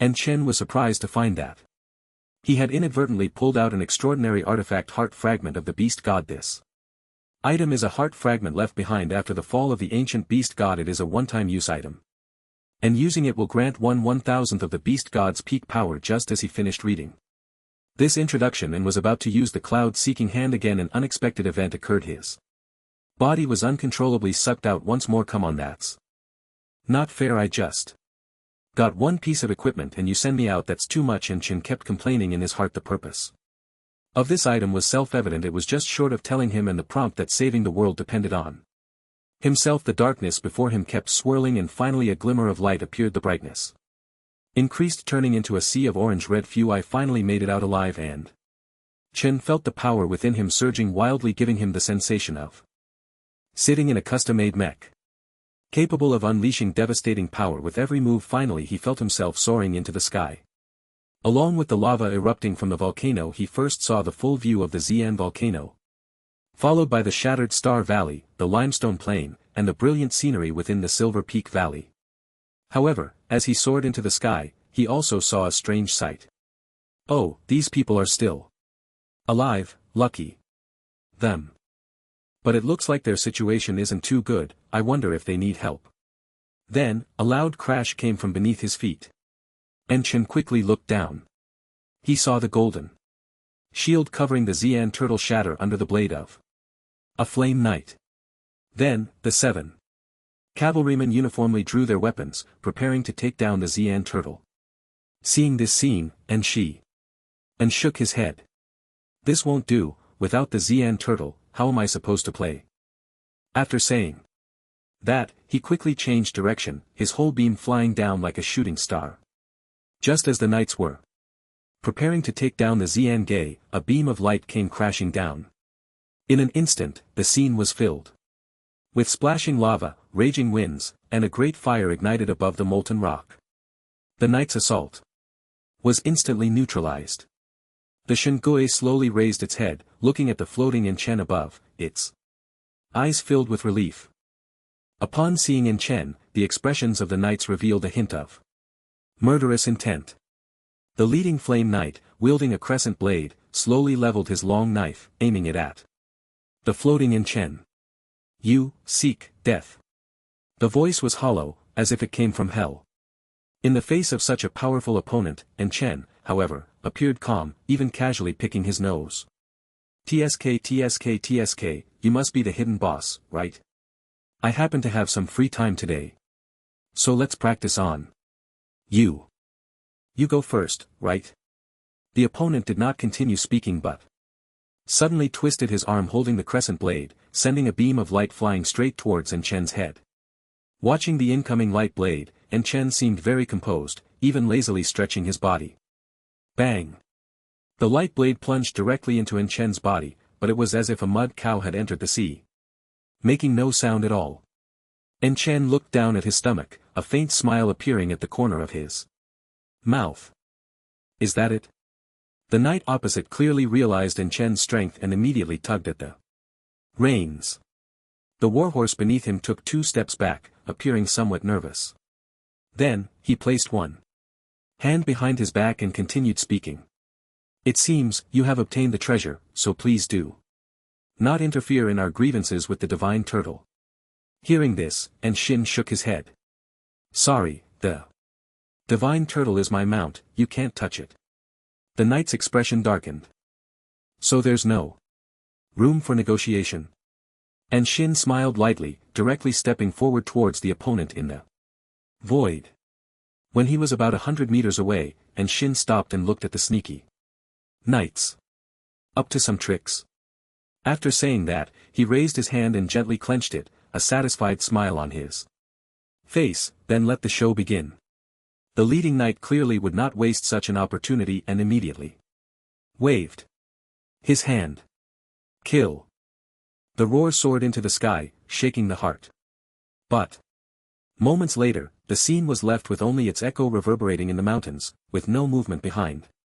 The leading knight quickly turned to look back.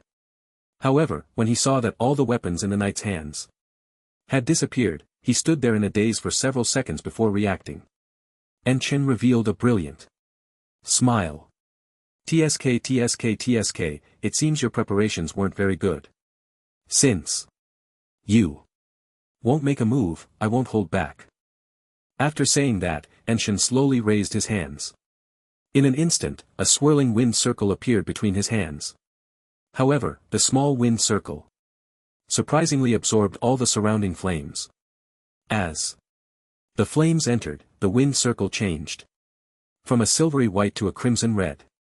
Before long, the wind circle caused multiple massive fire tornadoes to form around it, and they continued to increase. I wonder if you can handle this. Chen held a small wind circle in his hands, his face filled with a calm smile. But the flame knights were all terrified. The leading knight seemed to sense death itself, and with a wave of his hand he attempted to lead the knights to escape. But how could Chen give them that opportunity? He immediately threw the small whirlwind out. The moment the small whirlwind left his hand, the world instantly changed color. Dozens of fire tornadoes, influenced by it, merged into one. The knights, unable to control themselves, were all sucked into it, along with the lava and flames, wildly swirling together. At this moment, Chen looked at the black turtle on the ground, slowly descended, and stood on its back. I'm already this strong, so you can be my pet from now on. I'll take care of you. The black turtle seemed to understand Chen's words. Turning its head to look at him, its eyes filled with a sense of helplessness. Give me the beast god's heart, you wouldn't want the secret realm to collapse, would you? Upon hearing this, Chen was momentarily stunned. Goodness, so you know everything. You can talk. Why didn't you say so earlier, by the way? If I give you this beast god's heart, am I at a bit of a loss? The black turtle smiled. You can pick any 3 treasures from below the volcano. And Chen was about to say that was generous, but then he thought about it and suddenly felt something was off. Hey, the more I listen, the more it feels like I'm the one losing out. This treasure is supposed to be mine. After completing the task right just then, a notification sound echoed in Shen's mind. Ding, challenge. Task completed, obtained. Random max level skill *1. Wait a minute, the task is completed? Why do I feel like something's not right? Chen checked the task details again and finally noticed the discrepancy. System, I haven't completed my task. I haven't even claimed that treasure yet. You can't be saying that just taking one counts as taking it, right? He felt like he had been tricked. If this counted as completion, it would be incredibly frustrating. The system's voice rang out again. In response to the host, the content of this challenge task is hunt the mysterious boss and seize the secret realm treasure. According to the current situation, the host has successfully hunted the mysterious boss, the Flame Knight, and Hell the Black Turtle seize the secret realm treasure, thus completing the task. What? Chen nearly shouted, Hell the Black Turtle seize the secret realm treasure. Wang Defa. However, the system remained silent. No, you need to explain this to me. Why can the subject before seizing the secret realm treasure be, Hell the Black Turtle? Why can't it be me? Come on, are you messing with me? I risked my life jumping into the lava to get that secret realm treasure. And you give me this? Damn. This broken system, I don't want it. Anyway. If you have the guts. Detected that the host wants to deactivate the system, do you wish to proceed? And Shen was taken aback, then immediately spoke in a hurry. No, I was joking. Look at you, can't you take a joke? Really? Feeling tricked by the system, and Shen was in an exceptionally gloomy mood. No, I must make up for this, otherwise, I won't be able to swallow this resentment. With that thought, he glanced at the black turtle, which was still smiling and waiting for his response. And Shen helplessly took out the fragment of the beast god's heart and shook it in his hand. I risked my life to get this for you. Don't you think 3 items as a thank you is a bit stingy, you know? Your storage space is vast. The black turtle smiled again. That storage space is actually more like a new world I created. There are very few items inside and I'm not as wealthy as you imagine. Really, I casually got this good thing. There must be even more good stuff inside, right? Otherwise, how could I have gotten this beast god's heart fragment so easily? That doesn't quite add up, really. Perhaps it's just that you were very lucky. 10 items, let me choose 10. And Shen didn't want to waste time and stated his thoughts, but the black turtle gently shook its head, speaking slowly. 3 items, just 3. Too many items won't be beneficial for you. It's fine, I'm not afraid of trouble. 6 items, 3 items, 6 items, it can't be any less. 3 items in the end. And Shen conceded, but he felt that if he wasted this time to become stronger, it would be a real shame. I have to do something to make up for the loss. At that moment his gaze happened to fall on the campfire on Silver Peak Mountain, and a thought sprang to mind. So he said to the Shin Turtle, all right, 3 pieces it is, but I have a request. The Shin Turtle nodded cheerfully. Sure, what do you want? Since the fragments of this beast god's heart are so powerful, I want to experience them a bit longer. That's fine, just return them to me before sunset. Tomorrow I need to use the last bit of time to repair the secret realm. No problem. It's a deal with that. And Shen directly stuffed the beast god's heart fragments into his pocket and leaped towards the summit of Silver Peak Mountain. At the summit of Silver Peak Mountain. So, that's how we dealt with those knights. Are we saved? Shen stared wide-eyed at everything happening at the volcano, feeling extremely shocked. However, when he saw the Xian turtle being rescued, the weight in his heart finally lifted. Everyone's gaze once again focused on young man. This mysterious woman seemed to know a lot, even more than Ning Zai, who had been an exchange student in the royal city for 2.5 years. Although Ning Zai felt a bit disgruntled about this, every time Yun Man spoke, her words were logical and well-founded, so to avoid being embarrassed, he chose to remain silent. At this moment, Yun Man's gaze was also fixed on the volcano, her expression carrying a hint of confusion. I don't know. This time, she felt uncertain as well. She had seen everything happening over there at the volcano clearly, except for the person who burst out from the volcano accompanied by a purple light. For some reason, she instinctively thought that person was in Chen.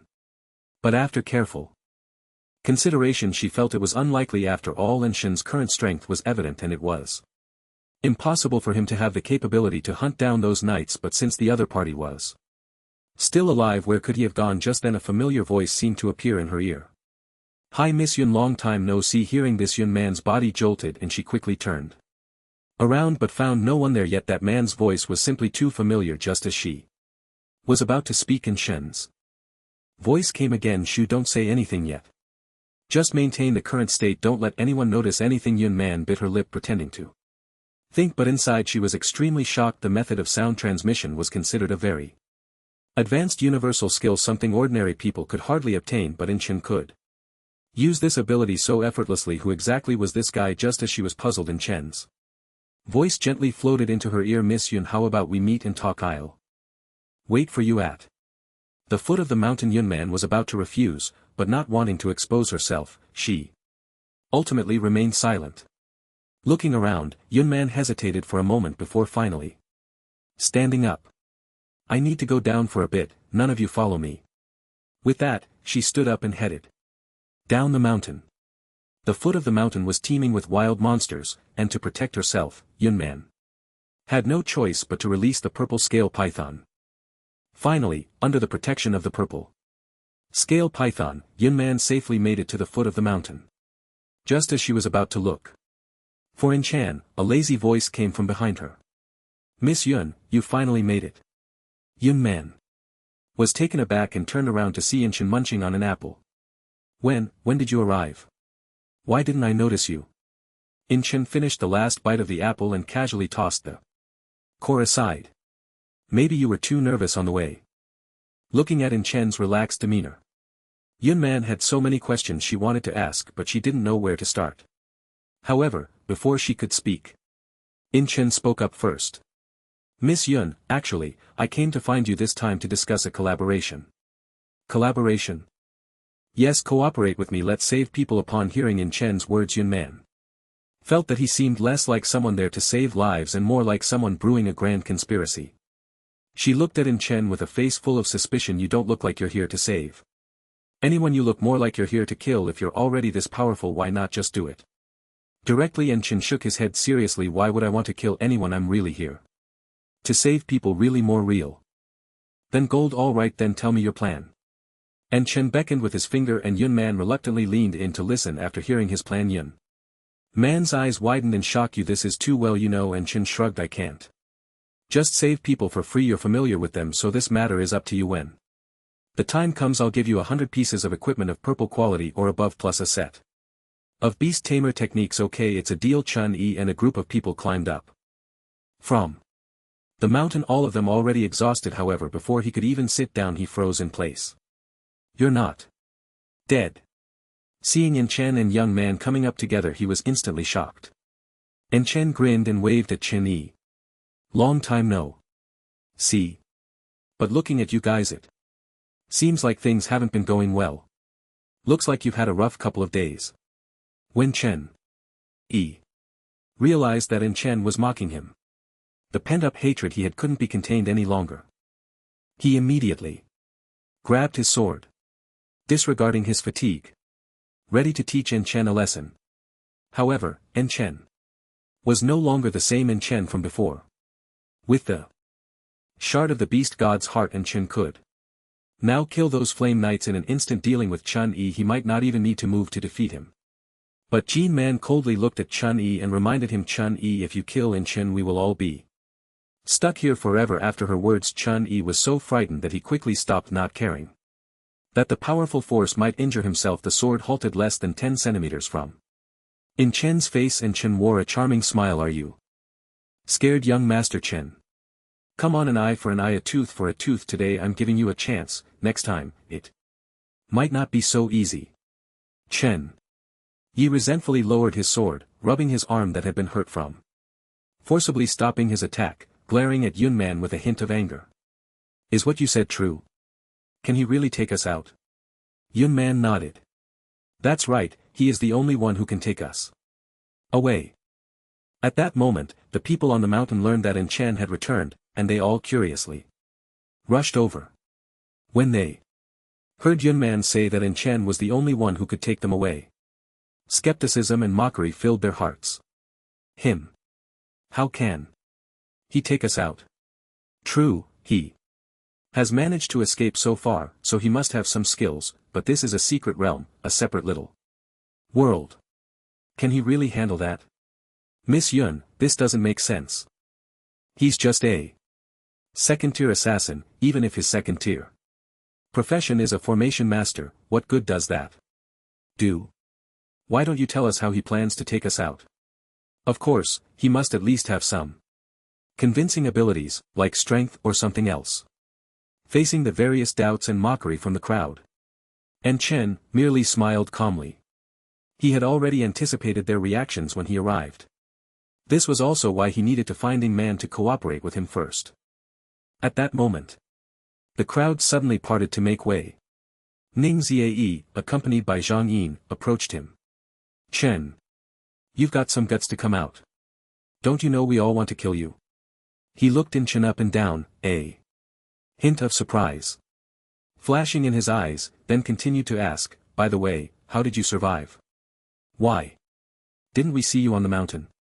Oh, I'm just going to handle some matters and help everyone leave here. And Chen said in a very calm tone, as if he were discussing something quite ordinary. He then looked at the crowd and added, as for why I dare to come back, it's naturally to give you all a chance to kill me. Ningxia couldn't help but let out a cold laugh upon hearing this. You don't know when to quit. Do you really think a couple of lies can save your life? The others also stared at Chen, their eyes glinting with greed. Yunnan glanced at Ningxia, her tone carrying a hint of warning. If Chen dies today, we all have to go down with him. Besides, you don't have the strength to take him down. Ha ha ha. Ning Ziae suddenly burst into laughter. You think you can't take him down? Miss Yun, you must have been fooled by him again. But Ji Man calmly looked at Chen, then turned to Ning Ziae and said, if you don't believe it, you can try. What makes you think you have the ability to take down someone who can defeat those knights in the volcano? With that one sentence, the crowd collectively dropped their jaws. What? Are you saying that person at the volcano is him? And Chen adjusted his clothes, stylishly fixing his hairstyle. I originally wanted to interact with you as a normal person, but you all doubted me at every turn. Fine. I'll lay my cards on the table. Those knights were indeed killed by me. The venue fell silent for a few seconds, then erupted in laughter. You're killing me. You, a mere second-tier assassin, dare to take credit? I think you've been daydreaming too much. How shameless can you be? Just because you say you killed those knights, does that mean you really did? Show us the evidence. I think this kid is up to no good again. Everyone, don't believe him. The crowd's doubts grew louder, and Yunman, seeing this scene, was at a loss for what to do. Just then, a shout came from several paths leading up the mountain. Not good, the Black Flood Dragon King has appeared. As soon as this was said, the atmosphere instantly turned tense.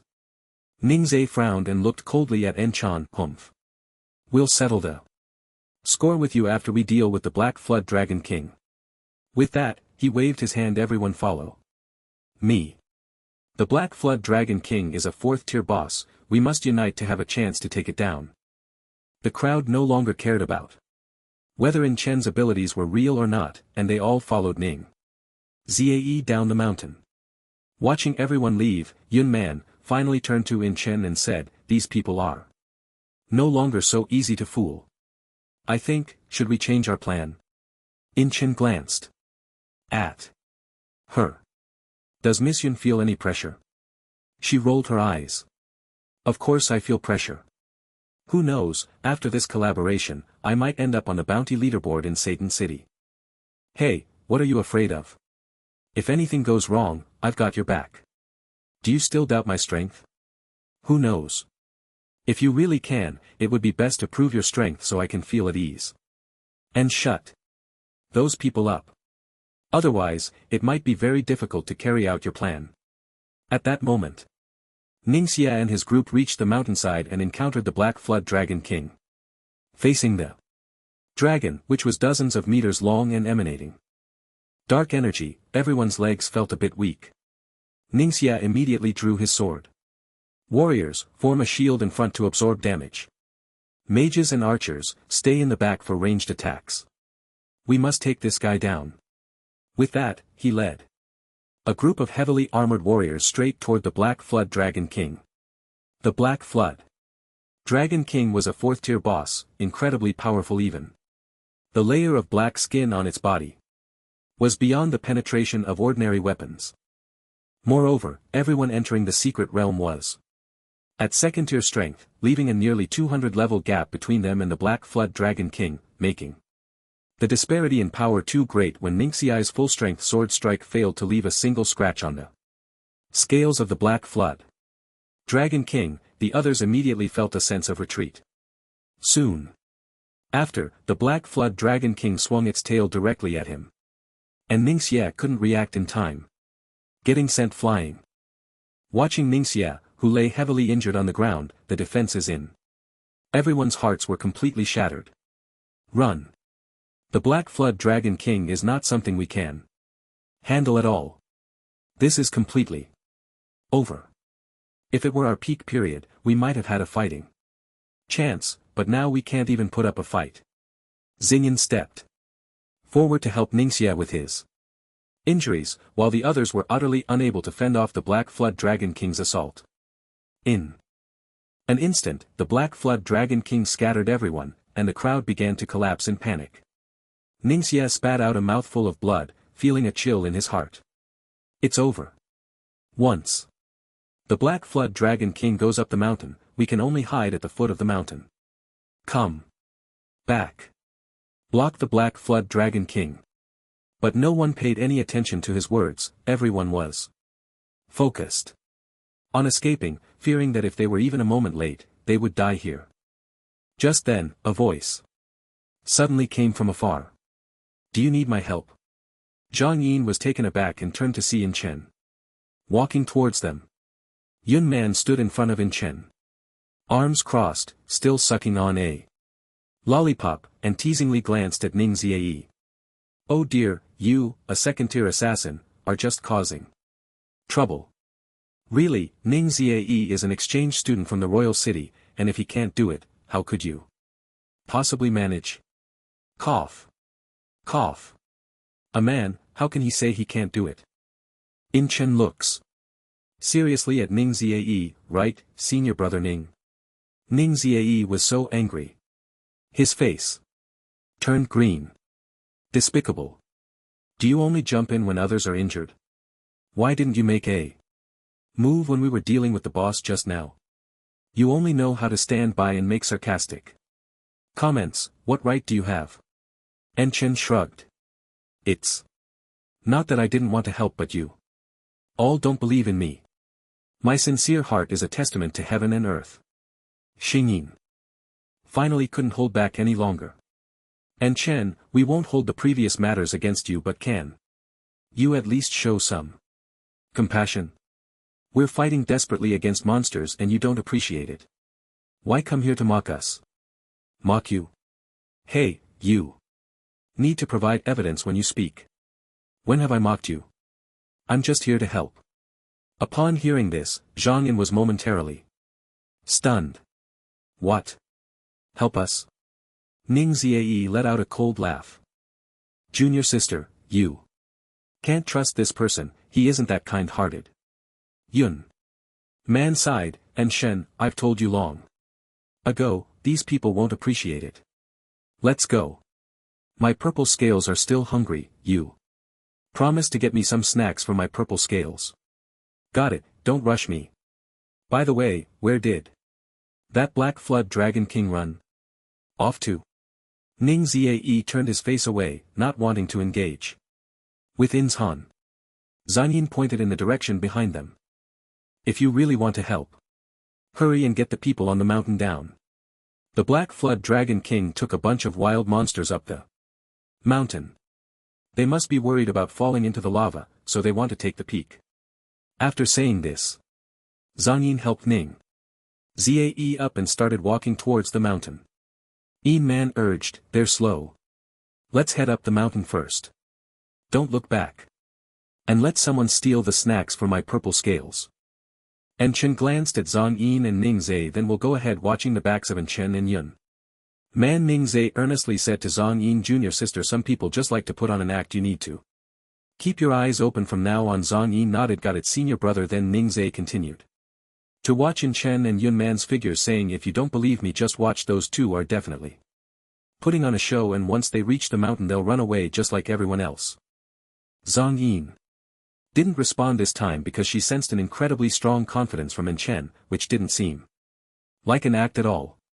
At this moment, Silver Peak Mountain was already in chaos. As everyone saw the Black Serpent King leading countless wild monsters to occupy the mountain peak, they all turned and left, not a single person stopped. Young Man looked at this scene, her face immediately showing a hint of disdain. These people don't listen to orders and have no idea what the consequences will be after the mountain is occupied. Truly a bunch of useless teammates. Just then, a cry for help came from a distance. Help! The Black Serpent King is chasing us. Someone save us. I'm willing to offer 100 million. However, the scene was chaotic, and everyone was too busy fleeing to even consider helping. After all, money is hard to earn, and even if they managed to get it, whether they could survive to leave was another matter. Yun Man sighed and looked at Enchen. Shall we take action? Enchen smiled calmly, no rush, let the Black Serpent King show them a little color first, otherwise, these people really won't cherish my chance to rescue them. That makes sense. Let's just watch. At that moment, Zhang Ying, along with Ning Ziae, also arrived, and upon seeing Enchen sitting aside watching the battle couldn't help but mock him. What's wrong? Didn't you just say you were going to kill the Black Serpent King? Now you're too scared to act. What's the rush? They didn't even call for me. How can I just go help? Ning Ziae sneered and shouted towards the direction of the forest. Enchen said he can help. You should call him. The people being chased by the Black Serpent King were already in a daze, and upon hearing Ning Ziae's words they didn't think much and immediately shouted, Enchen, help, I'm willing to offer 100 million. Enchen's lips curled slightly as he stood up and walked towards the Black Serpent King. Why didn't you say so earlier? Is the 100 million cash or items? Items. Items. Watching a blood-soaked tank warrior rush out from the forest, Enchen pointed to a clear area behind him. Put the stuff over there. Leave the Black Serpent King to me. After the other party agreed, they quickly dashed to Enchen side. Just then, the forest in front of Enchen turned to ashes amidst a cloud of black mist. Following that, a 10-meter-long, completely black unicorn serpent suddenly appeared from the ashes. Zhang Ying felt a bit uncomfortable upon seeing this scene. Senior brother, we should go help him. Even if he's bragging, we don't need to let him die, right? Hearing this, Ning Ziae immediately felt displeased. Junior sister, how are we trapping him? He said himself he would deal with the Black Serpent King. I didn't force him. But no buts. Even if he dies, it's his own fault. It has nothing to do with anyone else. At that moment, Zhang Ying felt a wave of sadness.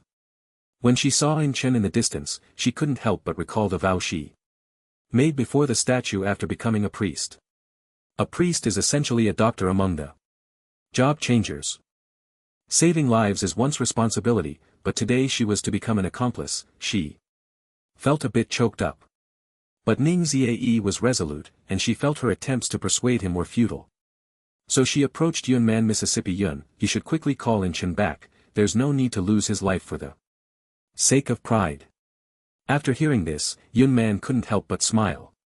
Does Miss Sang think in Chen is a fool? What do you mean, Miss Yun? Don't worry, In Chen is smarter than a monkey. How could he go to his death? Just wait and see. Seeing In Man's look of anticipation, Zhang Ying suddenly had a thought. Could it be he really has become stronger? Just then, a roar from the Black Serpent King came from the nearby forest. In an instant, black mist surged through the woods. Inhaling or touching this black mist would result in being burned by it and as In Chen was enveloped by the black mist. Zhang Ying could only sigh inwardly. Ning Ziae leaned against the tree trunk, a smug expression on his face. Like to pretend? I want to see how long you can keep it up. Suddenly, a dazzling light flashed by. A few seconds later, and Shen's voice came from within the black mist. Miss Yun, do you want me to deal with the Black Flood Dragon King? The scene fell silent. Even Yun Man, who already knew Shen's strength, was stunned. So fast. Cough cough. How can a man say it's fast? Can you be more specific? Then Shen emerged from the black mist, dragging a snake tail behind him. Ning Ziae's eyes widened as he stared at the corpse of the Black Flood Dragon King on the ground, but he couldn't bring himself to accept this reality. After all, it was a 4-turn boss and a very strong one at that. Even a 5-turn expert might not be able to take down the opponent in such a short time. Yet Han Shen took less than half a minute from entering to exiting. Achieving this level was something only a player of an entirely different caliber could accomplish. Could it be that what the other party said before was true? In an instant, as he looked at Inkan, Ning Ziae felt that the other seemed to have grown significantly taller. At this moment, the people around, also gathered, each one staring at the corpse of the Black Flood Dragon King, speechless in astonishment. Yun Man raised her hand, to release the purple scale python, then turned to the crowd and said, "Now do you believe me?" Upon hearing this, no one dared to question Inchen's abilities any longer, and they all turned into sycophants. Inkan, I didn't expect you to hide your strength so deeply, making us misunderstand you. Yeah. If you had explained your abilities earlier, our misunderstanding wouldn't have been so deep. By the way, from now on I unilaterally declare that I will no longer pursue you, impressive and Chan. Since you have this ability, can you take us out too? This is simply a savior. And Chan, don't say anything else from now on. We are like brothers, we share blessings and bear hardships together. Seeing the flattering expressions of the people around, young man showed a hint of disdain and then whispered in Chan's ear, "You can't forget what you promised me before." And Shen smiled. "Don't worry, we are partners. How could I forget? That's good. I was worried you might get lost in their sweet talk," watching as everyone surrounded him eager to say good things, as if afraid of being outdone. And Shen raised his hand to calm them down. "Everyone please be quiet. For a moment let me say a few words." The crowd immediately fell silent and looked at Shen. He stepped onto a large stone nearby, surveying the crowd from a height, everyone regarding what happened before. "I don't want to say much today. I came up because we are all from Sainton City and students from various universities, so I acted out of this bond." The crowd applauded, looking at Shen as if he were a great benefactor. Shen continued, "The thing is, I really want to take everyone out, but I've encountered a bit of trouble. You all saw the Xiang over there, right?" A chill ran through the crowd and they quickly pressed for details. We saw it. Shen, just tell us what difficulties you have, don't keep us in suspense." "Yeah, we definitely won't stand by if we can help. I don't want to stay in this wretched place for another minute. Hurry up and take us out. Please, don't tell us it's something we can't solve. My capacity to handle stress is really not what it used to be." The anxious expressions of the crowd pleased Shen, and he smiled inwardly. "It's like this, although I've obtained some secret methods to enhance my abilities, I still need the help of the Shingui to completely repair the secret realm. However, it has set some very harsh conditions. So, I wanted to discuss it with you all first." As soon as these words were spoken, Ning Ziae, who was standing not far away, immediately realized that the other party might be trying to dig a pit for everyone again. He quickly stepped forward and said, "Everyone, this guy is definitely trying to trick us again. You must not believe his nonsense." Chun-Yi also immediately stood up to support him. "Right. A person like him definitely has ulterior motives. We shouldn't trust him. What level is the Xiangui? How could it be the same as him?" Instantly, the previously high spirits of the crowd were dampened by the two's words, leaving them somewhat skeptical at this moment. And Shen really wanted to strangle these two troublemakers. He sighed helplessly. "Forget it, since you all are unwilling. It seems I can only go out alone." Then he turned to Yun Man and said, "Miss Yun, you might want to consider this." Yun Man naturally understood that this was another of Shen's tactics to lure her in, and she anxiously said, They don't believe you, but I believe you. It's just 100 million, I can take it." She then directly took out a black card from her storage space. "Here, the Shingui just wants to buy something, right? I'll spend this money. I may not have the equipment, but I'm not short on cash." And Chen reached out to take the card, but saw a hint of warning in Yunman's eyes and immediately withdrew his hand. "Forget it, you should think it over. After all, you taking 100 million alone won't help. There are over 100 people here, and if everyone pitches in 50 billion, how can we let you be the one to take the loss?" The crowd immediately erupted in discussion. "Wait a minute. I think there's something wrong." And Chen was slightly taken aback and turned to Ningxia. "What do you think is wrong?" The Xiangui is a divine turtle, how could it possibly want money?" Ning Ziae pointed out the flaw in Chen's words with precision. Chen had long been prepared for this. Then how do you think it appeared in this secret realm? Ning Ziae was stumped, he didn't know how the Xian Gui ended up here. At this moment, Een Man, who understood the secret realm best, spoke up. There is another passage in the secret realm, the Xian Gui can come and go through this place. If there's a problem in the secret realm, it will enter through this passage. At this time, Chen Yi was somewhat unwilling. Then how does it spend the money? At the level of the Xian Gui, controlling a few people to help it gather some items or materials, is there a problem with that? And Chen stated the countermeasure he had already thought of, and Chen Yi could only close his mouth. This explanation was completely plausible, as some high-level demon beasts indeed had such abilities.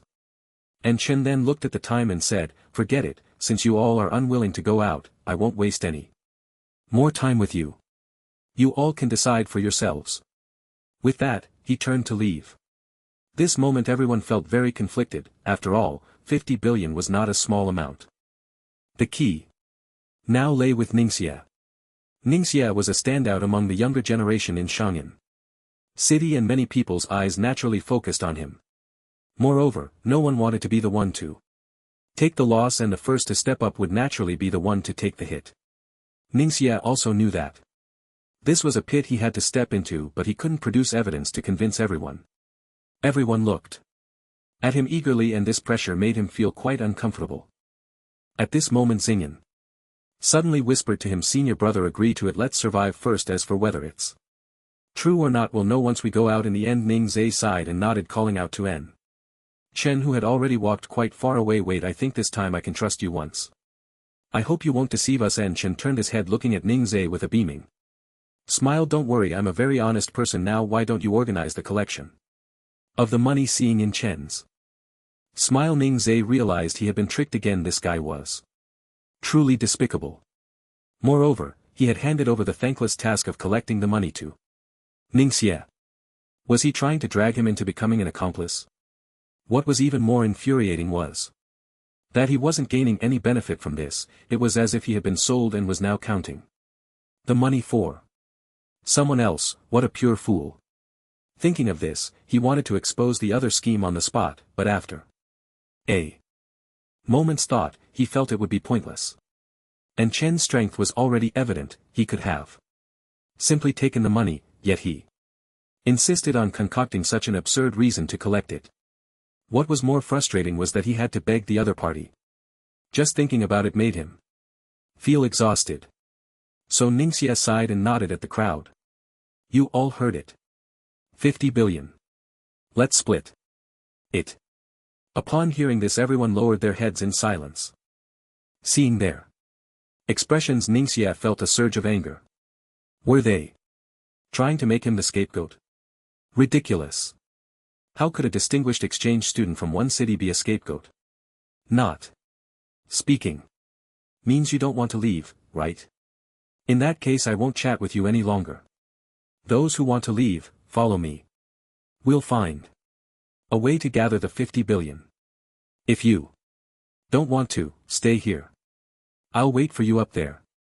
Ning Ziae didn't want to waste more words with these people and left after dropping that line.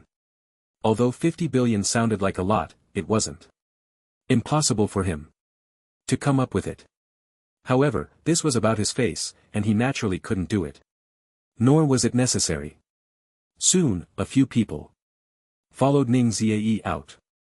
The rest wore expressions of hesitation and confusion, unsure whether to follow. Satan City. Lei Yu was almost going crazy with busyness. The city was in chaos. The news that students from various universities were trapped in the secret realm had spread throughout the city. And which of these top students didn't come from prestigious families? In no time, the entire city lord's mansion in Saint and Square were filled with people. Lei tried his best to calm the agitated parents, but the results were far from ideal. If it weren't for his high cultivation, those people might have even resorted to violence. Looking at the throngs outside the square, what he hoped for most was to find the array masters as soon as possible. Time was ticking away and there were less than 2 days left. Until the end of the challenge in the secret realm. If the secret realm wasn't repaired by tomorrow night, it would completely collapse. City Lord, the people have arrived. Upon hearing this, Lei Yu excitedly jumped up from his chair. Let's go, take me there. Together with his assistant, he welcomed the 3 array masters they had found to the entrance of the square secret realm. And Lei Yu eagerly introduced the situation. The 3 had roughly understood the circumstances on the way, and naturally had some countermeasures. Due to the lack of array diagrams, we can only try to use other similar secret realm array diagrams to attempt repairs. But if that doesn't work, we'll have to keep switching, because breaking the secret realm's array is too difficult and time-consuming, and we don't have that much time. Lei Yu and Su Lianghong nodded in agreement. No problem. Everything depends on the arrangements of the 3. If you need anything, just let us know. Whatever we have in Satan City, we will definitely bring it back. Thus, the 3 array masters immediately began to crack the array.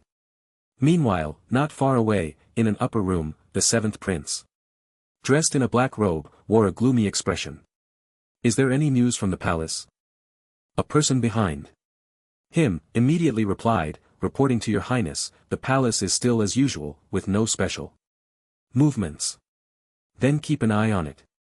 For me. If anything goes wrong, none of you will live to see another day. Yes, your highness. Watching his subordinates leave, the 7th prince let out a slight sigh of relief. Fortunately, the royal city hasn't learned about the situation here, otherwise I would be in deep trouble. What if Empress Chen asks for someone? What should I do then? Thinking of this, he felt a wave of frustration, and cursed a few times under his breath at the people of Shenzhen City. In the square, after a thorough examination, the 3 array masters finally confirmed the repair plan. All the onlookers held their breath, waiting for good news about the array's restoration. The repair officially began, and the restoration array set up by the array masters emitted a series of bright lights. Su Lianghong's eyes sparkled with anticipation. He hoped for quick results but feared the first repair would fail. Finally, as the light of the array faded, the various city lords of Shenzhen City, along with the 7th prince and the principals and parents from various universities gathered around. Masters, how is the repair of the array going? Su Lianghong asked cautiously, his heart racing. However, the 3 array masters shook their heads in unison. Repair failed. The extent of the damage to this array is far worse than we imagined. I'm afraid we are powerless. What? Su Lianhong could hardly believe the result and stepped forward. Masters, it's still early, why not try again? Lei Yu quickly grabbed one of the array masters and asked urgently, let's try again. What if a miracle happens? But the leading array master calmly explained, the complexity of this array is far beyond our expectations. It has exceeded our capabilities. It's not that we are unwilling to try, but continuing to attempt could very well destroy the array. At that moment, a path opened in the crowd. The 7th prince walked in with a dark expression. If this array isn't repaired today, no one leaves. Seeing the 7th prince's menacing demeanor, the 3 array masters could only explain the principles with great difficulty. After hearing this, Su Lianghong looked utterly dejected. Is there really no way at all? The leading array master thought for a moment and said, if the guardian beast in the secret realm appears, it might still have some effect. The 7th prince quickly pressed, what are the chances of that? Well, roughly 1 in 10,000, the array master replied with great seriousness. Inside the secret realm, Ningxia found Inshan with the gathered 5 billion. I've gathered the 5 billion. I hope you won't go back on your word. Otherwise. He hesitated to finish his sentence, knowing Inshan's strength was formidable enough to easily defeat the Black Flood Dragon King. He was well aware of his own limitations and knew he couldn't do anything to him. Inshan smiled as he looked at the various equipment and a thick stack of cards that Ningxia brought over, patting him on the shoulder. Don't worry, since I've promised you, I won't let you down. After saying that, Inzhan waved his hand, and everything on the ground was swept into his storage space. As Inzhan prepared to leave, Ningxia felt a sense of dread that if Inzhan took these items and left the secret realm, they would truly be made fools of. You absolutely can't run away. His voice clearly carried a hint of pleading. Inzhan grinned, don't worry, I won't run. And everyone will be able to leave. After all, you spent money, so I will definitely give you a satisfactory answer. Then, he lightly stepped and his whole body flew up, heading straight towards the volcano's mouth. Ningxia stood there, feeling a mix of emotions. Damn it. He let it slip in the end. We've really been conned out of 50 billion again. Inside the volcano, the Shin turtle looked at Chen, feeling quite helpless. Why are you using my name? To scam others? Chen smiled with a cheeky grin. Oh, how can you call it scamming? I'm helping them. I am the guardian of this secret realm, and it's my duty to protect you. All as you leave, yet you twist the truth. Isn't this? Chen quickly interrupted. Wait a minute, first, I need to tell you that these people don't trust me, and I don't want to save them for free. After all, I risked my life jumping into a volcano, they should pay for it. Secondly, if I hadn't become stronger, these people would still be hunting me down. But after I got stronger, I didn't kill them. Which is already quite merciful. Xian Gui was silent for a moment. Why only 50 billion? Because if I ask for too much, I'm afraid they won't be able to pay and will just back out. Then why? Say it's what I want. Ahem. I want to be a good person. Xian Gui was silent for a long time before speaking. I'll send you down to pick things first. After you get what you need, you return the fragments of the beast god's heart to me. Enshin didn't object, allowing the other party to send him down to the bottom of the volcano with another golden bubble. Once again seeing that place radiating with black light, Enshin didn't hesitate and reached out to gently tap. Then, the view before him changed again. Moments later, Enshin found himself back in that void space, but this time it was filled with flickering lights. At that moment, Shingu Wei's voice came from the storage space. Due to time constraints, I can only give you 1 hour to choose. When the time is up I will send you out. Hearing this, Enshin looked around the boundless space again. Hey, are you messing with me?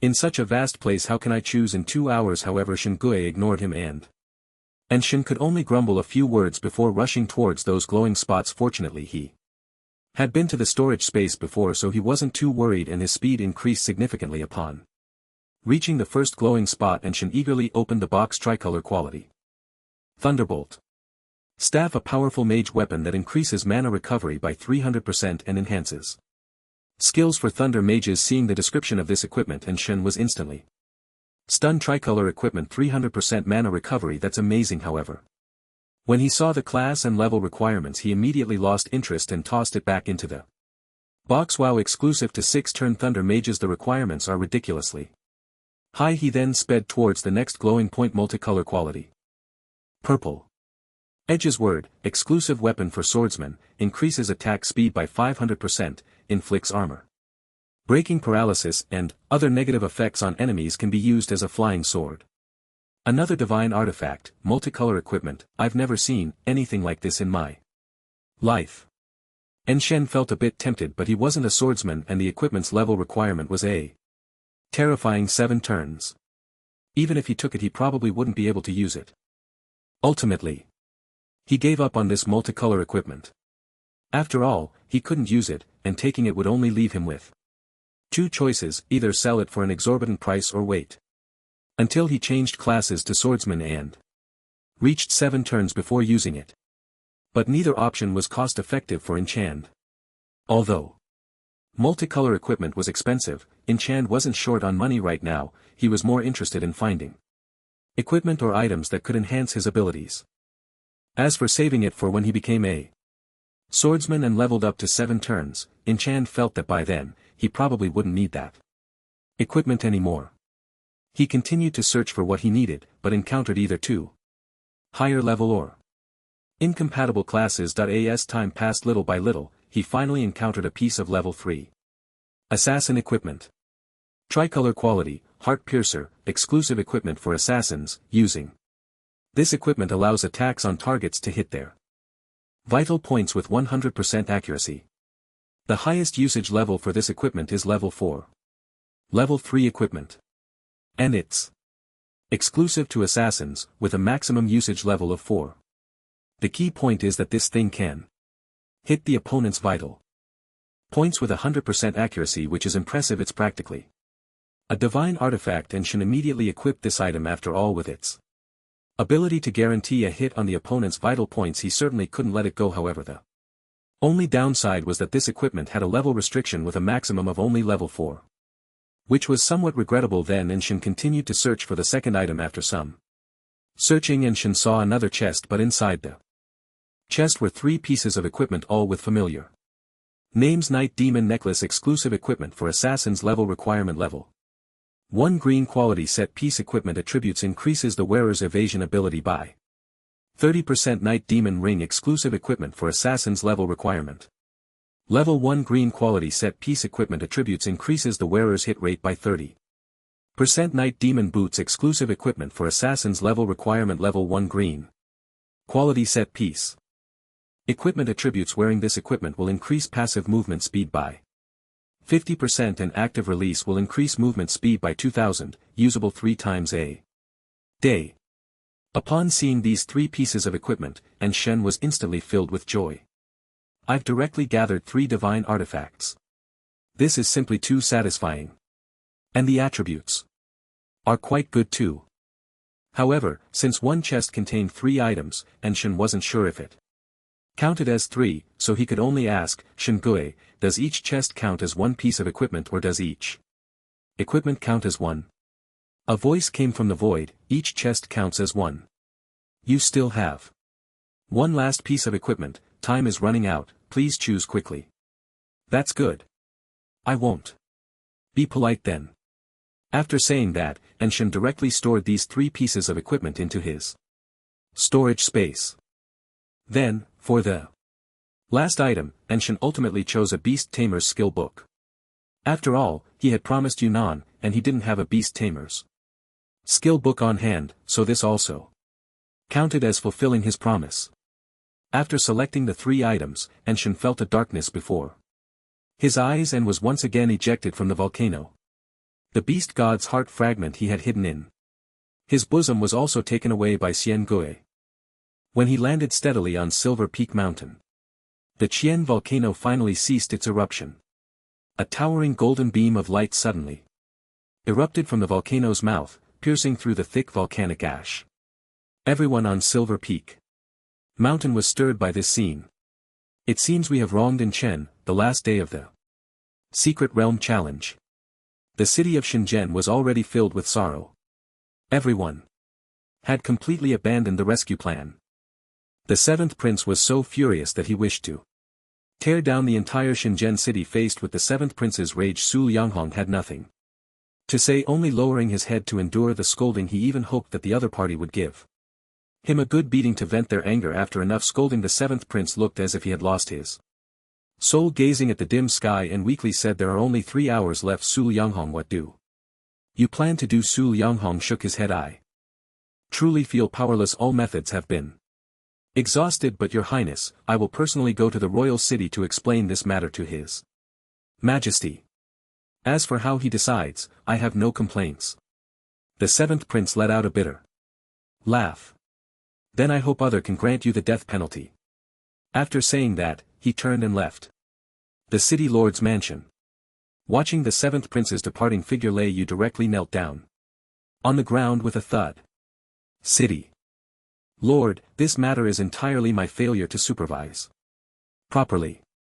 I will personally go to the royal city to explain the situation to his majesty.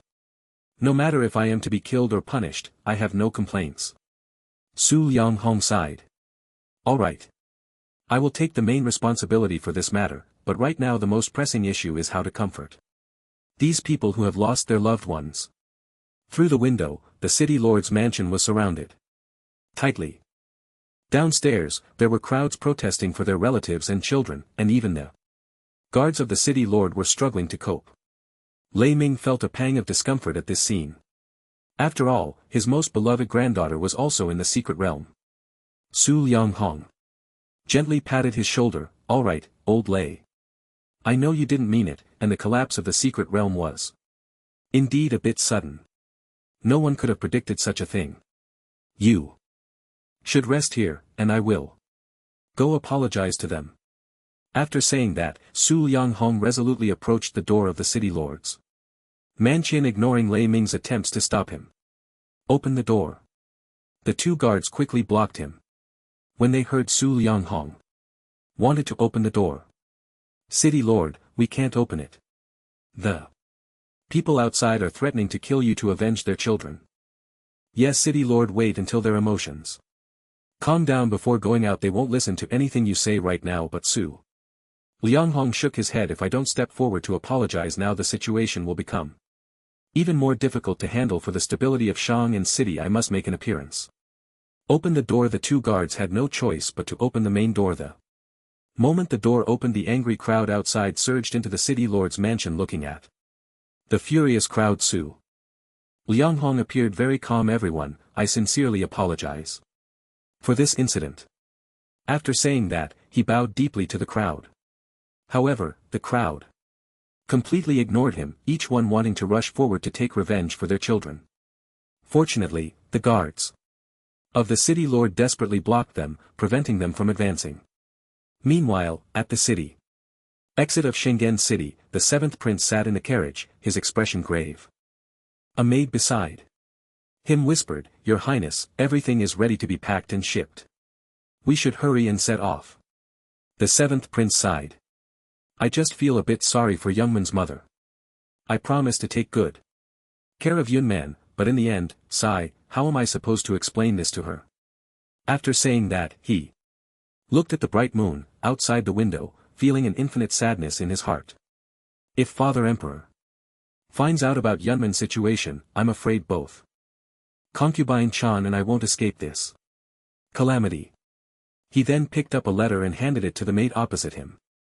"Give this letter to Concubine Chan when she arrives."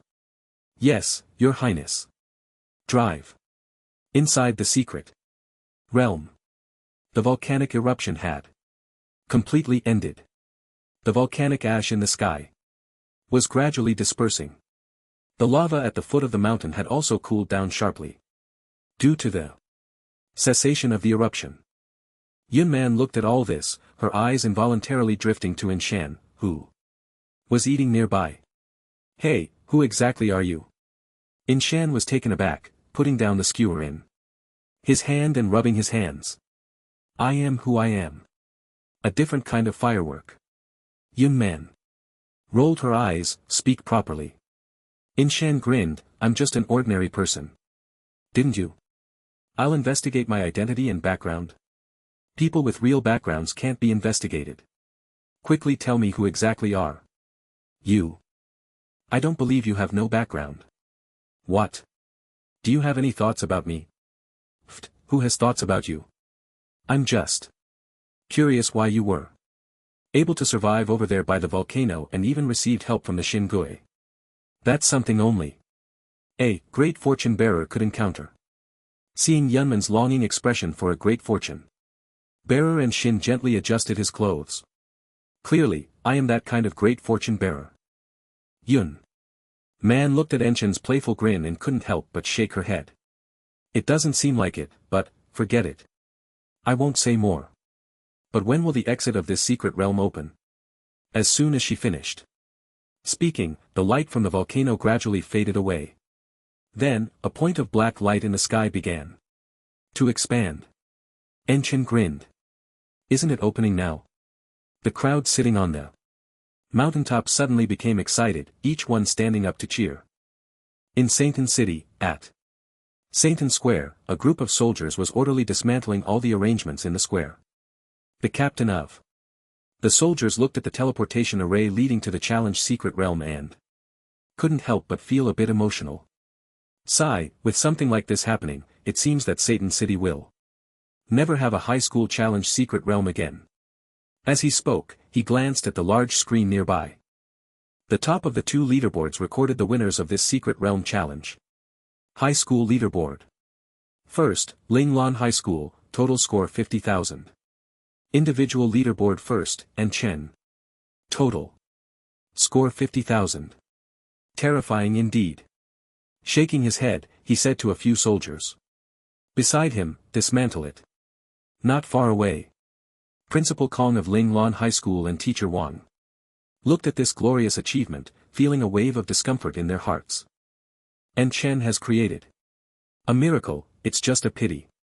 Principal, is Linglan High School going to repeat the past and become a cursed school again?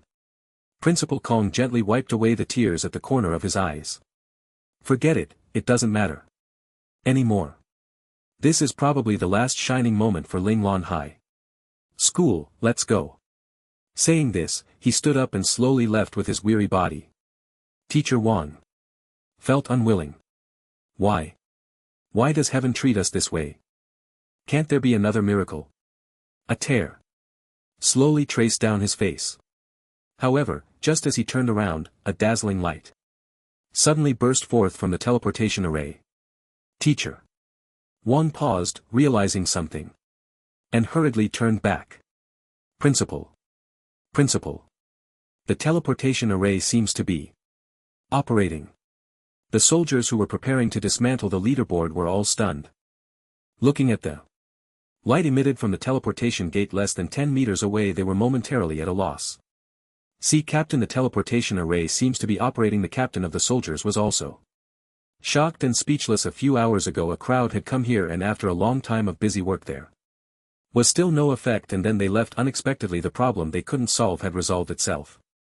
In the challenge secret realm, after a few seconds of slight shock, the captain finally reacted and shouted to a soldier, quick, drive to the Lord's mansion, inform them that the secret realm teleportation array is operating. Hurry. Yes, a soldier immediately drove off at breakneck speed towards the Lord's mansion. At this moment the Lord's mansion was in chaos. The parents who had lost their children could not accept this reason, each one wishing to force Su Lianghan to death. If you don't give us a convincing reason today, don't even think about continuing as the Lord of Satan's city. You must step down and you must give us reasonable compensation.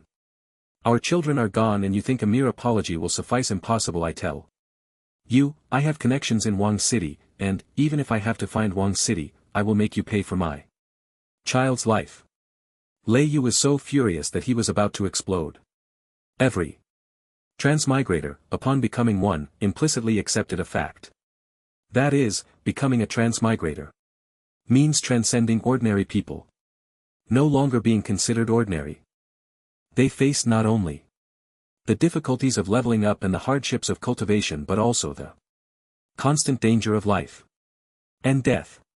Yet these people wanted to directly force Su Lianghong to death. It was simply too much. Finally he could no longer hold back, stepping out of the crowd and angrily confronting the few loudmouths at the front. You guys are going too far. The city lord has already said that he will take responsibility himself. What more do you want? We will compensate for what needs to be compensated. We have all lived in Satan City for so many years when the city lord was working hard for everyone. None of you said a word. Now that there's a problem, you want to push into his death. If the city lord dies, will your children come back? Besides, those who change jobs face all kinds of dangers every day. No one can guarantee they will see the sun tomorrow. Your children were prepared for this line of work before they entered it, so why are you now forcing them to the brink of death? For a moment, the scene fell silent. Then, a larger conflict erupted. Is this your attitude towards admitting mistakes? My child's body is still warm, and you are eager to distance yourselves from the situation. We will fight you. In an instant, everyone's emotions were ignited, and they were ready to clash with the guards. Su Lianghong looked helplessly at Lei Yu. Why can't you control your temper? I was almost calming them down, but Lei Yu's anger had not subsided. He retorted, I just can't stand how these people bully others. The city lord's son also died on the battlefield and you didn't say a word. How can they not understand at all? We are Not denying our mistake, Su Lianghong sighed. Forget it, let's see how this ends. Just then two bright car headlights suddenly shone in from outside. The scene fell silent for a few seconds. City Lord, you should go. Take a look, the teleportation array in the square has started operating. In an instant, Su Lianghong thought he had misheard and turned to Liu. Then, shock flashed in their eyes. Let's go take a look. The two immediately cast high-level flying spells and flew towards the square. The noisy crowd in the city lord's mansion instantly reacted. Hurry to the square. In an instant, the throng of people turned around and rushed towards the square. In the sky, when Su Lianghong saw the shimmering teleportation array, he could hardly contain his excitement. It's activated. It really activated. Haha. Liu was so excited he couldn't speak, diving down towards the array. When they reached the teleportation array, Principal Kong, Teacher Wang, and a group of guards were all staring in astonishment at the array in the square. Principal. Is it possible that Inshan and the others are coming out? It looks like the time is up. I don't know, but I think it should be. If Inshan can break our school's curse, he should be able to come out of the secret realm. At that moment, two figures descended from the sky right in front of everyone. The captain of the guard saw it was the two city lords and immediately explained the situation. Liu excitedly looked at Su Lianghong. City Lord, should we call the array master? Over. Su Lianghong huffed in annoyance. Those useless people, they came and did nothing, bringing us only despair. Why call them here? So, everyone quietly watched the teleportation array. After a moment, a noisy sound came from the corner of the square. Those who had surrounded the city lord's mansion returned to the square. Once again, looking at the various glowing runes beneath the teleportation array, everyone fell silent. About 10 minutes passed. Suddenly a beam of light lit up in the center of the array. Seeing this, everyone on site nervously clenched their hands, anticipating who would come out. Just then some voices came from inside. Go, and what are you waiting for?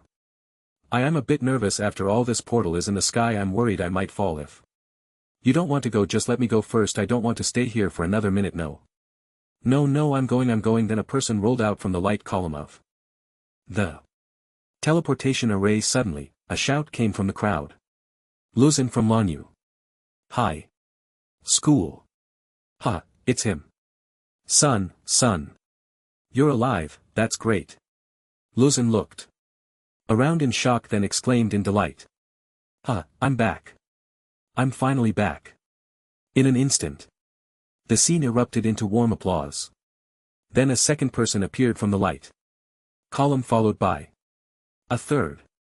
Those who had just experienced the pain of losing loved ones now saw one person after another walking out of the teleportation array. Their emotions seemed to ride a roller coaster, instantly shifting from extreme despair to excitement. The scene played out tear-jerking moments. Su Lianghong let out a long breath. Heaven hasn't abandoned me. Heaven hasn't abandoned me. He then immediately notified those around him. Quickly go chase the seventh prince, tell him the secret realms teleportation array has been repaired. Yes, City Lord. Outside the secret realms teleportation array, a tear-jerking drama unfolded, while inside the secret realm, Enshin said to Yun Man, let's go.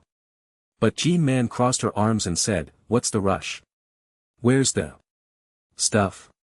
Enshin played dumb. What stuff? Did you leave something behind? Hurry and get it. Don't play dumb, you promised me before. I help you persuade them. You give me 100 pieces of purple equipment and a skill book for beast tamers.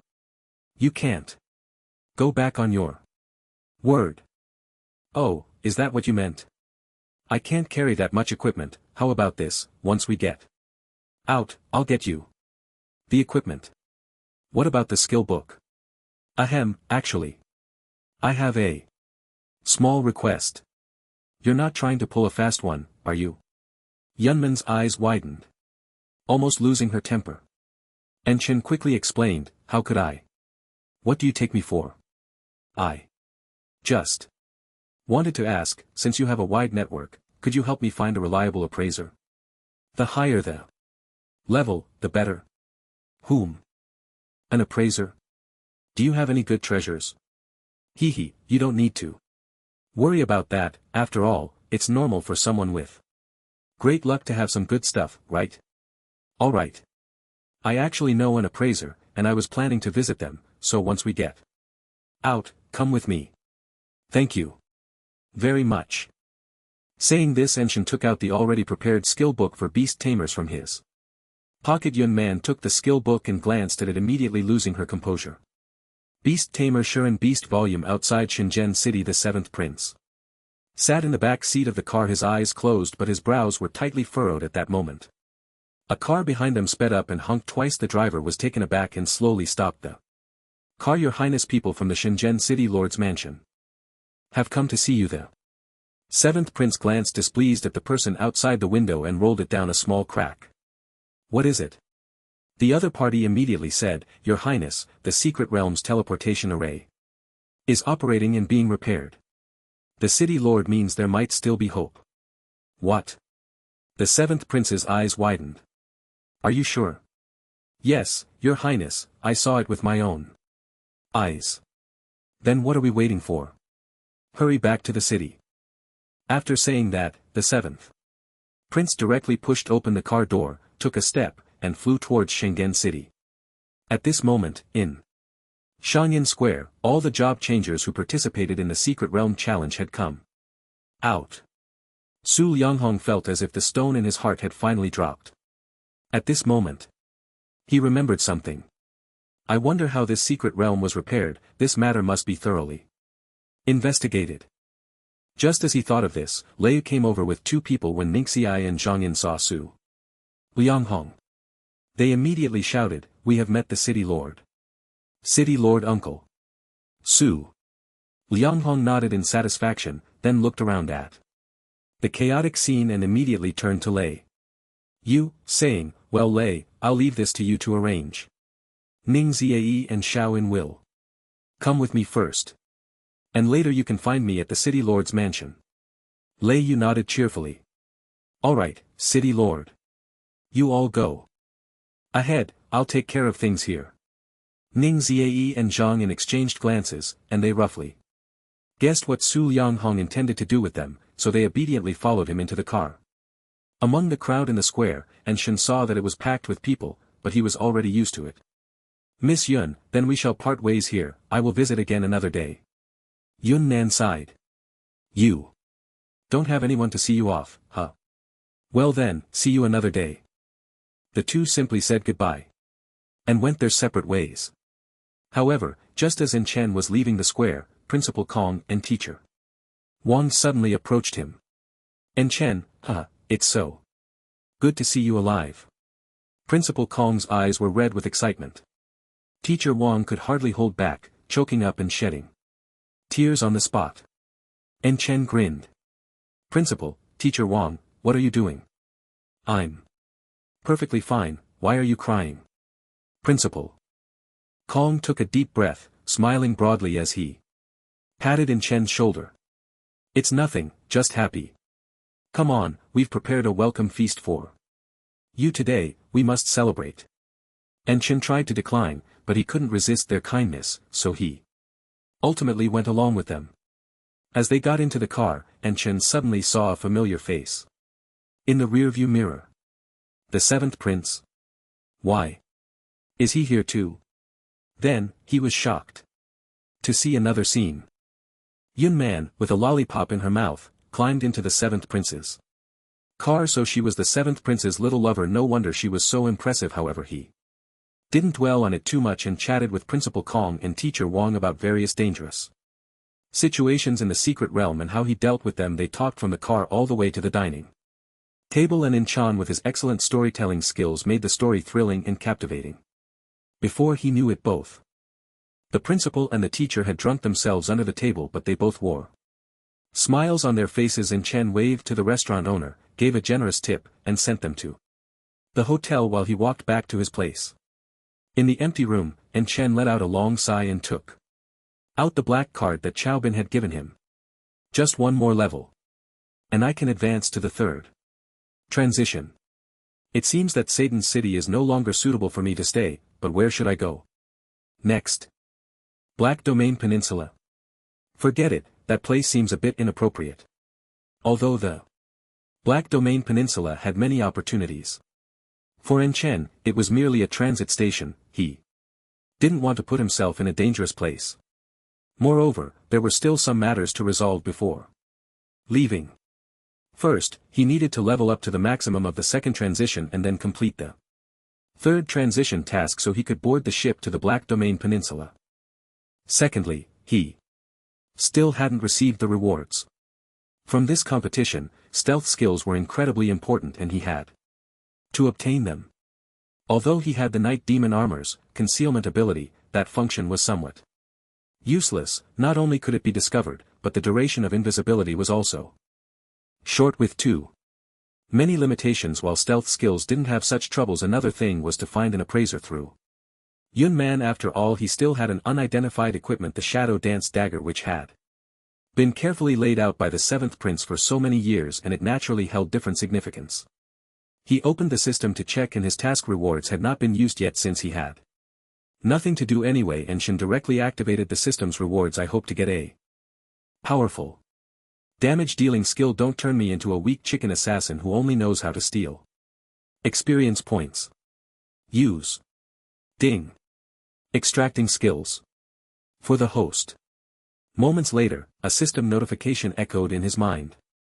Congratulations host, you have acquired the skill Thousand-Faced God. Upon seeing this skill, Enchen was momentarily stunned. What kind of skill is this? He then checked the skill description and found it to be a disguise type assassin skill. Damn it, don't mess with me. I went through so much trouble to participate in the challenge and got first place just to obtain a stealth type skill, and you give me a similar disguise skill? That's just too frustrating. Disguise skills and stealth skills are both core abilities for assassins, but they are both very difficult to obtain. Unlike stealth skills, disguise abilities can be detected, testing the user's ability to disguise themselves in some details. Ugh. This is painful. So far, I've got a cloud exploring hand and a god's puppet, neither of which is suitable for combat. It's just too frustrating. And now I get this useless disguise skill.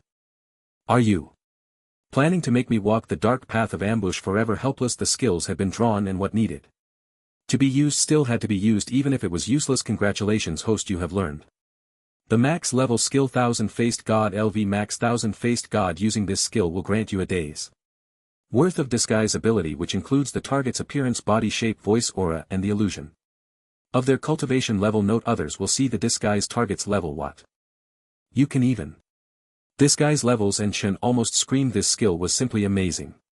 I admit, I spoke a bit too loudly before. I didn't expect this max level disguise skill to be so powerful. I take back what I said earlier, this is definitely a divine skill. Inside the Lord's Mansion. After listening to Ning Ziae and Zhang Yin's description, Su Lianghong had a pretty good understanding of what had happened in the secret realm. So this Enchen has such incredible luck. I didn't expect there to be such an outstanding student at Linglan High School. Impressive. Hearing Su Lianghong's admiration, Ning Ziae felt a wave of dissatisfaction. Lord Mayor. There's something I think I must tell you. Upon hearing this, Zhengyan immediately understood what Ning Ziae was about to say, but she remembered that Enchen had ultimately saved everyone, and she thought it would be a bit like kicking someone when they were down. She immediately reached out and gently tugged at Ning Ziae, trying to stop him from speaking. However, this time Ning Ziae did not heed her advice and instead spilled the beans about how Enchen had tricked them, embellishing the story as he went. After hearing this, Su Liang Hong was left dumbfounded. The implication of Ning Ziae's words was that Enchen was a despicable person who deserved to be executed. He not only stole others' experience points from wild monsters but even threatened them with his strength to pay 50 billion in life-saving money, which was simply infuriating. But, who was Su Lianghong? He had become the lord of Shenzhen City for a reason, and he merely nodded calmly at Ning Ziae's words. Alright, I understand. I will personally investigate this matter. Ning Ziae, Xiaoyin, it's getting late, you should both head back and rest. Ning Ziae nodded with a smile, and Zhang Yin hesitated for a moment, just about to tell Su Lianghong, but he slightly shook his head, signaling her not to say anything. Subsequently, the two followed Lei out of the lord's mansion. Standing on the balcony, Su Lianghong looked at the moon. A smile unconsciously spreading across his face. I didn't expect the Xian Chan to have such abilities. It seems that our Shangyan city is about to produce another unparalleled master. Such talent, I must go see it for myself. Inside a mansion in Shangyan City, the seventh prince looked at Yunman with a beaming smile. It's good that everything's fine, really. Good. By the way, how did you guys solve it in the end? The 3 formation masters we brought couldn't do anything, but I didn't expect you all to manage it. Impressive. Yunman comfortably leaned back on the sofa, a lollipop in her mouth, reminiscing about what had happened earlier. We actually couldn't do anything inside. It was a divine beast that saved us. As soon as she said this, the seventh prince became interested. A divine beast? Is that for real? There are divine beasts in such a small place. Yunman thought. For a moment it was like a divine beast, but it probably isn't one. However, it had the ability to save us, so in my mind, it is a divine beast. The seventh prince was almost confused by Yunman's explanation and suddenly lost interest. Alright, let's not talk about that.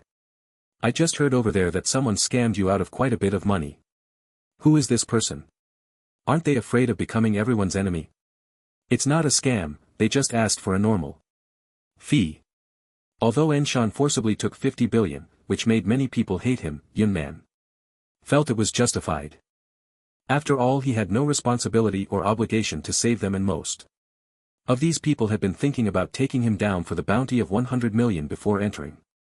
And Chen's actions were already quite benevolent. Oh, tell me more. The seventh prince looked at Yunman, who was defending someone everyone else hated, and became a bit gossipy. Yunman rolled her eyes. No more talking, I'm tired, you should hurry back. Seeing that she wanted to chase him away, the seventh prince was a bit displeased. What, even though I didn't personally save you, I at least put in some effort, right? Is this how you treat me? Well, I didn't ask you to help, Yunman muttered softly. The seventh prince wasn't angry. He pouted and said, fine, I know you don't like being managed. I didn't plan to manage you, but from what you said, that person also counts as having saved you. Yunman nodded. Yes, he saved us. Since there's a debt of gratitude, we can't just leave it unreturned. How about this? Tomorrow night I'll invite him to dinner and you can come along to invite him. Sure. By the way, he also wants to find an appraiser. I promised him before. You should know someone, right? Of course, no problem. I'll tell him how to find that appraiser when we meet tomorrow. After chatting for a while longer, the seventh prince was finally sent away. The next morning, Chen looked at Wu Yanzhou in the mirror, unable to suppress a smile. This looks just like the real thing. It's just slightly less impressive than my appearance, but not bad. After saying that, he tidied up his clothes and prepared to go out.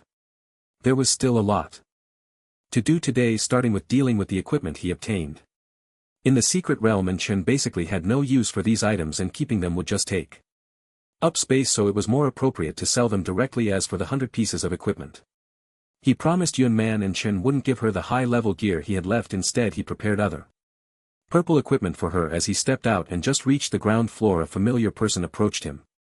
The city lord Su Liang. Hong, and Chen was a bit surprised when he saw the visitor. After all, the place he lived in wasn't exactly a bustling wealthy area in Satan City, so it was big news for a city lord to come to such a place. However, he still pretended to be calm and greeted him, preparing to leave. But Su Lianghong suddenly called out to him. Young man, I want to ask, which household doesn't Chen live in? Upon hearing this, and Chen's heart skipped a beat. Looking for me? What does the city lord want with me?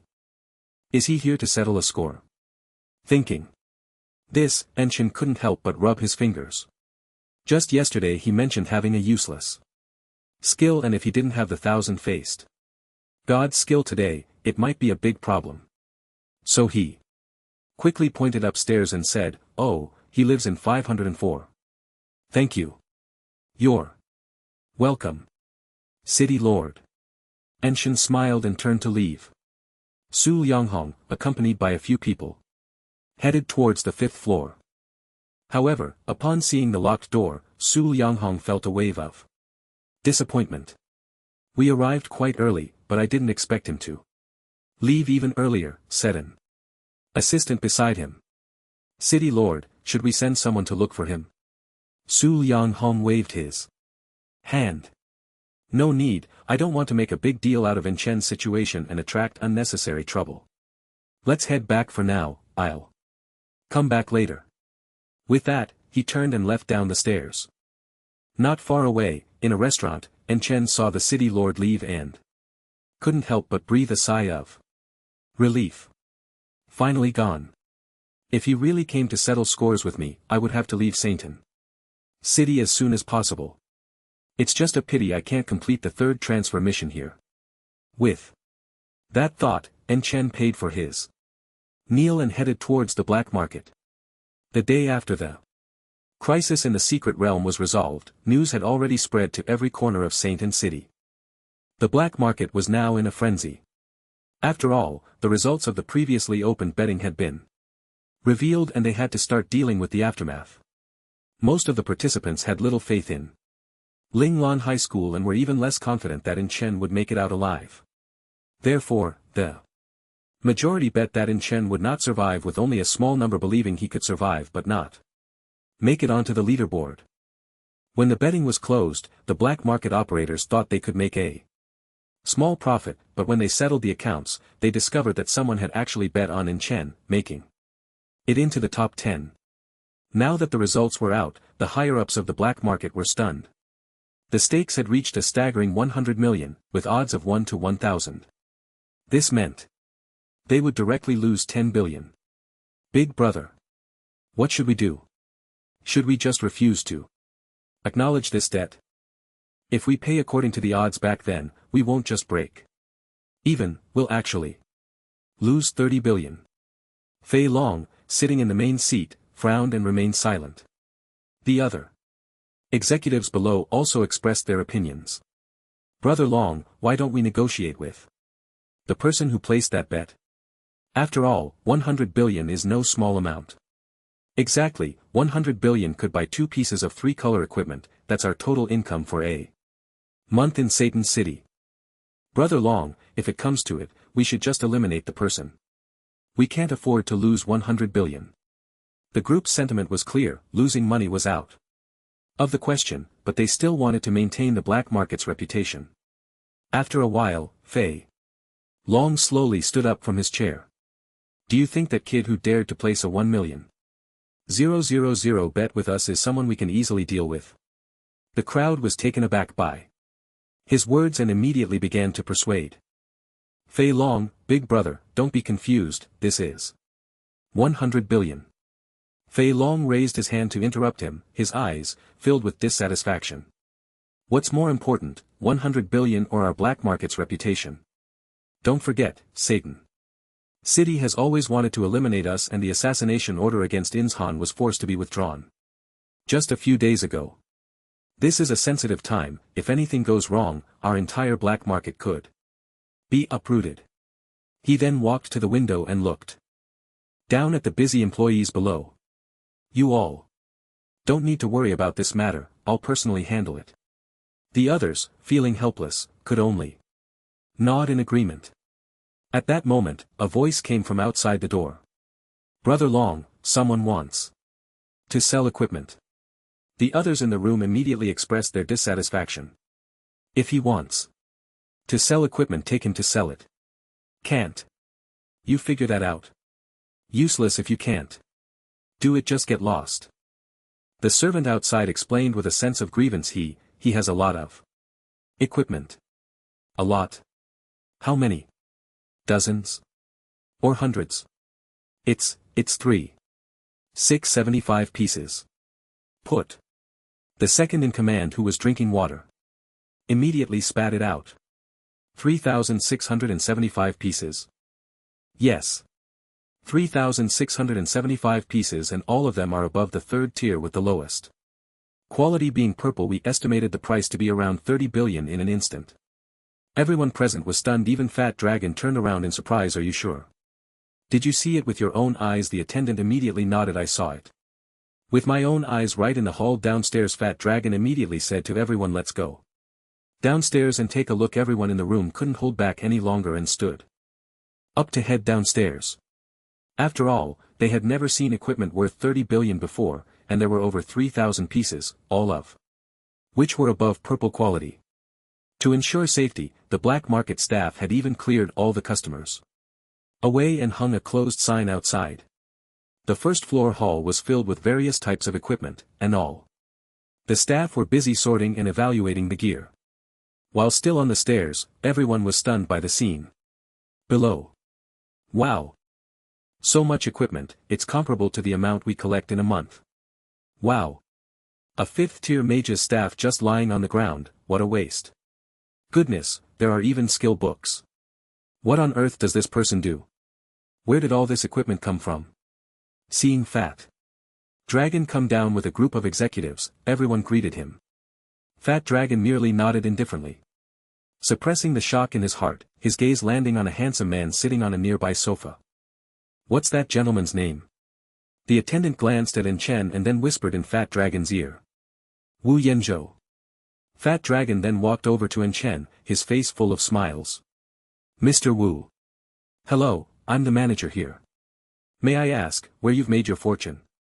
Chen stuffed a piece of exquisite pastry into his mouth, waving his hand vaguely, drifting around, just messing about. Fat Dragon pondered the meaning behind his words. Messing about?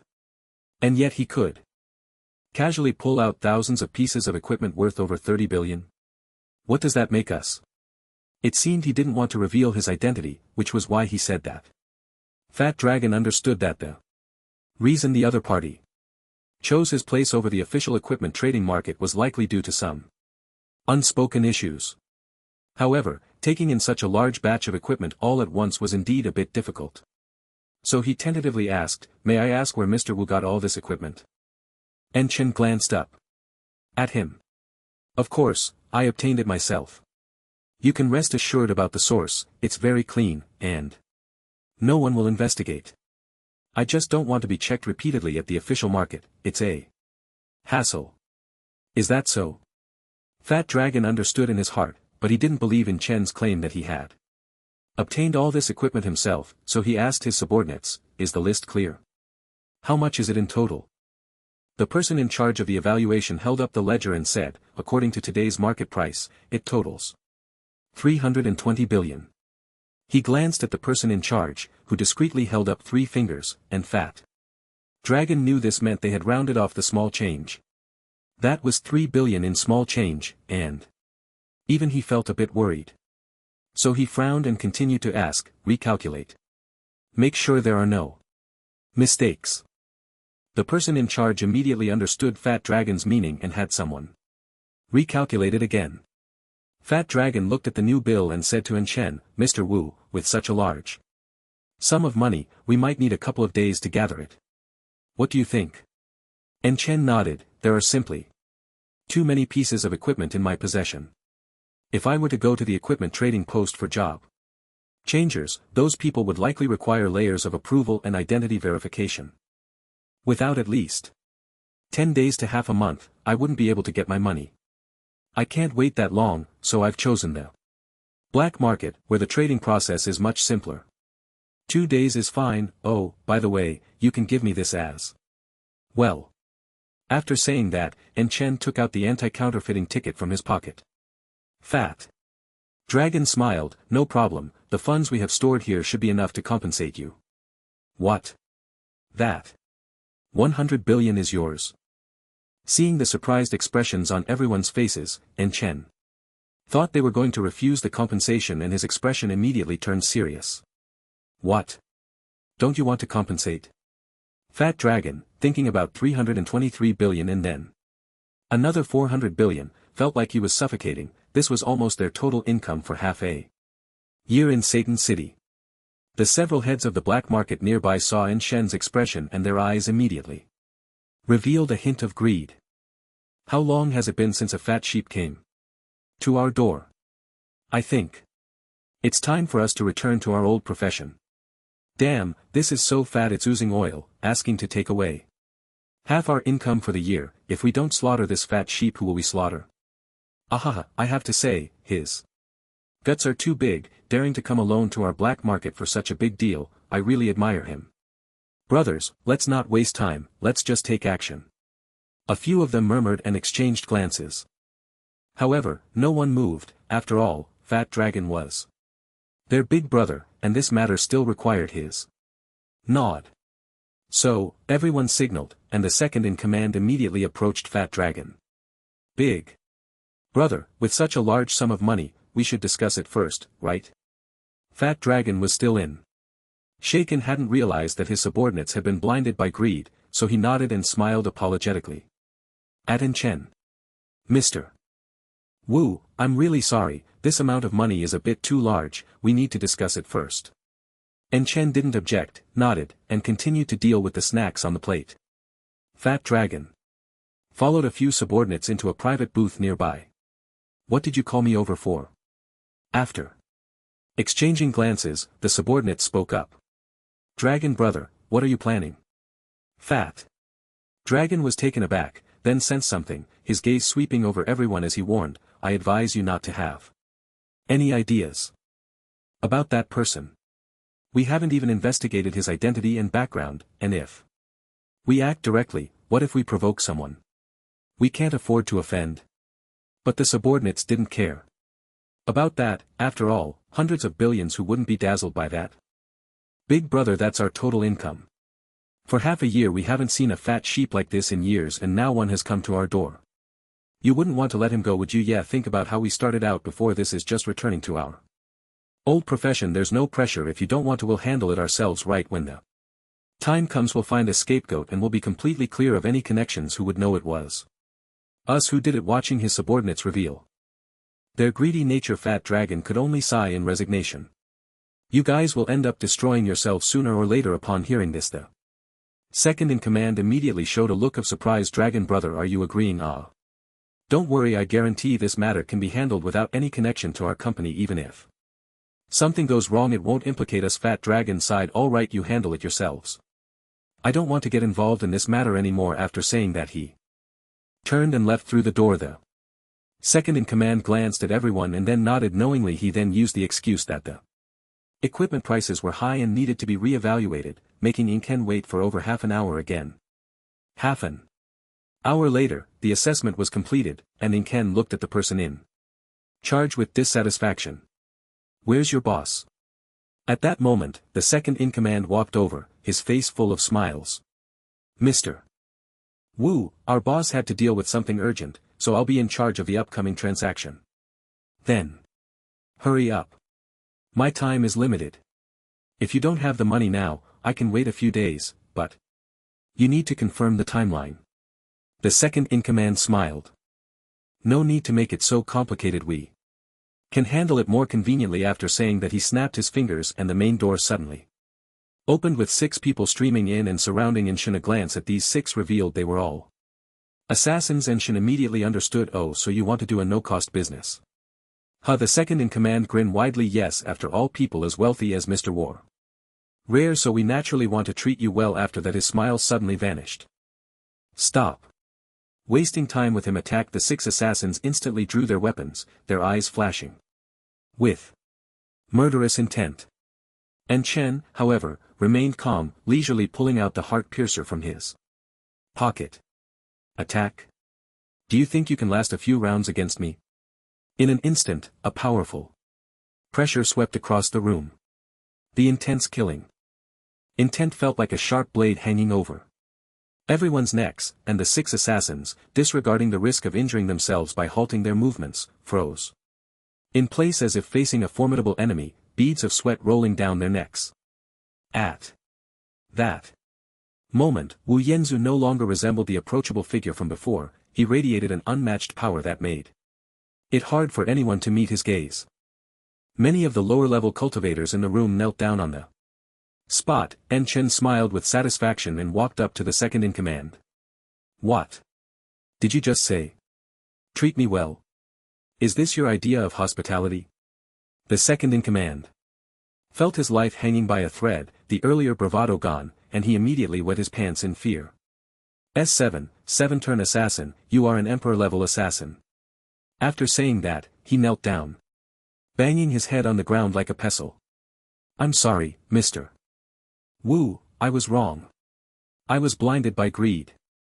For your equipment, I won't dare again. Please, give me a chance. The others also knelt down, continuously banging their heads towards Zhen Chen. The hall was filled with the crisp sound of bang bang bang from their kowtowing, and Chen lightly wiped the heart-piercer on the second-in-command's clothes, and casually said, sorry, I'm not familiar with you, so, I don't want to give you this chance.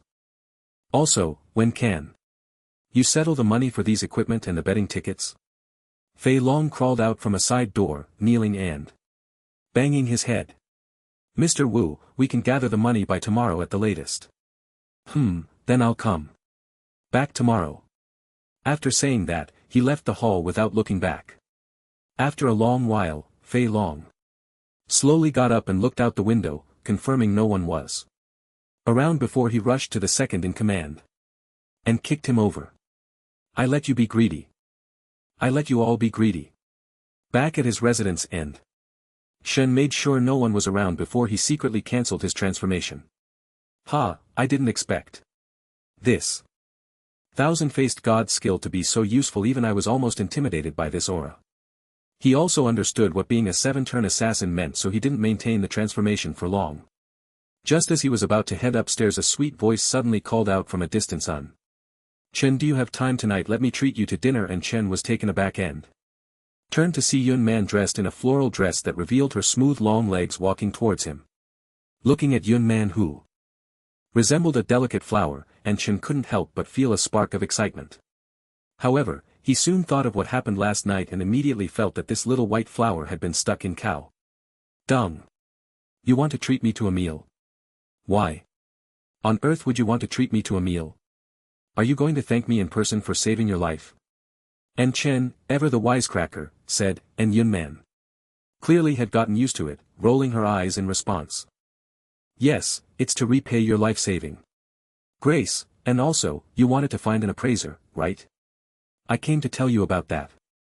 You could have just told me directly. As for the life-saving grace, let's forget about it. And Shen wasn't ungrateful. He was just worried about being discovered by the 7th prince. Who knows if this girl would reveal his secrets if the 7th prince found out about his ability to retrieve items from afar, and if he suspected the previous incident with the ghostly tomb that would be disastrous. Yun Man never imagined that a beautiful woman like herself would be rejected when inviting someone to dinner. After all, the men who wanted to treat her to a meal could line up from Shenzhen City to the royal city, and to be turned down when she took the initiative was a blatant slap in the face. Her expression turned cold. You can go or not. I only have time tonight. If you don't come, I might forget where that appraiser is. With that, she left without looking back, and Chen was taken aback. It's just not wanting to go to dinner. Is it necessary to get so angry? But then he thought of something. Hey, you haven't told me where we're eating. Young man tossed a golden card over her shoulder without looking back and got into her car, leaving. Chen shrugged. Such a bad temper. It seems she's spoiled by the 7th prince. Sigh, but I still need to wrap things up and leave as soon as possible. Picking up the golden card from the ground, and Shen was somewhat stunned.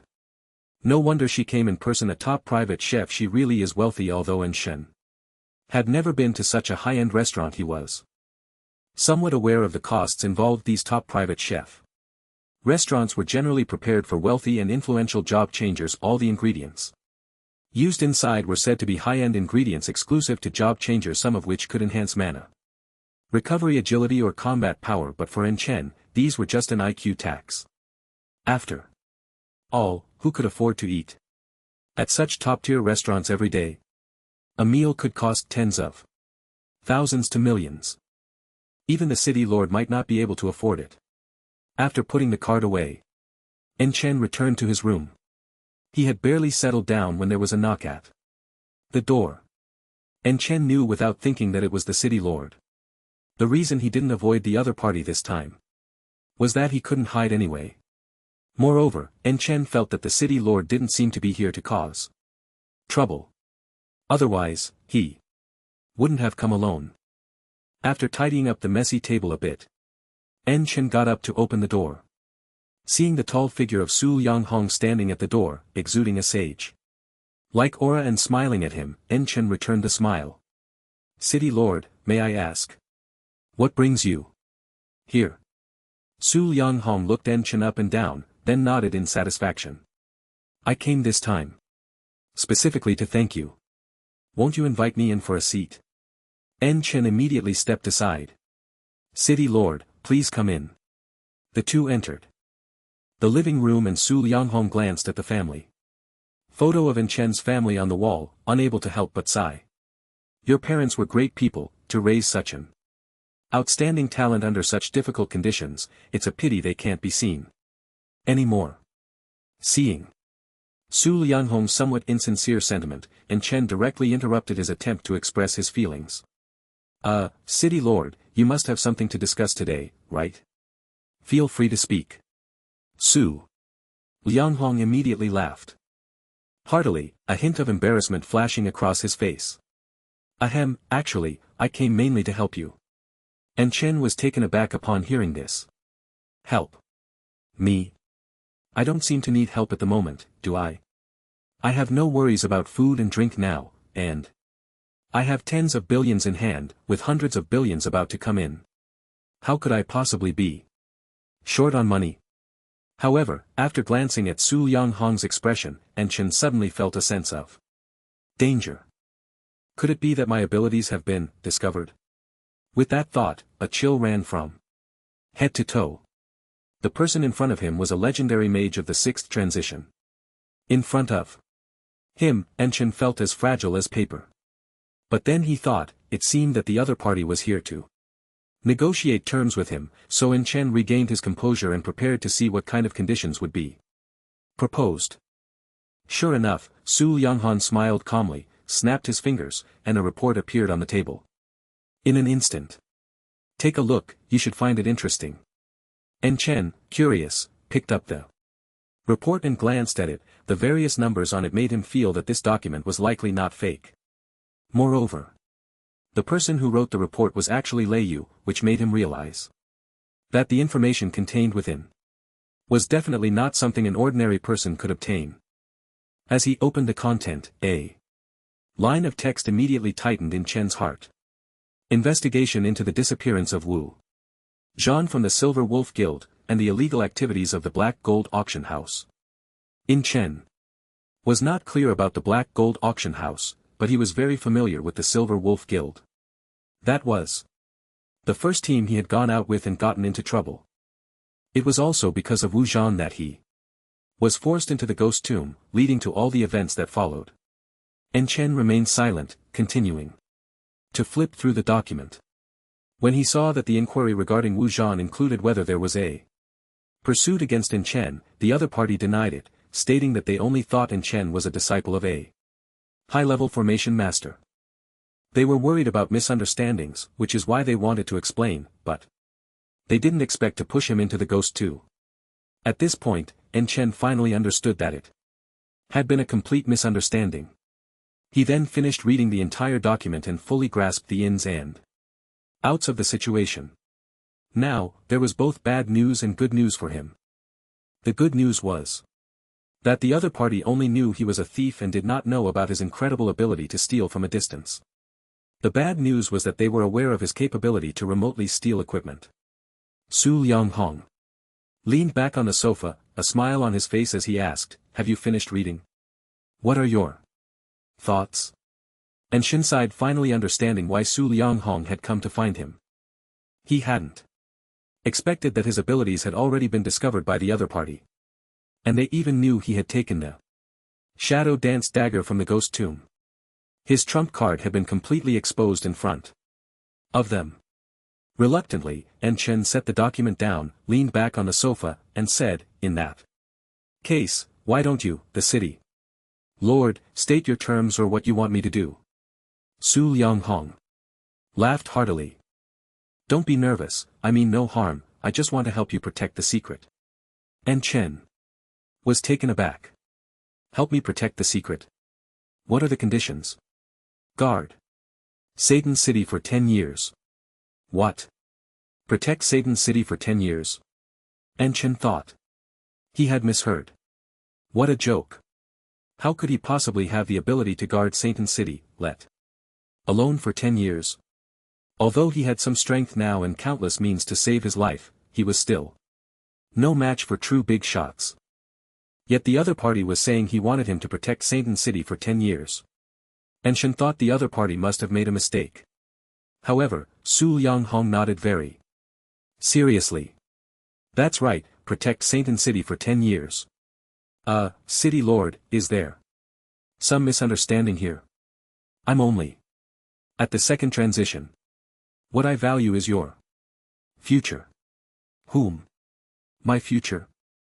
You think I can become an unparalleled master in the future? And Shen looked at Su Lianghong with great curiosity, and his fondness for the other party increased significantly. At least when it comes to reading people, old Su is quite skilled with the system in hand and the mindset of a traveler. He is bound to grow stronger in the future. However, almost everyone he encounters doesn't think highly of him, and even during the Secret Realm challenge not many people bet on his victory. Yet Su Lianghong has such confidence in him, it must be said that he indeed has an eye for talent. Su Lianghong laughed heartily. Of course, I only saw this report on my desk a few days ago, and my confidence in you is largely due to your performance in the Secret Realm and the ability you've shown as a great fortune bearer. And Chen also chuckled. Since the City Lord thinks so highly of me, I want to ask, why do you want me to protect Shang'an City? It seems fine at the moment, without any disasters or difficulties. And Chen, many things are not as they appear. Although Shang'an City seems calm now, there are hidden monstrous waves in places you cannot see, they just haven't shown themselves yet. After saying this, the other party subtly glanced towards the east. If En Chen had just crossed over, he would definitely not understand the meaning of this gesture, but having lived here for 18 years, he naturally understood its significance. The east represents the royal family. However, many matters cannot be openly discussed, so everyone instinctively glances eastward to signify the royal family. En Chen suddenly realized and nodded, don't worry, my hometown is in Shenzhen City. If any problems arise here, I will definitely not stand by and do nothing. Su Lianghong was very pleased and extended his hand. Then I thank you on behalf of the 3 million people of Shenzhen City. This is what I should do at that moment. And Shen felt a sense of being a savior. However, he did not let his guard down. Instead he looked at the other party very seriously. So how many people know about my secret? Su Lianghong pointed to himself and the heavens and earth. Heaven knows, earth knows. You know I know whom. Isn't this report written by Deputy City Lord Lei? Doesn't he know many of the contents in the report were added by me later? I just wanted to come over and make a friend. Then, Su Lianghong pointed to the report on the table and said, to prevent others from knowing your secrets, you can handle this document yourself. Thank you, City Lord. At that moment, En Chen felt Su Lianghong's sincerity and the pressure he was currently facing. The fact that he came to find him and lowered his stance so much showed how sincere his attitude was, and it made it clear what kind of danger Shang'an City would face in the future. After chatting for a while, Su Lianghong suddenly remembered something and quickly took out a box from his storage space. I almost forgot. During the Secret Realm challenge you achieved first place with an overwhelming score and made history. I'm here to deliver these rewards to you, but there have been so many things happening these past few days that the award ceremony might be delayed for a while. Seeing the box handed over, En Chen felt a surge of excitement. It really is true that what you want comes to you. Thank you, City Lord. En Chen eagerly opened the box, and inside, besides a skill book, there was also a stone shaped like a water droplet. Su Lianghong explained the reward for first place is a skill book for assassin stealth skills, which I won't elaborate on, and this storage space stone is a small token of my appreciation. You've really helped me a lot this time. A storage space stone. And Chen was even more surprised. This thing is extremely rare compared to other methods of expansion. This type of space stone has significant advantages and does not affect the job changers and all the more importantly the space of this spatial stone is quite large with the smallest ones. Having over 1,000 cubic units, Su Lianghong saw the surprised expression on Enshen's face and chuckled softly, that's right, it's for expanding space. Take it. Enshen didn't hesitate and directly stuffed the spatial stone into his storage space. In an instant, the originally cramped storage space became much more spacious. After chatting for a while, Su Lianghong suddenly asked, by the way, you're already at level 99 of the second transition, right? Enshen nodded. Yes, I'm just one level away from maxing out. So, do you have any plans for the future? At that moment, the two of them chatted like old friends, without any pressure, and all the topics were very light-hearted. Enshen didn't hide his intention to leave Sainton City. I plan to leave Sainton City after the third transition. Su Lianghong nodded thoughtfully. Well, leaving is fine, Sainton City really isn't suitable for strong individuals to linger. How about this, I'll provide you with a leveling place, and, you can come over when the time comes, how does that sound? Enshen smiled and declined the offer. After all, in a secret realm specifically for leveling, wild monsters spawn in waves, and he could only steal experience and equipment if those wild monsters didn't die, the next wave wouldn't spawn. Thank you for your kind offer, City Lord, but I won't trouble you with leveling. Outside the city is more suitable for me, I prefer to gain experience through battle. Upon hearing this, Su Lianghong immediately gave a thumbs up. I knew I didn't misjudge you, I like people who don't take shortcuts. Enshen felt a bit embarrassed by the compliment. Not taking shortcuts? Surely he wasn't talking about himself. After chatting for a while longer, Su Lianghong stood up to take his leave. It's settled then, if Sainton City really encounters any trouble in the future, you mustn't refuse to help. Enshen readily agreed, don't worry, City Lord, Sainton City is my home, I definitely won't stand by and watch it come to harm. After seeing Su Lianghong off, Enshen finally breathed a sigh of relief. Glancing at the time, although it was still early for dinner, Enshen decided to head out of the city. After all, he had promised the other party 100 pieces of purple equipment, which he couldn't just ignore. The equipment outside the city wasn't that he didn't want it, it was just that he couldn't fit it all in his storage space for now. He needed to clear out these items before leaving. In the Starry Sky Private Kitchen Club, the seventh prince looked at Yun Man, who was absent-minded in front of him, and helplessly tapped his fingers on the table. It's not even 5 o'clock yet, are you really that impatient to see him? Upon hearing the seventh prince teaser, Yun Man's face flushed red, and she quickly explained, I am not. The seventh prince laughed heartily, but soon his smile faded. Ah, what a pity, our royal fates are not in our own hands. When do you plan to return to the royal family? Yun Man felt a wave of irritation upon hearing this. Could you please not talk about such topics when I'm happy? The seventh prince quickly raised both hands. Alright, I won't bring it up. Let's talk about that boy. Instead. Is he very handsome? Or is he quite capable? Brother, if you keep this up, I'm leaving.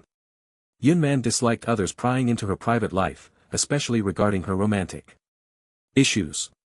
The main reason she had secretly run away from the palace was that her father had arranged a marriage for her when she was not even 10 years old. After learning about this, she desperately wanted to escape. In the end, she successfully fled the palace. The only ones who knew her true identity, aside from her trusted confidants, were the seventh prince and her mother, Consort Chen. The seventh prince felt a bit gloomy but also sensed that Yun Man must have some inexplicable feelings for that man. After all, no man had ever made her feel so sensitive. Well, since we're not talking about men or the royal family, let's discuss where you plan to go after graduation. Yunnan nodded, then sighed in confusion. Actually, I don't know where I want to go, but it will definitely be farther and farther away from the royal city. In half a month, there's a ship heading to the Black Domain Peninsula. You can come along then without anyone noticing. Thanks, bro tch, now you call me bro. The siblings chatted casually, feeling more like a family than the biological brothers in the palace who were fighting for the throne. Meanwhile, Chen, who had just returned from outside the city, was feeling quite pleased. Ah, Ghost Step, it really is a great skill. I wasn't detected by the guards at all, though it does waste a bit of mana and the casting time is too long while the duration is too short, but the stealth effect is quite good. I wonder if it will improve or enhance when I level up. Once in the city, Chen found a warehouse and stuffed all the equipment inside before driving to the Starry Sky Private Kitchen Club. He took out his card and the expression on the doorman's face instantly became very flattering. As he led Chen to a private room. Standing at the door, Chen adjusted his clothes and gently knocked. Please come in. A man's voice came from inside and Chen almost thought he had entered the wrong room, but after glancing at the room number on the card and confirming he was in the right place, he pushed the door open when he saw the somewhat gloomy face of the seventh prince, and Chen was momentarily taken aback. Just as he was about to turn and leave, Yun Man's voice came from the room. What are you standing there for? Come in. Hearing this, Chen turned his head to look. He saw Yun Man sitting across from the seventh prince, dressed in a silver-gray evening gown, her hair elegantly styled and adorned with several precious hairpieces. What the hell, how did this girl bring him along? If I had known, I wouldn't have come. Chen felt a bit guilty. After all, he had taken something from the seventh prince. And now he was joking around in front of the rightful owner. He really found it hard to do. More importantly, Yun Man knew many of his secrets. If she revealed anything, the seventh prince would probably connect the dots right away. The seventh prince noticed Shan's hesitant demeanor and couldn't help but show some dissatisfaction, muttering softly, "Is this the man you like? He doesn't even have this little bit of courage." Yunnan frowned at this and secretly kicked him under the table, then gracefully stood up and walked over to Shan, boldly linking her arm with his. "What's wrong? Not used to the environment here?" Looking at her fair arm wrapped around, his Shan felt his body stiffen. "Is this girl crazy? Your man is right here and you're being so close to me. Are you trying to get me killed?" However, when Shan glanced at the seventh prince, he saw that the latter seemed unfazed, still calmly sipping his coffee. So, he discreetly pushed Yun Man's arm away. I'm feeling a bit unwell, it's nothing." Seeing him trying to keep his distance, Yun Man became even more displeased. But once the temper of the young lady flared up, she insisted on opposing him, immediately grabbing Shan's hand even tighter than before. With no choice, Shan could only awkwardly greet the seventh prince. The prince nodded slightly, a flicker of surprise crossing his eyes, then said, "I've had a bit too much coffee. You two sit down, I'll go to the restroom." Shan was speechless, taking advantage of the seventh prince's trip to the restroom. He immediately lowered his voice and whispered in Yun Man's ear, "Are you trying to get me killed? What exactly do you want?" Yun Man, however, probably lifted her chin and replied, "What are you, an unmarried girl? Why are you so timid, scared of seeing anyone? What, that's your boyfriend? Do I really have to eat this dog food and you just had to sit so close to me? Aren't you putting me in a difficult position?" Boyfriend? Yun Man was momentarily stunned by the word, then she quickly smiled. Shan glanced towards the restroom and then pointed to the seat across from him, saying, "Hurry, go sit over there. Or don't blame me for not giving you those supplies." Yun Man, however, looked at him unconcerned. "It's fine, I don't care. I'm sitting right here today." As she spoke, a cough came from the direction of the restroom, belonging to the seventh prince. "You're ruthless." Shan could only sit down helplessly, hoping this meal would end soon. After the seventh prince took his seat, he looked at Yun Man, who was squeezed next to Shan, and said discontentedly, "What kind of talk is that? Move over a bit." Yun Man made a funny face but didn't budge. Faced with the playful Yun Man, the seventh prince could only shake his head helplessly, then smile at Shan, saying, "Hello, Shan, I've heard about the secret realm incident. I mainly want to thank you for saving my girlfriend. The seventh prince is too polite, it's what I should do. Your friend, she."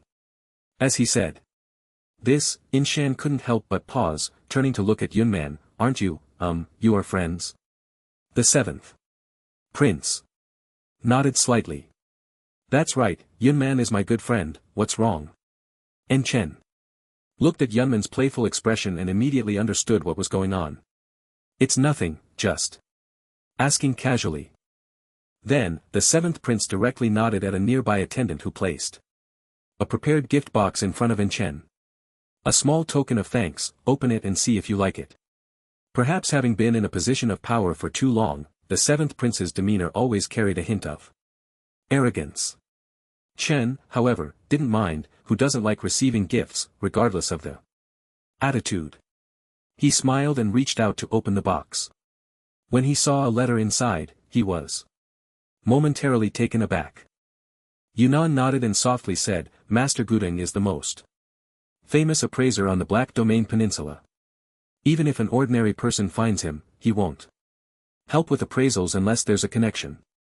The seventh prince cleared his throat and continued to show off, I am acquainted with Master Gudeng, he will definitely help you once he sees this handwritten letter from me.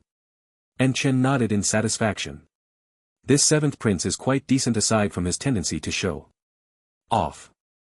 Although the private kitchen's dishes were delicious and Shen didn't eat with much peace of mind, he had to remain vigilant about the conversation at the table.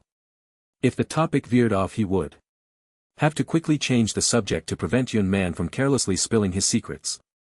Through the course of the conversation, En Shen also gathered some information. For instance, although the seventh prince was of royal blood, he wasn't favored, instead, he had been sent to the Black Domain Peninsula as a wandering prince. After getting involved in some unspeakable matters in the palace. Although far from the palace, the seventh prince's current life was even more comfortable than when he lived there. However, En Chen found Yun Man's identity a bit strange. Although she claimed to be the seventh prince's friend, it was clear that the seventh prince regarded her more like family. Yet, after probing for quite a while, both of them remained very tight-lipped, and he didn't obtain any useful information. After a hearty meal, the three of them left the table. In front of the restaurant, the seventh prince glanced at Yun Man and helplessly said to the two of them, I have some matters to attend to, so I'll leave first. Yun Man, you should head back early too. Got it, you. Hurry up and go. The seventh prince urged in too. The car felt quite frustrated. Only Yun Man could make him so accommodating. Before leaving, the seventh prince looked at En Chen and left behind a cryptic remark, the world is big, go out and take a look. En Chen was taken aback and before he could react, the other party had already left. Suddenly, a sharp pain shot through his arm, and he looked at the somewhat proud Yun Man. In front of him, gritting his teeth as he said, What are you doing? Yun Man crossed her arms and replied, clearly displeased. Why are you keeping your distance from me today? There are outsiders around. So when there are outsiders, you just. As she spoke halfway, Yunman's face turned red, and she immediately pinched him, this is just a common courtesy, what are you thinking? En Chen rubbed his arm, then why didn't you tell me earlier that the seventh prince was coming? Yun Man shot him a glare, what? If I had told you, would you have skipped dinner? How could that be? What I meant was, if I had known you were so close with the seventh prince, I would have asked for more stuff. Look at your ambitions. En Chen helplessly handed over the prepared warehouse key to her. Here, 100 pieces of purple equipment I promised you, you can go pick them up at this location. Yunnan was taken aback. You really got me 100 pieces of equipment? Don't want it? Then forget it. En Chen reached out to take back the key, but Jinan easily dodged him. I was just asking casually. By the way, when are you planning to find Master Gudeng? En Chen thought for a moment, I'll wait a while, I still have some things to finish up, and I plan to complete the second transfer before setting off. That's fine, I'll go with you then. Hearing that she wanted to accompany him to the Black Domain Peninsula, En Chen was momentarily speechless. Did this girl have a crush on him? En Chen touched his face and couldn't help but think, being too handsome is also a trouble. He then declined her kind offer. I already have a ticket, so it might not be possible for us to go together. Yunman was also a bit shocked. What? When did you get a ticket? Let me see. And Chen helplessly pulled out the ticket he had gotten from Chow Bin. She looked at it and her frown instantly relaxed. Then it's fine. We're on the same boat. After saying that, she probably took out an identical ticket and handed it to Enchen. Enchen was at a loss for words. This girl was probably going to stick to him. Ahem, I seem to remember I still have some things to finish up, so I might not be able to go. Yunman, however, understood Enchen's thoughts immediately and put both tickets into her storage space. Want to get rid of me? No way. I'll keep your stuff and you can come find me later, or you just don't go after. Saying that, she turned and got into the car, not giving Enshin a moment to respond. Enshin stood there in a daze for quite a while. What the hell did I do to deserve this? Thus filled with resentment, Enshin drove to the Black Jiao forest outside of Satan City. When he got out of the car, the driver looked at him with concern. Young man, don't think too much, it's nothing to be afraid of if you've had a breakup. Go home, get a good night's sleep, and tomorrow will be a bright new day. The Black Jiao forest is very dangerous at night. And Shen was taken aback, then smiled and paid the fare. Thanks, driver. I'm just worried that love will ruin my original intentions. Watching in Shen's retreating figure, the driver shook his head helplessly. These young people nowadays are just tough on the outside. The Black Jiao forest at night became very lively. During the day most wild monsters rested, avoiding the pursuit of job changers, but at night they would automatically come out of their nests to forage. And Chen stretched his wrists, ankles, and neck, then dove into the Black Jiao forest. After a busy night, Chen reaped a bountiful harvest and finally reached the maximum level for the second transfer, allowing him to undertake the trial challenge for the third transfer. Exhausted, he dragged his weary body back to Satan City. Inside the black market building, Fei Long and his group had long prepared all the funds and various high-end gifts. This time, they were all in, nearly emptying their coffers. Originally, they had planned for over 400 billion, but later, to appease the anger of that emperor-level assassin, they added an extra 100 billion in gifts. Although it was painful for everyone, being on good terms with such a significant figure made that 100 billion worth it. Moreover, they long demanded that no one disclose any information about this top assassin to the outside world. After all, no one could predict this assassin's temperament. What if he was unwilling to reveal his whereabouts? Time passed slowly, and for everyone, it was a torment. Fei Long kept his eyes fixed on the hands of the clock, unsure how long he had been pacing in the room. Finally, when the lights in the room turned on, everyone instantly looked up. He's coming. Get ready. Everyone stood nervously on either side of the hall, cold sweat running down their backs. When Inshan entered the hall and saw this scene, he instantly felt as if he were being placed on a throne. Everyone was prostrated on the ground, not daring to meet his gaze. It seemed a bit over the top. Emperor level, that must be a level reserved for the highest echelons of royalty. Right? Enshin thought for a moment and then said to everyone, all right, get up. Is everything ready? Fei Long discreetly wiped the sweat from his forehead and quickly handed over a wooden box. My lord, we reassessed the value of those items yesterday. It totals 450 billion. Here are some local specialties, please be sure to accept them. And Shen was taken aback, looking at the list of treasures in the box, unable to hide his astonishment. When did Satan City start producing 6th grade crystal stones and high-level mana crystals? Leaving the black market, and Chen headed straight to the job changer hall to book his third job trial. At this moment, the exit of Satan City was already crowded with teams heading out to level up. Among them, a sweet-faced girl named Zhang Yin was also present. After this challenge trial, she fully understood that all help from outsiders could not make her stronger. Only by continuously trying herself could she gradually become stronger. Moreover, in the trial challenge secret realm, she gradually realized the distance between her and Ningxia. The two no longer shared the same feelings they had in childhood. She also discovered that her feelings for Ningxia were not love but more of friendship. Ningxia realized this too, which is why he chose to leave Satan's city last night. Ending this relationship that couldn't even be called a relationship, Xingyan officially embarked on the path to becoming strong. Once she entered the jungle, the scent left by wild monsters hit her face. Without someone to protect her, Xingyan felt very nervous. She set a goal for herself to level up before dark.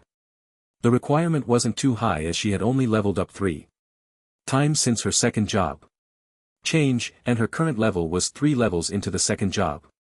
If she could independently level up once today, it would already be a good progress for her. Holding a dagger used by assassins, she began to search for the traces of wild monsters, alongside a group of unfamiliar teammates. Finally, a few first job level 70 wild monsters appeared ahead. At the captain's command, everyone began to fight for these wild monsters with their respective weapons. Zhang mustered her courage and chose a wild monster that looked relatively easy to deal with and chased after it. This squad was hastily assembled, and the members didn't even know each other's names. Their combat style was chaotic, almost non-existent. Now, no one could protect her. Everything depended on herself. Zheng Yin, holding the dagger, charged at the wild monster's head with a very unfamiliar assassin skill. Unfortunately, her strength was insufficient, her speed too slow, and her angle poor. The wild monster easily dodged her attack, casting a disdainful glance at her before opening its mouth and lunging for her snow-white neck. Faced with such danger, Zheng Yin finally awakened completely. Gripping the dagger in reverse, she twisted her neck to the side and exerted all her strength. Thud. The dagger pierced the wild monster's neck, and with a splatter, foul-smelling blood gushed out instantly. The wild monster's body went limp and fell onto her. Usually the cleanest of individuals, Zhang Yan was now covered in a terrible stench. But at that moment, she couldn't care less. She pushed the wild monster's body away and began gasping for air. Once she recovered, she found that the other team members had already started dealing with the wild monster's corpse. Strange. Why didn't I get anything from this damn no experience points at all, huh? I didn't get any experience points either. What's going on? The exclamations echoed through the jungle.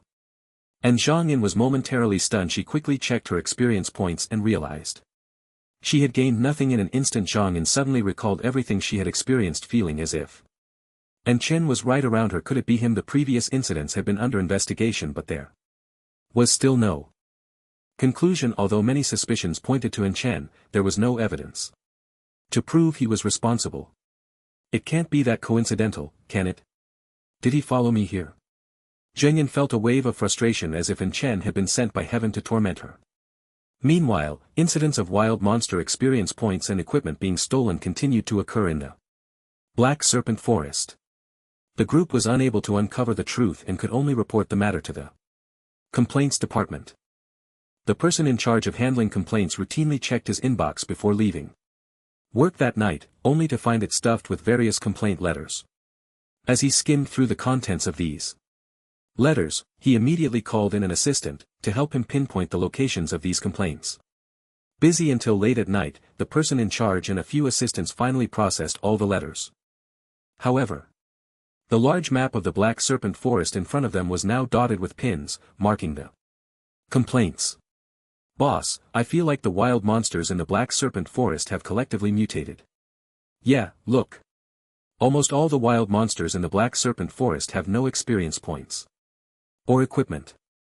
The person in charge rubbed his chin and glanced at the time. This is such an important matter, I must report it to the Lord first. After saying that, he headed straight to the Lord's mansion with all the compiled data.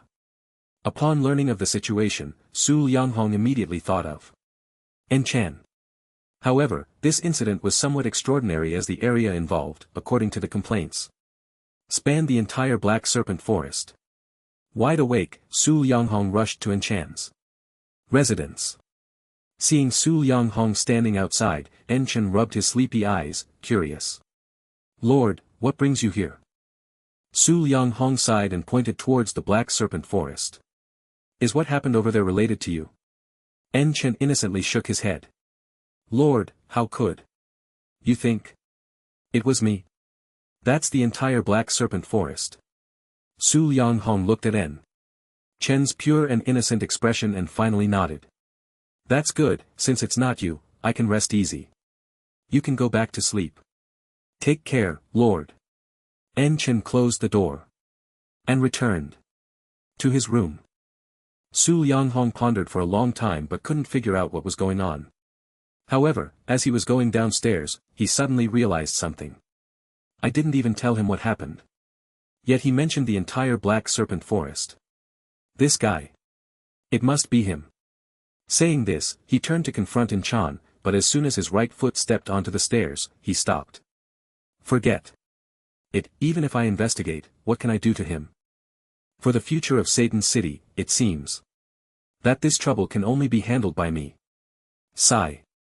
In the end, Su Lianghong shook his head and returned to the Lord's mansion.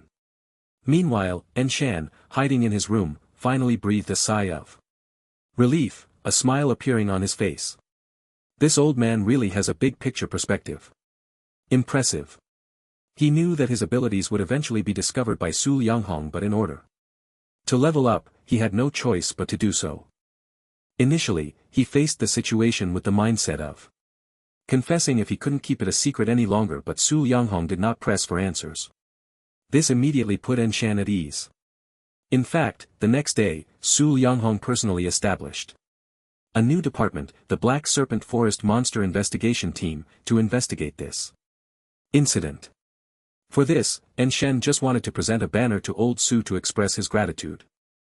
At the same time, the embryonic form of an organization in Satan City was finally established. Assassins, it's the thieves from the assassin class who are behind this. They possess a very ancient skill that allows them to steal experience points and equipment from monsters without killing them. Given the extensive range of monsters that have been stolen from, we have reason to suspect that there is a large gang of thieves operating in Satan City and the surrounding towns to protect our wilderness from invasion. I propose the establishment of an anti-thief alliance. Who agrees? Who opposes? The third job transfer was basically as simple as drinking water. However, En Chen's appearance once again shocked those participating in the third transfer and the staff at the job transfer hall. Wow, he just awakened less than a month ago and he's already at the third transfer. Incredible. There are actually such geniuses in the world, it really opens my eyes. Unbelievable, it can only be described as extraordinary. This guy's leveling speed is truly astonishing. I suggest we popularize his leveling method for everyone. Everyone looked at him as if he were a monster, their eyes filled with envy. He had become the hot topic of discussion throughout Satan City for saving all the students participating in the challenge of the secret realm. Moreover, the fact that he single-handedly defeated the Black Serpent King in the secret realm had become a topic of conversation for many. Those who participated in the challenge saw En Chen walk into the black mist but did not witness him defeating the Black Serpent King, which became a point of contention for many. Some believed he pretended to defeat the Black Serpent King, while in reality, it was the help of the Zian Gui. Others believed that En Chen truly had a fortuitous encounter, gaining powerful abilities that allowed him to directly defeat the Black Serpent King. Both sides held their opinions firmly and argued endlessly. This had no effect on En Chen. Instead, he smoothly made it onto the list of the top 10 outstanding youths of Satan City. In the past 2 days his photo had even filled the streets and alleys of the entire city, completely turning him into a celebrity. En Chen found this somewhat amusing. From being an unknown assassin even looked down upon by many to becoming one of the top 10 outstanding youths felt like a dream. From the moment he became famous, he knew that his time in Satan City had entered a countdown. It was better to face it calmly than to avoid it. En Chen chose the latter and he could only ignore the occasional gazes directed at him. However, this constant attention had quite an impact on him. In the past 2 days, there had even been instances of girls following him late at night. To this, En Chen could only act as if nothing had happened and continue living his life as usual. As for those girls following him, Shen's approach was simple and considerate. He would take them on a long detour before using his ghost step to become invisible and leave. Finally, the trials of the third job transfer secret realm were completed, and everyone gradually entered the secret realm. The third transfer secret realm was not much different from the second transfer secret realm. The main difference was the enhancement of monsters, but the old routine remained: obtaining enough beast soul hearts would complete the job transfer. As soon as Chen entered the secret realm, he saw a group of people staring at him. What do you want? A bad premonition arose, and Chen was already prepared to run away. However, the next second, a solid-looking middle-aged man in the crowd spoke up. Brother Chen, could you let us off the hook? We really don't have as much money as those guys. The others nodded in agreement. Yeah, we all know you're very powerful. And we definitely aren't your match, so please spare us. If it's really not possible, we can pay a little less. Could you let us complete the third job normally? Yeah, this place isn't like the VIP-only secret realm, there aren't many wild monsters here, and it's simply not enough to go around. We've all been here many times, just wanting to complete the third job properly. Hearing these people's words, Shen was dumbfounded. When did he become so famous? It felt like he was being treated like a bandit by them. Is there some misunderstanding? When did I say I was going to deal with you? The crowd was taken aback, then looked at Chen with joy. Really? Chen looked frustrated. Of course it's true. If you want to pay to complete the task, that's not impossible. The crowd quickly waved their hands. No, we'll do it ourselves, we won't trouble you, brother Chen. Right, your task is important, it's better not to waste time with us. Seeing their demeanor, Chen shrugged and turned to walk into the forest ahead.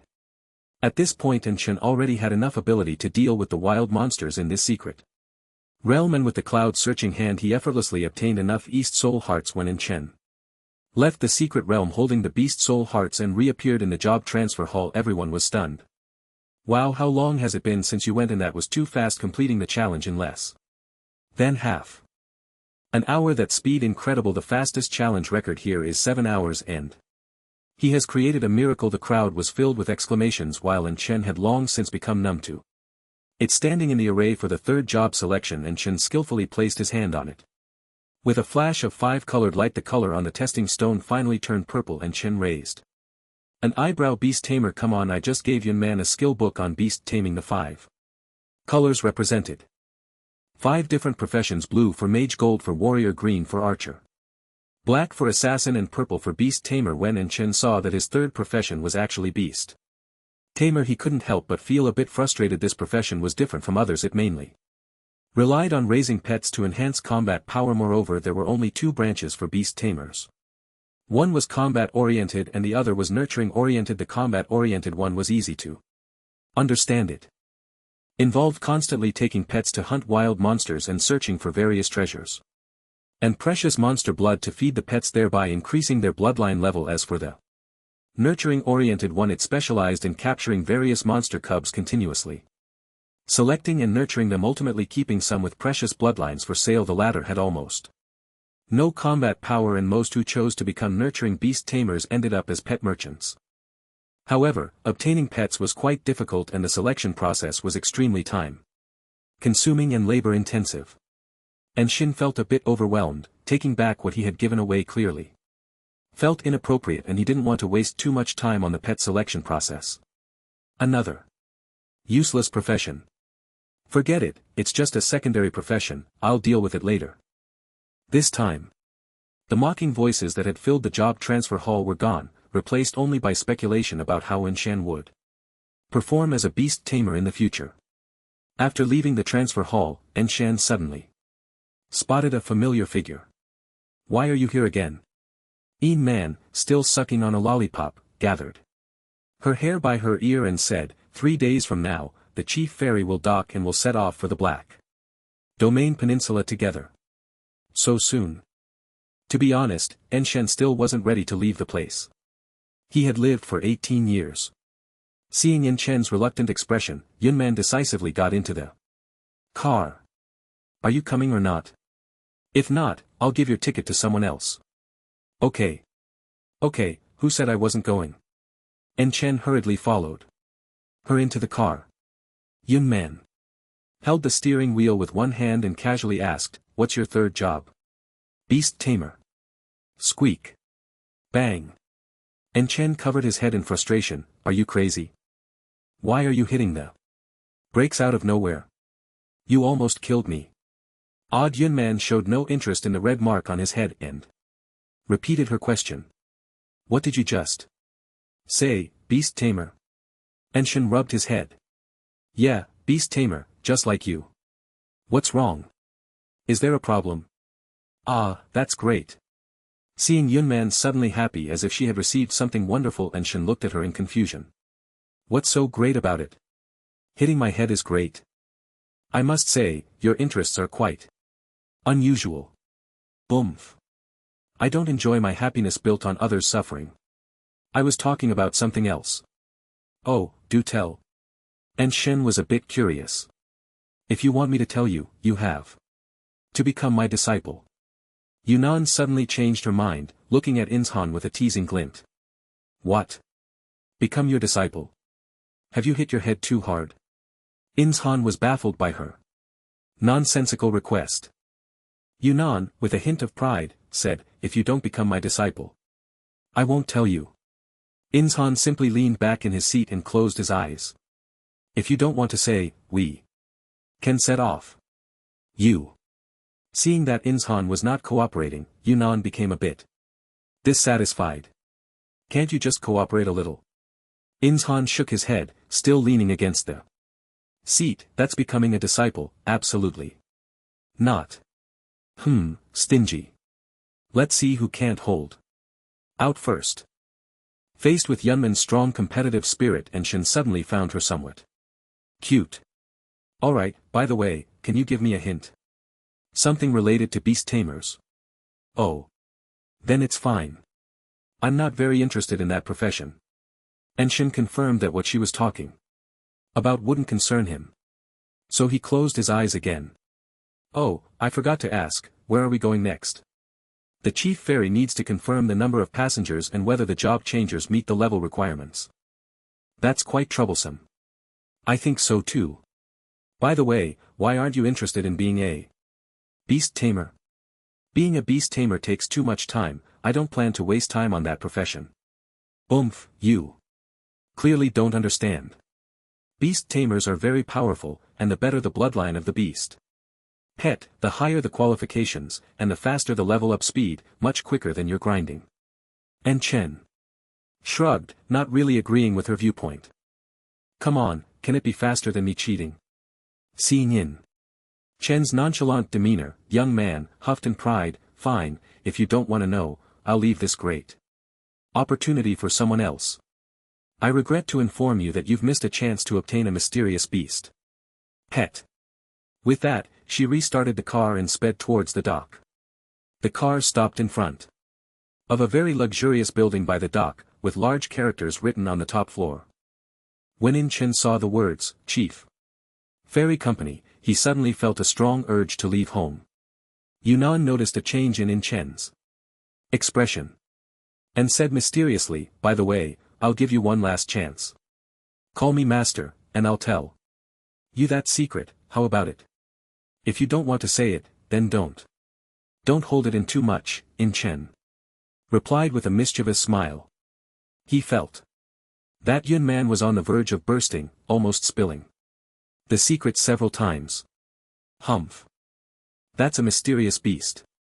If you don't want it, I'll just give it to someone else." Yin Chen chuckled and then pushed open the car door, saying, "Not interested.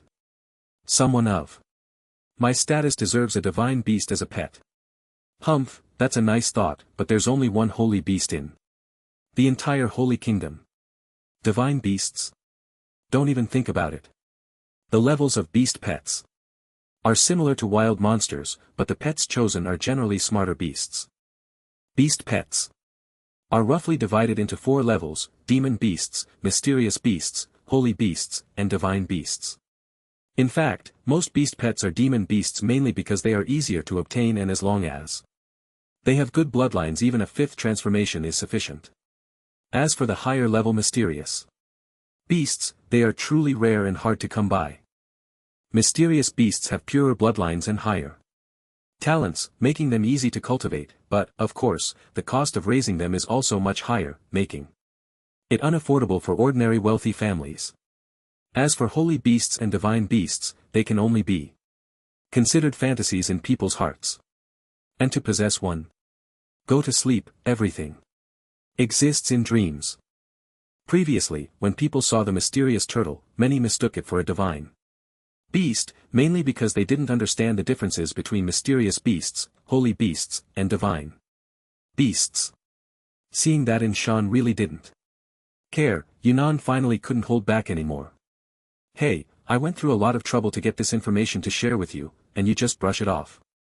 Looking at Yun Man's eyes, which were slightly red from holding back tears, and Chen felt a bit flustered. Why are you crying, and Chen, you heartless man, I don't want to talk to you anymore with that. She took the ticket out of her pocket and threw it at and Chen. Get out, this isn't this inappropriate.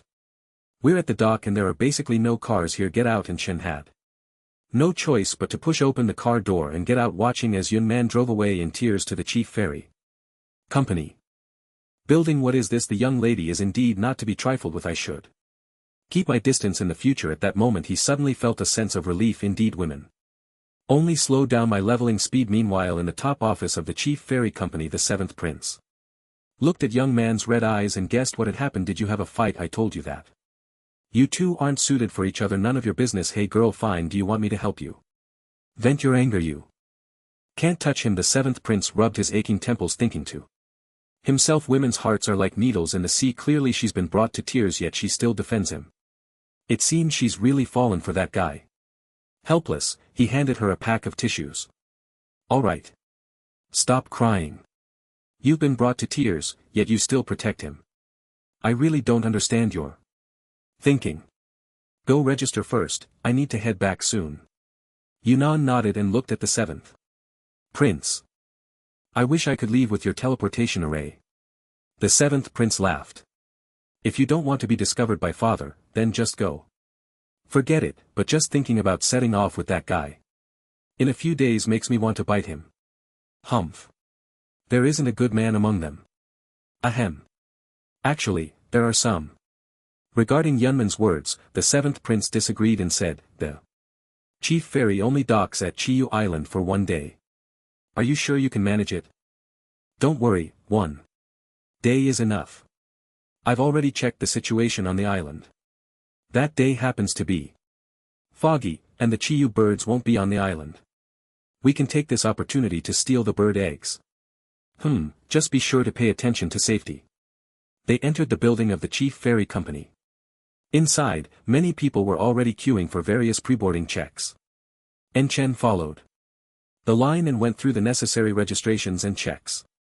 By the time he finished, it was already evening. The temperature at the dock in the evening was not high, and a gentle evening breeze brushed against people's sleeves paired with the azure sea, creating a unique charm. After waiting for half an hour without seeing a bus back to the city, Chen felt a bit frustrated. It was over 100 kilometers from the dock to Sainton City, and if he were to walk, he feared he wouldn't make it by dawn. What a pain. Do I really have to walk back? Looking at the endless road ahead, Chen felt his legs ache. Although he had the speed boost from the ghostly step and night demon boots, those weren't meant for long distance travel. At that moment, not far from the road, Yun Man sat in a car watching Chen squatting by the roadside, unable to suppress a smile. I'll see how long it takes you to notice me after you made me angry during the day. If I don't punish you properly today, then I'm sorry for the tears I shed. However, after saying that, Yun Man suddenly felt something was off. She didn't know when she had started to take an interest in this man who always liked to trick and bully her 7th brother. Often said she must have developed feelings for this guy, but she always denied it. Just then, it started to drizzle. Watching Yinshan in the distance hurriedly seeking shelter from the rain, she felt an inexplicable worry arise in her heart. Finally, Yunnan sighed. Forget it, I won't hold it against you this time. What I want is the egg of the mysterious beast, the Chiyu bird. You're just working for me, I'm just worried you might fall ill and won't be able to help me steal the bird eggs. Forcing herself to accept this thought, Yunnan honked the horn twice. In Shan, who was hiding from the rain under a tree, indeed turned his gaze over. Watching In Shan come over to knock on the car window, Yunman leisurely rolled down the window. Ha, you didn't leave? Seeing In Shan's shocked expression, Yunman felt her earlier frustration from crying during the day vanish instantly. Yeah, I'm waiting for a fool to get in the car. In Shan cleared his throat, naturally understanding she was referring to him. Ahem, driver. Are we going to Satan's city or not? Seeing that the rain was about to pour down, In Shan felt there was no need to argue with her. Yunman immediately pointed at In Shan and exclaimed. You finally called me Master. Hey, Master heard that. In Shan didn't hesitate to open the car door and sat down in the passenger seat with ease. The master I'm referring to is the driver, don't get it wrong. I don't care. I heard you call me master. In Shan shrugged, as long as you're happy. Can we go back to Satan's city now? I want to go back and get some beauty sleep. However, Yunman didn't start the car but turned to look at him. Since you called me master, I'll tell you that secret first. In Shan smiled. This girl finally couldn't hold it in anymore. Alright, I'll reluctantly listen. Have you heard of Chiyu Island? In Shan thought for a moment and nodded, I've heard of it.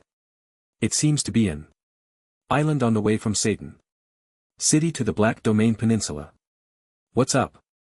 I've received some very important news. When we pass by Chiyu Island, it will be foggy, and the Chiyu birds don't have good vision. I plan to take you to Chiyu Island to get a few Chiyu bird eggs. Is it dangerous? Of course it's dangerous. How can there be so many good things in the world? It's dangerous. Never mind, I don't want to go. And Chin directly refused the other party. Why, I finally managed to get this information and I genuinely want to help you get a mysterious beast, yet you show no gratitude. You're being too much. Yunman was a bit angry. Her voice raised significantly. I've already told you the beast tamer profession is somewhat useless to me. I don't plan to waste time on it for now. Yunman's chest heaved with anger, wishing she could strangle this ungrateful guy. This lead was something she had worked hard to uncover, just to help In Chen get a pettiest, but he refused to appreciate it because of the danger. How infuriating. Looking at In Chen's indifferent expression, she suddenly seemed to think of something. Forget it, if you're not going, I'll find someone else. By the way, I forgot to tell you, the Chiyu bird has the bloodline of the ancient phoenix, worth a fortune. This egg alone could fetch at least several billion on the black market. Cough, cough, why didn't you say so earlier? If it really has the ancient phoenix bloodline, then I might consider it. In Chen instantly perked up. Yunman sneered. Forget it, it's too dangerous. If I drag you into this, I'd feel bad. Don't. The danger isn't what I'm worried about, I mainly want to see the scenery of Chiyu Island. Humph. You greedy guy, I've seen through you long ago. By the way, what are you planning to do with all this money?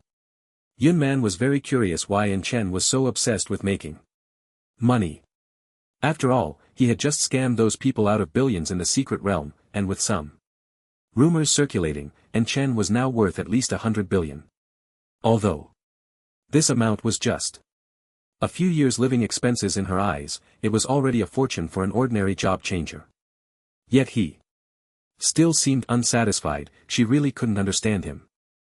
In Chen gently replied, of course, I'm making money to marry a wife. In Man's heart tightened suddenly and she opened her mouth to ask which girl it was.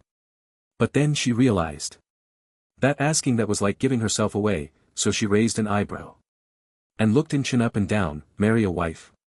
That's quite a bit of money, it should be enough to marry one. Then marrying a few more shouldn't be a problem, right? No way. Yunman immediately shouted, but then Realized she had misspoken and quickly explained, the Holy Kingdom has regulations, it's a monogamous system.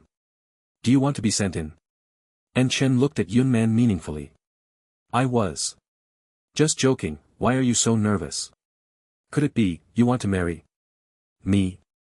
Get me out of this car. Who wants to marry you? Let me tell you, if you dare to marry a wife, I'll report you. Humph. And Chen, being kicked out of the car, scratched his head. What's this girl in such a hurry for?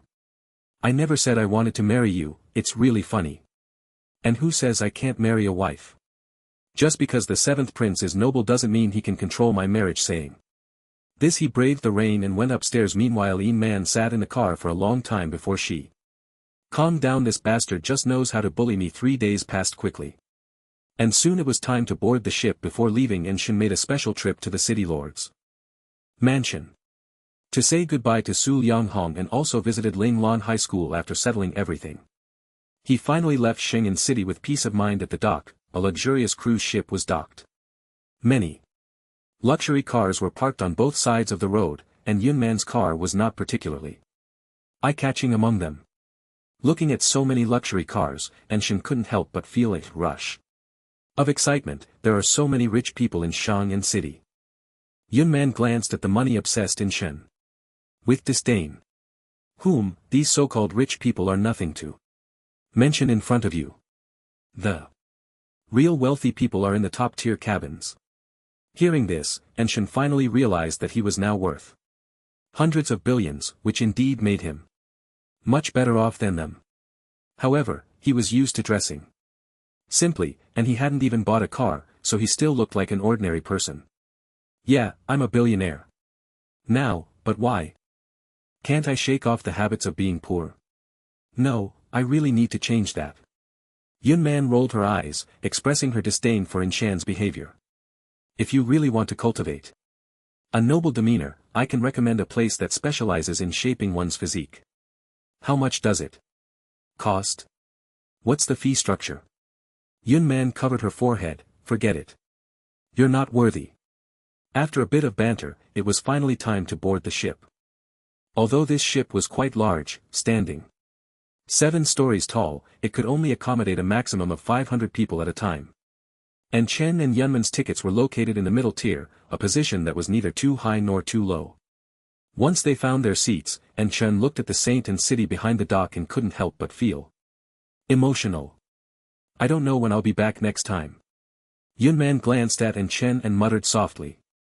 I didn't expect this guy to be so homesick, I really didn't see that coming. However, Chen's words made her unable to hold back. They say the Black Domain Peninsula is full of treachery, it seems. Making money won't be easy from now on. Yunman felt as if her worldview was about to shatter. Did this guy really think money grew on trees? The cabin was divided into small compartments. And Chen and Yunman were in a 4-person room. Yunman claimed she needed to rest after driving for too long, and took the window seat to close her eyes, leaving Chen to sit near the aisle, observing the luxurious decor of the cruise ship. After about 10 minutes, the cruise ship let out a deafening horn and the hull shook slightly. Seeing that no one was across from him, Chen was about to get up when a man dressed in mage gear walked over. Excuse me, is this cabin 5100? Chen helplessly sat back down and pointed to the sign beside him. The man grinned and extended a hand. Looks like I have a companion on the way. I'm Zhao Qing, a 4th-tier mage. And Chen, a 3rd-tier assassin. Zhao Qing sat down and glanced at Yunman by the window, feeling a sense of amazement. Is that your companion? And Chen looked at Yunman, who was resting her eyes, and shrugged yes. My friend Zhao Qing smiled lightly. Your friend is very beautiful, and Chen nodded noncommittally. Of course such beauty wasn't something everyone could enjoy. Zhao Qing tried to strike up a conversation. But Yunman impatiently turned her head away, giving him no face. Seeing that Yunman ignored him, Zhao Qing awkwardly smiled and turned to Chen to ask, by the way, you don't look very old, are you a recent graduate? That's right. Zhao Qing seemed surprised but then smiled. It looks like your family is Well off in Chen understood the implication of his words, it was just that he felt a high school graduate. Like him having third-tier strength must be due to family support. And Chen didn't want to explain anything and simply nodded indifferently. Sensing that Chen wasn't interested in discussing that, Zhao Chang began to talk about himself. He was quite talkative, sharing some of his past experiences. And how he gradually became a fourth-tier mage. Through their conversation, Chen learned that Zhao Chang was a merchant from the Black Domain Peninsula and a bit of a show-off. Throughout the conversation, Zhao Qing intentionally or unintentionally showcased his substantial wealth, especially when he couldn't stop flaunting his fourth-tier orange mage bracelet. So, you see, a person needs to be bold and capable. Like me. Even though I'm only 25 this year, I've already reached the fourth tier. What does that mean? Talent, my friend. Do you understand talent? As he spoke, he intentionally or unintentionally patted Chen's arm with his right hand, which was adorned with a four-turn orange mage bracelet. Chen grinned and nodded in agreement. Brother Zhao is still impressive, having an orange piece of equipment at such a young age. It's really enviable. This mage bracelet must be quite expensive, right? Flattered by his compliments, Zhao Qing was indeed very pleased. Ah. It's just a small amount of money, I don't usually wear it. Little brother, let me put it this way. If you ever run into trouble on the Black Domain Peninsula, just find me, I'll definitely help you out. Watching the other party show off again, Chen couldn't help but curl his lip in disdain for this pretentious guy. You really can brag, it's as if the Black Domain Peninsula belongs to you. However, he didn't want to expose the other's lies, so he just nodded and smiled. At that moment, Yun Man suddenly opened her eyes. Since you're so capable, how come you only ended up in a middle cabin? Zhao Qing's smile abruptly stopped, as if he had choked on half a chicken egg. Fortunately, he was somewhat experienced and quickly regained his composure. Awkwardly chuckling before saying, sister, I didn't expect you to be awake, did we disturb your sleep with our chatter? What do you think? Buzzing like a fly, isn't it? Annoying. Yunnan gave no face, leaving Zhao Qing feeling a bit embarrassed. Chen sat nearby, eating popcorn and watching the show, showing no intention of helping Zhao Qing out. After being retorted by Yunnan a couple of times, Zhao Qing's face turned pale as he stood up to leave. The cabin finally returned to silence, and Yunnan glanced at Chen. You still have the nerve to laugh. My purple-scaled python is hungry, get it something to eat. Ha! I say, big sister, are you mistaken? Your purple-scaled python is hungry, why should I get it something to eat? Equipment doesn't come for free, then forget it, I'll reconsider my choice of who to send to Chiyu Island. Cough cough, what's yours and mine were also close, your purple-scaled is my purple. Scaled, come on good baby, eat, uncle has plenty of equipment on the other side. Zhao Qing couldn't swallow this anger, feeling he had lost face in front of the goddess and wanted to prove himself. Again, it's obvious you're just a spoiled girl who hasn't seen the world, pretending to be all that. Just wait and see how I'll make you submit. After saying that, he found a waiter get a cart and have all my equipment cleaned up and sent to cabin 5100. The waiter, seeing Zhao Qing had brought out over a dozen pieces of various levels of blue and purple equipment, showed an envious expression. All right, Mr. Zhao. Watching the waiter's reaction, Zhao Qing's frustration was instantly swept away. At first, when he was feeding the purple-scaled python, Chen was a bit worried that it might bite him. But after 2 pieces of equipment went down, this guy completely stuck to him, even wrapping its body around his neck. Yun Man watched with great interest. The purple scaled has never been this close to anyone else. You're the first. Chen sighed. It's not that it's close to me, it's completely treating me like a big fool. Leaning back on the sofa holding the purple scaled python in his arms, he found it hard to breathe. This further solidified his resolve not to raise a pet beast, though it had nothing to do with feeding. Isn't it about time to eat? My equipment is. Before he could finish, the purple-scaled python stared at him with wide eyes. I'm just joking. Why are you getting anxious? Eat, keep eating, anyway, your master is paying for you. Yunman rolled her eyes. If the purple scale recognizes you, it means it really likes you. Just enjoy it secretly. Who knows, it might save your life in a dangerous situation. Alright, stop.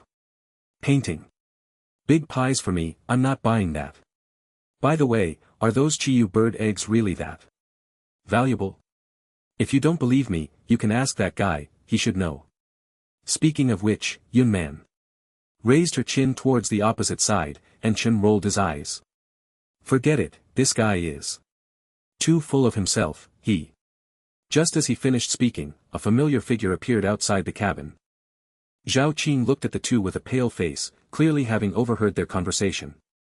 However, this time, he returned to save face, sitting down confidently, glancing lightly at Yunnan before turning to In Shan, his eyes carrying a hint of warning. Bro, what were you two chatting about just now? In Shan smiled, oh, we were talking about a guy who loves to brag. Xiao Gu, are you interested too? The corner of Zhao Qing's mouth twitched, then he coldly snorted, clearly displeased, and changed the subject. By the way, I heard you guys talking about going to Chiyu Island to get some bird eggs to sell. Yunman frowned, looking at him with evident dissatisfaction. What's it to you? Also, eavesdropping on others' conversations is very rude, and you shamelessly admitted it.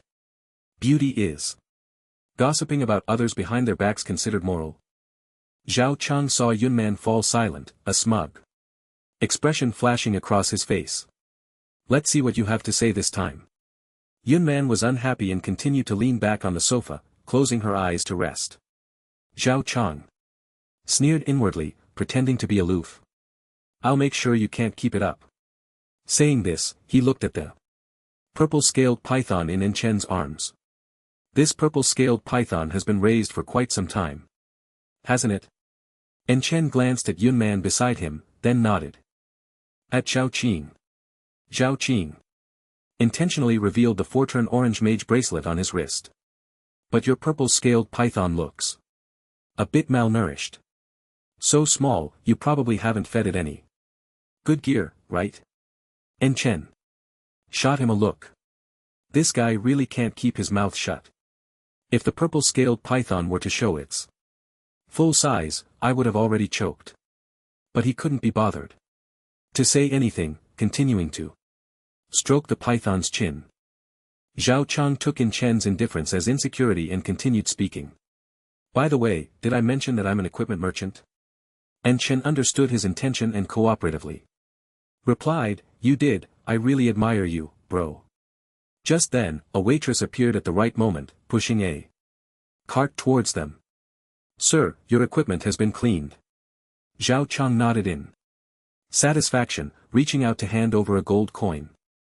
The waitress looked a bit excited at the sight of the gold coin but didn't reach out to take.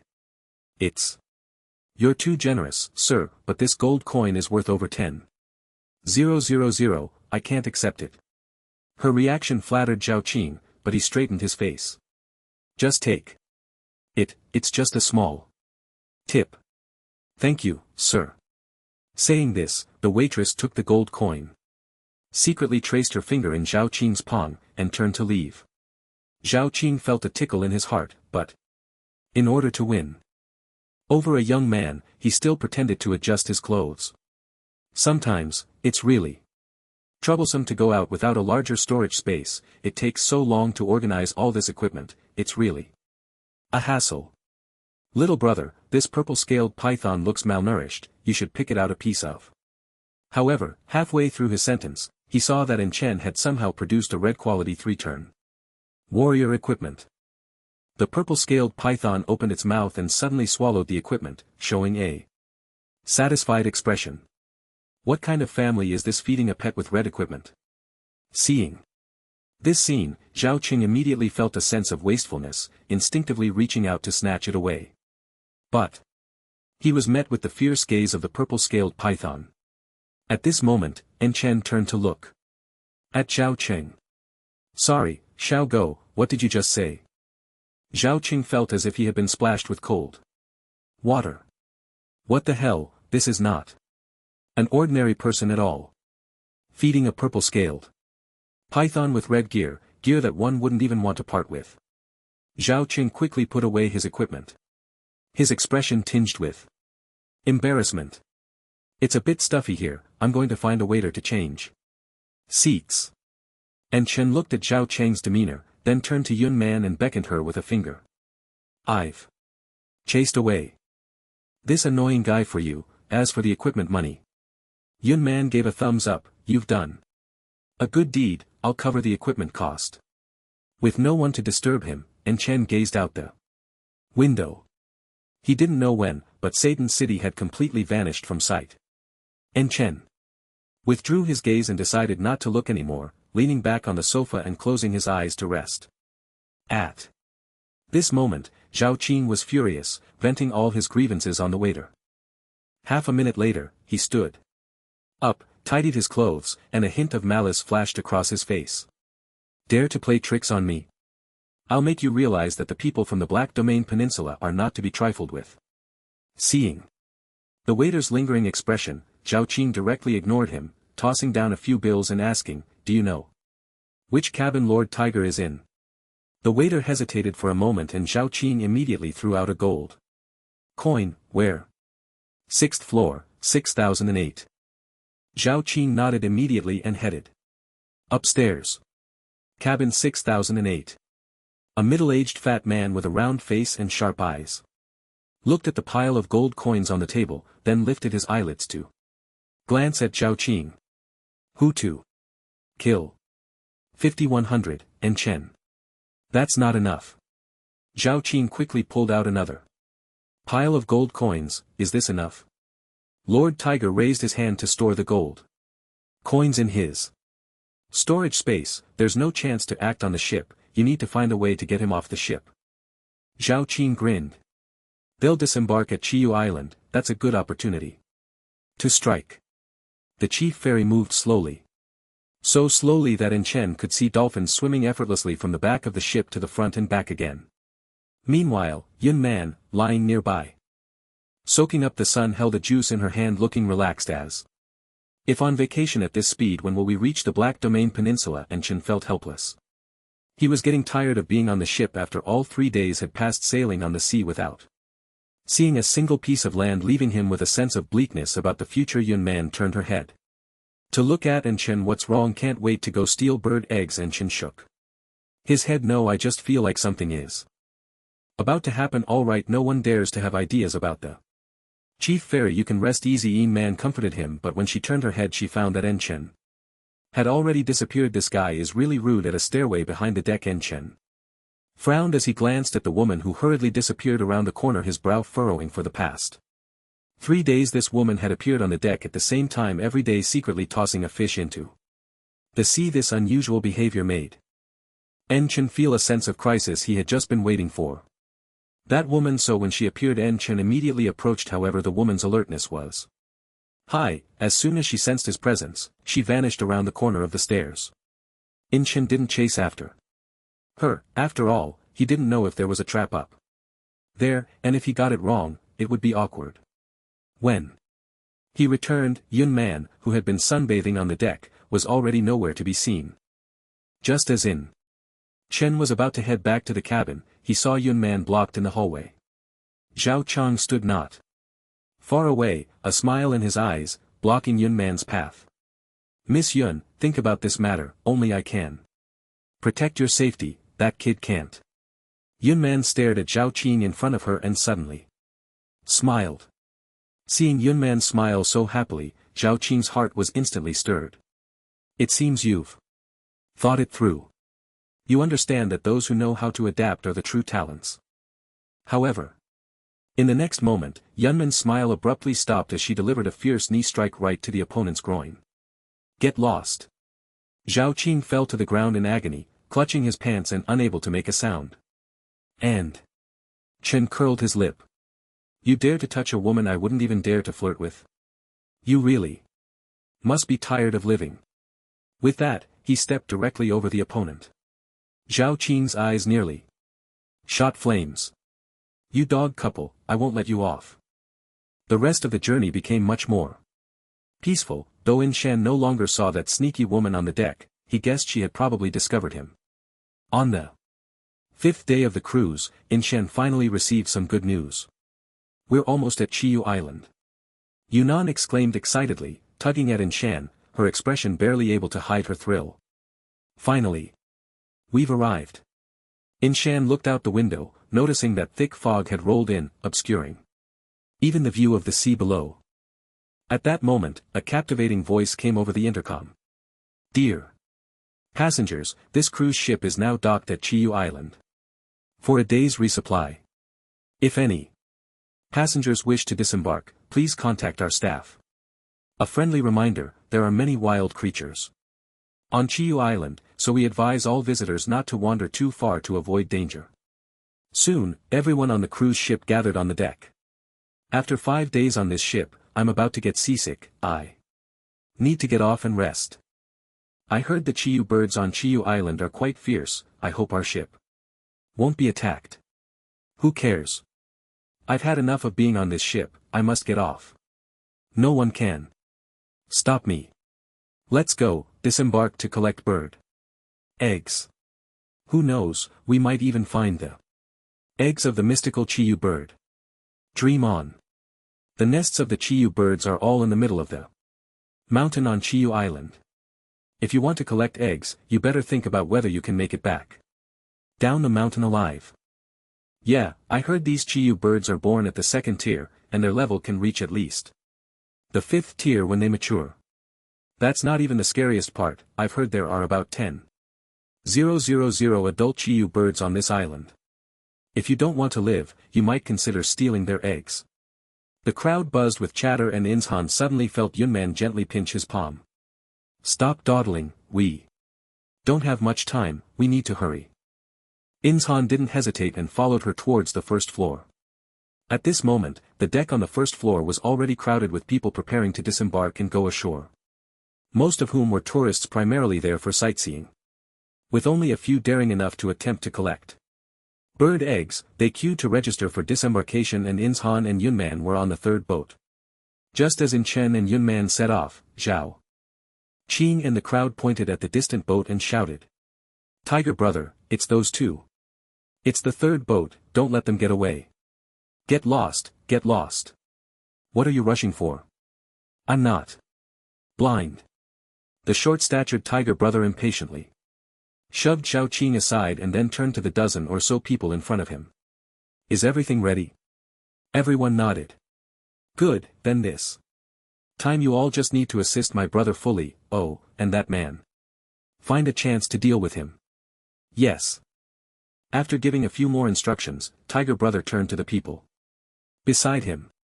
We don't need to worry too much about these temporary workers. What I want is the egg of the Chiyu bird. King. I've waited too long for the stay, and the deadline given by boss who has arrived. We can't miss it again. The man in all black stroked the dagger in his hand, a smile creeping onto his lips. Brother. Don't worry, my Gale step is already at a small mastery level, it will be fine. Just be very careful. The 4th boat was also slowly lowered from the deck, heading towards Chiyu Island, disappearing into the thick fog. Tiger Brother sighed, dragging his plump body to turn around, only to bump into a voluptuous woman. The other party frowned, stepped aside, and said nothing. Brother, who smirked, glanced at the woman's backside, and then quietly instructed his lackey, this woman is not bad, go find out more about her. Yes. After reaching the 1st deck, the woman also disembarked from the 5th small boat. As she passed through the thick fog, a sharp killing intent flashed in her eyes, and she suddenly drew a dagger from her waist. Pooh pooh pooh. In less than half a minute, more than 10 people on the small boat were all killed, their bodies directly thrown overboard. The woman sheathed her dagger, took the driver's seat, and maneuvered the small boat along the edge of Chiyu Island at high speed, quickly arriving at a hidden cave. Inside the cave, several speedboats were neatly docked. Sir, the information on the ship has been confirmed, here is the list of the top 5 masters. The woman lightly stepped forward and went straight to another boat. A tall man in a black trench coat reached out to take the list and glanced at it.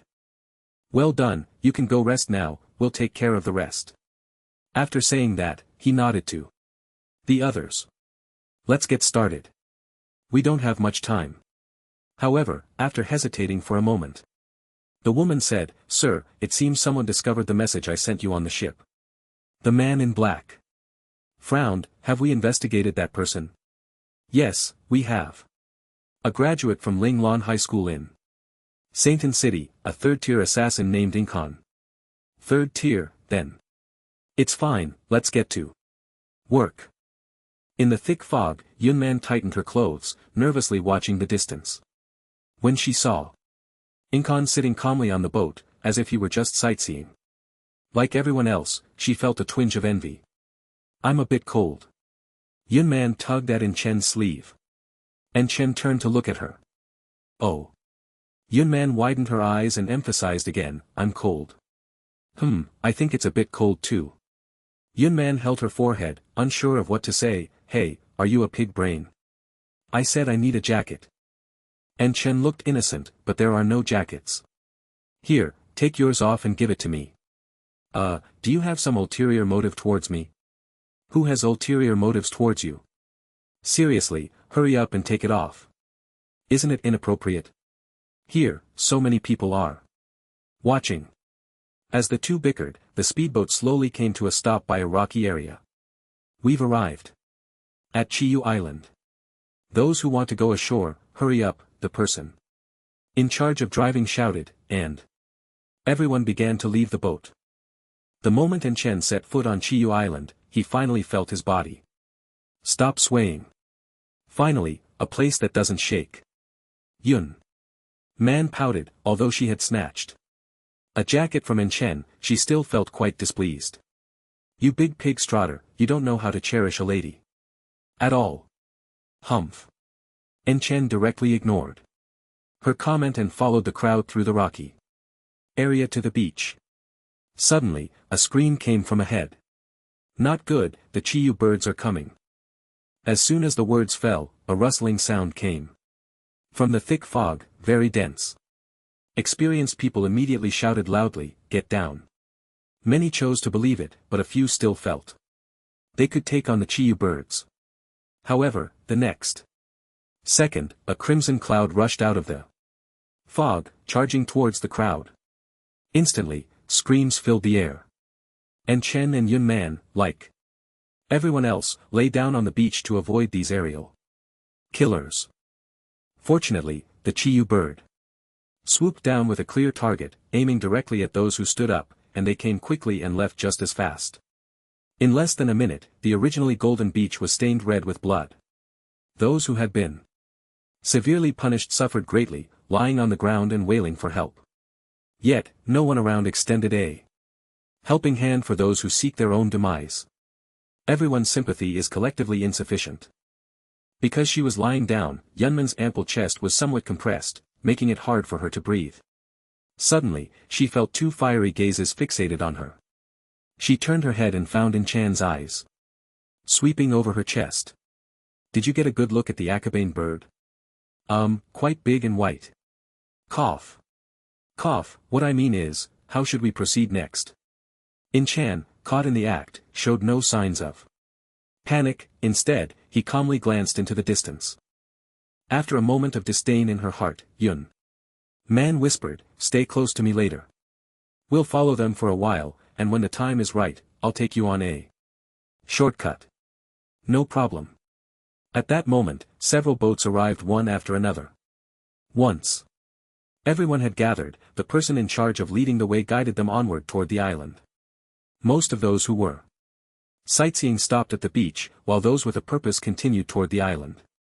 En Shen was somewhat surprised to see that there were still quite a few people heading to the island to steal bird eggs, at least over 100. So many competitors. En Shen muttered quietly. Young Man glanced at the people around and replied softly, don't worry, not many will make it to the end. There are quite a few experts among them, so we need to Be careful of black eating black.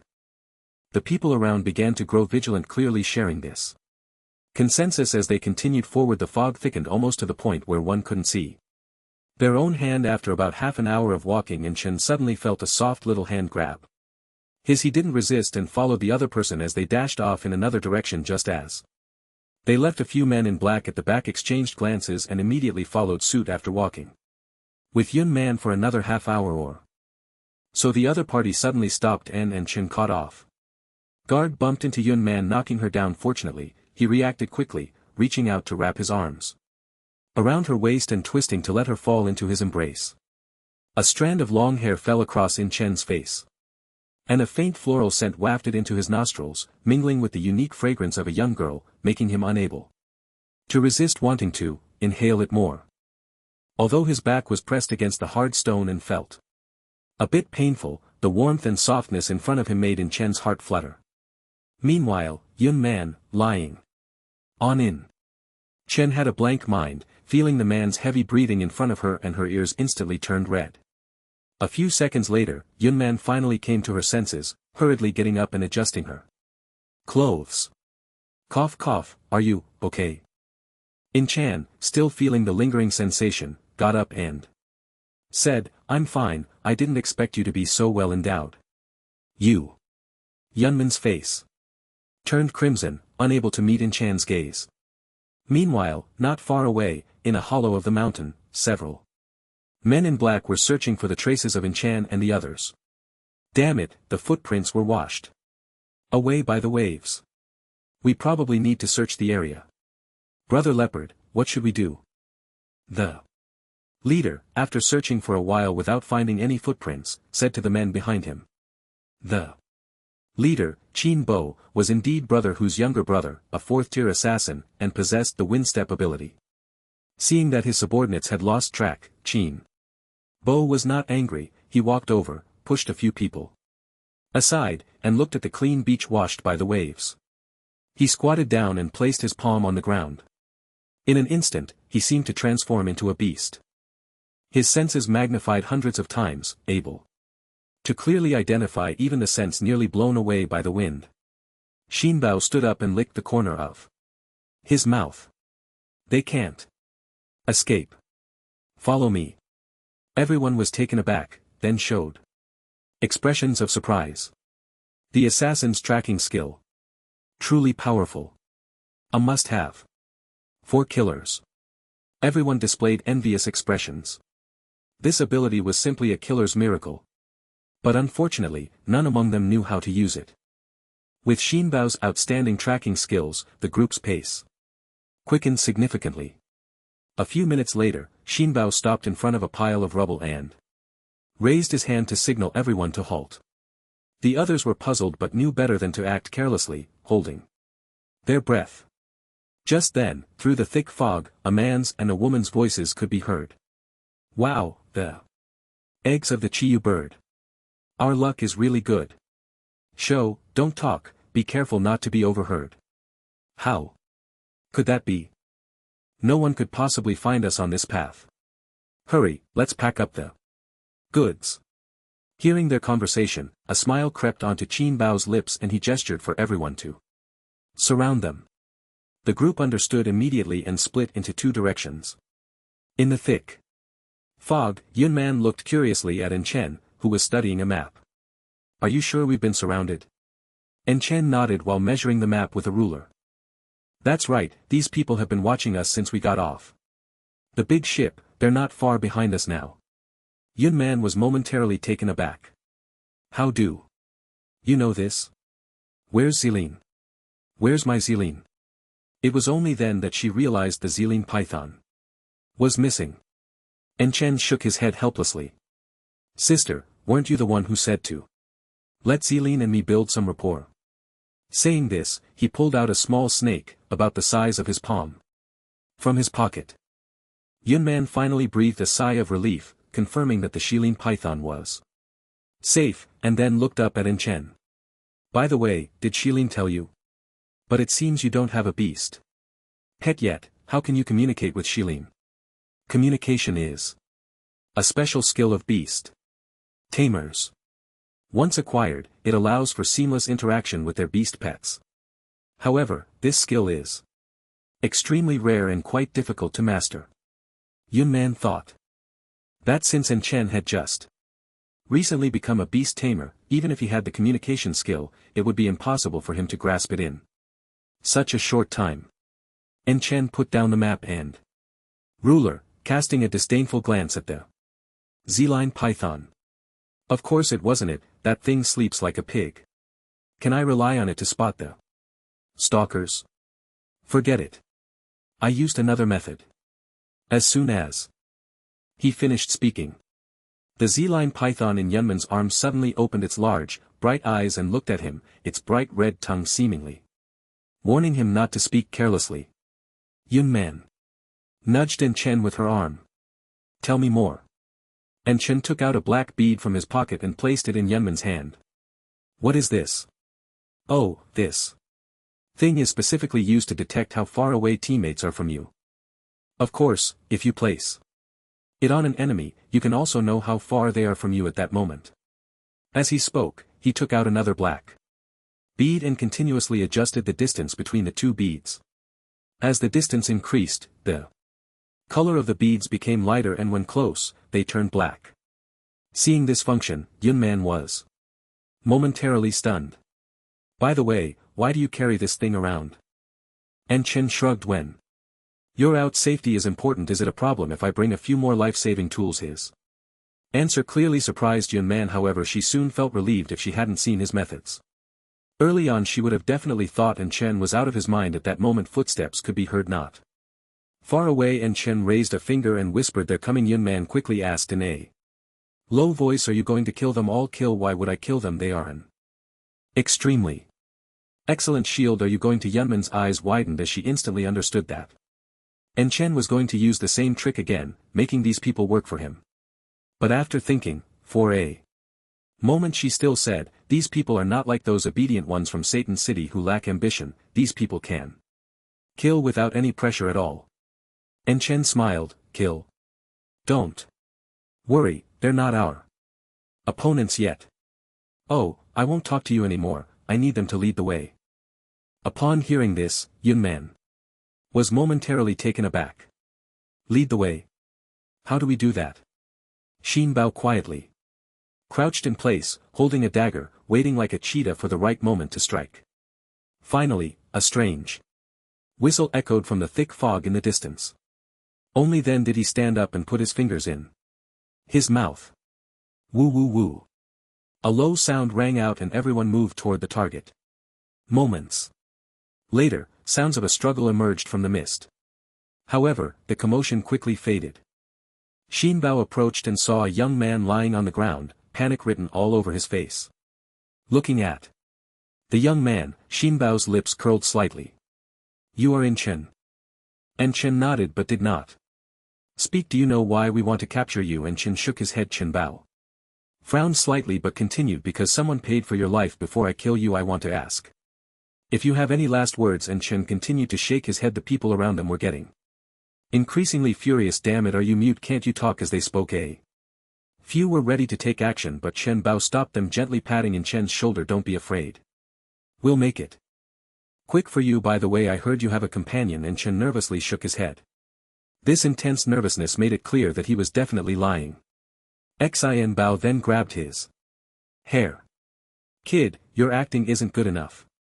After saying that, he plunged a knife into Chen's arm. "Be honest, I don't like hearing lies.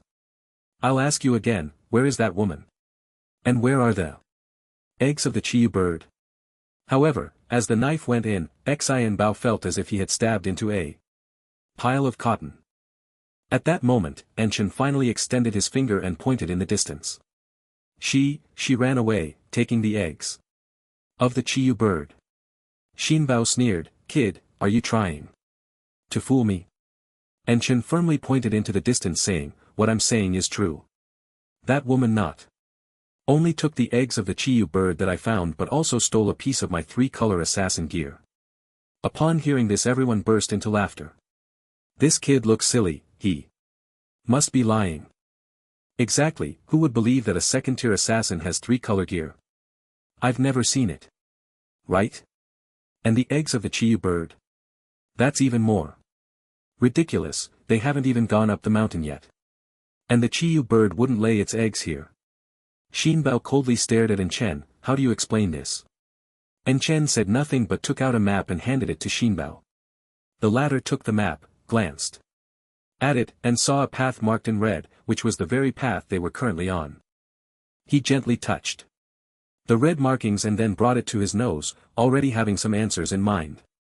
He then stood up and said to everyone, this kid is telling the truth. Everyone was stunned. Really? That can't be. Shinbao shook the map. The map has the scent of Chiyu bird eggs, I believe he must have discovered them. He then looked at Enchen, a slight smile appearing on his lips, and directly slashed the knife across the young man's neck. Enchen fell to the ground in response. Let's go, we need to speed up and find that woman, I don't want to catch her at the mountaintop. After Shinbao and the others left, Enchen finally let out a sigh of relief. Let's go, we should set off. Although young man had also heard the commotion in the thick fog in the distance, she had no idea what had happened. She followed Enchen to the scene of the incident, but when she came down and saw a corpse on the ground, she was immediately startled. Why does this person look so much like your silhouette? Enchen grinned and said to Yunman, it's me. Yunman was taken aback. It's you, are you joking? But before she could finish her sentence, she saw the corpse on the ground and was instantly shocked. Ah, it really is, you know. How did you do this? Enchen shrugged. It's just a puppet formation, nothing to worry about.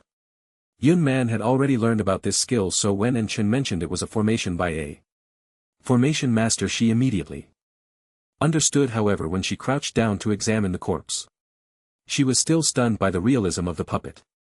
What kind of puppet formation can create such a lifelike puppet? It looks just like you. Enchen smiled and didn't elaborate further. Then Yunman asked with some concern. Those people have already gotten our map. If they can't find me, they'll definitely rush up the mountain first, and our plan will be disrupted. Don't worry, if they go up the mountain to steal bird eggs, that would be great. We can just rob them then. Yunman blinked her beautiful eyes but felt that Enchen was being too casual about it. Yet hearing those words from him inexplicably gave her a sense of security, but just thinking about the fact that those people were at least level 50 with 3 turns, and there were even some experts with 4 turns among them, made her feel the danger level was a bit high. These people have been lurking in the Black Domain Peninsula for years. Their thoughts are harder to guess than ordinary people. What if they discover that we trick them and ambush us on the way? Enchen stopped and looked at her. Do you trust me? I do trust you, but those people are really not to be trifled with. Just trust me, that's enough. Alright, let's not waste time, let's hurry up the mountain. In the end, Yunman could only nod. She comforted herself and followed Enchen's pace up the mountain. Xi and Bao led the group for a while before suddenly stopping. Something's not right. The others scratched their heads in confusion. Brother Bao, what's wrong? Is there a problem with the map? It can't be, we haven't encountered many red-feathered birds along the way. Are you being too sensitive? Xi and Bao frowned and pointed to his nose. The scent on the map was lingering nearby at the time, and we've almost reached the mountainside if this scent still hasn't appeared. I suspect we've been tricked. Tricked? The group was somewhat taken aback and looked at the map. What should we do? No way, that man used his life to set us up. That's too high a price. I don't think there's any danger. Just that little girl, if she really dares to come, that would be great. He. The previously tense atmosphere instantly turned cheerful. Everyone quickly shifted the topic to women. Seeing this, Qin Bao couldn't help but mutter to himself but didn't say anything. Once the chatter had died down, he continued, alright, since everyone is so interested in this woman, let's keep going up the mountain. Anyway, our task is already complete and the red-feathered bird's eggs are also part of our mission today. The group immediately put away their playful demeanor and followed Qin Bao up the mountain. After walking a stretch of mountain path, the person leading the way asked, Brother Bao, it seems we're about to pass a red-feathered bird's nest. Should we keep going? However, after a while, there was no response from behind. The leader felt puzzled and turned back to ask the group, "Where's Brother Bao?" Everyone looked around but couldn't find Xian Bao, and they suddenly felt something was off. Brother Leopard is missing. With the loss of their anchor, everyone was momentarily thrown into disarray. What the hell, Brother Leopard is gone, what should we do?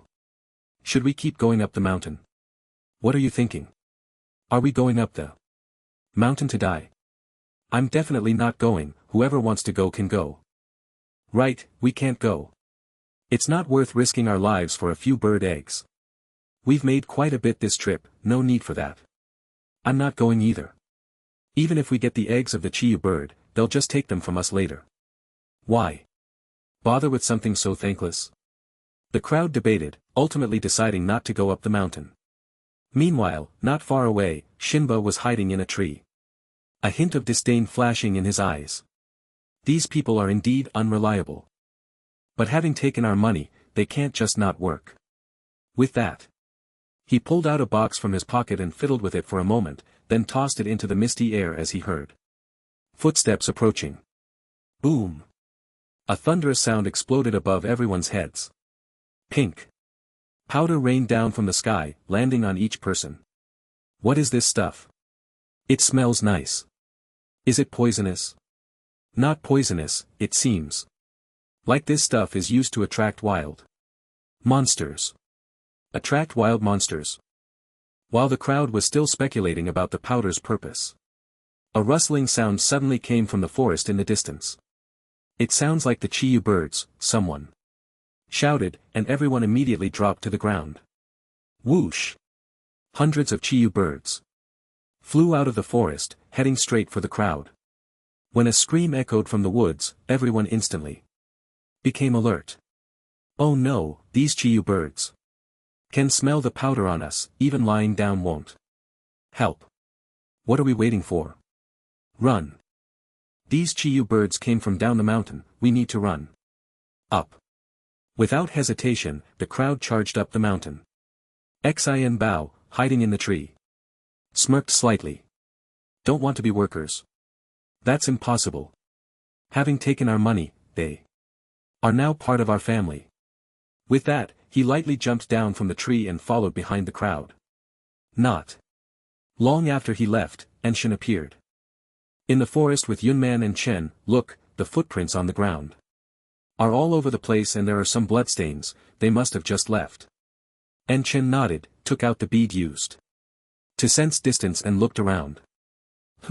They should be nearby. He squatted down to examine the ground, picking up a half feather and a leaf dusted with pink powder, Shiyu bird feathers and lure powder. Yunman also looked at these two items and suddenly realized something, it seems they had an internal conflict. Chen grinned, this is definitely good news for us. Qin Bao's subordinates were desperately dodging the Chiyu birds, finally being pushed to the vicinity of the mountain peak. We can't run up any further. If we do, we'll enter the Chiyu bird's nest. But the people behind were still desperately pushing upward. What should we do? The Chiyu birds are catching up. The leader pondered for a long time and finally thought of a not-so-great solution. At this point, we can only find a place to hide. Where? Chiyu birds like to build nests at the mountaintop. To make their nests sturdier, they often gather stones nearby, so there must be plenty of caves around here. Everyone's faces lit up with excitement. So what are we waiting for? Let's hurry. Yeah. But is there any other danger? Could it be more dangerous than the hundreds of Chiyu birds chasing us? The leader hesitated for a moment and said, right now is the nesting season for the Chiyu birds. Looking for caves like this could very well lead us to them. But the crowd didn't think so. Who cares? Even if there are a few, we don't need to worry too much. Can it be more dangerous than the hundreds of Chiyu birds behind us? Yeah, stop dawdling and hurry up to find a place to hide. If we don't leave now it will be too late, the crowd kept urging, but the leader did not continue walking. Instead he looked back and Shouted Brother Leopard, come out. Everyone was stunned. Brother Leopard, you mean? Brother Leopard hasn't gotten lost but has actually been following us all along. The crowd began to look around, but the thick fog made it impossible to see if anyone was nearby at that moment. A man in a black trench coat walked out of the fog. It was Qin Bao, who had not been seen for a long time. The moment they saw him, everyone felt a mix of anxiety and anger. Brother Leopard, what you're doing? Is it a bit too much? The leader clearly spoke with a hint of blame and caution. Xin Bao's cold gaze swept over the crowd. Too much? No, no, no, I've already paid you for your work. According to our contract, you all signed a death warrant. So, dying is no big deal, right? Seeing Xin Bao like this, everyone couldn't help but feel a tightness in their chests and immediately drew their weapons. The leader glared at Xin Bao with a dark expression. Isn't what you're doing a bit excessive? Without us, do you really think you can go out a mountain and get the eggs of the red feather bird? Xin Bao smiled. You will actively help me get the bird eggs. Trust me. The crowd below was already enraged by Xin Bao's words. Why waste words with him? We risk our lives for him and he really wants our lives.